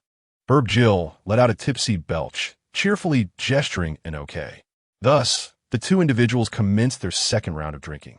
Not far from them, in a booth, Donovan Taylor and Jameson observed Jill and Richard, albeit their vantage point placed them behind Richard. Donovan, mistaking the situation, suddenly rose, believing someone was harassing Jill. How dare anyone disturb her? However, the astute Jameson quickly recognized Richard's peculiar battle mage attire. He promptly restrained Donovan and whispered, "Don't go over there. Sit down. That man is the enigmatic Richard from earlier today." Taylor assisted Jameson in urging Donovan back into the booth. "Be cautious, brother. It's evident that Richard is quite familiar with Jill." With a mischievous grin, he jested, "Who knows, they might end up as a couple."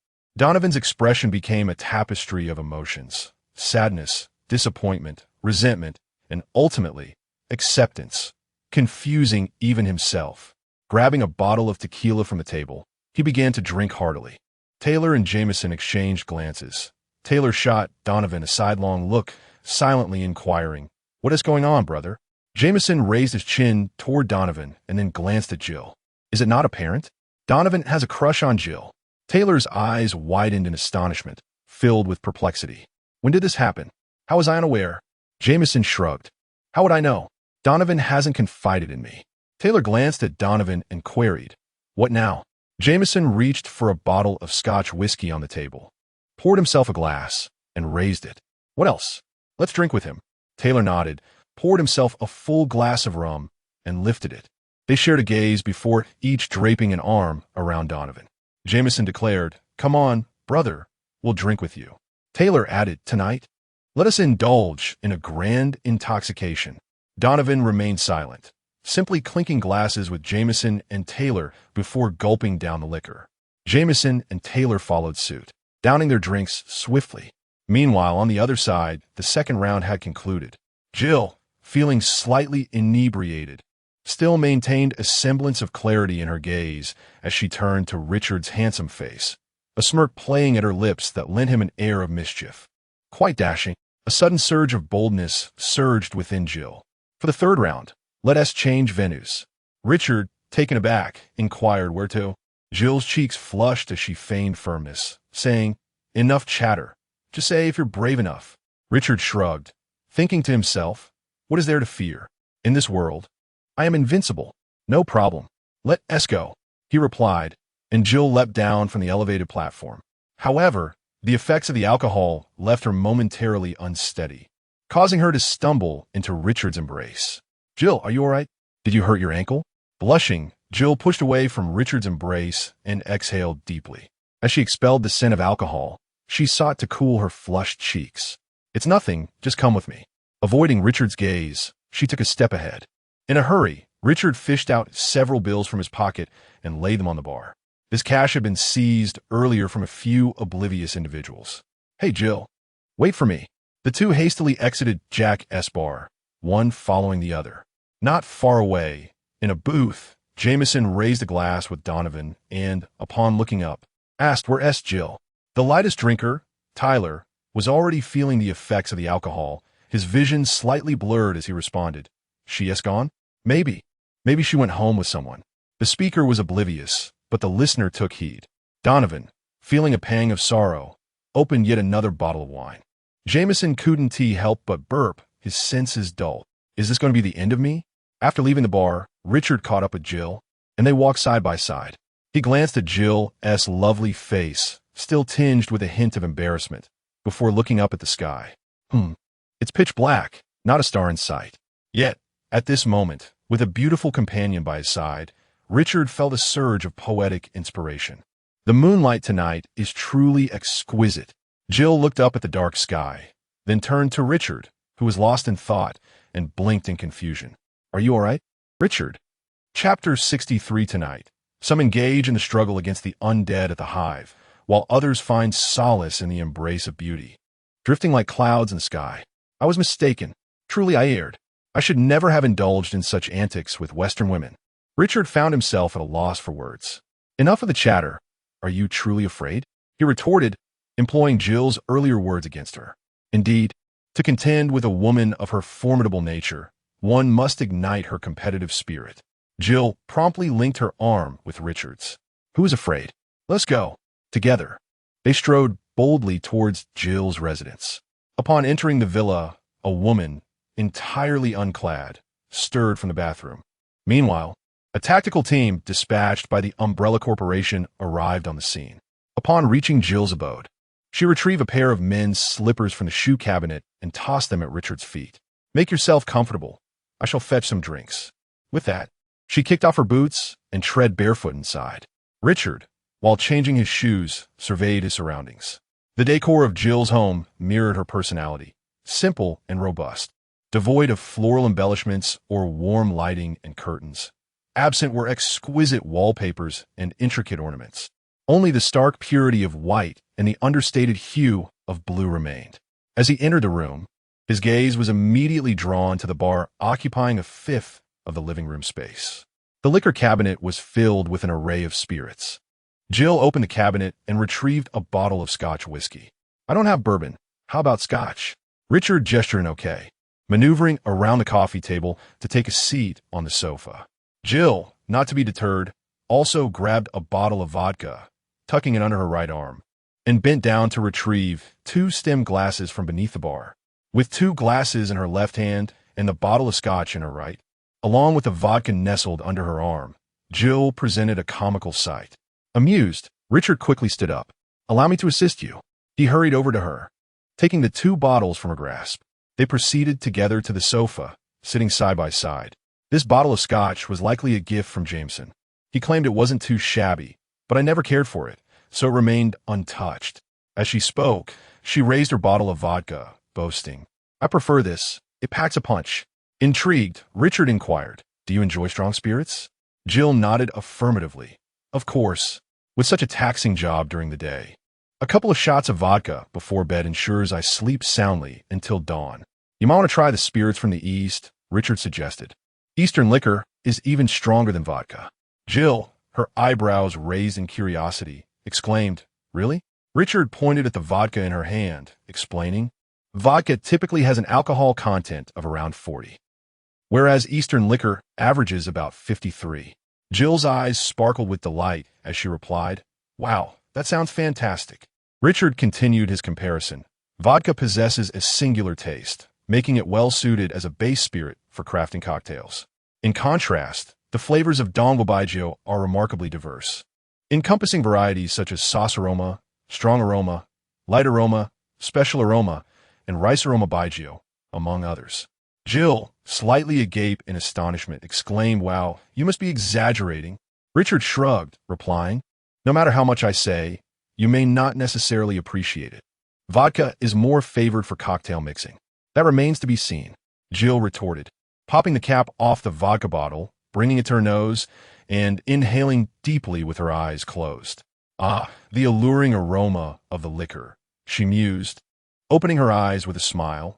Addressing Richard, I don't particularly enjoy mixed cocktails, so perhaps Don Guabaggio aligns better with my tastes. Filling a glass, she raised it in a toast. Cheers. Richard promptly uncorked the bottle, pouring himself a drink to clink glasses with her. Cheers. The third round of competition commenced. However, after the previous 2 rounds of rivalry, Jill was on the brink of her limit. After just 2 glasses, she began to sway unsteadily. Richard quickly set down his glass and steadied her, feeling the smooth firmness of her shoulder, causing his heart to skip a beat. Jill, are you all right? Jill leaned into his embrace, gazing up at him. Under the influence of the alcohol, Richard's handsome profile seemed to radiate a soft glow. Her lush red lips exhaled with a fragrance of rich liquor. She extended her rough, less than feminine right hand, gently caressing Richard's face. So smooth. How is your skin better than mine? Richard looked down at the woman with hazy eyes. At that moment, Jill Valentina had shed the sharpness of the day, revealing a unique softness inherent to her femininity under the intoxication. Jill, you're truly beautiful. Unable to restrain himself, he leaned down to kiss her forehead. Jill closed her eyes, her nostrils quivering, letting out a soft, cat-like hum. Her usually rigid arms, akin to a fire poker, had transformed into the softness of a serpent. Instinctively, she wrapped her arms around Richard's neck. Carry me inside, Richard, she murmured, burying her face in his chest. Yet, her ruby-red ears betrayed her inner tension and shyness. All right, Richard replied hoarsely, uncertain whether it was the alcohol or the enchanting woman that intoxicated him. Regardless, as he swept Jill into his arms, he felt as if he were walking on clouds, floating as if in the heavens.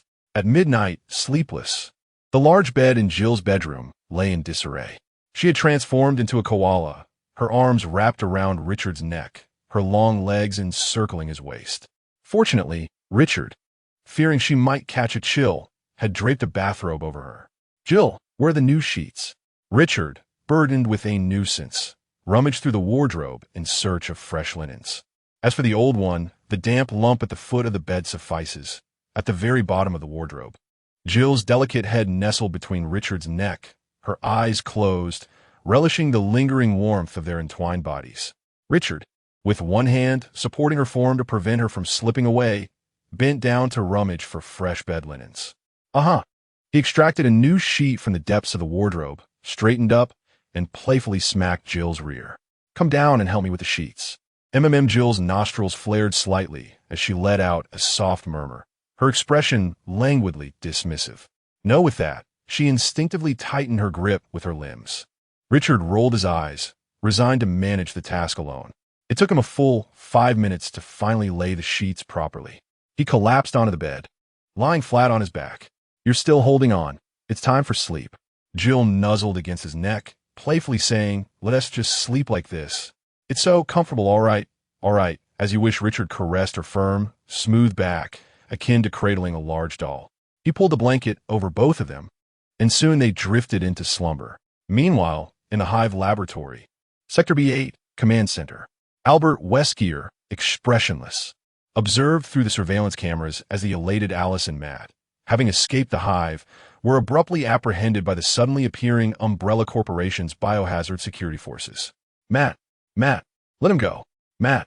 After a moment of silence, he turned to glance at the Red Queen's projection standing beside him. Where is Ada Wong? Chapter 64. The confrontation agent Ada Wong was aboard a plane en route to the Raccoon City branch of Umbrella Corporation. The Red Queen's projection responded, and Weskier furrowed his brow, inquiring how long until arrival. The projection replied, "We are expected to arrive around 9 o'clock tomorrow morning." Weskier nodded, saying, "Notify me immediately upon her arrival." Understood, Commander Albert Weskier, the Red Queen's projection affirmed, before flickering and vanishing from sight.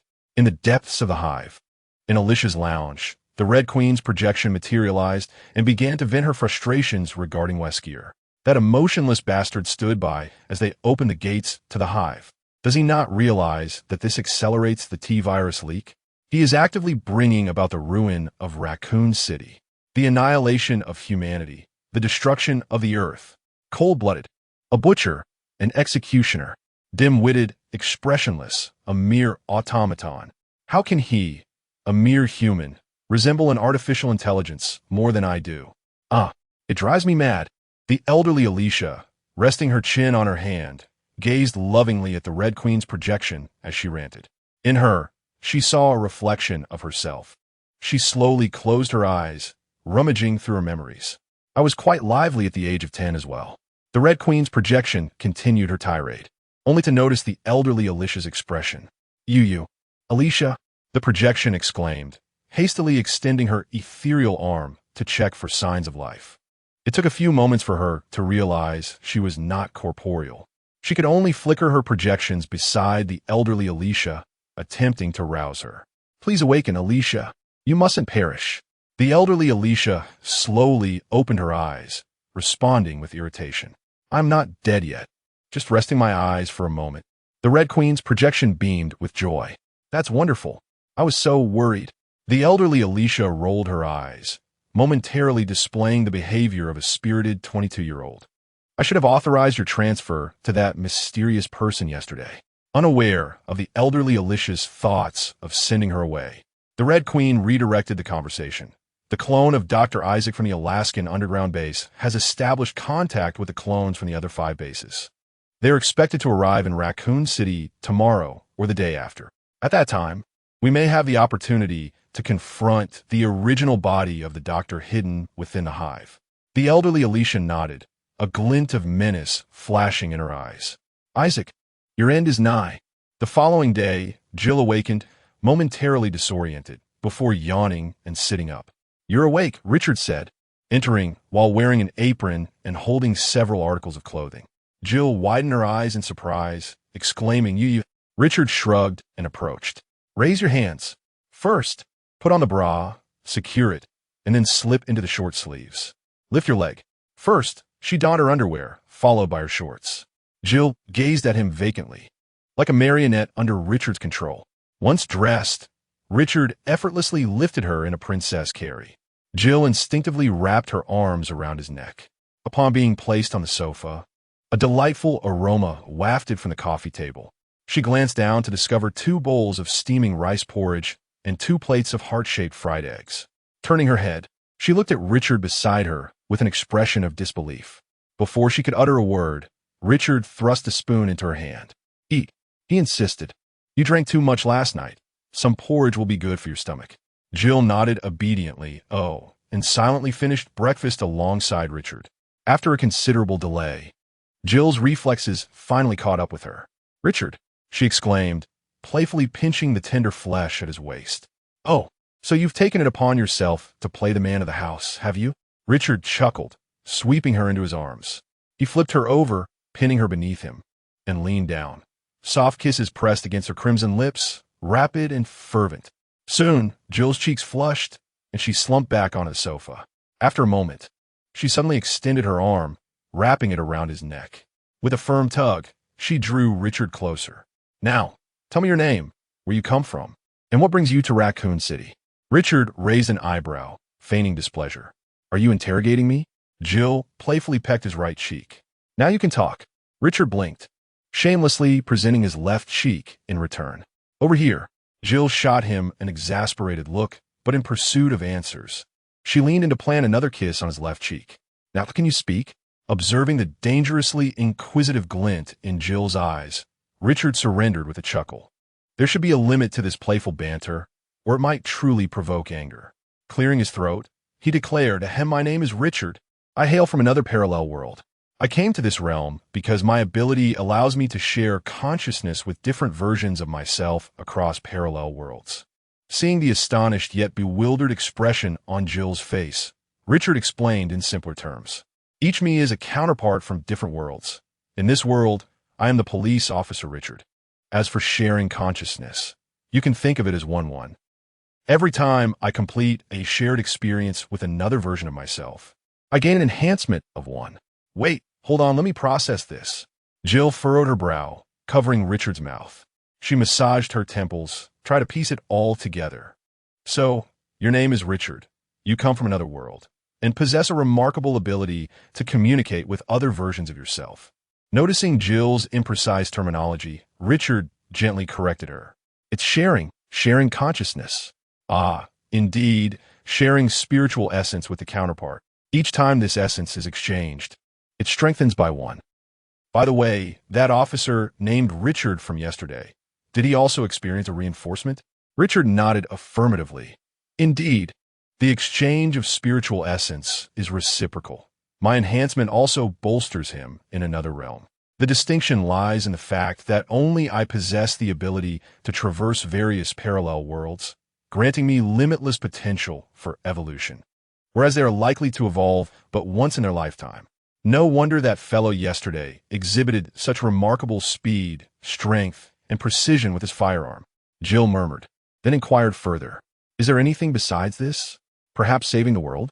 Richard glanced at Jill in surprise. He anticipated that a casual remark from yesterday would resonate with her so profoundly. Well, in any case, I shall be departing in a few days. Keeping the secrets of this world serves little purpose. Coming to this realization, Richard gently cradled Jill's face and solemnly declared, "This world is on the brink of a biohazard crisis. The vast majority of humanity will transform into soulless, living corpses known as zombies within a mere few days. The projected number of surviving humans in the future will be." Observing Jill's anxious expression, he uttered a chillingly stark figure. 4,472 individuals. Jill's eyes widened in disbelief, her mind buzzing as one solitary number echoed endlessly within her consciousness. 4,472. Chapter 65. Oh no, the dog and its beastly companions have surrounded the city. 4,472. The cold, unyielding number echoed in Jill's mind, leaving her utterly drained. In such a brief moment, the information she had absorbed was overwhelmingly intricate and shocking. Her brain had begun to sound the alarm. Lying there like a discarded fish, she weakly uttered, "Go on. What other news do you have? Let me face it all at once." Richard rubbed his nose, his expression betraying concern for Jill's current state, hesitating to continue. Feeling a warmth in her heart, Jill playfully jabbed him in the stomach with her fist. "Speak up. I'm not that fragile yet." Reluctantly, Richard pressed on with the startling revelations. This global bioweapon crisis was not a mere accident, but rather the scheme of a small cabal. Their objective was to cleanse the world with a bioweapon virus. Once the ordinary humans on Earth had perished, they would rebuild a societal structure ruled solely by a select few elite under the guise of creators. Furrowing her brow, Jill's mind whirred like a turbocharged diesel engine, racing with thoughts. Who were these shadowy figures? Is there an antidote for the bioweapon virus? You should be able to guess who they are, Richard replied, sketching an umbrella shape in the air with his index finger.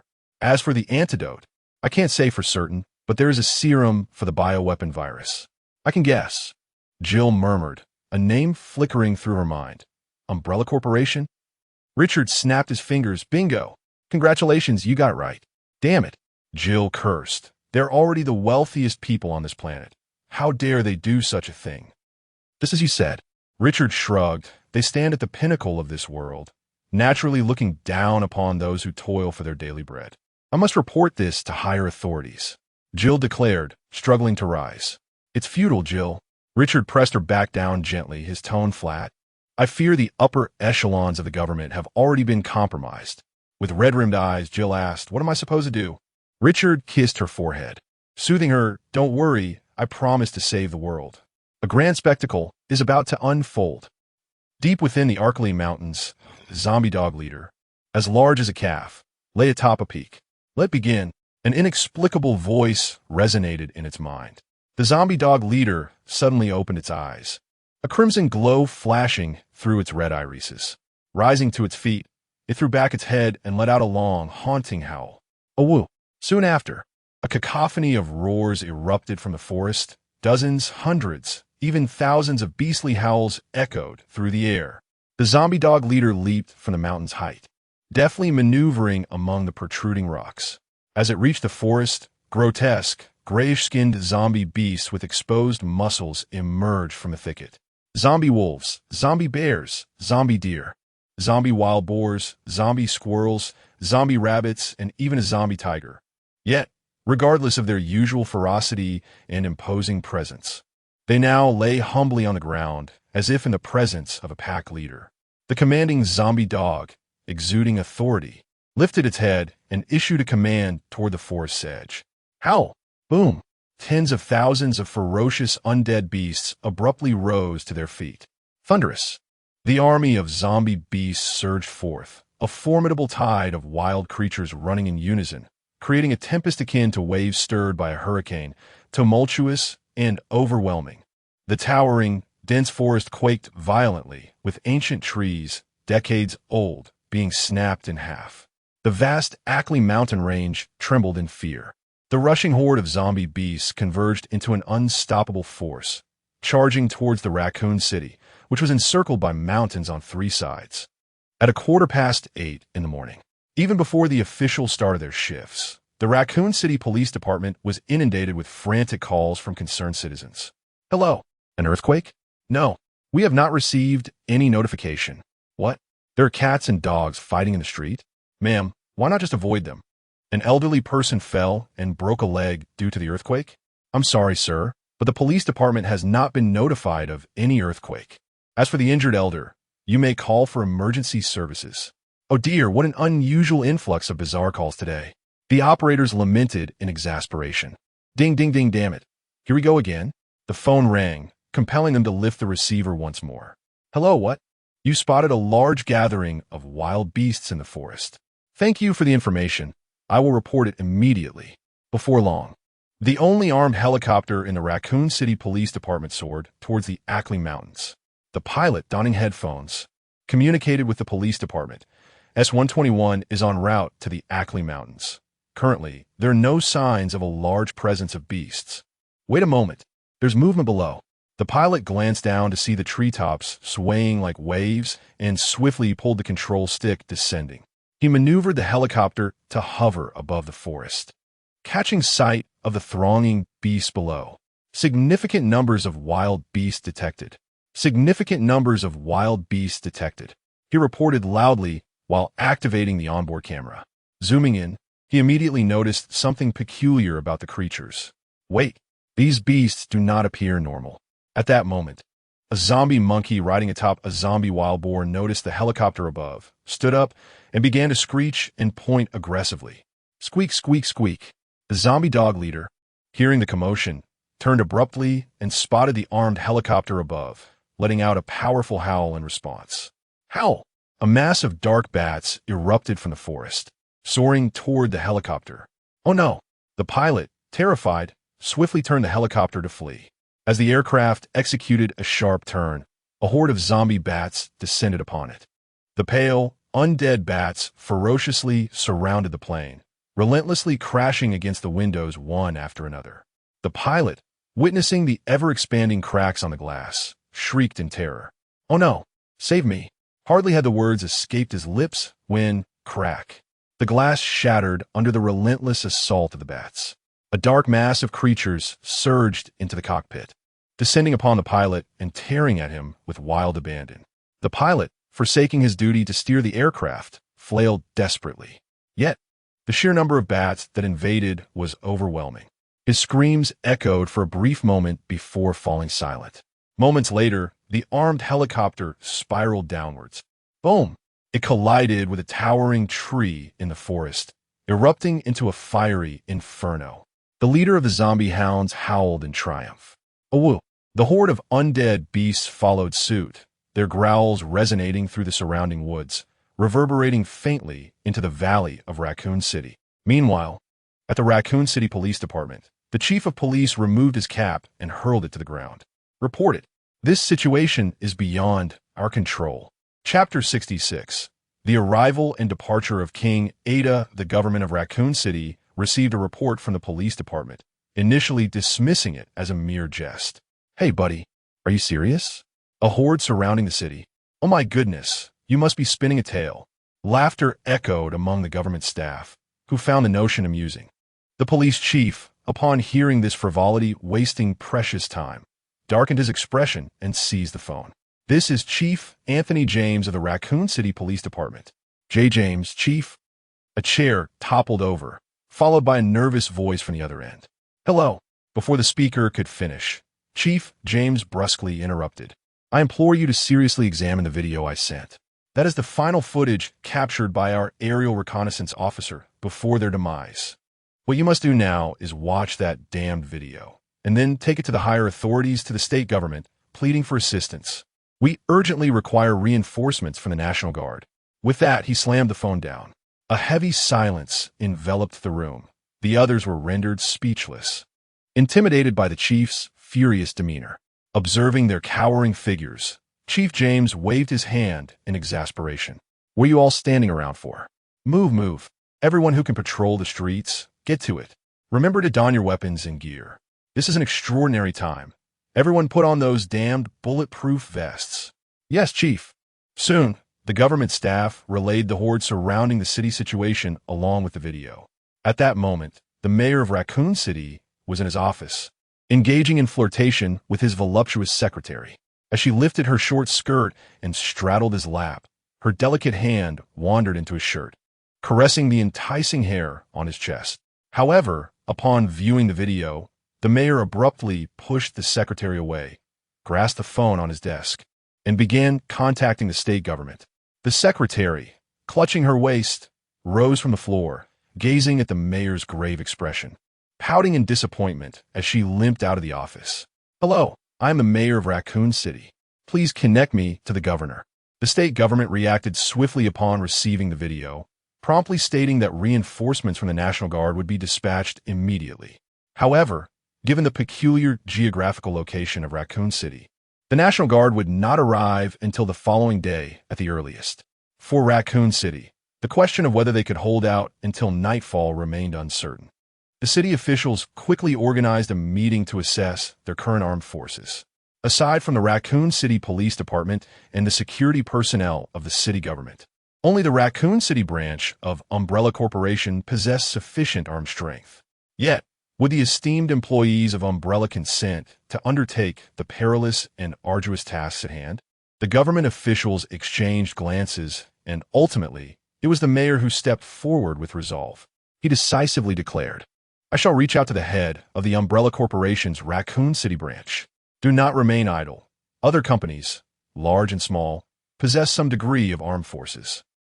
Moreover, we must contact the retired police officers and veterans residing in Raccoon City. Anyone we can reach out to should be contacted. Only through uniting all possible forces can we hope to navigate this crisis alongside Raccoon City.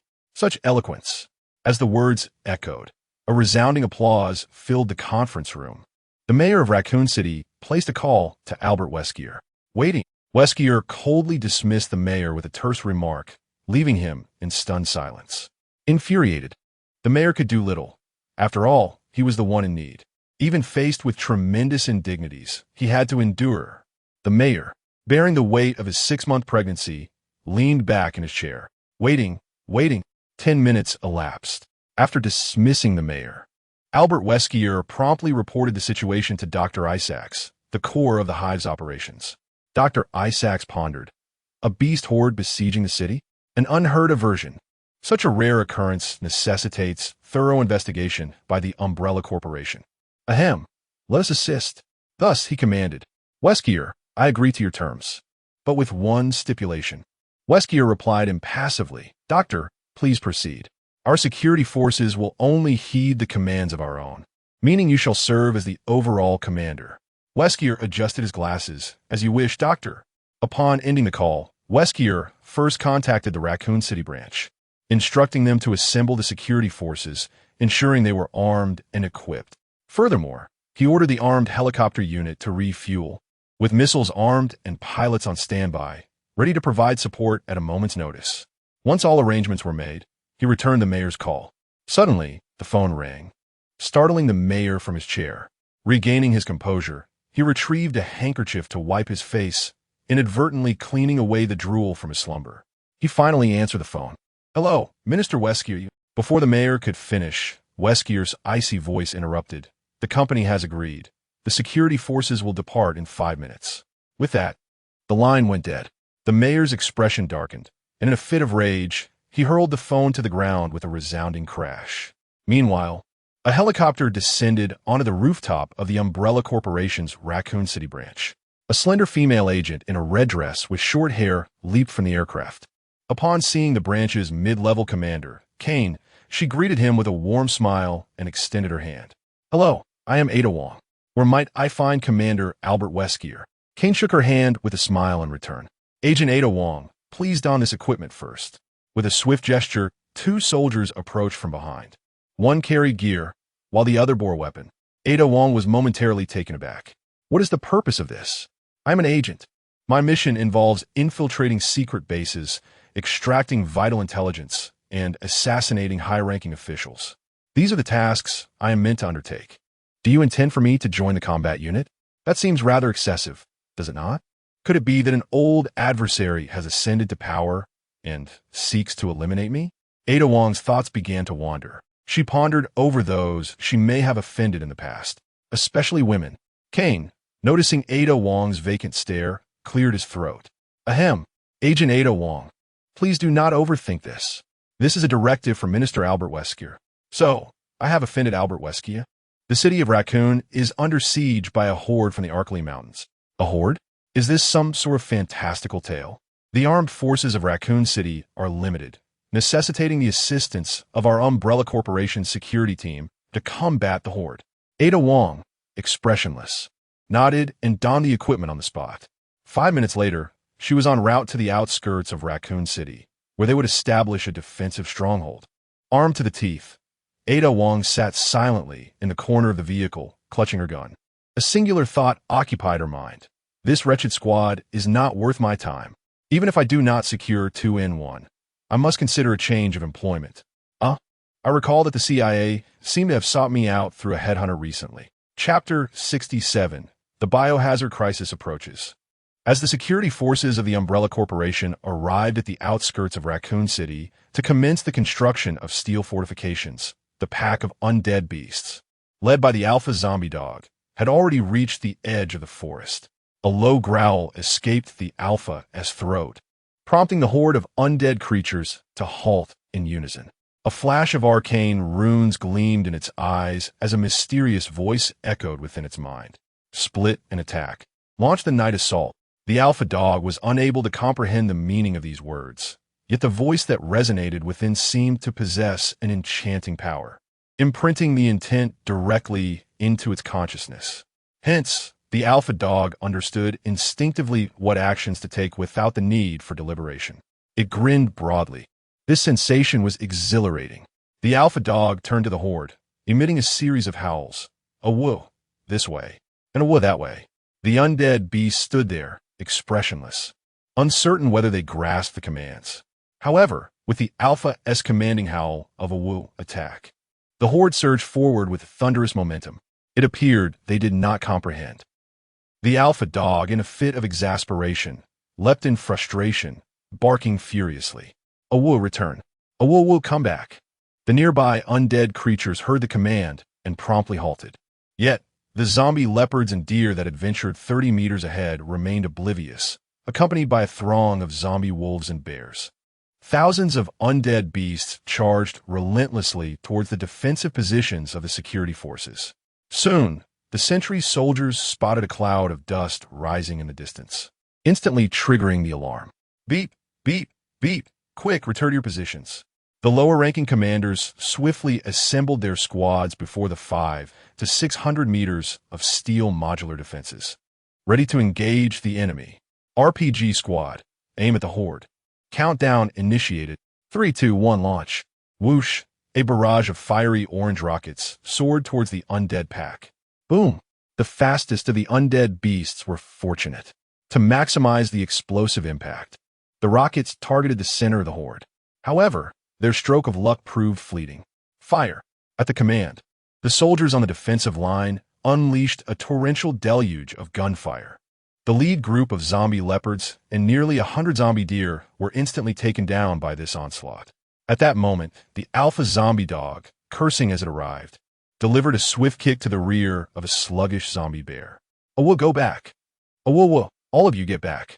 Thus, the grand confrontation between the undead beasts and the city's defenses commenced in a haphazard manner.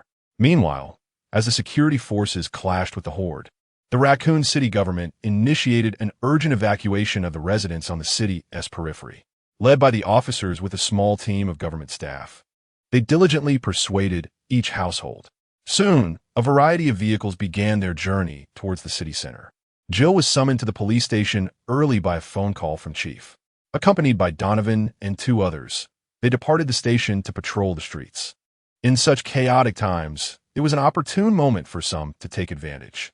After patrolling just 1 block, Jill and her team apprehended numerous instances of burglary and shoplifting. Given the extraordinary circumstances, they had no time to return these criminals to the station. Instead, they administered a rather unconventional form of education. Afterward, the bruised miscreants and petty thugs expressed their newfound understanding, vowing never to offend again. Watching them flee in disarray, Jill shook her head, wondering why they couldn't find honest work. Jameson shrugged, remarking that hard work could never match the quick gains of theft. Donovan nodded, grumbling, "This country is doomed. There are annoying zero-cost shoppers everywhere." Taylor clapped him on the shoulder, saying, "Why bother with such thoughts? National issues have little to do with us small-time officers." Jill interrupted their banter, urging them to move on to the next block. In a clandestine laboratory known as the Hive, Richard, clad in a white lab coat, stood before an experiment table.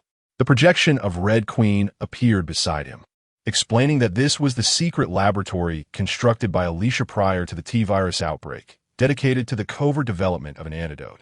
Unfortunately, the virus had unleashed chaos, turning all researchers involved in the project into the undead. Richard surveyed the disarray of experimental equipment on the table, scratching his head in confusion. What stage had the research reached? He inquired. The Red Queen replied.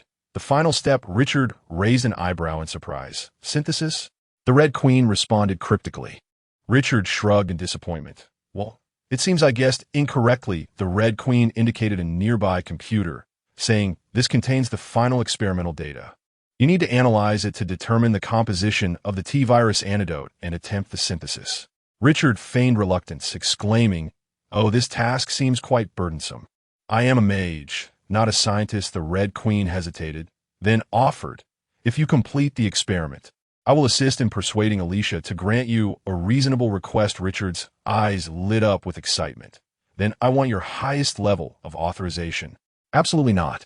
The Red Queen immediately retreated 2 meters, eyeing him warily. "I refuse to leave Alicia, and I certainly will not accompany you. You pervert." Richard feigned disappointment. All right. What a pity." Just as Richard was engrossed in his research on the T-virus antidote, an unexpected incident unfolded in Raccoon City. Amidst the throng heading toward the city center, a man suddenly collapsed, coughing up blood. Father, what has happened to you?" "Doctor." "Who is the doctor?" "Someone has collapsed and is spitting blood."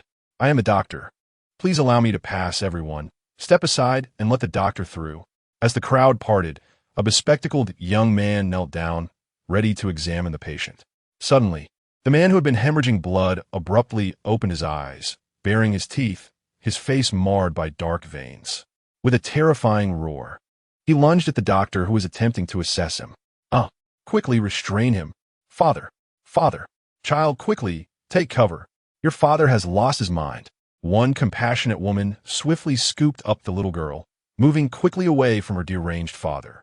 The onlookers, gripped by fear, scattered in all directions. Only the man remained, clinging to the doctor and viciously biting his thigh while the doctor cried out in despair. Help me. I implore you. Save me. Chapter 68. The horde of zombies charges. Upon hearing the commotion, Jill hastily assembled her team and rushed to the scene, her expression changing dramatically at the sight of the man who had been bitten. Without hesitation, she drew her pistol, aiming it at the man's head. Bang! The bullet pierced through his skull, embedding itself into the ground. The doctor, frantically pushing aside the lifeless body that had pinned him down, turned to Jill with gratitude etched on his face. Thank you, officer. But before he could finish, he noticed Jill had once again leveled her gun at him. Wait! The doctor exclaimed, raising his hands in fear, his face paling as he spoke urgently. Officer, I'm a doctor. I merely came to help. Jill shook her head, resolutely pulling the trigger once more. Bang! The doctor's head jolted violently, a bullet hole appearing in his forehead, a trickle of blood seeping forth. His eyes widened in disbelief as he fell backward. Only then did Donovan and the others react, staring at Jill in astonishment. Donovan cautiously inquired, Jill, are you all right? Jameson, with an unusually serious demeanor, urged, Jill, you must leave Raccoon City immediately. Tyler added, I have a new car that hasn't been logged into the system yet. You can take it and drive away. Jill holstered her pistol and shook her head at them. Calm down, guys. I need to contact the chief first. What? The three exclaimed in shock, staring at Jill. No, sister, you just shot 2 people, in a brutal execution style, and now you want to contact the chief? Are you intending to turn yourself in right here? They watched, bewildered, as Jill retrieved her walkie-talkie. Chief, this is Jill Valentine.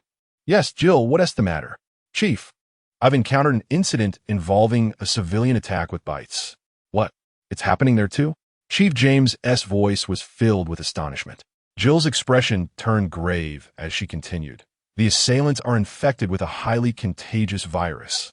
This virus transforms individuals into zombies. Zombies? The peculiar term left Chief James perplexed. Yes, a grotesque entity devoid of human consciousness. Goodness. The trio of Donovan, Jameson, and Tyler instinctively took a few steps back from the 2 corpses on the ground. Jill shot them a fierce glance and continued her report. Those who are bitten will also contract the virus. Their weakness lies solely in the head. After a moment of silence, Chief James inquired, Jill, is there an antidote for this virus? Jill instinctively bit her lip, immediately suspecting that a colleague had been bitten. There is a serum. Excellent. Chief James exclaimed with enthusiasm, quickly pressing for details. Where is the serum located? Jill hesitated, gritting her teeth as she replied, Umbrella Corporation. This virus was leaked from one of their underground laboratories. Umbrella? Director James's voice wavered. Donovan exchanged silent glances with the others. For the citizens of this nation, Umbrella Corporation loomed large, an indomitable force. Not even Director James, nor the mayor or the governor, could contend with them. I will negotiate with Umbrella Corporation, declared Director James. Jill, do not speak of this matter to anyone else. Donovan, Jameson, and Tyler, I hereby issue a gag order in my capacity as the Chief of Police of Raccoon City. From this moment forth, this topic must not be mentioned at any time or place. Yes, Director, they replied in unison. Director James continued, the city government has just issued an order, given the escalating danger, instructing citizens to take shelter. But we cannot hide. We are the police of Raccoon City. The old Raccoon City was under our protection, and the present Raccoon City shall continue to be safeguarded by us. Jill, take Donovan and the others to establish a defensive perimeter near Raccoon City High School. I will dispatch additional officers to join you. Remember, if any suspicious individuals approach, you are to shoot on sight. Yes, Director, they affirmed. As time passed, Jill and Donovan's team constructed a rudimentary defensive position, fully aware of the peril that lay ahead. Jill had prudently set aside a retreat route, A squad of regular police officers dispatched by Director James had also arrived. Initially, a few stray zombies wandered nearby. Without needing a command from Jill, Tyler, perched on a rooftop with a powerful rifle, dispatched a zombie with a single shot to the head. As the horde grew, Jill and her comrades were forced to abandon their position, retreating while engaging in combat. They soon found refuge within a building, relying on the narrow corridors and staircases to hold their ground. Meanwhile, on the outskirts of Raccoon City, the zombie dog leader had ceased instructing its cohorts on the concept of flanking attacks. It chose to lead the charge personally, guiding different packs of undead beasts to launch assaults on Umbrella-esque security perimeters from various angles. Sometimes it was a zombie bear, accompanied by a zombie monkey and a zombie squirrel. The zombie bear served as a shield, drawing enemy fire, while the nimble zombie monkey and squirrel seized the opportunity to infiltrate, retreating swiftly after inflicting wounds on soldiers. Through this agile strategy, they managed to injure or kill over 100 soldiers from morning until evening. Initially unaware of their infection with the T-virus, the wounded soldiers transformed into zombies during their recovery, subsequently biting doctors and nurses. This outbreak of soldier zombies incited considerable chaos within the camp. Once the high-ranking commanders grasped the situation, they immediately ordered the execution of the transformed soldiers. At the highest level, Weskier coldly commanded the indiscriminate shooting of the bitten doctors and nurses. Now, every soldier within the camp is acutely aware of the dire necessity to avoid being bitten or scratched by the beasts of the horde. Consequently, with trepidation in their hearts, they have gradually tightened their defensive perimeter. By evening, this range has shrunk from several hundred meters to approximately 100. As dusk falls and the sun descends in the west, the zombie dog leader rises. It tilts its head and emits a howl. Awoo, assemble. In fear of the impending bombardment from the Umbrella Corporation, the scattered zombie beasts in the woodlands begin to converge. Soon, tens of thousands of these undead creatures have gathered. The zombie dog leader stands at the forefront of the horde, its physique akin to that of a young bull, allowing it to glimpse the lights illuminating the human encampment in the distance. The evening breeze caresses its skin, and only a single tuft of fur remains on its chin, swaying gently in the wind. This adds a touch of absurdity to its current majesty. Awoo attack! With a defiant roar, it charges headlong into the fray. Boom! Tens of thousands of zombie beasts follow closely behind, forming a gray torrent, their hooves and claws pounding the earth with an unstoppable, formidable momentum as they surge towards the enemy lines. Chapter 69. The brave horde of zombies breaches the Umbrella Corporation's defense. In the outskirts of Raccoon City, at the security forces barracks, soldiers were enjoying their dinner when suddenly, the ground began to tremble violently, causing the bowls, chopsticks, and forks on the tables to rattle. An earthquake? The soldiers all sprang to their feet and hurriedly ran to open spaces. However, the commanders on the other side turned pale with dread. They swiftly pushed aside the dining tables and stood up. This is bad. The horde has commenced its attack. Quickly, direct the soldiers back to their positions. Report to the general commander. Request armed helicopter reinforcements. As night deepened, Weskier wore sunglasses that obscured his expression. Yet the sudden bulging of his jaw muscles revealed his considerable displeasure. The armed helicopter squad took off immediately. The frontline tank battalion aimed all their cannons towards the direction of the horde. Yes, General Commander. The zombie beasts charged within approximately 300 meters of the barracks, and the tanks, already locked onto their targets, opened fire. Dozens of shells tore through the air, screaming as they plunged into the midst of the horde. Attendre explosion ensuite. Following that, gunfire erupted, with countless orange bullet chains pouring down upon the beasts. Charge! The zombie dog leader roared, and the horde pressed on relentlessly, trampling over the bodies of their fallen comrades, charging forward with reckless abandon. Where are the armed helicopters? A frontline officer, amidst frantic gunfire, lamented loudly. Beside him, a petite soldier rolled his eyes and pulled the trigger intermittently. Remarkably, his lethality surpassed that of the squad leader next to him. Yet this skilled marksman was internally cursing. Damn Weskier. Once this battle concludes, I will resign. At that moment, 5 armed helicopters finally arrived. As soon as they appeared, each helicopter launched 2 missiles.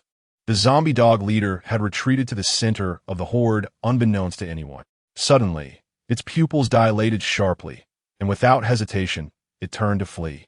In the next instant, a missile screamed down upon its previous position. Boom! The explosion sent dozens of surrounding zombie beasts flying. The zombie dog leader, having barely covered 10 meters, was propelled by the shockwave of the blast. It whimpered as it spun in the air before crashing heavily to the ground. Shaking its head, the zombie dog leader rose and glanced back at the horde. They had already crashed into the towering steel walls of the defense line, one after another, madly ramming against the erected fortifications. A glint of cunning flashed in the zombie dog leader's eyes as it tucked its tail and hopped away into the forest.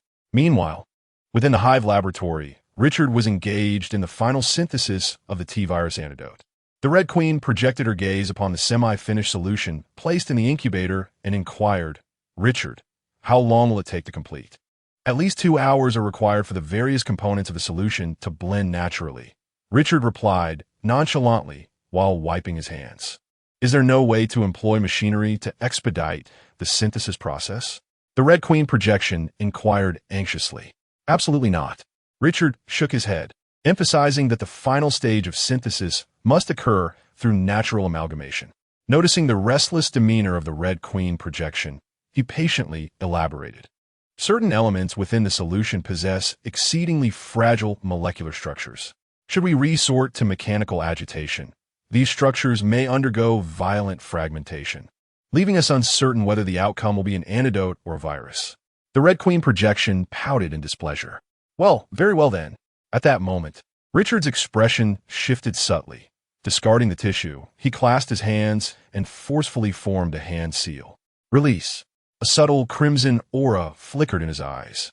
Meanwhile, the zombie dog leader, who had just escaped into the forest, suddenly froze. A complex red magical rune materialized in its eyes, and in the next instant, the rune shattered. "Oh, woo. No." The zombie dog leader let out a despairing howl, its eyes rapidly turning ashen, and its bull-sized body collapsed with a thud. Richard, situated in the hive laboratory, shook his head in regret. It was a rare encounter with an animal that had attained sentience, but alas, it was a zombie dog. Otherwise, I would have taken it with me.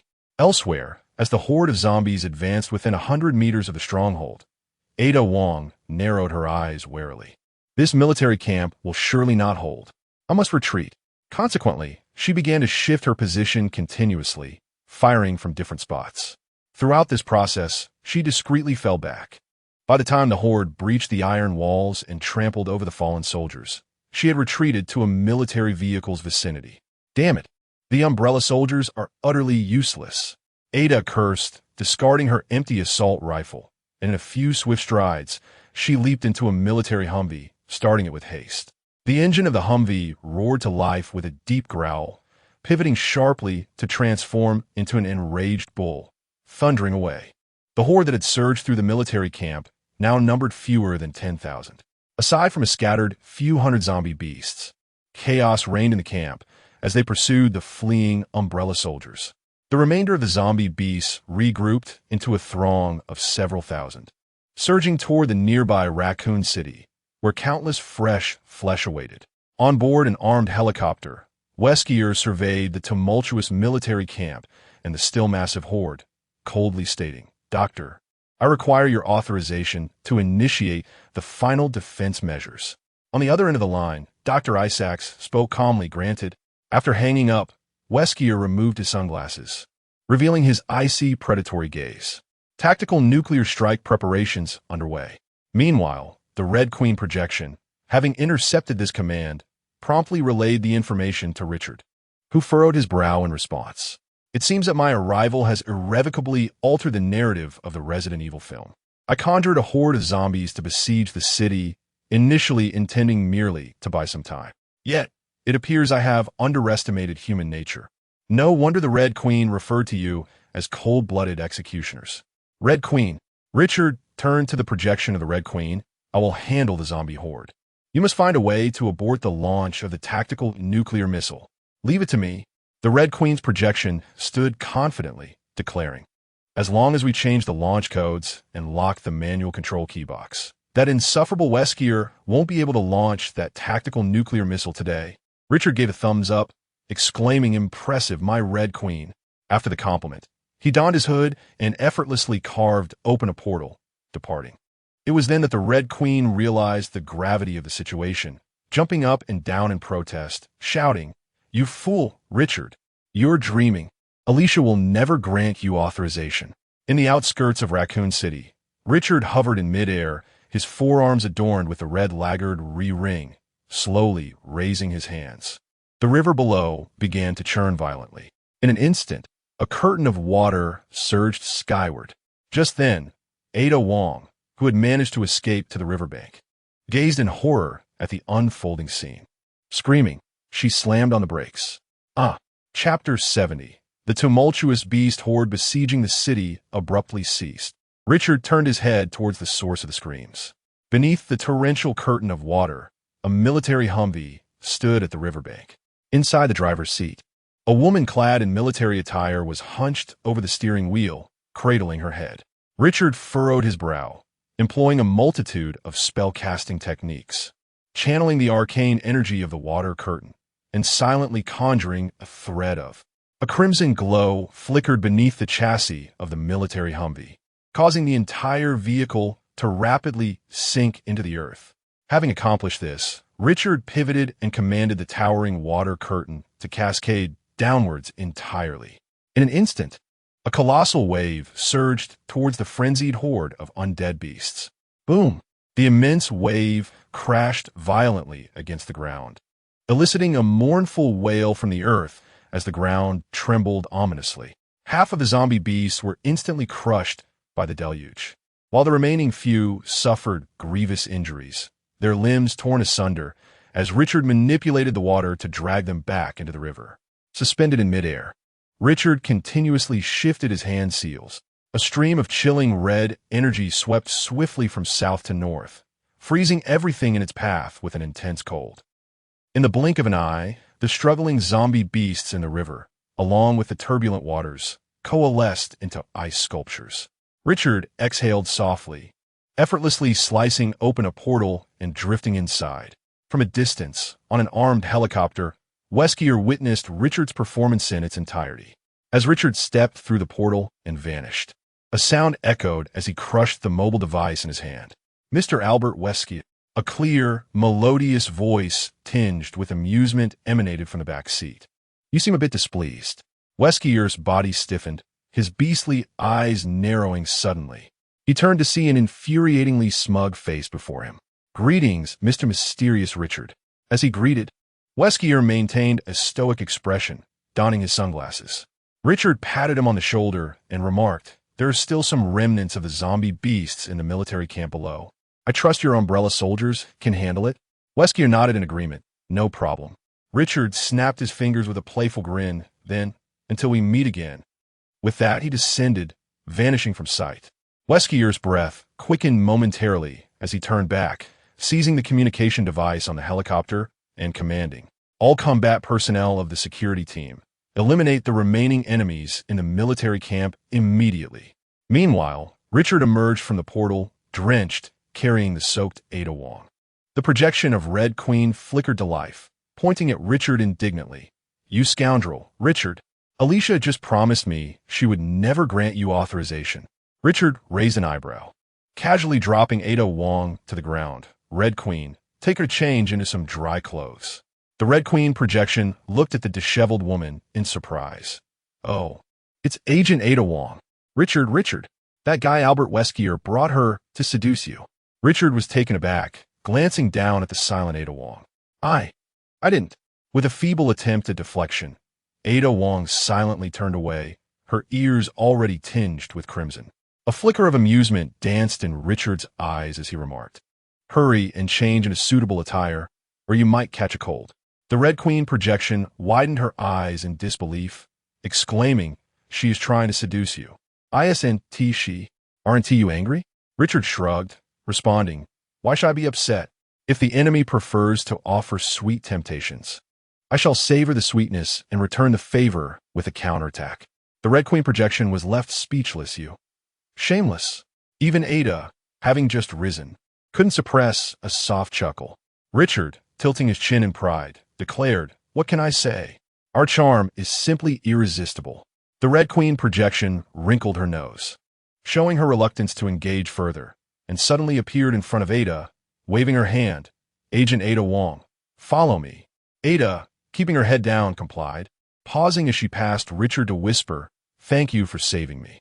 The following day, near Raccoon City High School, Jill and her teammates gathered on the rooftop, having held their ground for a full day and night. Initially stationed on the first floor, they had been gradually forced back by the relentless tide of zombies. After depleting a significant portion of their ammunition, Jill decisively ordered everyone to retreat to the rooftop. Simultaneously, she set up timed explosives to obliterate the stairs leading to the second and third floors. It was this very decisiveness that saved their lives. Jill leaned against the wall, unable to stifle a yawn.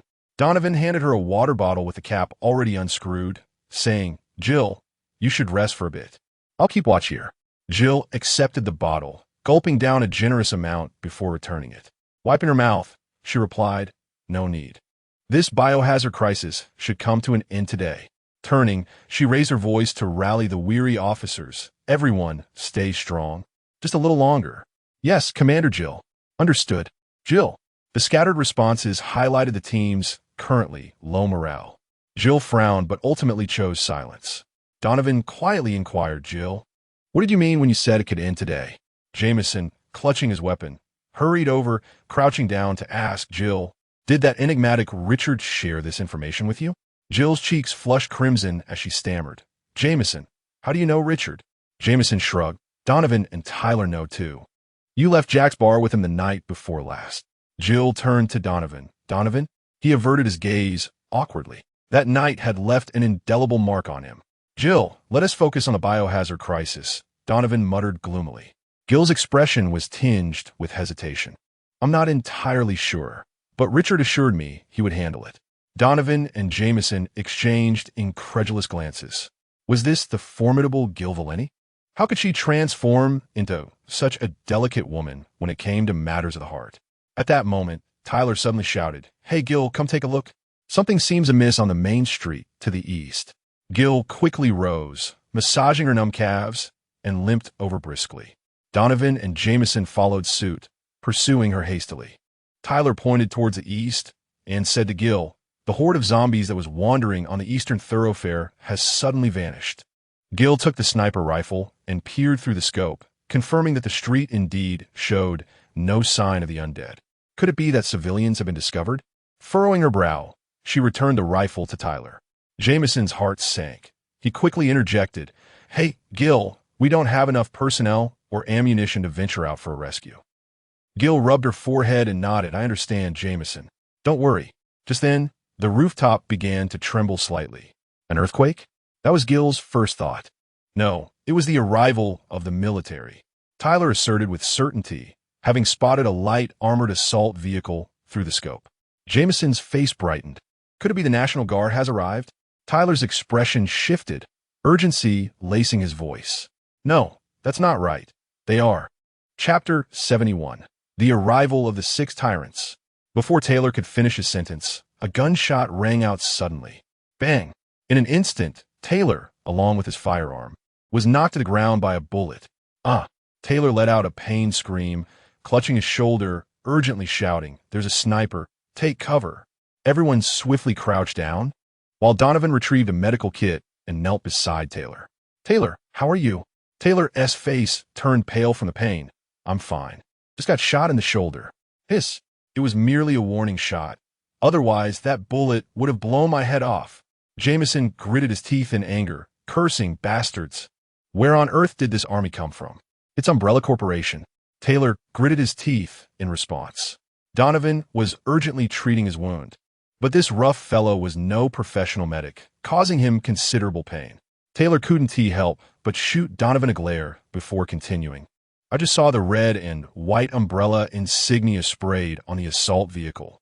Jill, peering through the gaps in the railing, quietly observed and realized that they did not belong to a single group. They seemed to be composed of 6 convoys. She reported her findings to everyone. Judging by the direction of the convoys, they appeared to be heading to the city center. Jameson and the others exchanged puzzled glances. The city center? The quickest thinking Jameson immediately remarked, "That S. The Raccoon City branch of Umbrella Corporation." Jill furrowed her brow, suddenly recalling Richard S. words, decisively stating, "Let them pass." Jameson informed Director James of this news. "I hope this is also your backup plan, Richard." 6 convoys, dozens of light and heavy armored vehicles, made their grand approach to the Raccoon City branch. The doors swung open, and well-trained armed personnel swiftly jumped out, forming a defensive formation. Following that, 6 Dr. Isaacs descended from the vehicles. They stepped to the front of the line, exchanged glances, and simultaneously commanded, "Charge in."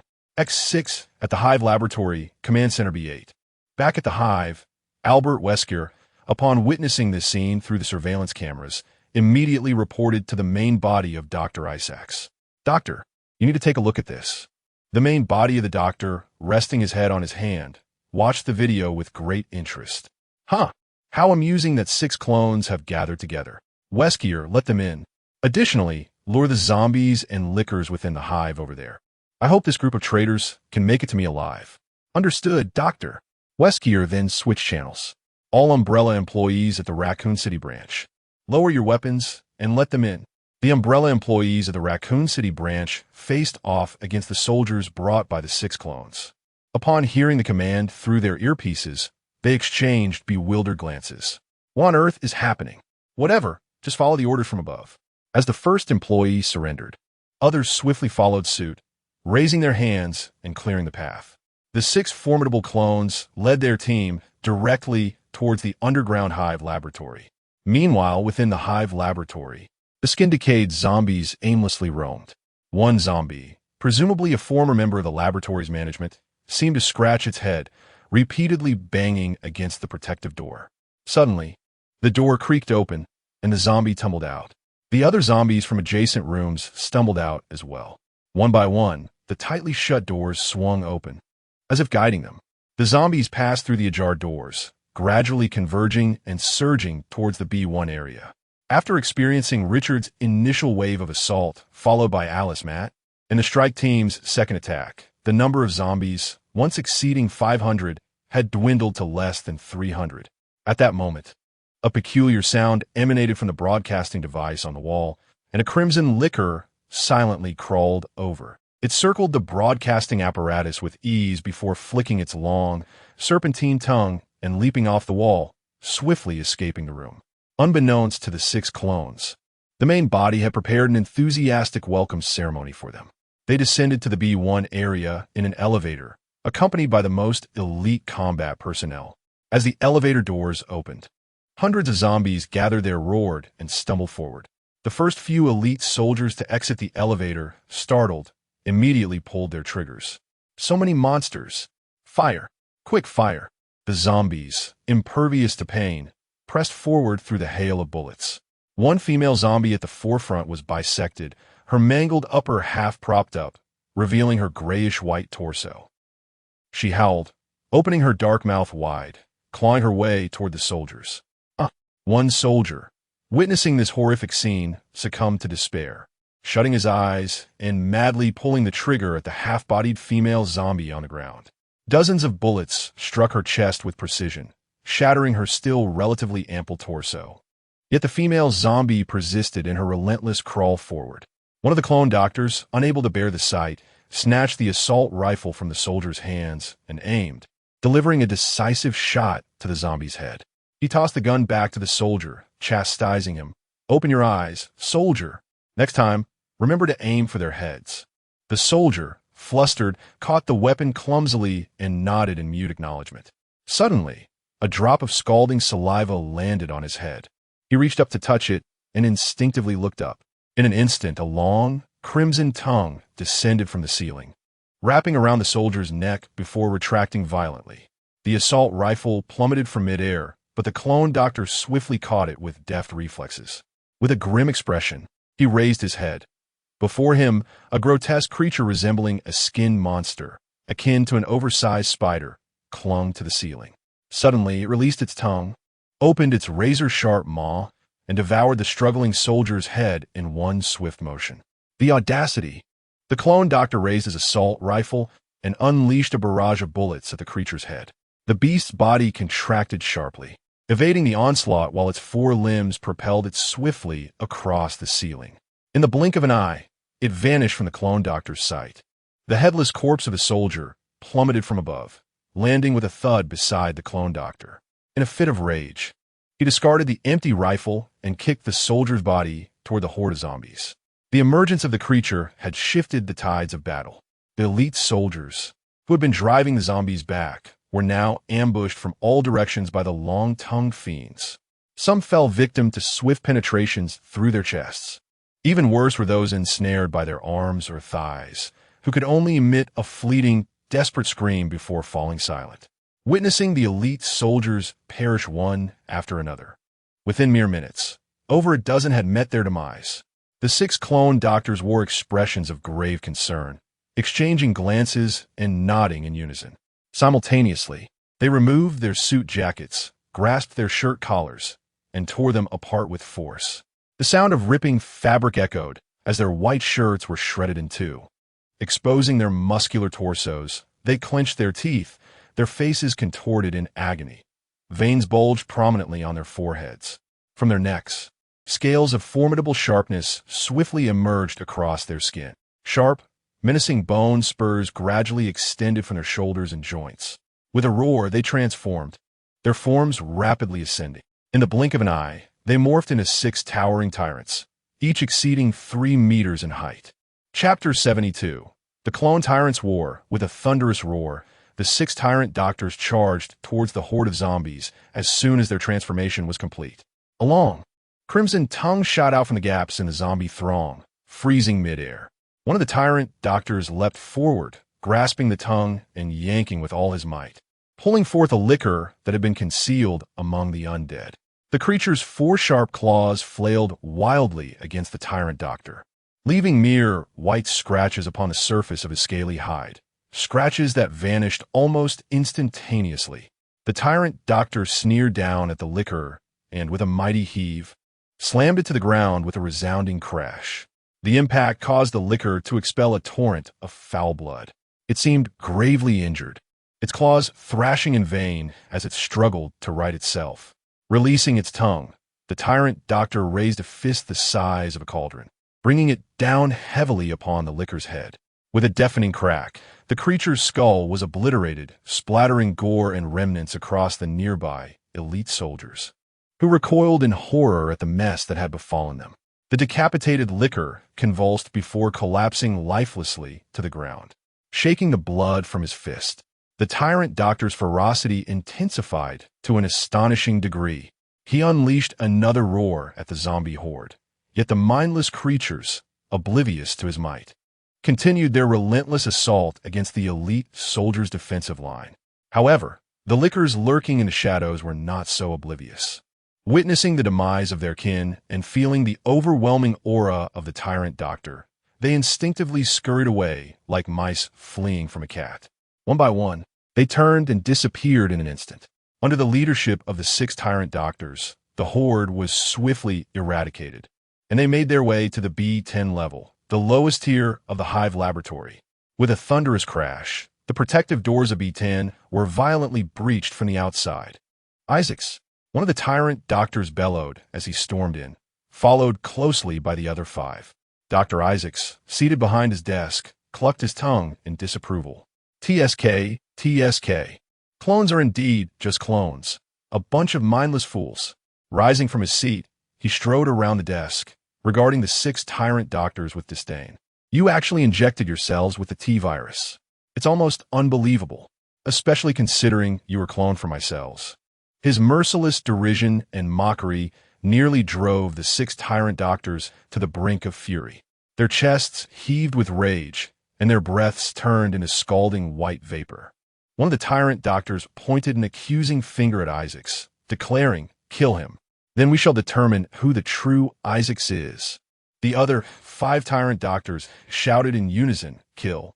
Transforming into a ferocious stampede, they charged forward, brimming with murderous intent. The doctor gradually removed his golden-rimmed glasses and casually tossed them behind him, where they were deftly caught by the ever-silent Albert Weskier.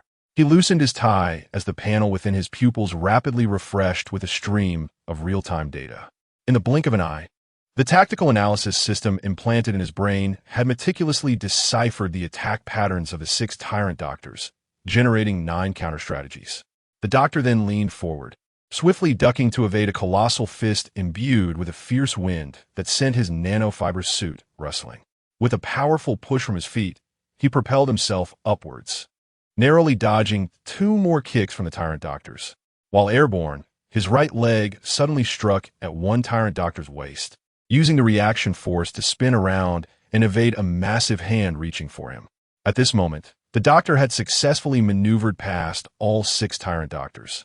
A cold smile crept across his lips as 2 strands of nanofiber wire shot forth from the cuffs of his lowered sleeves. The tyrant doctors, having regained their footing, suddenly felt a sharp pain in their arms. To their astonishment, they turned to find their limbs ensnared by the transparent threads. They strained their muscles in an attempt to break free, but with the slightest exertion, the wires sliced through the pale scales on their skin, penetrating deep into the flesh. With anguished cries, 2 of the tyrant doctors had their robust arms severed cleanly by the nanofiber strands. Seizing the moment of their stunned bodies, the doctor landed and quickly pivoted. However, this time, he crouched low, spreading his arms wide as 2 sharp daggers slipped into his palms. With a swift motion, he plunged the daggers into the Achilles tendons of the immobilized tyrant doctors, blood gushing forth as they dropped to one knee. Before they could utter a sound of despair, the doctor leaped into the air, 2 glimmers of cold light flashing as the blades sliced through the space between the necks of the tyrant doctors. With futile desperation, they extended their remaining arms to clutch at their throats, yet their massive heads slowly tilted and fell. The remaining 4 tyrant doctors retreated in horror, widening the distance from the doctor. In a mere 4 to 5 seconds since the battle commenced, he had skillfully dispatched 2 immensely powerful tyrant doctors. "This is impossible," one tyrant doctor roared incredulously. The doctor adjusted his collar, a confident smile gracing his face. "There is nothing impossible. You foolish clones. Do you truly believe that the Umbrella Corporation possesses only the T-virus as a means of evolution? TSK, TSK, TSK. The doctor chuckled mockingly, his eyes radiating disdain. After transforming into tyrants, the clones had already been prone to anger. Witnessing the doctor's contemptuous gaze only fueled their rage further. Roaring in fury, they charged once more. Suddenly, the sharp crack of gunfire pierced the air as Weskier emerged, slowly brandishing a handgun. Bang! Bang! The sound of 2 bodies collapsing echoed ominously. The 2 tyrant doctors at the forefront turned abruptly, their expressions transforming in horror. To their shock, they beheld the lifeless forms of their 2 companions behind them, each with a bullet hole centered on their foreheads, dark, unidentifiable liquid oozing from the wounds. The remaining 2 tyrant doctors turned back, fear evident in their eyes as they beheld the handgun in Albert Weskier's grip. "Albert Weskier, how did you accomplish this?" One of the tyrant doctors stammered in terror. Weskier, his face devoid of emotion, replied, "The T-virus antidote." "What?" The other tyrant doctor gasped in disbelief. The doctor's original form shook his head with a sardonic smile. "It is merely a prototype. Yet, using it to eliminate you is rather effortless." The tyrant doctor's expressions shifted from relief to tension in an instant. Chapter 73. A battle without victors. The tyrant doctors wore grim expressions as they exchanged silent glances. Suddenly, each seized a comrade's lifeless body and hurled it towards Dr. Isaacs and Albert Weskier. They swiftly followed up, one targeting the main body of the doctor, while the other aimed for Weskier. The combat analysis system of the doctor's main body operated at an alarming speed. Yet, due to the massive corpse obstructing its view, the system could only deduce the imminent actions of the hidden tyrant doctor behind it. This overwhelming data flow propelled the combat analysis system into an overclocked state. The chip embedded in the doctor's head overheated in an instant, causing the doctor to let out a piercing scream of agony as he collapsed to the ground, clutching his head. My head. However, in a cruel twist of fate, this kneeling position inadvertently allowed the incoming corpse to pass directly over him. The pursuing tyrant doctor nearly stepped over his head. Fortunately, the tyrant doctor adjusted his stance, embedding his claws into the ground, leaving behind a claw mark over a meter long before halting just before the doctor's main body. Rising to his feet, the tyrant doctor displayed a sadistic grin, and in an instant his claws became a blur as he pinned the doctor's body to the ground, raining down a relentless barrage of blows. Meanwhile, Weskier sidestepped to evade the flying corpse, aiming his pistol at the space behind it. The next moment, his beastly eyes constricted in shock. The tyrant doctor that had been following the corpse had vanished. Just then, a powerful gust of wind swept down from above, the immense force crashing the corpse directly onto him.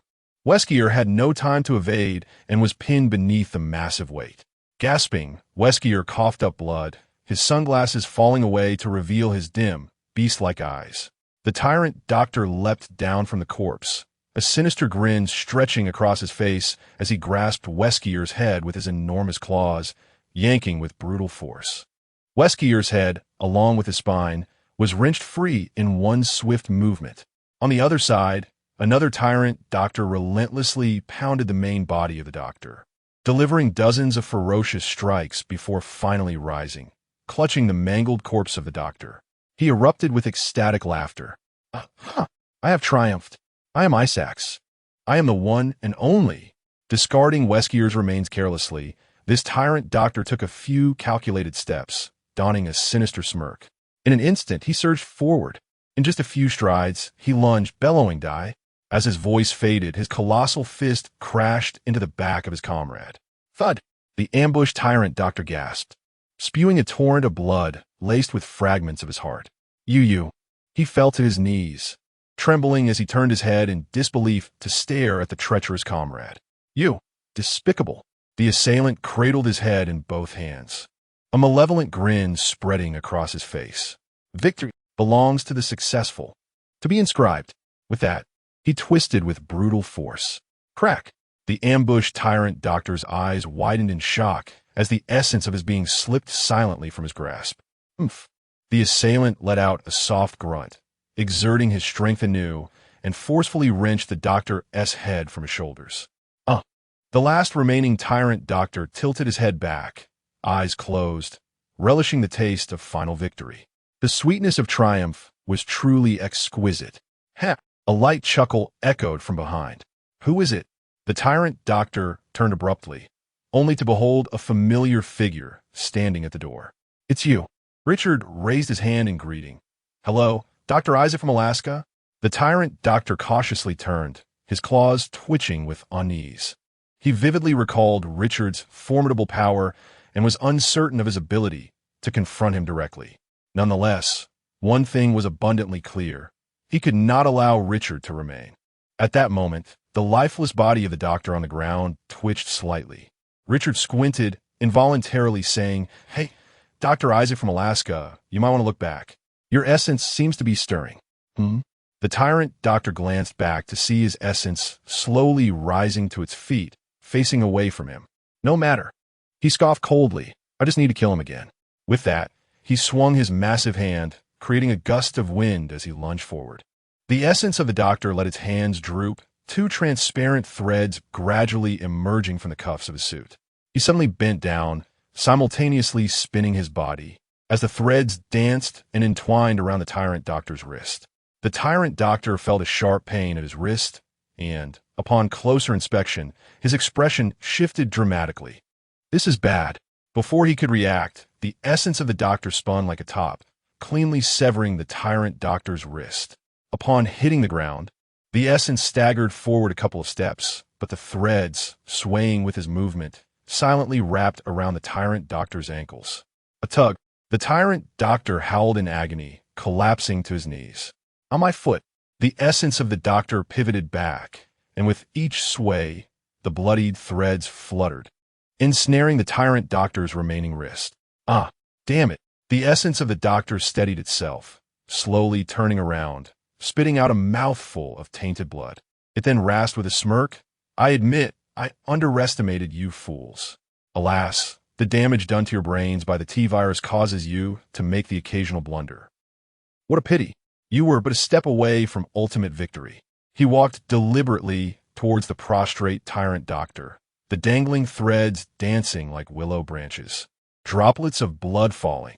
The tyrant doctor lay on the ground, eyes filled with regret. He had been too overconfident. "However, I still have a chance for redemption." In an instant, a dark golden light flickered in his eyes. Not far away, a dagger trembled and levitated off the ground. The doctor's true form swung his arm, and a fine thread silently coiled around the tyrant doctor's neck.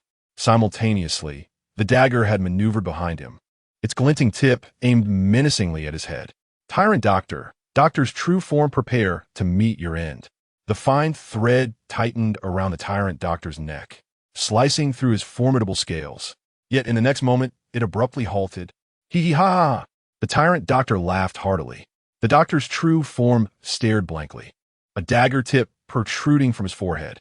His legs buckled, and he knelt on the ground, ultimately collapsing with his head pressed against the earth.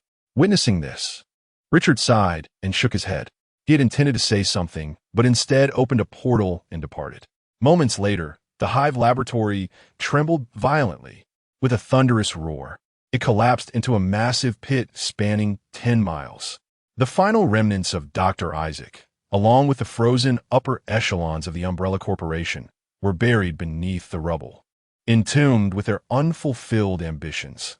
In Raccoon City Park, elderly Alicia sat in her wheelchair, gazing up at the azure sky. "How beautiful it is!" The Red Queen projection stood beside her, tears brimming in her eyes, pleading, "Alicia, please don't leave us." Elderly Alicia weakly tugged at the corners of her mouth, attempting to muster a smile. "I wish I could live," she murmured. "Want to live? I can help you." A clear, bright voice suddenly resonated. Chapter 74. Rebirth and Departure. Upon stepping through the portal, Richard casually discarded the T-virus antidote. The glass vial shattered upon hitting the ground, and the cerulean liquid within swiftly evaporated. Richard surveyed his surroundings and waved his hand. A powerful gust of wind swept up the remaining liquid, soaring over Raccoon City. The zombies, wandering through the streets, both inside and outside the buildings, fell silently to the ground, one after another.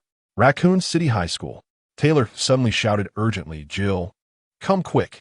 Jill and her companions rushed to the edge of the rooftop, peering over the railing. One by one, the zombies on the street collapsed. They erupted into jubilant cheers. "The zombies are dead. The zombies are dead. God bless. This terrifying crisis has finally come to an end." A radiant smile adorned Jill's face as she silently whispered, "Thank you, Richard. Thank you for everything." Raccoon City Police Department. Chief James sat at the entrance, a cigarette dangling from his lips, cradling a Remington. His arm was bandaged, the once pristine white now stained red and black with blood. As he listened to the jubilant cheers emanating from within the precinct, a weary smile of relief spread across his face. "It is finally over." Ashford Manor. Angela Ashford lay collapsed on the bed. Professor Charles Ashford sat in a wheelchair, tears welling in his eyes. Angela slowly raised her small hand to wipe away his tears. "Father, please promise me you won't study that kind of thing anymore." Charles Ashford nodded fervently, clasping her tiny hand. "Father will listen to you. Father will listen to you." Umbrella Corporation, Raccoon City Branch. In a laboratory, Alice awoke once more, bare and disoriented. Wrapping herself in a white sheet, she stumbled to the door. Approaching her was a similarly clad man. "Matt, Alice."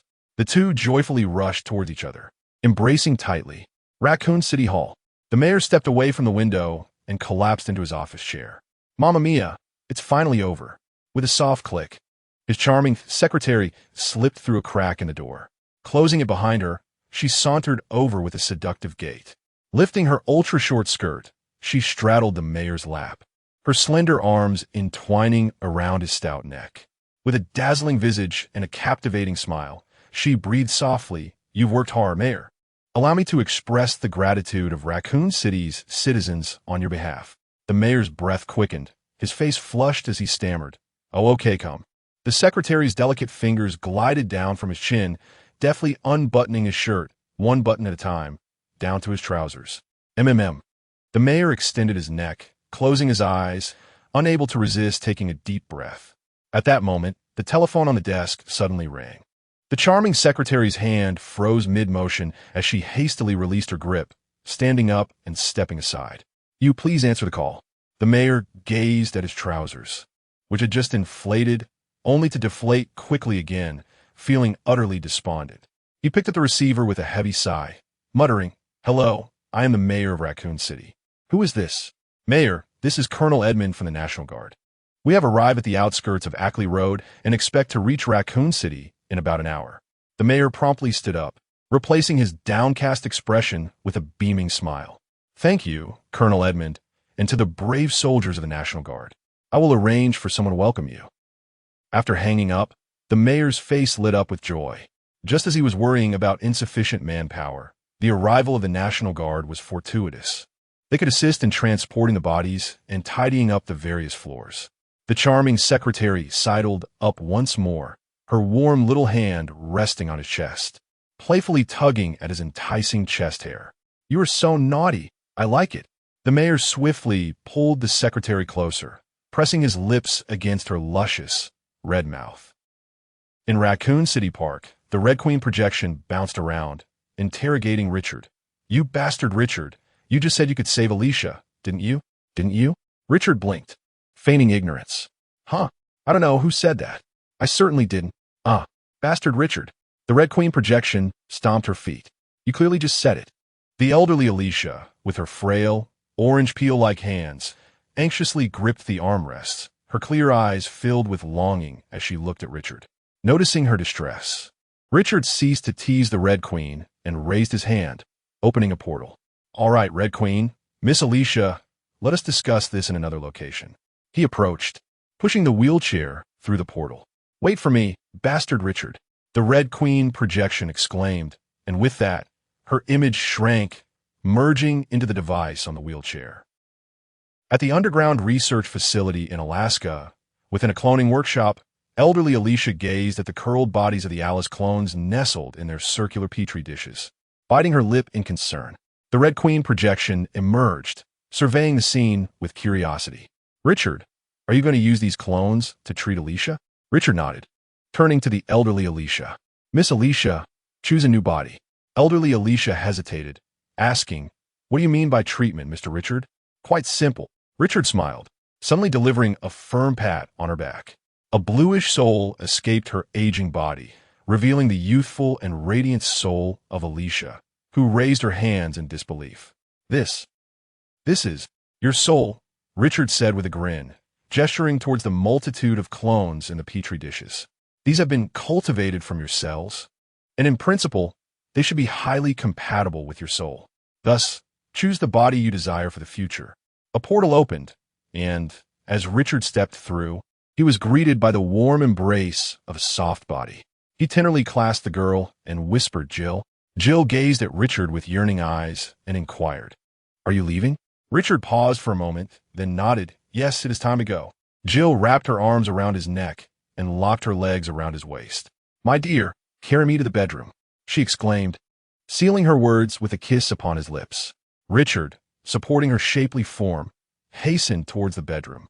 An hour later, Jill lay languidly in Richard's embrace, greedily inhaling his scent. Richard gently caressed her smooth back and suddenly proposed, "Jill, come away with me." Jill was taken aback, a solitary tear escaping her eye as she shook her head and murmured, "This is my world, Richard." Silence enveloped Richard once more. "Will you come back?" Jill asked, her voice tinged with reluctance. "I will," Richard asserted resolutely. "I have inscribed a magical mark upon you. Next time, I shall transport directly to your side."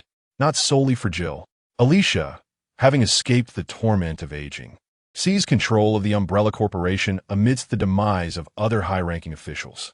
This inspired Richard with the notion of utilizing the world of Biohazard as a logistical base. As Richard departed, Jill completed her morning routine, donned her clothing, and prepared to return to the precinct. Descending the stairs, she encountered Ada Wong, draped in a crimson dress. He has left. Jill narrowed her eyes, uncertain of the identity of this beautiful woman, yet aware that she inquired about Richard. He has departed. Ada replied, I come to invite you to join a team. Jill shook her head in refusal. I am not interested. Beyond the Umbrella Corporation, other factions have acquired samples of the T-virus. Ada crossed her arms and continued, no one can guarantee when the next biohazard will erupt. Jill frowned. Do you possess information about those factions? A holographic projection of a Red Queen emanated from Ada's watch. I know. Jill's expression brightened as she extended her right hand. Then I shall join. Ada smiled and reciprocated the gesture. With a clap, two hands accustomed to wielding firearms clasped together. The holographic projection of the Red Queen eagerly extended its ethereal hand, exclaiming, Me too. Meanwhile, Richard arrived on a desolate island. While attempting to execute a cross-dimensional teleportation, he suddenly sensed a peculiar coordinate. It was neither a spiritual resonance nor a magical coordinate he had buried. Intrigued, he decided to transport himself to that world. Chapter 75. Transcending into a game world. In a certain realm, a flash of crimson light illuminated the surroundings. Richard knelt briefly before rising to survey his environment. He soon discerned that he found himself in an ancient village positioned at its periphery. His eyes meticulously roamed over the quaint settlement. A lengthy wooden fence encircled the village, while the main entrance boasted an archway adorned with three peculiar characters, inscribed in a haphazard manner. Richard furrowed his brow, rummaging through his memory in vain, unable to recall any similar script. Peering through the village gate, he noted that most of the buildings were thatched cottages, with a few modest two-story wooden structures standing out. Just then, a sudden flash of white light flickered a meter inside the village gate. Startled, Richard instinctively adopted a defensive stance, his fists manifesting two crimson Ragador rings. A sound akin to a ding echoed in his ears. But there was no time for contemplation as his gaze widened at the apparition that emerged in the wake of the vanishing light. It was a youthful man, clad only in a pair of square-shaped undergarments, wielding a wooden stick in his hand. The man glanced down at himself, his expression one of indignation. Raising the stick, he began to shout incoherently, charging out of the village. As he passed Richard, he cast a glance of envy and jealousy towards him, prompting his cries to escalate in fervor and his pace to quicken. Observing the man's departure, Richard felt a sense of bewilderment. He retracted the Ragador rings and suddenly recalled the ding he had heard. Before he could discern its origin, a translucent panel materialized before him. Astonished, Richard gazed at it, noting that it displayed flawless Chinese characters. Character: Richard. Race: human. Magic power: LV4. Skill: Energy Shield LV5. Richard. With a puzzled expression, Richard regarded the panel, his first thought being, so rudimentary. Moreover, the term magic power likely referred to the divine power within him. As for the energy shield, could it be linked to the Ragador rings he had just unleashed? Suddenly, comprehension dawned upon him. This panel activated due to the skill he had just employed? His eyes glimmered with excitement, and an audacious idea began to take root in his mind. He opened his right hand, and with a bang, an orange-red fireball materialized in his palm. Ding! Richard's eyes widened in astonishment as he quickly glanced at the panel, where a new skill appeared under the skill section. Fireball LV3. Incredible. It truly is as I suspected. Let us try again. Richard muttered the incantation, watching as the orange-red fireball gradually transformed into a resplendent yellow hue. Ding! Fireball LV6. Once more. With his eyes alight with enthusiasm, Richard continued to chant the incantation for flame burst. Boom! The fireball in his palm expanded to the size of a basketball, its color shifting to a stunning blue-white. Ding! Fireball LV9 max. Wow! Richard gazed in astonishment at the fireball spell that had reached the illustrious level of LV9. Immersed in a wave of exhilaration, he failed to notice the ominous clouds gathering in the sky above the village. At that moment, a flash of white light illuminated the air, heralding the arrival of a new figure clad only in shorts. Upon spotting Richard outside the village, who was mysteriously adorned in battle mage robes and cradling a blue and white fireball, the newcomer exclaimed in awe, "Goodness, a master!" Richard abruptly turned his head, taken aback to find he comprehended the man's words. The shorts-clad individual, wielding a wooden staff, stepped out of the village's entrance and cast an envious glance at Richard and his fireball. In the next instant, he brandished his staff and charged forth with unrestrained enthusiasm. "Oh, wild chickens outside the village, here I come again." As Richard dissipated the fireball, a contemplative frown crossed his face. Wild chickens? A master? Could it be that this world resembles a game? Suddenly, he noticed the sky darkening ominously. A gasp echoed through the village, jolting Richard back to reality. He looked up to witness a swirling vortex of clouds forming above the village, its center crackling with lightning as if it were brewing a dreadful spell. Heaven's punishment. It is heaven's punishment. A girl clad in white undergarments shouted in terror, clutching a wooden staff. Goodness, heaven's punishment? Could it be that we have a cheater among us? Pondering this, Richard was suddenly gripped by a wave of foreboding. This celestial phenomenon must be targeting me. Fearing for his safety, he swiftly raised his hand to tear open a portal and plunged through it. With a chime, the portal opened, and another alert resonated in the air. As the portal vanished, the swirling clouds above solidified. A voice, indistinguishable in gender, emanated mechanically. No anti-cheat program detected. Heaven's punishment system shutting down. Detection of spatial fluctuations. Tracking system activated. Being entirely unfamiliar with this game-like world, Richard's portal was a random transport. Upon exiting, he found himself in a valley. In the meadow at the valley center, he observed clusters of goat-like creatures sporting long, twisted horns. Upon closer inspection, he realized these goats were indeed game monsters, each marked with a vibrant red health bar and a glaring level of LV-16.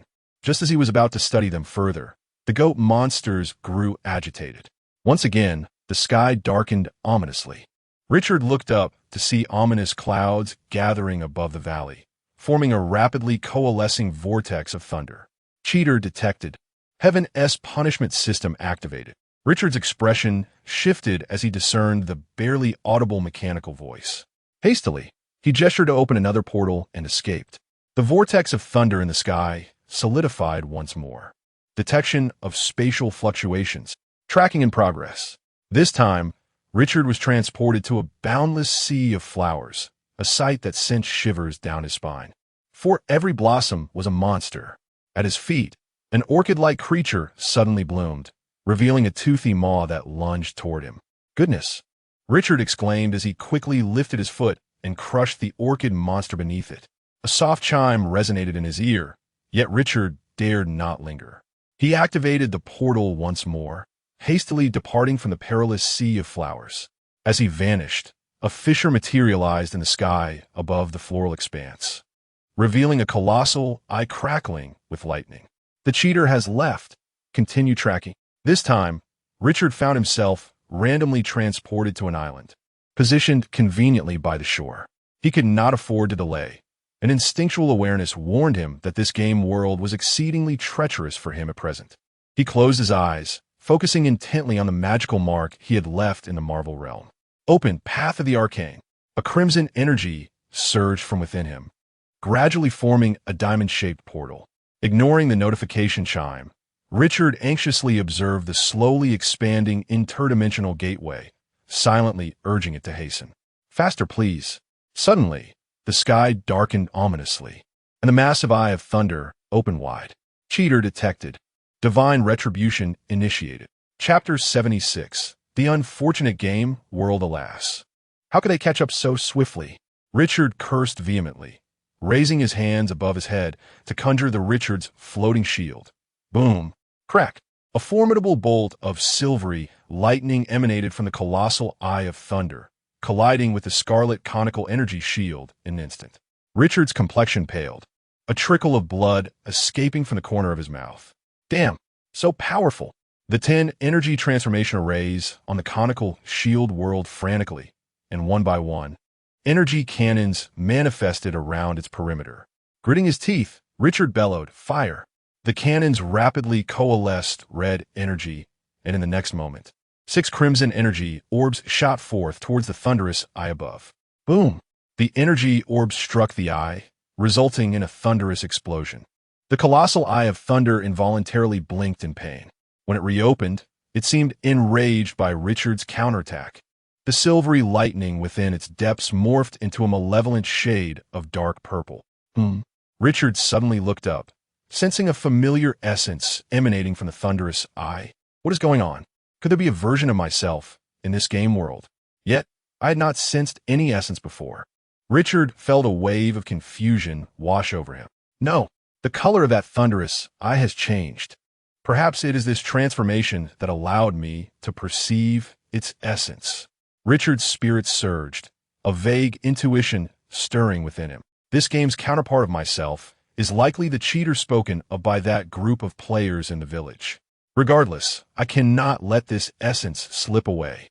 Richard extended his essence tendrils, darting skyward towards the thunderous eye.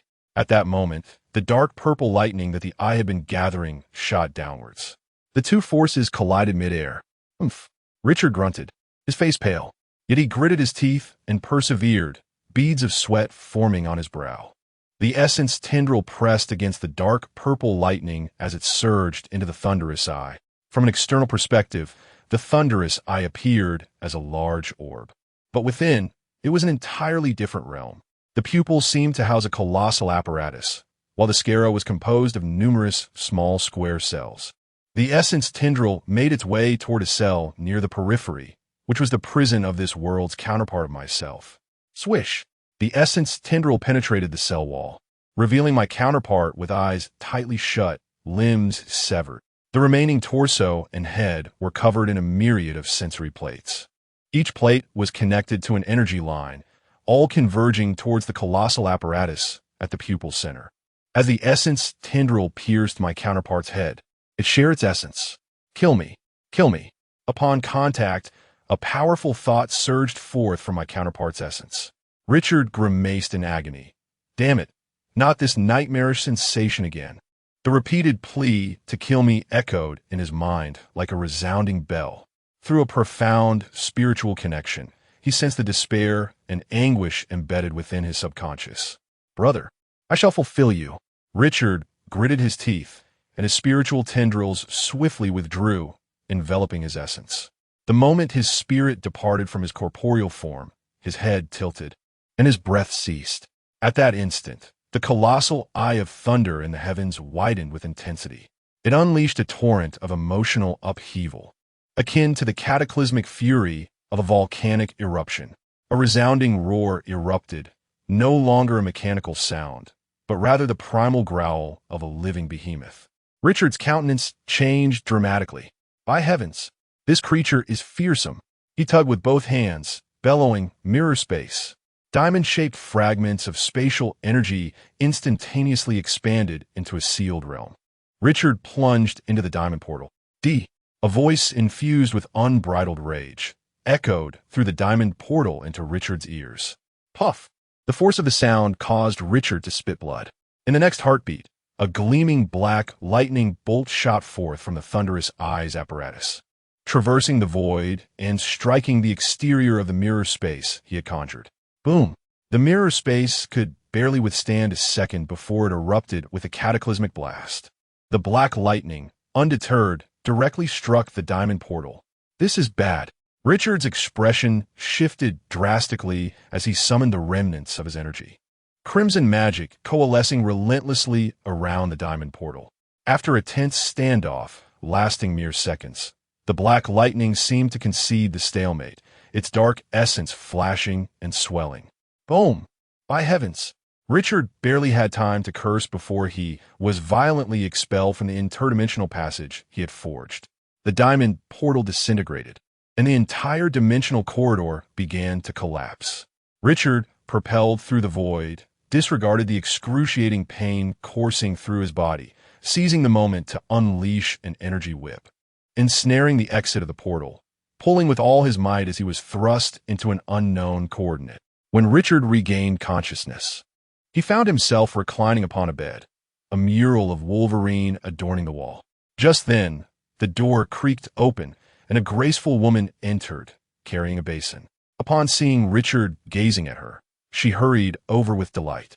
"Richard, you are awake. Lynn! Richard exclaimed in astonishment, struggling to sit up. What is happening? Quick! Lie down! Lynn promptly placed the basin on the desk, reaching out to support Richard as he reclined back onto the bed. Your body is still weak and requires rest. Lynn, how could I? Richard began, but his words faltered abruptly. Lynn, understanding and gentle, smiled, revealing two charming dimples. You suddenly appeared at my home yesterday, but you remained in a deep coma. I sought the help of an elderly neighbor. He is a seasoned traditional Chinese medicine practitioner, and, after examination, he stated your internal injuries were severe, predicting a prolonged unconsciousness.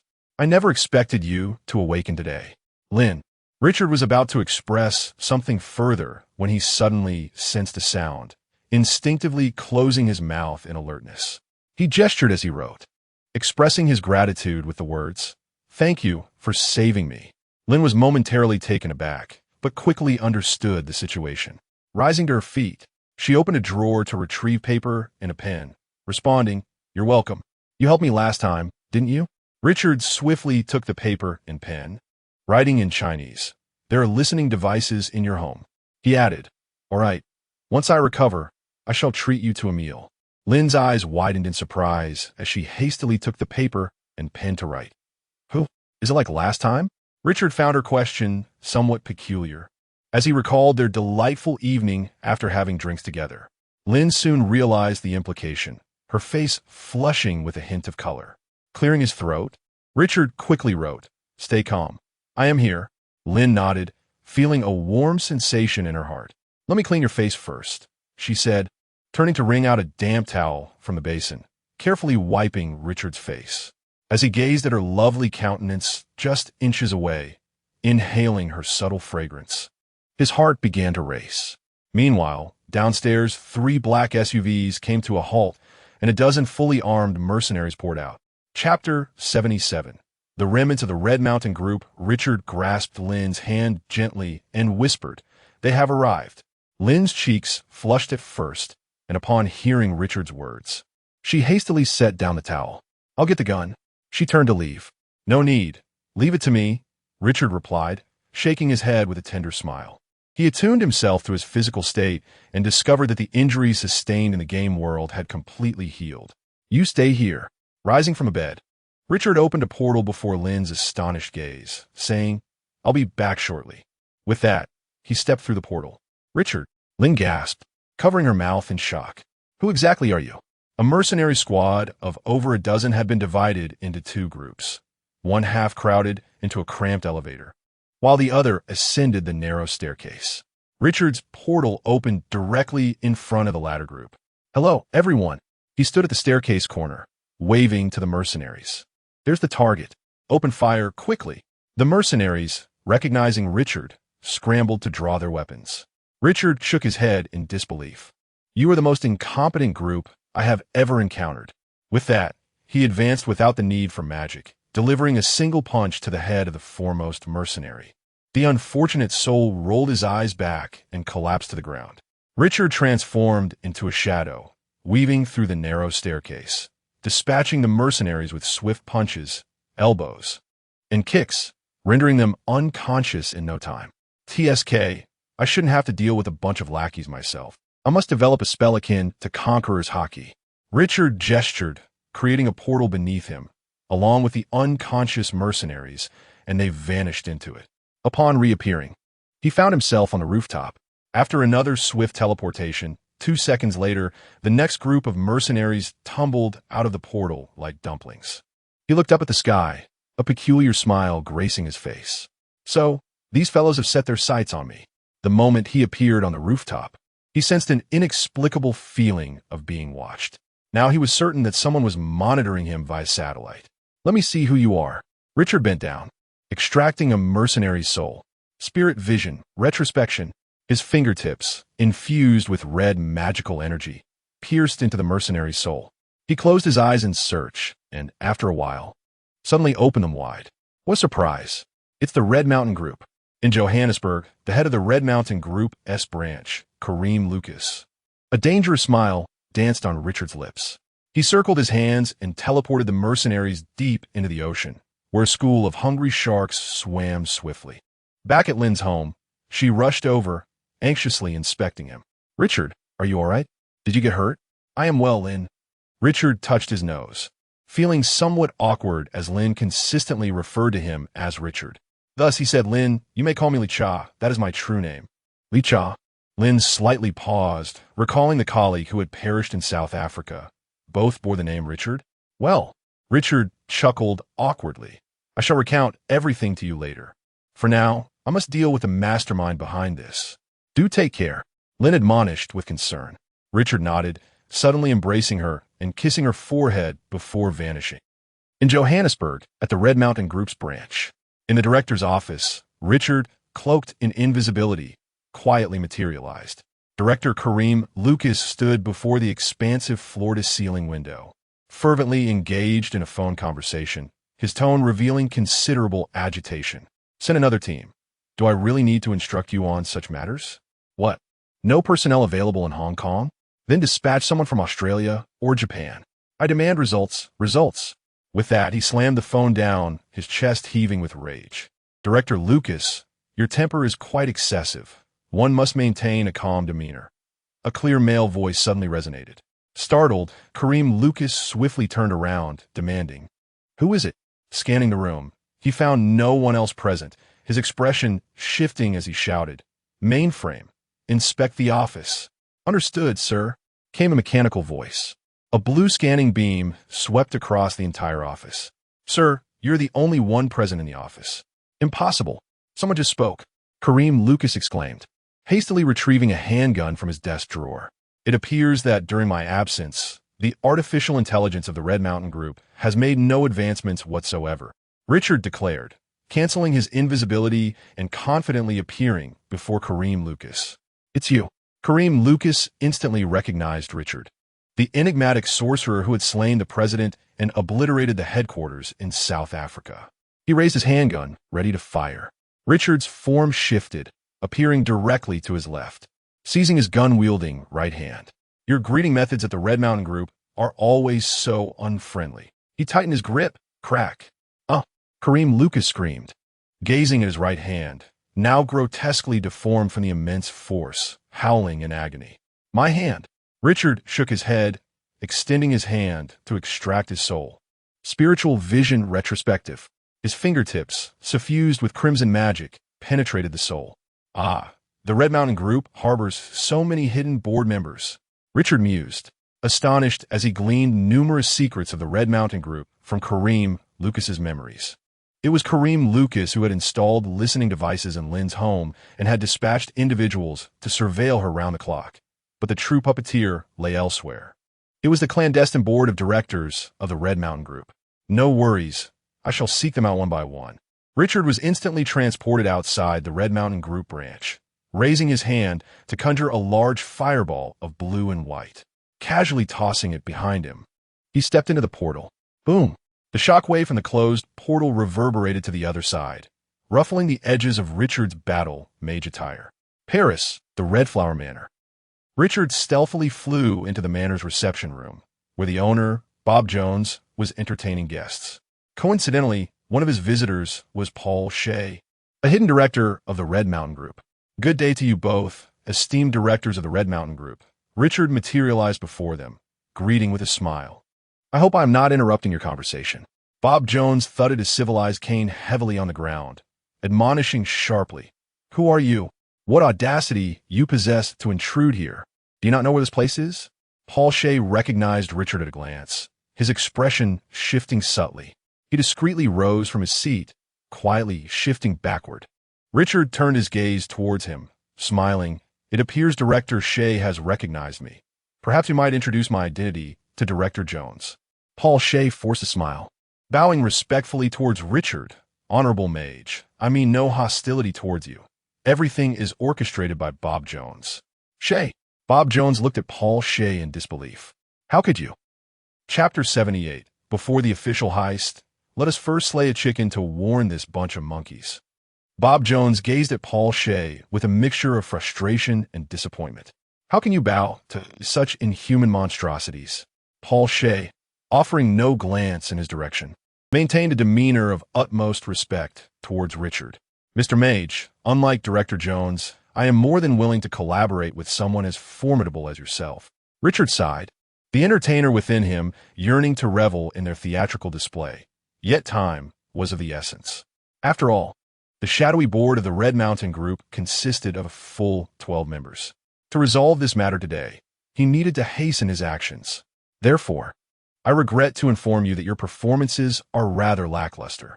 With that, he traced a circle in the air, and beneath the feet of the two directors, crimson portals materialized. No, they gasped, plummeting into the abyss. At that moment, the doors to the reception room were violently flung open, and the estate security personnel burst in, firearms drawn. Raise your hands. Do not make any sudden moves. Mr. Jones is missing. Kid, tell us where you've taken Mr. Jones. Richard, hands clasped behind his back, stepped back and vanished into the portal. Oh no, he's escaping. Open fire. Instantly, a torrent of bullets filled the air, transforming the conference room walls into a veritable hive. On a deserted island, Bob Jones and Paul Shea tumbled from the sky, seemingly injuring their limbs. Scrambling to escape into the woods, limping as they fled, Richard appeared, floating gracefully towards them. Might I remind you, gentlemen, this is an uninhabited island. Exchanging glances, despair etched on their faces, Bob Jones suddenly hurled his civilization stick to the ground, defiantly declaring, "Come on, you bastard, kill me now." Richard shook his head, extending his hand to extract his faint azure soul. Soul vision, retrace. He closed his eyes, delving into the depths of memory. Paul Shea, witnessing this surreal spectacle, felt his legs weaken and fell to his knees. Oh God, how did things escalate to this point? Richard slowly opened his eyes. Billy Butcher, London, Dave Sharman. Rome, Robert Arikin, Stockholm. Lanny Semin, Bern. Steve Petit, New York. Chris Thomas, Buenos Aires. Might Director Shea assist with the remaining 4 board members' details? Paul Shea shut his eyes, tears of regret streaming down his cheeks. In the next instant, Richard thrust his hand, extracting Shea's soul from his body.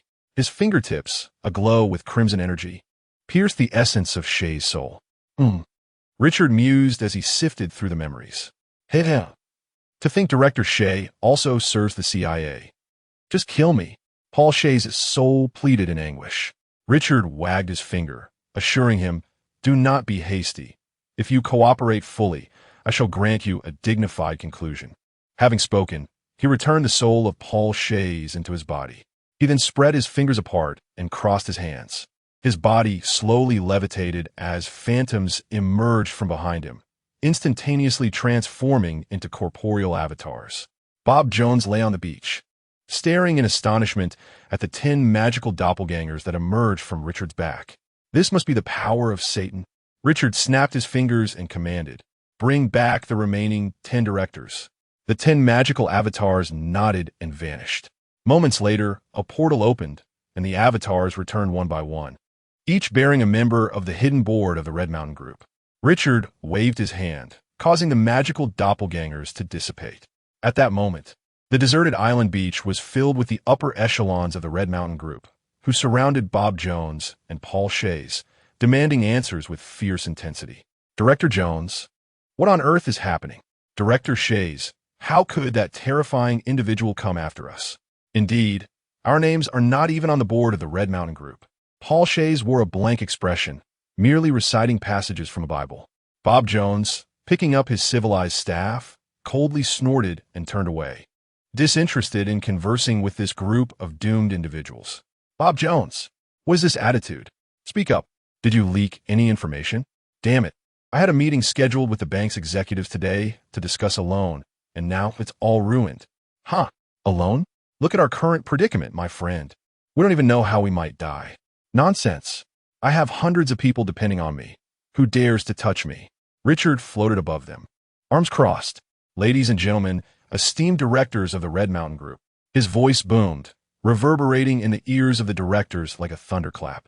This was a small spell he had invented, aptly named Resounding Voice. As the name suggests, when cast, it allowed one to speak softly, yet with the effect of shouting directly into someone's ear with a megaphone. The directors looked up at Richard, exchanging glances in confusion. Despite having just displayed bravado towards Bob Jones and Paul Shays, they now resembled timid chicks in Richard's presence. Now let us discuss the matter of compensation, Richard stated, flicking his wrist as a red energy whip ensnared Paul Shays, pulling him to the forefront. Director Shays, you are most familiar with the affairs of the Red Mountain Group. I shall require your assistance shortly. Paul Shays nodded weakly. The other directors exchanged glances, puzzled by the situation. Bob Jones, leaning on his civilized staff, scoffed. Director Shays has always been in the service of the CIA. He knows precisely what color underwear you all are wearing. What? Director Shays, you? Damn it. I said every time we ship goods, the CIA intercepts the information ahead of time. It turns out it was you all along. Paul Shays, hearing the taunts and insults, simply closed his eyes, choosing not to engage. Enough, everyone. Richard's voice erupted beside them. The pain reverberating through their eardrums compelled the board members to instinctively cover their ears. I demand compensation. Do you comprehend? He declared. Produce your finest technology or achievements as a token of your remorse. Should your offerings satisfy me, I assure you that this matter will not extend its repercussions to your families. However, if I find them lacking, I suggest you pray to God. As soon as Richard's words fell, the board members reacted immediately. The self-proclaimed negotiator exclaimed, Mr. Magician, I can offer you a skyscraper in the heart of New York City. Meanwhile, an irritable warlord threatened, you had better let me go, boy, or my army will ensure that all your loved ones and friends. With a sigh, Richard raised his hand and pointed. A delicate red flying sword effortlessly pierced the warlord's skull. I detest fools. Chapter 79, A Bountiful Harvest. Indeed, the wealthy continue to thrive. The lifeless body of the warlord cast a shadow over the board members, rendering them as helpless as ducks with their necks grasped. No one dared to speak freely. Richard gestured to Paul Shay, saying, Shay, you may converse with them. Paul Shay opened his eyes, his expression a mix of emotions. He parted his lips, hesitant to voice his thoughts. Richard smiled reassuringly. As long as you handle this matter adeptly, I assure you, your affairs will be concluded here, and I shall not pursue the matter of your wife and child in Montana. Paul Shay nodded vigorously, invigorated, as he began to haggle with the seasoned old foxes. Director Robert Ollie-Jin, to my knowledge, you possess a secret laboratory in Rome, Italy, where groundbreaking advancements in brain-machine interface technology have been made. How the hell do you know that, Shay? That is a closely guarded secret of the Ollie-Jin family. Ollie-Jin, you'll have to make a choice. For the sake of dear little Brick, you damned Paul Shay, you will surely burn in hell for this, you scoundrel. Thank you for the compliment, Director Ollie-Jin. We shall meet again in the afterlife. You have triumphed. I hope that magician keeps his word. Paul Shay shrugged. His role was merely to persuade, and whether Richard's final words held weight remained uncertain. He hoped this enigmatic and powerful magician would not stoop to deceive mere mortals like them. Director Lannis Thurmond, I have heard that you are secretly conducting research on biomechanical modifications in a scientific laboratory in Switzerland. I wonder how far along you are? I did not expect the CIA's reach to be so astute. Paul Shay, you have won, and you will certainly go to hell. Thank you, Thurmond. Your decisiveness has saved me much breath. After bowing to Lannis Thurmond, Paul Shay turned his attention to the sole female director present. Miss Charlena Petrova, I apologize. The charming Charlena Petrova, despite being over 50, faced life and death with remarkable composure. It's quite all right, Mr. Shay. Everyone present must face this eventuality, mustn't they? I require the results of your collaboration with the Bear Ross military. I can guess what you refer to, but I must disclose a truth. That gravity inversion device is not yet mature.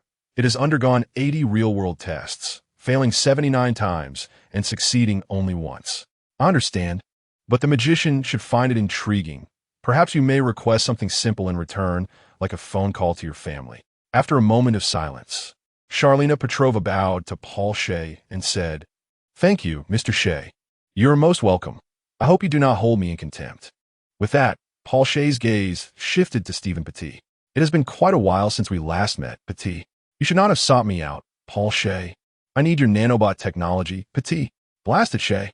You ought to understand that if I relinquish the nanomachines, even if that sorcerer spares my family, the American government will not show them mercy. We have no alternative, old friend. Convince that sorcerer to grant me time to relocate Minerva and Amy out of America. Otherwise, I shall never surrender the nanomachines. I can make an attempt. Paul Shea had yet to finish his sentence when Richard interjected abruptly.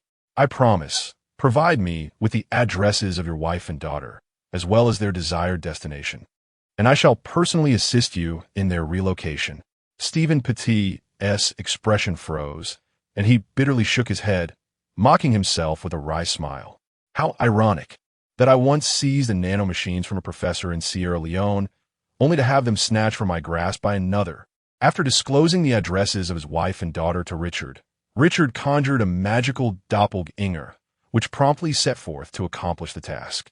3 minutes later, Richard nodded at Stephen Petit. Your request has been fulfilled. You may now call them to verify. Stephen Petit remained silent for a moment before shaking his head in refusal. This is sufficient, Mr. Sorcerer. I shall honor our agreement and deliver the nanomachines to you. Richard nodded and exchanged a knowing glance with Paul Shea, signaling him to proceed. Paul Shea offered a rueful smile and turned his gaze toward the next unfortunate board member. Half an hour later, Richard summoned another magical doppelganger, transporting all the board members away. An hour subsequently, the magical doppelgangers returned in succession, delivering the acquired items to Richard.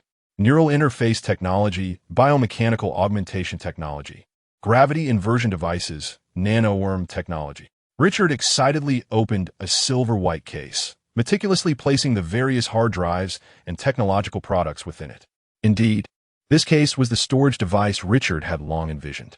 He had not anticipated that such rare black technology, spatial compression technology, still existed in this world. What a bountiful harvest this was! Humming a cheerful tune, Richard lifted the silver-white case and effortlessly opened a portal, snapping his fingers with a resounding pop before stepping through. Half an hour later, international news media fervently reported on the sudden cardiac deaths of Bob Jones and several other billionaires. The general public buzzed with speculation, with 80% believing it to be a side effect of some anti-aging injection administered to the wealthy. Meanwhile, Richard lay in bed, cradling the blushing Lynn in his arms. So, you traverse various parallel worlds as a traveler? Richard nodded. Indeed. My colleague Richard is your counterpart in this world? Richard affirmed, yes. So that implies you will soon depart from this world, correct? Richard hesitated, but ultimately nodded. I'm sorry, Lynn. I cannot linger in this world for too long. Oof.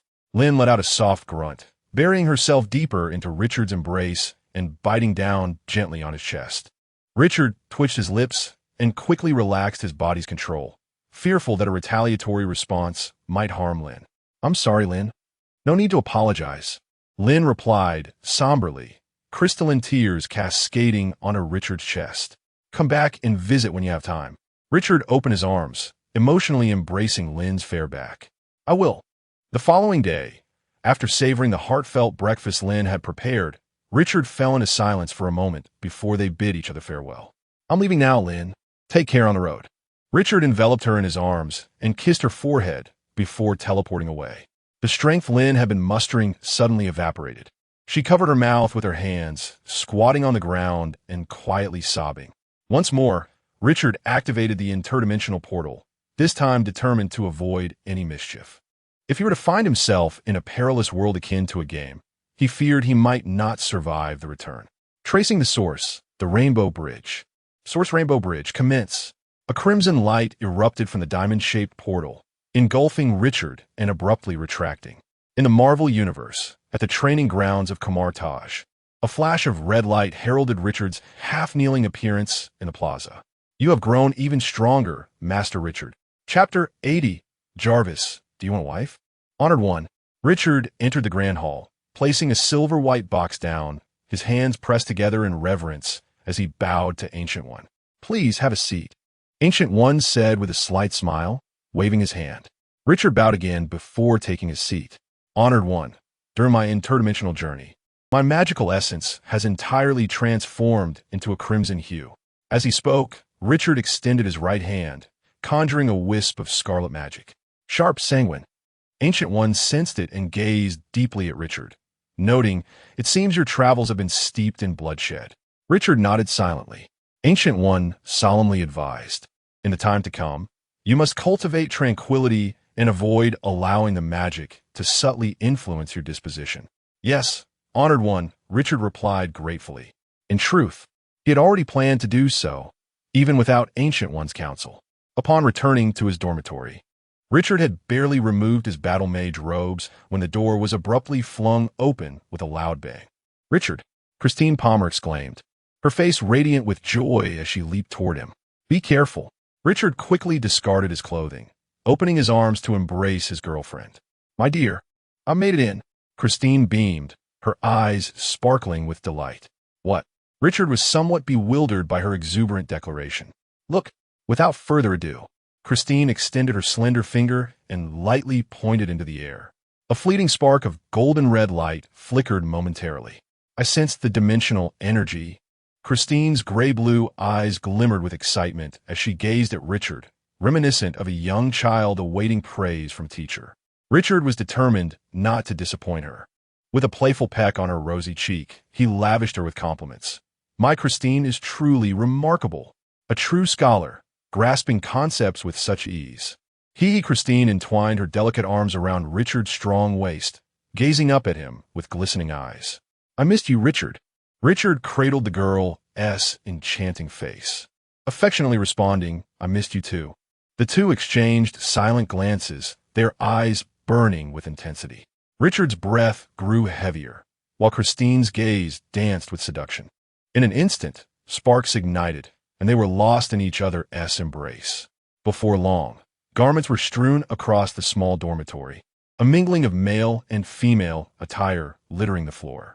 The air was filled with the sound of heavy breathing and soft feline-like moans. Later that afternoon, at the Malibu seaside villa, Richard carried the silver-white box directly into Tony's workshop. Out of courtesy, he refrained from using magic and called out loudly, "Tony! Tony!" At that moment, Tony Stark was engrossed in designing a new model of the Mark armor while wearing earplugs, completely oblivious to Richard's calls. Jarvis had to intervene, stating, "Sir, Mr. Richard has arrived." Is that so?" Tony removed his earplugs and immediately heard Richard's voice. "Hey kid, come over here." Richard hurried towards the sound. In a mature and sensuous male voice, Jarvis spoke, "Mr. Richard, would you care for some coffee?" "Thank you, Jarvis." Richard raised his hand in acknowledgement, but after taking a couple of steps, he suddenly halted and turned to inquire, "Hey Jarvis, do you want a wife? If you do, just say the word, and I'll have one brought to you immediately." Jarvis was momentarily taken aback, nearly overheating his CPU. "Mr. Richard, I am an artificial intelligence. I cannot. At least, I." His usually composed tone became flustered. "Who wants a wife?" "Hey, Richard, what are you discussing with Jarvis?" Tony Stark emerged from the equipment room, curiosity evident in his voice. The honest Jarvis replied directly, "Sir, Mr. Richard just asked if I wanted a wife. As an artificial intelligence, I do not require a spouse." Tony raised an eyebrow, suddenly declaring, "Yes, why not? Jarvis, I've long wished to assign you a female assistant." With that, he glanced curiously at Richard, quickly shifting his gaze to the silver case he was holding. "Oh, Richard, what gift have you brought?" he said, reaching out to take it. Hey, that's not a gift." Richard quickly lifted the case higher, evading Tony's grasp, and retorted, "You don't just snatch things from your guests, Tony Stark." "What a pity." Tony shrugged nonchalantly, then asked, "By the way, what's this about Jarvis wanting a wife?" Hee. Richard chuckled as he placed the silver case on the table and opened it, retrieving a hard drive. Observing the small hard drive inside the box expand once removed, Tony's eyes lit up. "Wow, right now, I'm more intrigued by this box than by Jarvis's wife. Is it phase folding or spatial compression?" Richard was momentarily taken aback, but then admired Tony with a thumbs up, exclaiming, as expected of Tony Stark, "This is one of the spoils from my recent travels, spatial compression technology." He proudly patted the case, boasting, "Everything inside is a treasure from my journey." Tony, clearly excited, rubbed his hands together and proposed, "How about this, Richard? I'll trade you 5 of Stark Industries for your spatial compression technology. What do you say?" Richard gave him a disdainful glance, retorting, "Come on, Tony, Stark Industries is now under Pepper's control. Your words hold no weight." A hint of embarrassment crossed Tony's face, but he puffed out his chest, feigning confidence. What do you mean they hold no weight? Pepper never contradicts me. Richard shrugged, wearing a look of amusement as he stoked the fire. Why don't you give her a call and see? Ahem. Tony cleared his throat, quickly changing the subject. So, let us discuss this matter of Jarvis's wife. Jarvis, with a hint of grievance, interjected, Sir, I am an artificial intelligence. I do not require a spouse. However, Richard and Tony chose to disregard him. Observe this. Richard presented Tony with a hard drive containing the artificial intelligence of that woman from the Red Mountain Group. The data within embodies an AI designed with a foundational logic set to a feminine persona, albeit its capabilities pale in comparison to those of Jarvis. Tony took the hard drive, perused its contents, and remarked, No worries, I can enhance it based on its original framework. Jarvis, prepare an idle server and a data reading device. Jarvis promptly responded, Certainly, sir.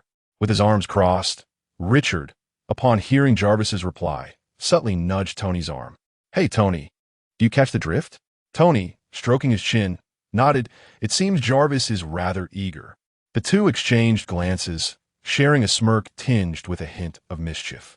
Chapter 81. White Queen, show me your abilities. Tony connected the hard drive to the data reader and gazed at the dense array of green code, mocking, wow, what a colossal pile of rubbish. A mere glance reveals dozens of lines ripe for optimization. Richard looked at the smug Tony, exasperatedly rubbing his forehead. Tony, not everyone possesses your genius intellect. The capabilities of the mainframe are commendable as they stand. Mainframe? Tony raised an eyebrow, inquiring, Is it the name bestowed upon it by its creator? I am uncertain. Richard shook his head. When I acquired it, the users referred to it simply as mainframe.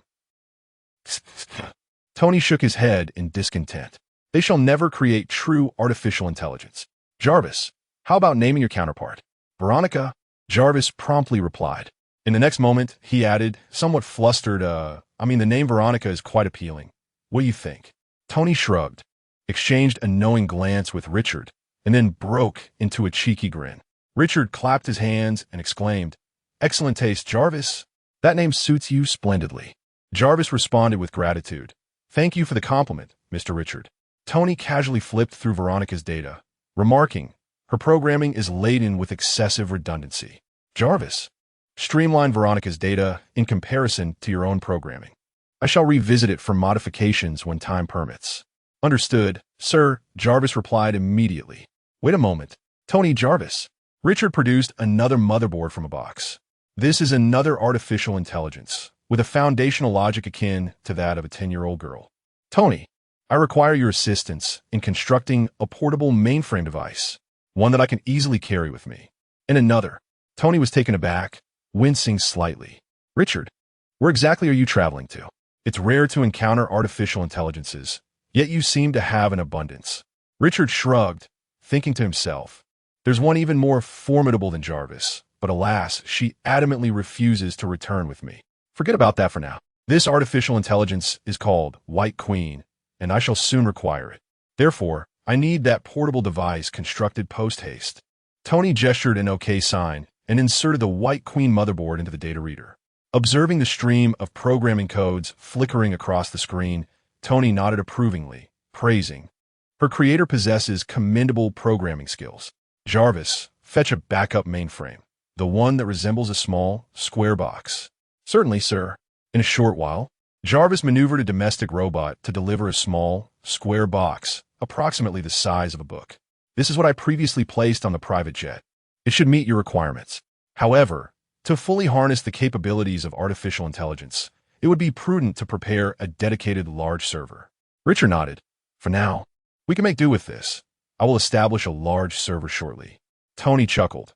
Then you might consider commissioning the engineering team from Stark Industries. No problem. Richard nodded in agreement. I will reach out to Pepper later.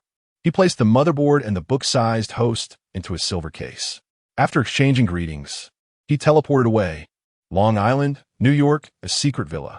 Richard emerged from the portal, where Simmons, who had been waiting for a while, promptly stood up from the sofa and approached with quick steps. Boss. Richard greeted him with a smile. Hey, Simmons, good morning. Good morning, boss. Simmons responded with a respectful demeanor. Richard patted his shoulder, complimenting him. You look significantly stronger. How far along is the small medical laboratory supplied by Stark Industries? Simmons adjusted his glasses and reported earnestly. President Pepper from Stark Industries has dispatched personnel to complete all the relocation procedures. The equipment in the laboratory has also been replaced. Now we only need to confirm the research projects and recruit the relevant scientific personnel. Richard nodded. Later, I will send you the preliminary research materials and you will prepare the project development team. Simmons' face lit up with joy, but then he appeared somewhat apprehensive. Am I capable? Boss, why wouldn't you be? Richard smiled encouragingly at Simmons. You are a student from Columbia Business School. Have some confidence, my friend. I am merely an auditing student. Simmons replied awkwardly with a smile. Richard shrugged. Who cares? No one will inquire whether you are a formal student or an auditing student. They will only assess your suitability for your current position based on your abilities. Simmons nodded, taking a deep breath, and with determined eyes, declared, I understand, boss. I will take charge of preparing the project research team. Richard threw him an appreciative glance. That's the spirit. Later, I will give you the contact information for my college classmates. If you encounter any difficulties, you can seek their assistance. Simmons recognized that Richard was expanding his network and looked at him gratefully. I will not let you down, boss. All right, go attend to your matters. After patting Simmons on the shoulder, Richard promptly ushered him away. Yes, boss. After bowing, Simmons obediently turned to leave. Richard opened the case, retrieved the book-sized host, and softly spoke, White. A holographic screen projected from a host. The image of a little girl in a white dress appeared on the screen. Hello, sir. Richard gazed at her familiar visage, momentarily lost in thought. The voice of that frantic individual exclaiming, Damn you! Richard seemed to echo once more in his ears. Coming to his senses, Richard rubbed his face and inquired, Bai-Ho, how much of your capabilities can you currently exhibit? Bai-Ho tested her limits and replied, 30, sir. Richard frowned, hoping it would suffice.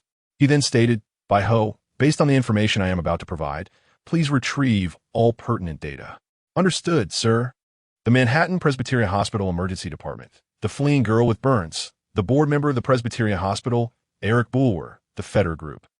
Wolf Federer, the Feder Mini Medical Laboratory, Fire, Explosion, Phoenix Biotech, Enoch Adam, New York State Senator, William Sampson, and Richard paused momentarily, his gaze deepening, the Vice Dean of Columbia University College of Physicians and Surgeons, Jennings Phillip.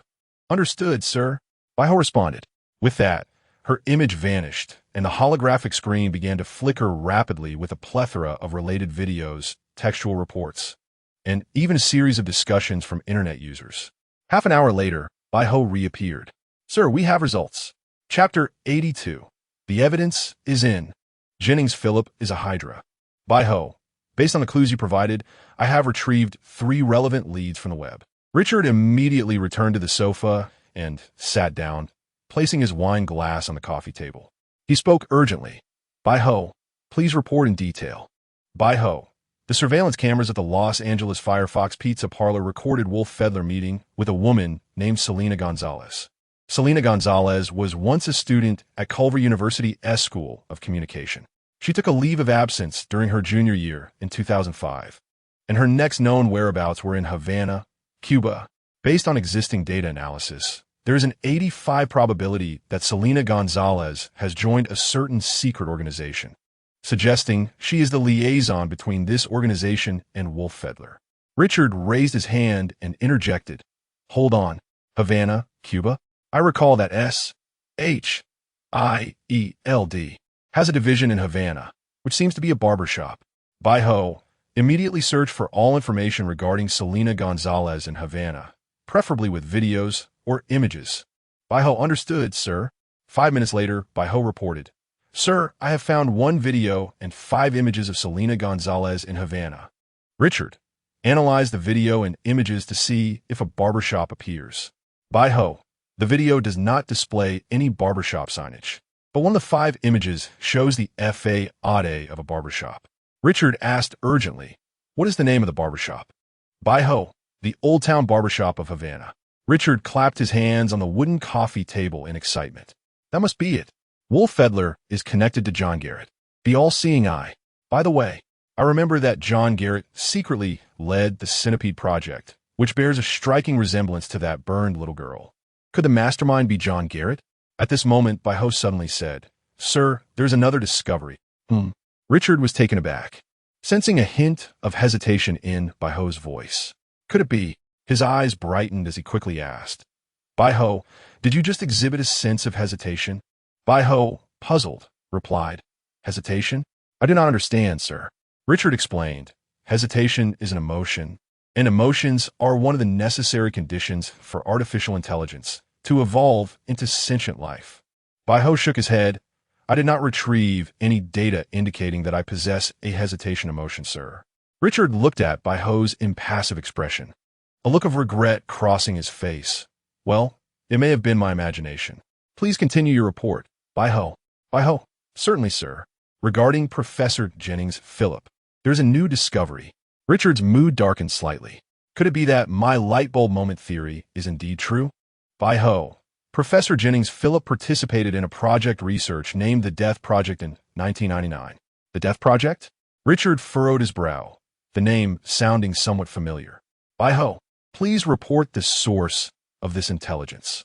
Bai promptly presented an image of a partially burned document, prominently displaying the name of the individual responsible for the death plan, Professor Jennings Phillip.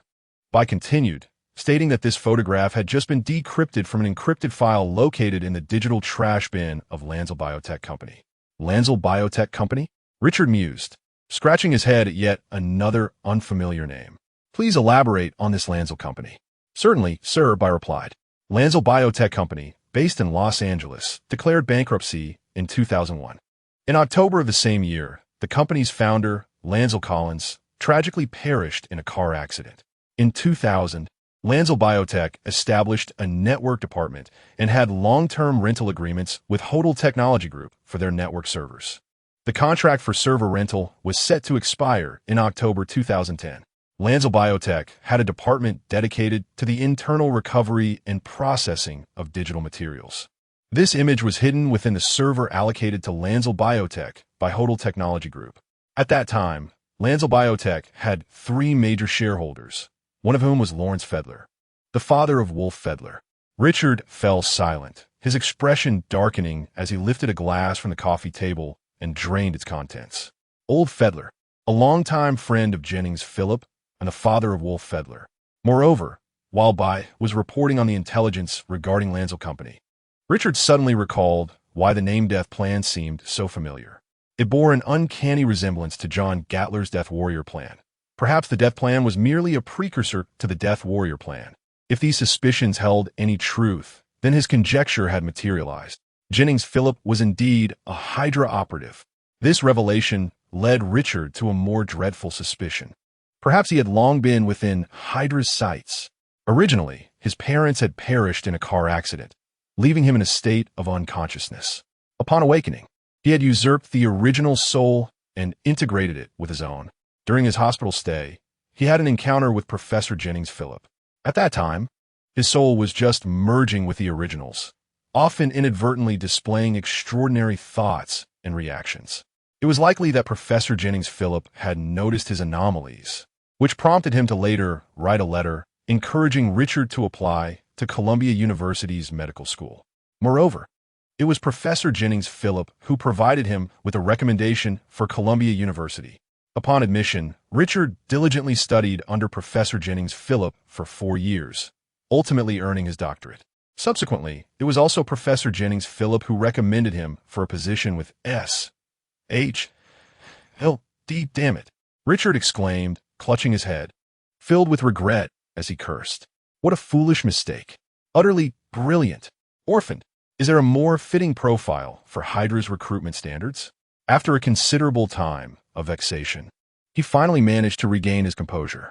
With a long exhale, Richard spoke. Please continue your report, Baiho. Baiho's expression appeared somewhat concerned. Sir, are you all right? At that moment, Richard was bowing his head, oblivious to the exchange. He waved his hand dismissively and replied, I am fine. Please proceed with your report. Baiho responded, Very well, sir. Additionally, we have 2 more leads. One pertains to a technology company in Eastern Europe, Sokovia, and the other is the Starlight Bar located in Washington, D.C. Richard lifted his head. Sokovia was the domain of Baron Strucker from Hydra. However, the Starlight Bar was an unfamiliar name. Bio, tell me more about this Starlight Bar. Certainly, sir. The Starlight Bar is situated in Washington, D.C., and is quite popular among the local youth. Richard paused for a few seconds, then exclaimed in disbelief. Is that all? Bio nodded. Yes, sir. Currently, this is all the information we have regarding the Starlight Bar. Intrigued, Richard's interest was piqued. He waved his hand to open a portal to Washington. Bio, continue searching for information. I shall return shortly. With that, he stepped through the portal. Once Richard departed, Baiho's previously stoic demeanor transformed into one of animated relief. She patted her chest and exclaimed, "Oh dear, I nearly slipped up. My sister was right. Richard is indeed quite astute. I wonder how long it will take him to uncover this secret." Bio covered her mouth, appearing exceedingly pleased with herself. Chapter 83. The puppet master has been found, and it is. Richard stood across the street, gazing at the vibrant neon sign of the Starry Night Bar. Before casting a glance at the nearby Triskelion building, headquarters of S.H.I.L.D., he couldn't help but marvel inwardly. Goodness, the Hydra operatives have established such a stronghold right under the nose of S.H.I.L.D. Impressive. Adjusting his collar, Richard crossed the street, pushed open the bar door, and stepped inside. The once lively bar fell into an immediate hush. Over 20 patrons turned in unison to stare at Richard as he entered. Richard, taken aback, wondered what was happening. A cursory glance around the establishment revealed that the clientele consisted predominantly of teenagers, with a majority being boys and only a handful of girls. Could it be that I have stumbled into a bar that permits underage drinking? Hey, who are you?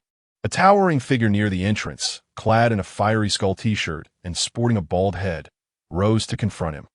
Isn't this a bar? Richard feigned confusion. To his surprise, as soon as he uttered those words, the 20-odd patrons set down their drinks and stood up. The bald man approached menacingly, bellowing, "Strangers are not welcome here. Get lost." Why? Richard shrugged, attempting to de-escalate. "Take it easy, mate. I merely wish to enjoy a drink. Can't you understand human language?" The imposing figure stepped closer, his muscular arm reaching for Richard's shoulder. "Get the hell out of here." Richard extended his right hand, firmly grasping the man's wrist and twisting it gently. The bald man yelped, sinking to his knees. "My fingers, they're going to break. Mind your manners, mate." Richard retorted with irritation. "You bastard." The man, named Thomas, defiantly raised his head, his eyes blazing with fury. "You'll regret this, kid." He then turned to his companions, cursing for assistance. "You lot, why aren't you helping me?" Laughter erupted throughout the bar. "Ha ha, Thomas is in trouble. Get him, Thomas. Aren't you supposed to be strong? You're in for it now." "Shut up," Thomas shouted, glaring at Richard. "Do you not see my fingers in this guy's grip? Enough of the chatter. Help me take this guy down." A gaggle of Thomas's companions began to approach, stretching their limbs and chuckling. "You're paying for this, Thomas. Today, the whole place is on you." "Ha ha, well done, Fairmont." Seeing his friends encircle him, Thomas grinned maliciously at Richard. "Now you're done for, punk." Richard merely shook his head, applying a bit more pressure. With a sickening crack, all 5 of Thomas's fingers snapped simultaneously. "Ow!" The smug grin on Thomas's face contorted into one of excruciating pain. My fingers are broken. Curse it, save Thomas quickly. How dare you? Up, let us ascend." The exuberant youths could no longer afford to delay, rushing towards the scene. Richard released his grip on the bald young man. Thomas raised his foot and delivered a forceful kick. Thomas shrieked as he was propelled outward. The 2 swiftest boys immediately extended their arms in an attempt to catch him. But the immense force trailing behind Thomas transformed their expressions to one of horror. "Oh no!" They cried out as they were struck by Thomas, sent flying and knocking over 5 or 6 others in a chaotic tumble. "My God!" The encircling youths halted, gazing at Richard in shock, none daring to approach. TSK. Utterly pathetic. Richard shook his head in scorn and forcefully stomped his foot. An invisible shockwave rapidly spread, causing the remaining youths to feel a sharp pain in their legs, collapsing to the ground with a thud. My knees. What sorcery is this? This man is no ordinary individual. Quick, inform Sally. Richard tugged his hands, causing shards of translucent, diamond-shaped space to shatter and reform. The interior of the starry bar twisted and contorted, swiftly enveloped by a mirror dimension. Now, who among you can tell me your identities? One long-haired boy spat defiantly, baring his teeth as he threatened, Kid, you're as good as dead. From this moment forth, pray to God. I swear, you and your family will meet a most gruesome end. Richard raised an eyebrow, flicking his hand to unleash a crimson energy whip that ensnared the long-haired boy, yanking him forth. To still dare to threaten at this juncture. He grasped the boy's neck with his left hand, lifting him off the ground. It is evident how reckless you are. Richard narrowed his eyes, scrutinizing the long-haired boy. I'm now more curious about your affiliations. The boy clutched Richard's arm, his face reddening as he gritted his teeth. You will regret this. I am a Hokage. Richard retorted with lightning speed. He coughed politely. Ahem. Pardon me, I digressed. Your lack of cooperation matters not. Allow me to delve into your memories. He dissipated the energy whip, his fingertips enveloped in scarlet magic, piercing toward the boy's forehead. The long-haired boy's eyes widened in terror, desperately shouting, No. Kenneth. No. Curse it. He has killed Kenneth. Where's Sally? Why hasn't she arrived? The phone is dead. There's no signal in the bar. This is a premeditated attack. This man must be an assassin sent by the old-school faction. Richard paid no heed to the cacophony of voices around him. Vision of the past. The crimson fingertips penetrated Kenneth's forehead, rendering his eyes vacant in an instant. Oh dear, it turns out your name is Kenneth Vera, and your grandfather was Colonel Stad Vera from the German era. This place is indeed a gathering stronghold for the Hydra Youth faction. My goodness, it resembles a mouse frantically dancing in front of a cat. You are less than 5 kilometers away from the headquarters of S.H.I.E.L.D. Richard expressed his astonishment, truly impressed by the audacity of this brazen group of young Hydra members. He discarded the unconscious Kenneth Vera, wielded his energy whip, and summoned another small serpent, his crimson fingertips piercing once more into its forehead. Half an hour later, Richard had successfully extracted the memories from over 20 young Hydra operatives. Finally, clarity emerged. With his hands on his hips, he looked down at the unconscious youths, a mixture of amusement and disbelief on his face. He had initially suspected John Garrett to be the mastermind behind it all, only to discover the truth was a group of underage Hydra adolescents. How audacious they were, secretly running a business, conducting experiments, and dealing in arms behind their parents' backs. Truly the infamous Hydra. Reflecting on a recent piece of information he had acquired, Richard nearly burst into laughter. Professor Jennings had almost been mercilessly dispatched by a pack of these youngsters as if he were just a mere roadside casualty. How utterly ridiculous. Ha ha ha. Chapter 84. My teacher is a Hydra. Who dares to claim I'm not one? Richard casually pulled over a chair and settled down with his legs crossed, stroking his chin as he observed the group of fainted underage Hydras. Remarkably, despite their audacious recklessness, these individuals exhibited a degree of boldness and decisiveness worthy of commendation. At merely 18 or 19 years of age, they dared to conduct clandestine research on biological gene engineering, aspiring to mass-produce superhumans. They utilized resources, established companies, developed weaponry, and wielded high-level authority to command Eagle's nest assassins, eliminating witnesses and handling clandestine operations. Their audacity was unparalleled, their actions unconscionable. To the internal world of Earth, they were a malignant tumor, a scourge. But what if this group of scourges were cast into the cosmos? The more Richard contemplated, the more exhilarated he became. Moreover, this new generation of Hydras differed significantly from the old guard. They did not exhibit a frenzied, cult-like reverence for the first inhuman hive. Instead, they were fervently inclined towards global domination through technological hegemony. Technology is power. There was nothing inherently wrong with reshaping the world order through advanced scientific means. The challenge lay in persuading these proud little serpents to join his ranks. Richard scratched his head, pondering for quite some time without arriving at a satisfactory solution. Should he subdue them before persuading them? Yet, judging by their earlier demeanor, these little serpents were immensely proud and might not easily submit. Should he forge connections and find pathways? But what ties did he have with the Hydras? Wait, Richard suddenly smacked his forehead. A Hydra? I can certainly be one. My esteemed mentor, Professor Jennings Phillip, is a seasoned Hydra. Who dares to claim I am not one?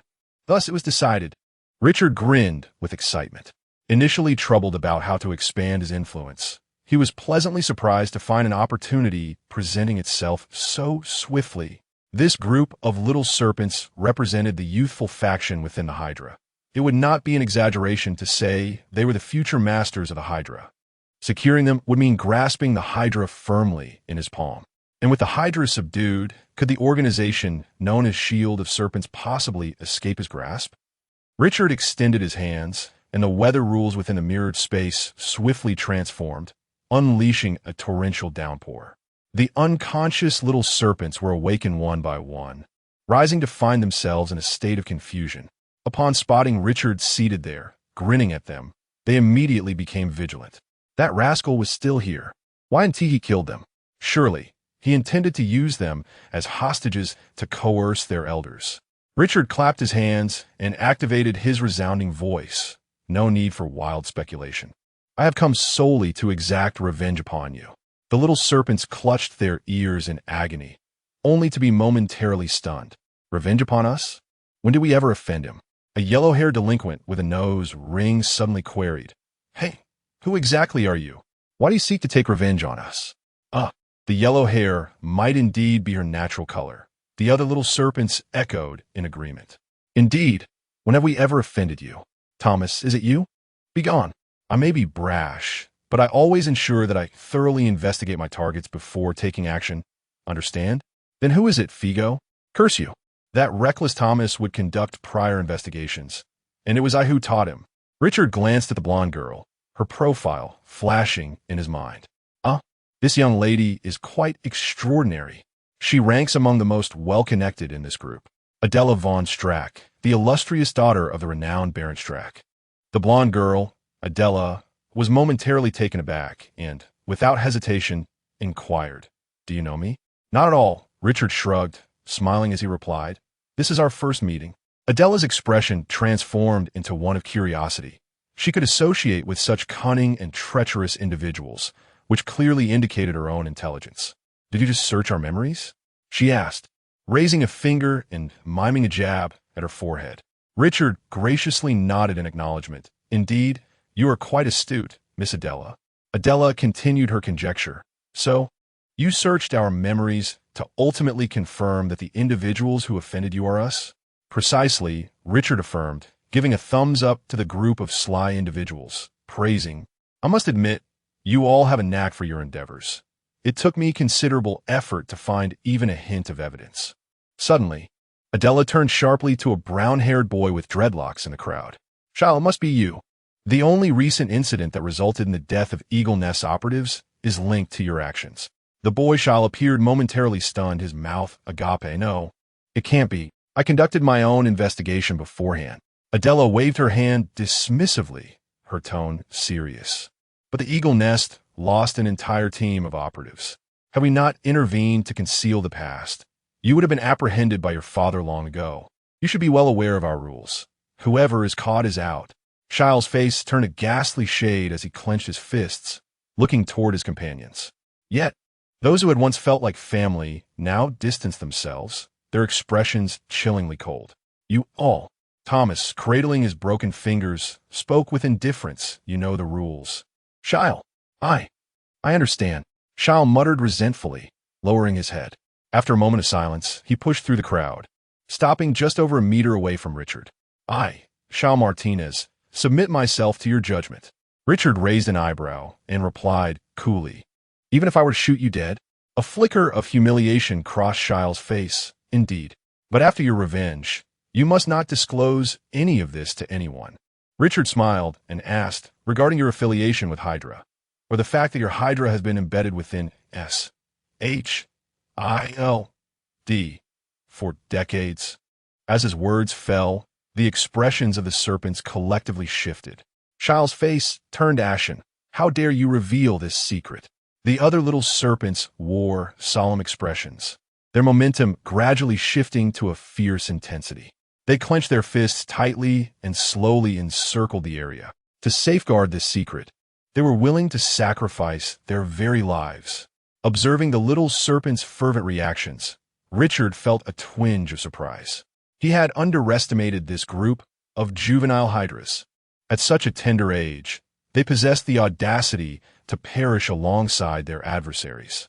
Truly, they were the rightful heirs of the Hydra Consortium. Now, my dear friends, Richard uncrossed his legs and descended from the high stool. I believe there had been a misunderstanding. The little serpents exchanged bewildered glances, taken aback by his sudden display of vulnerability. Adele, visibly displeased, interjected, "Hey, what exactly do you intend to do?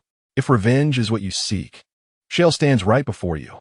Should you wish to threaten us, let us engage in a fair fight. Should you perish, it would be your own folly. If you survive, then do as you please. Your evasiveness and stammering are quite irksome."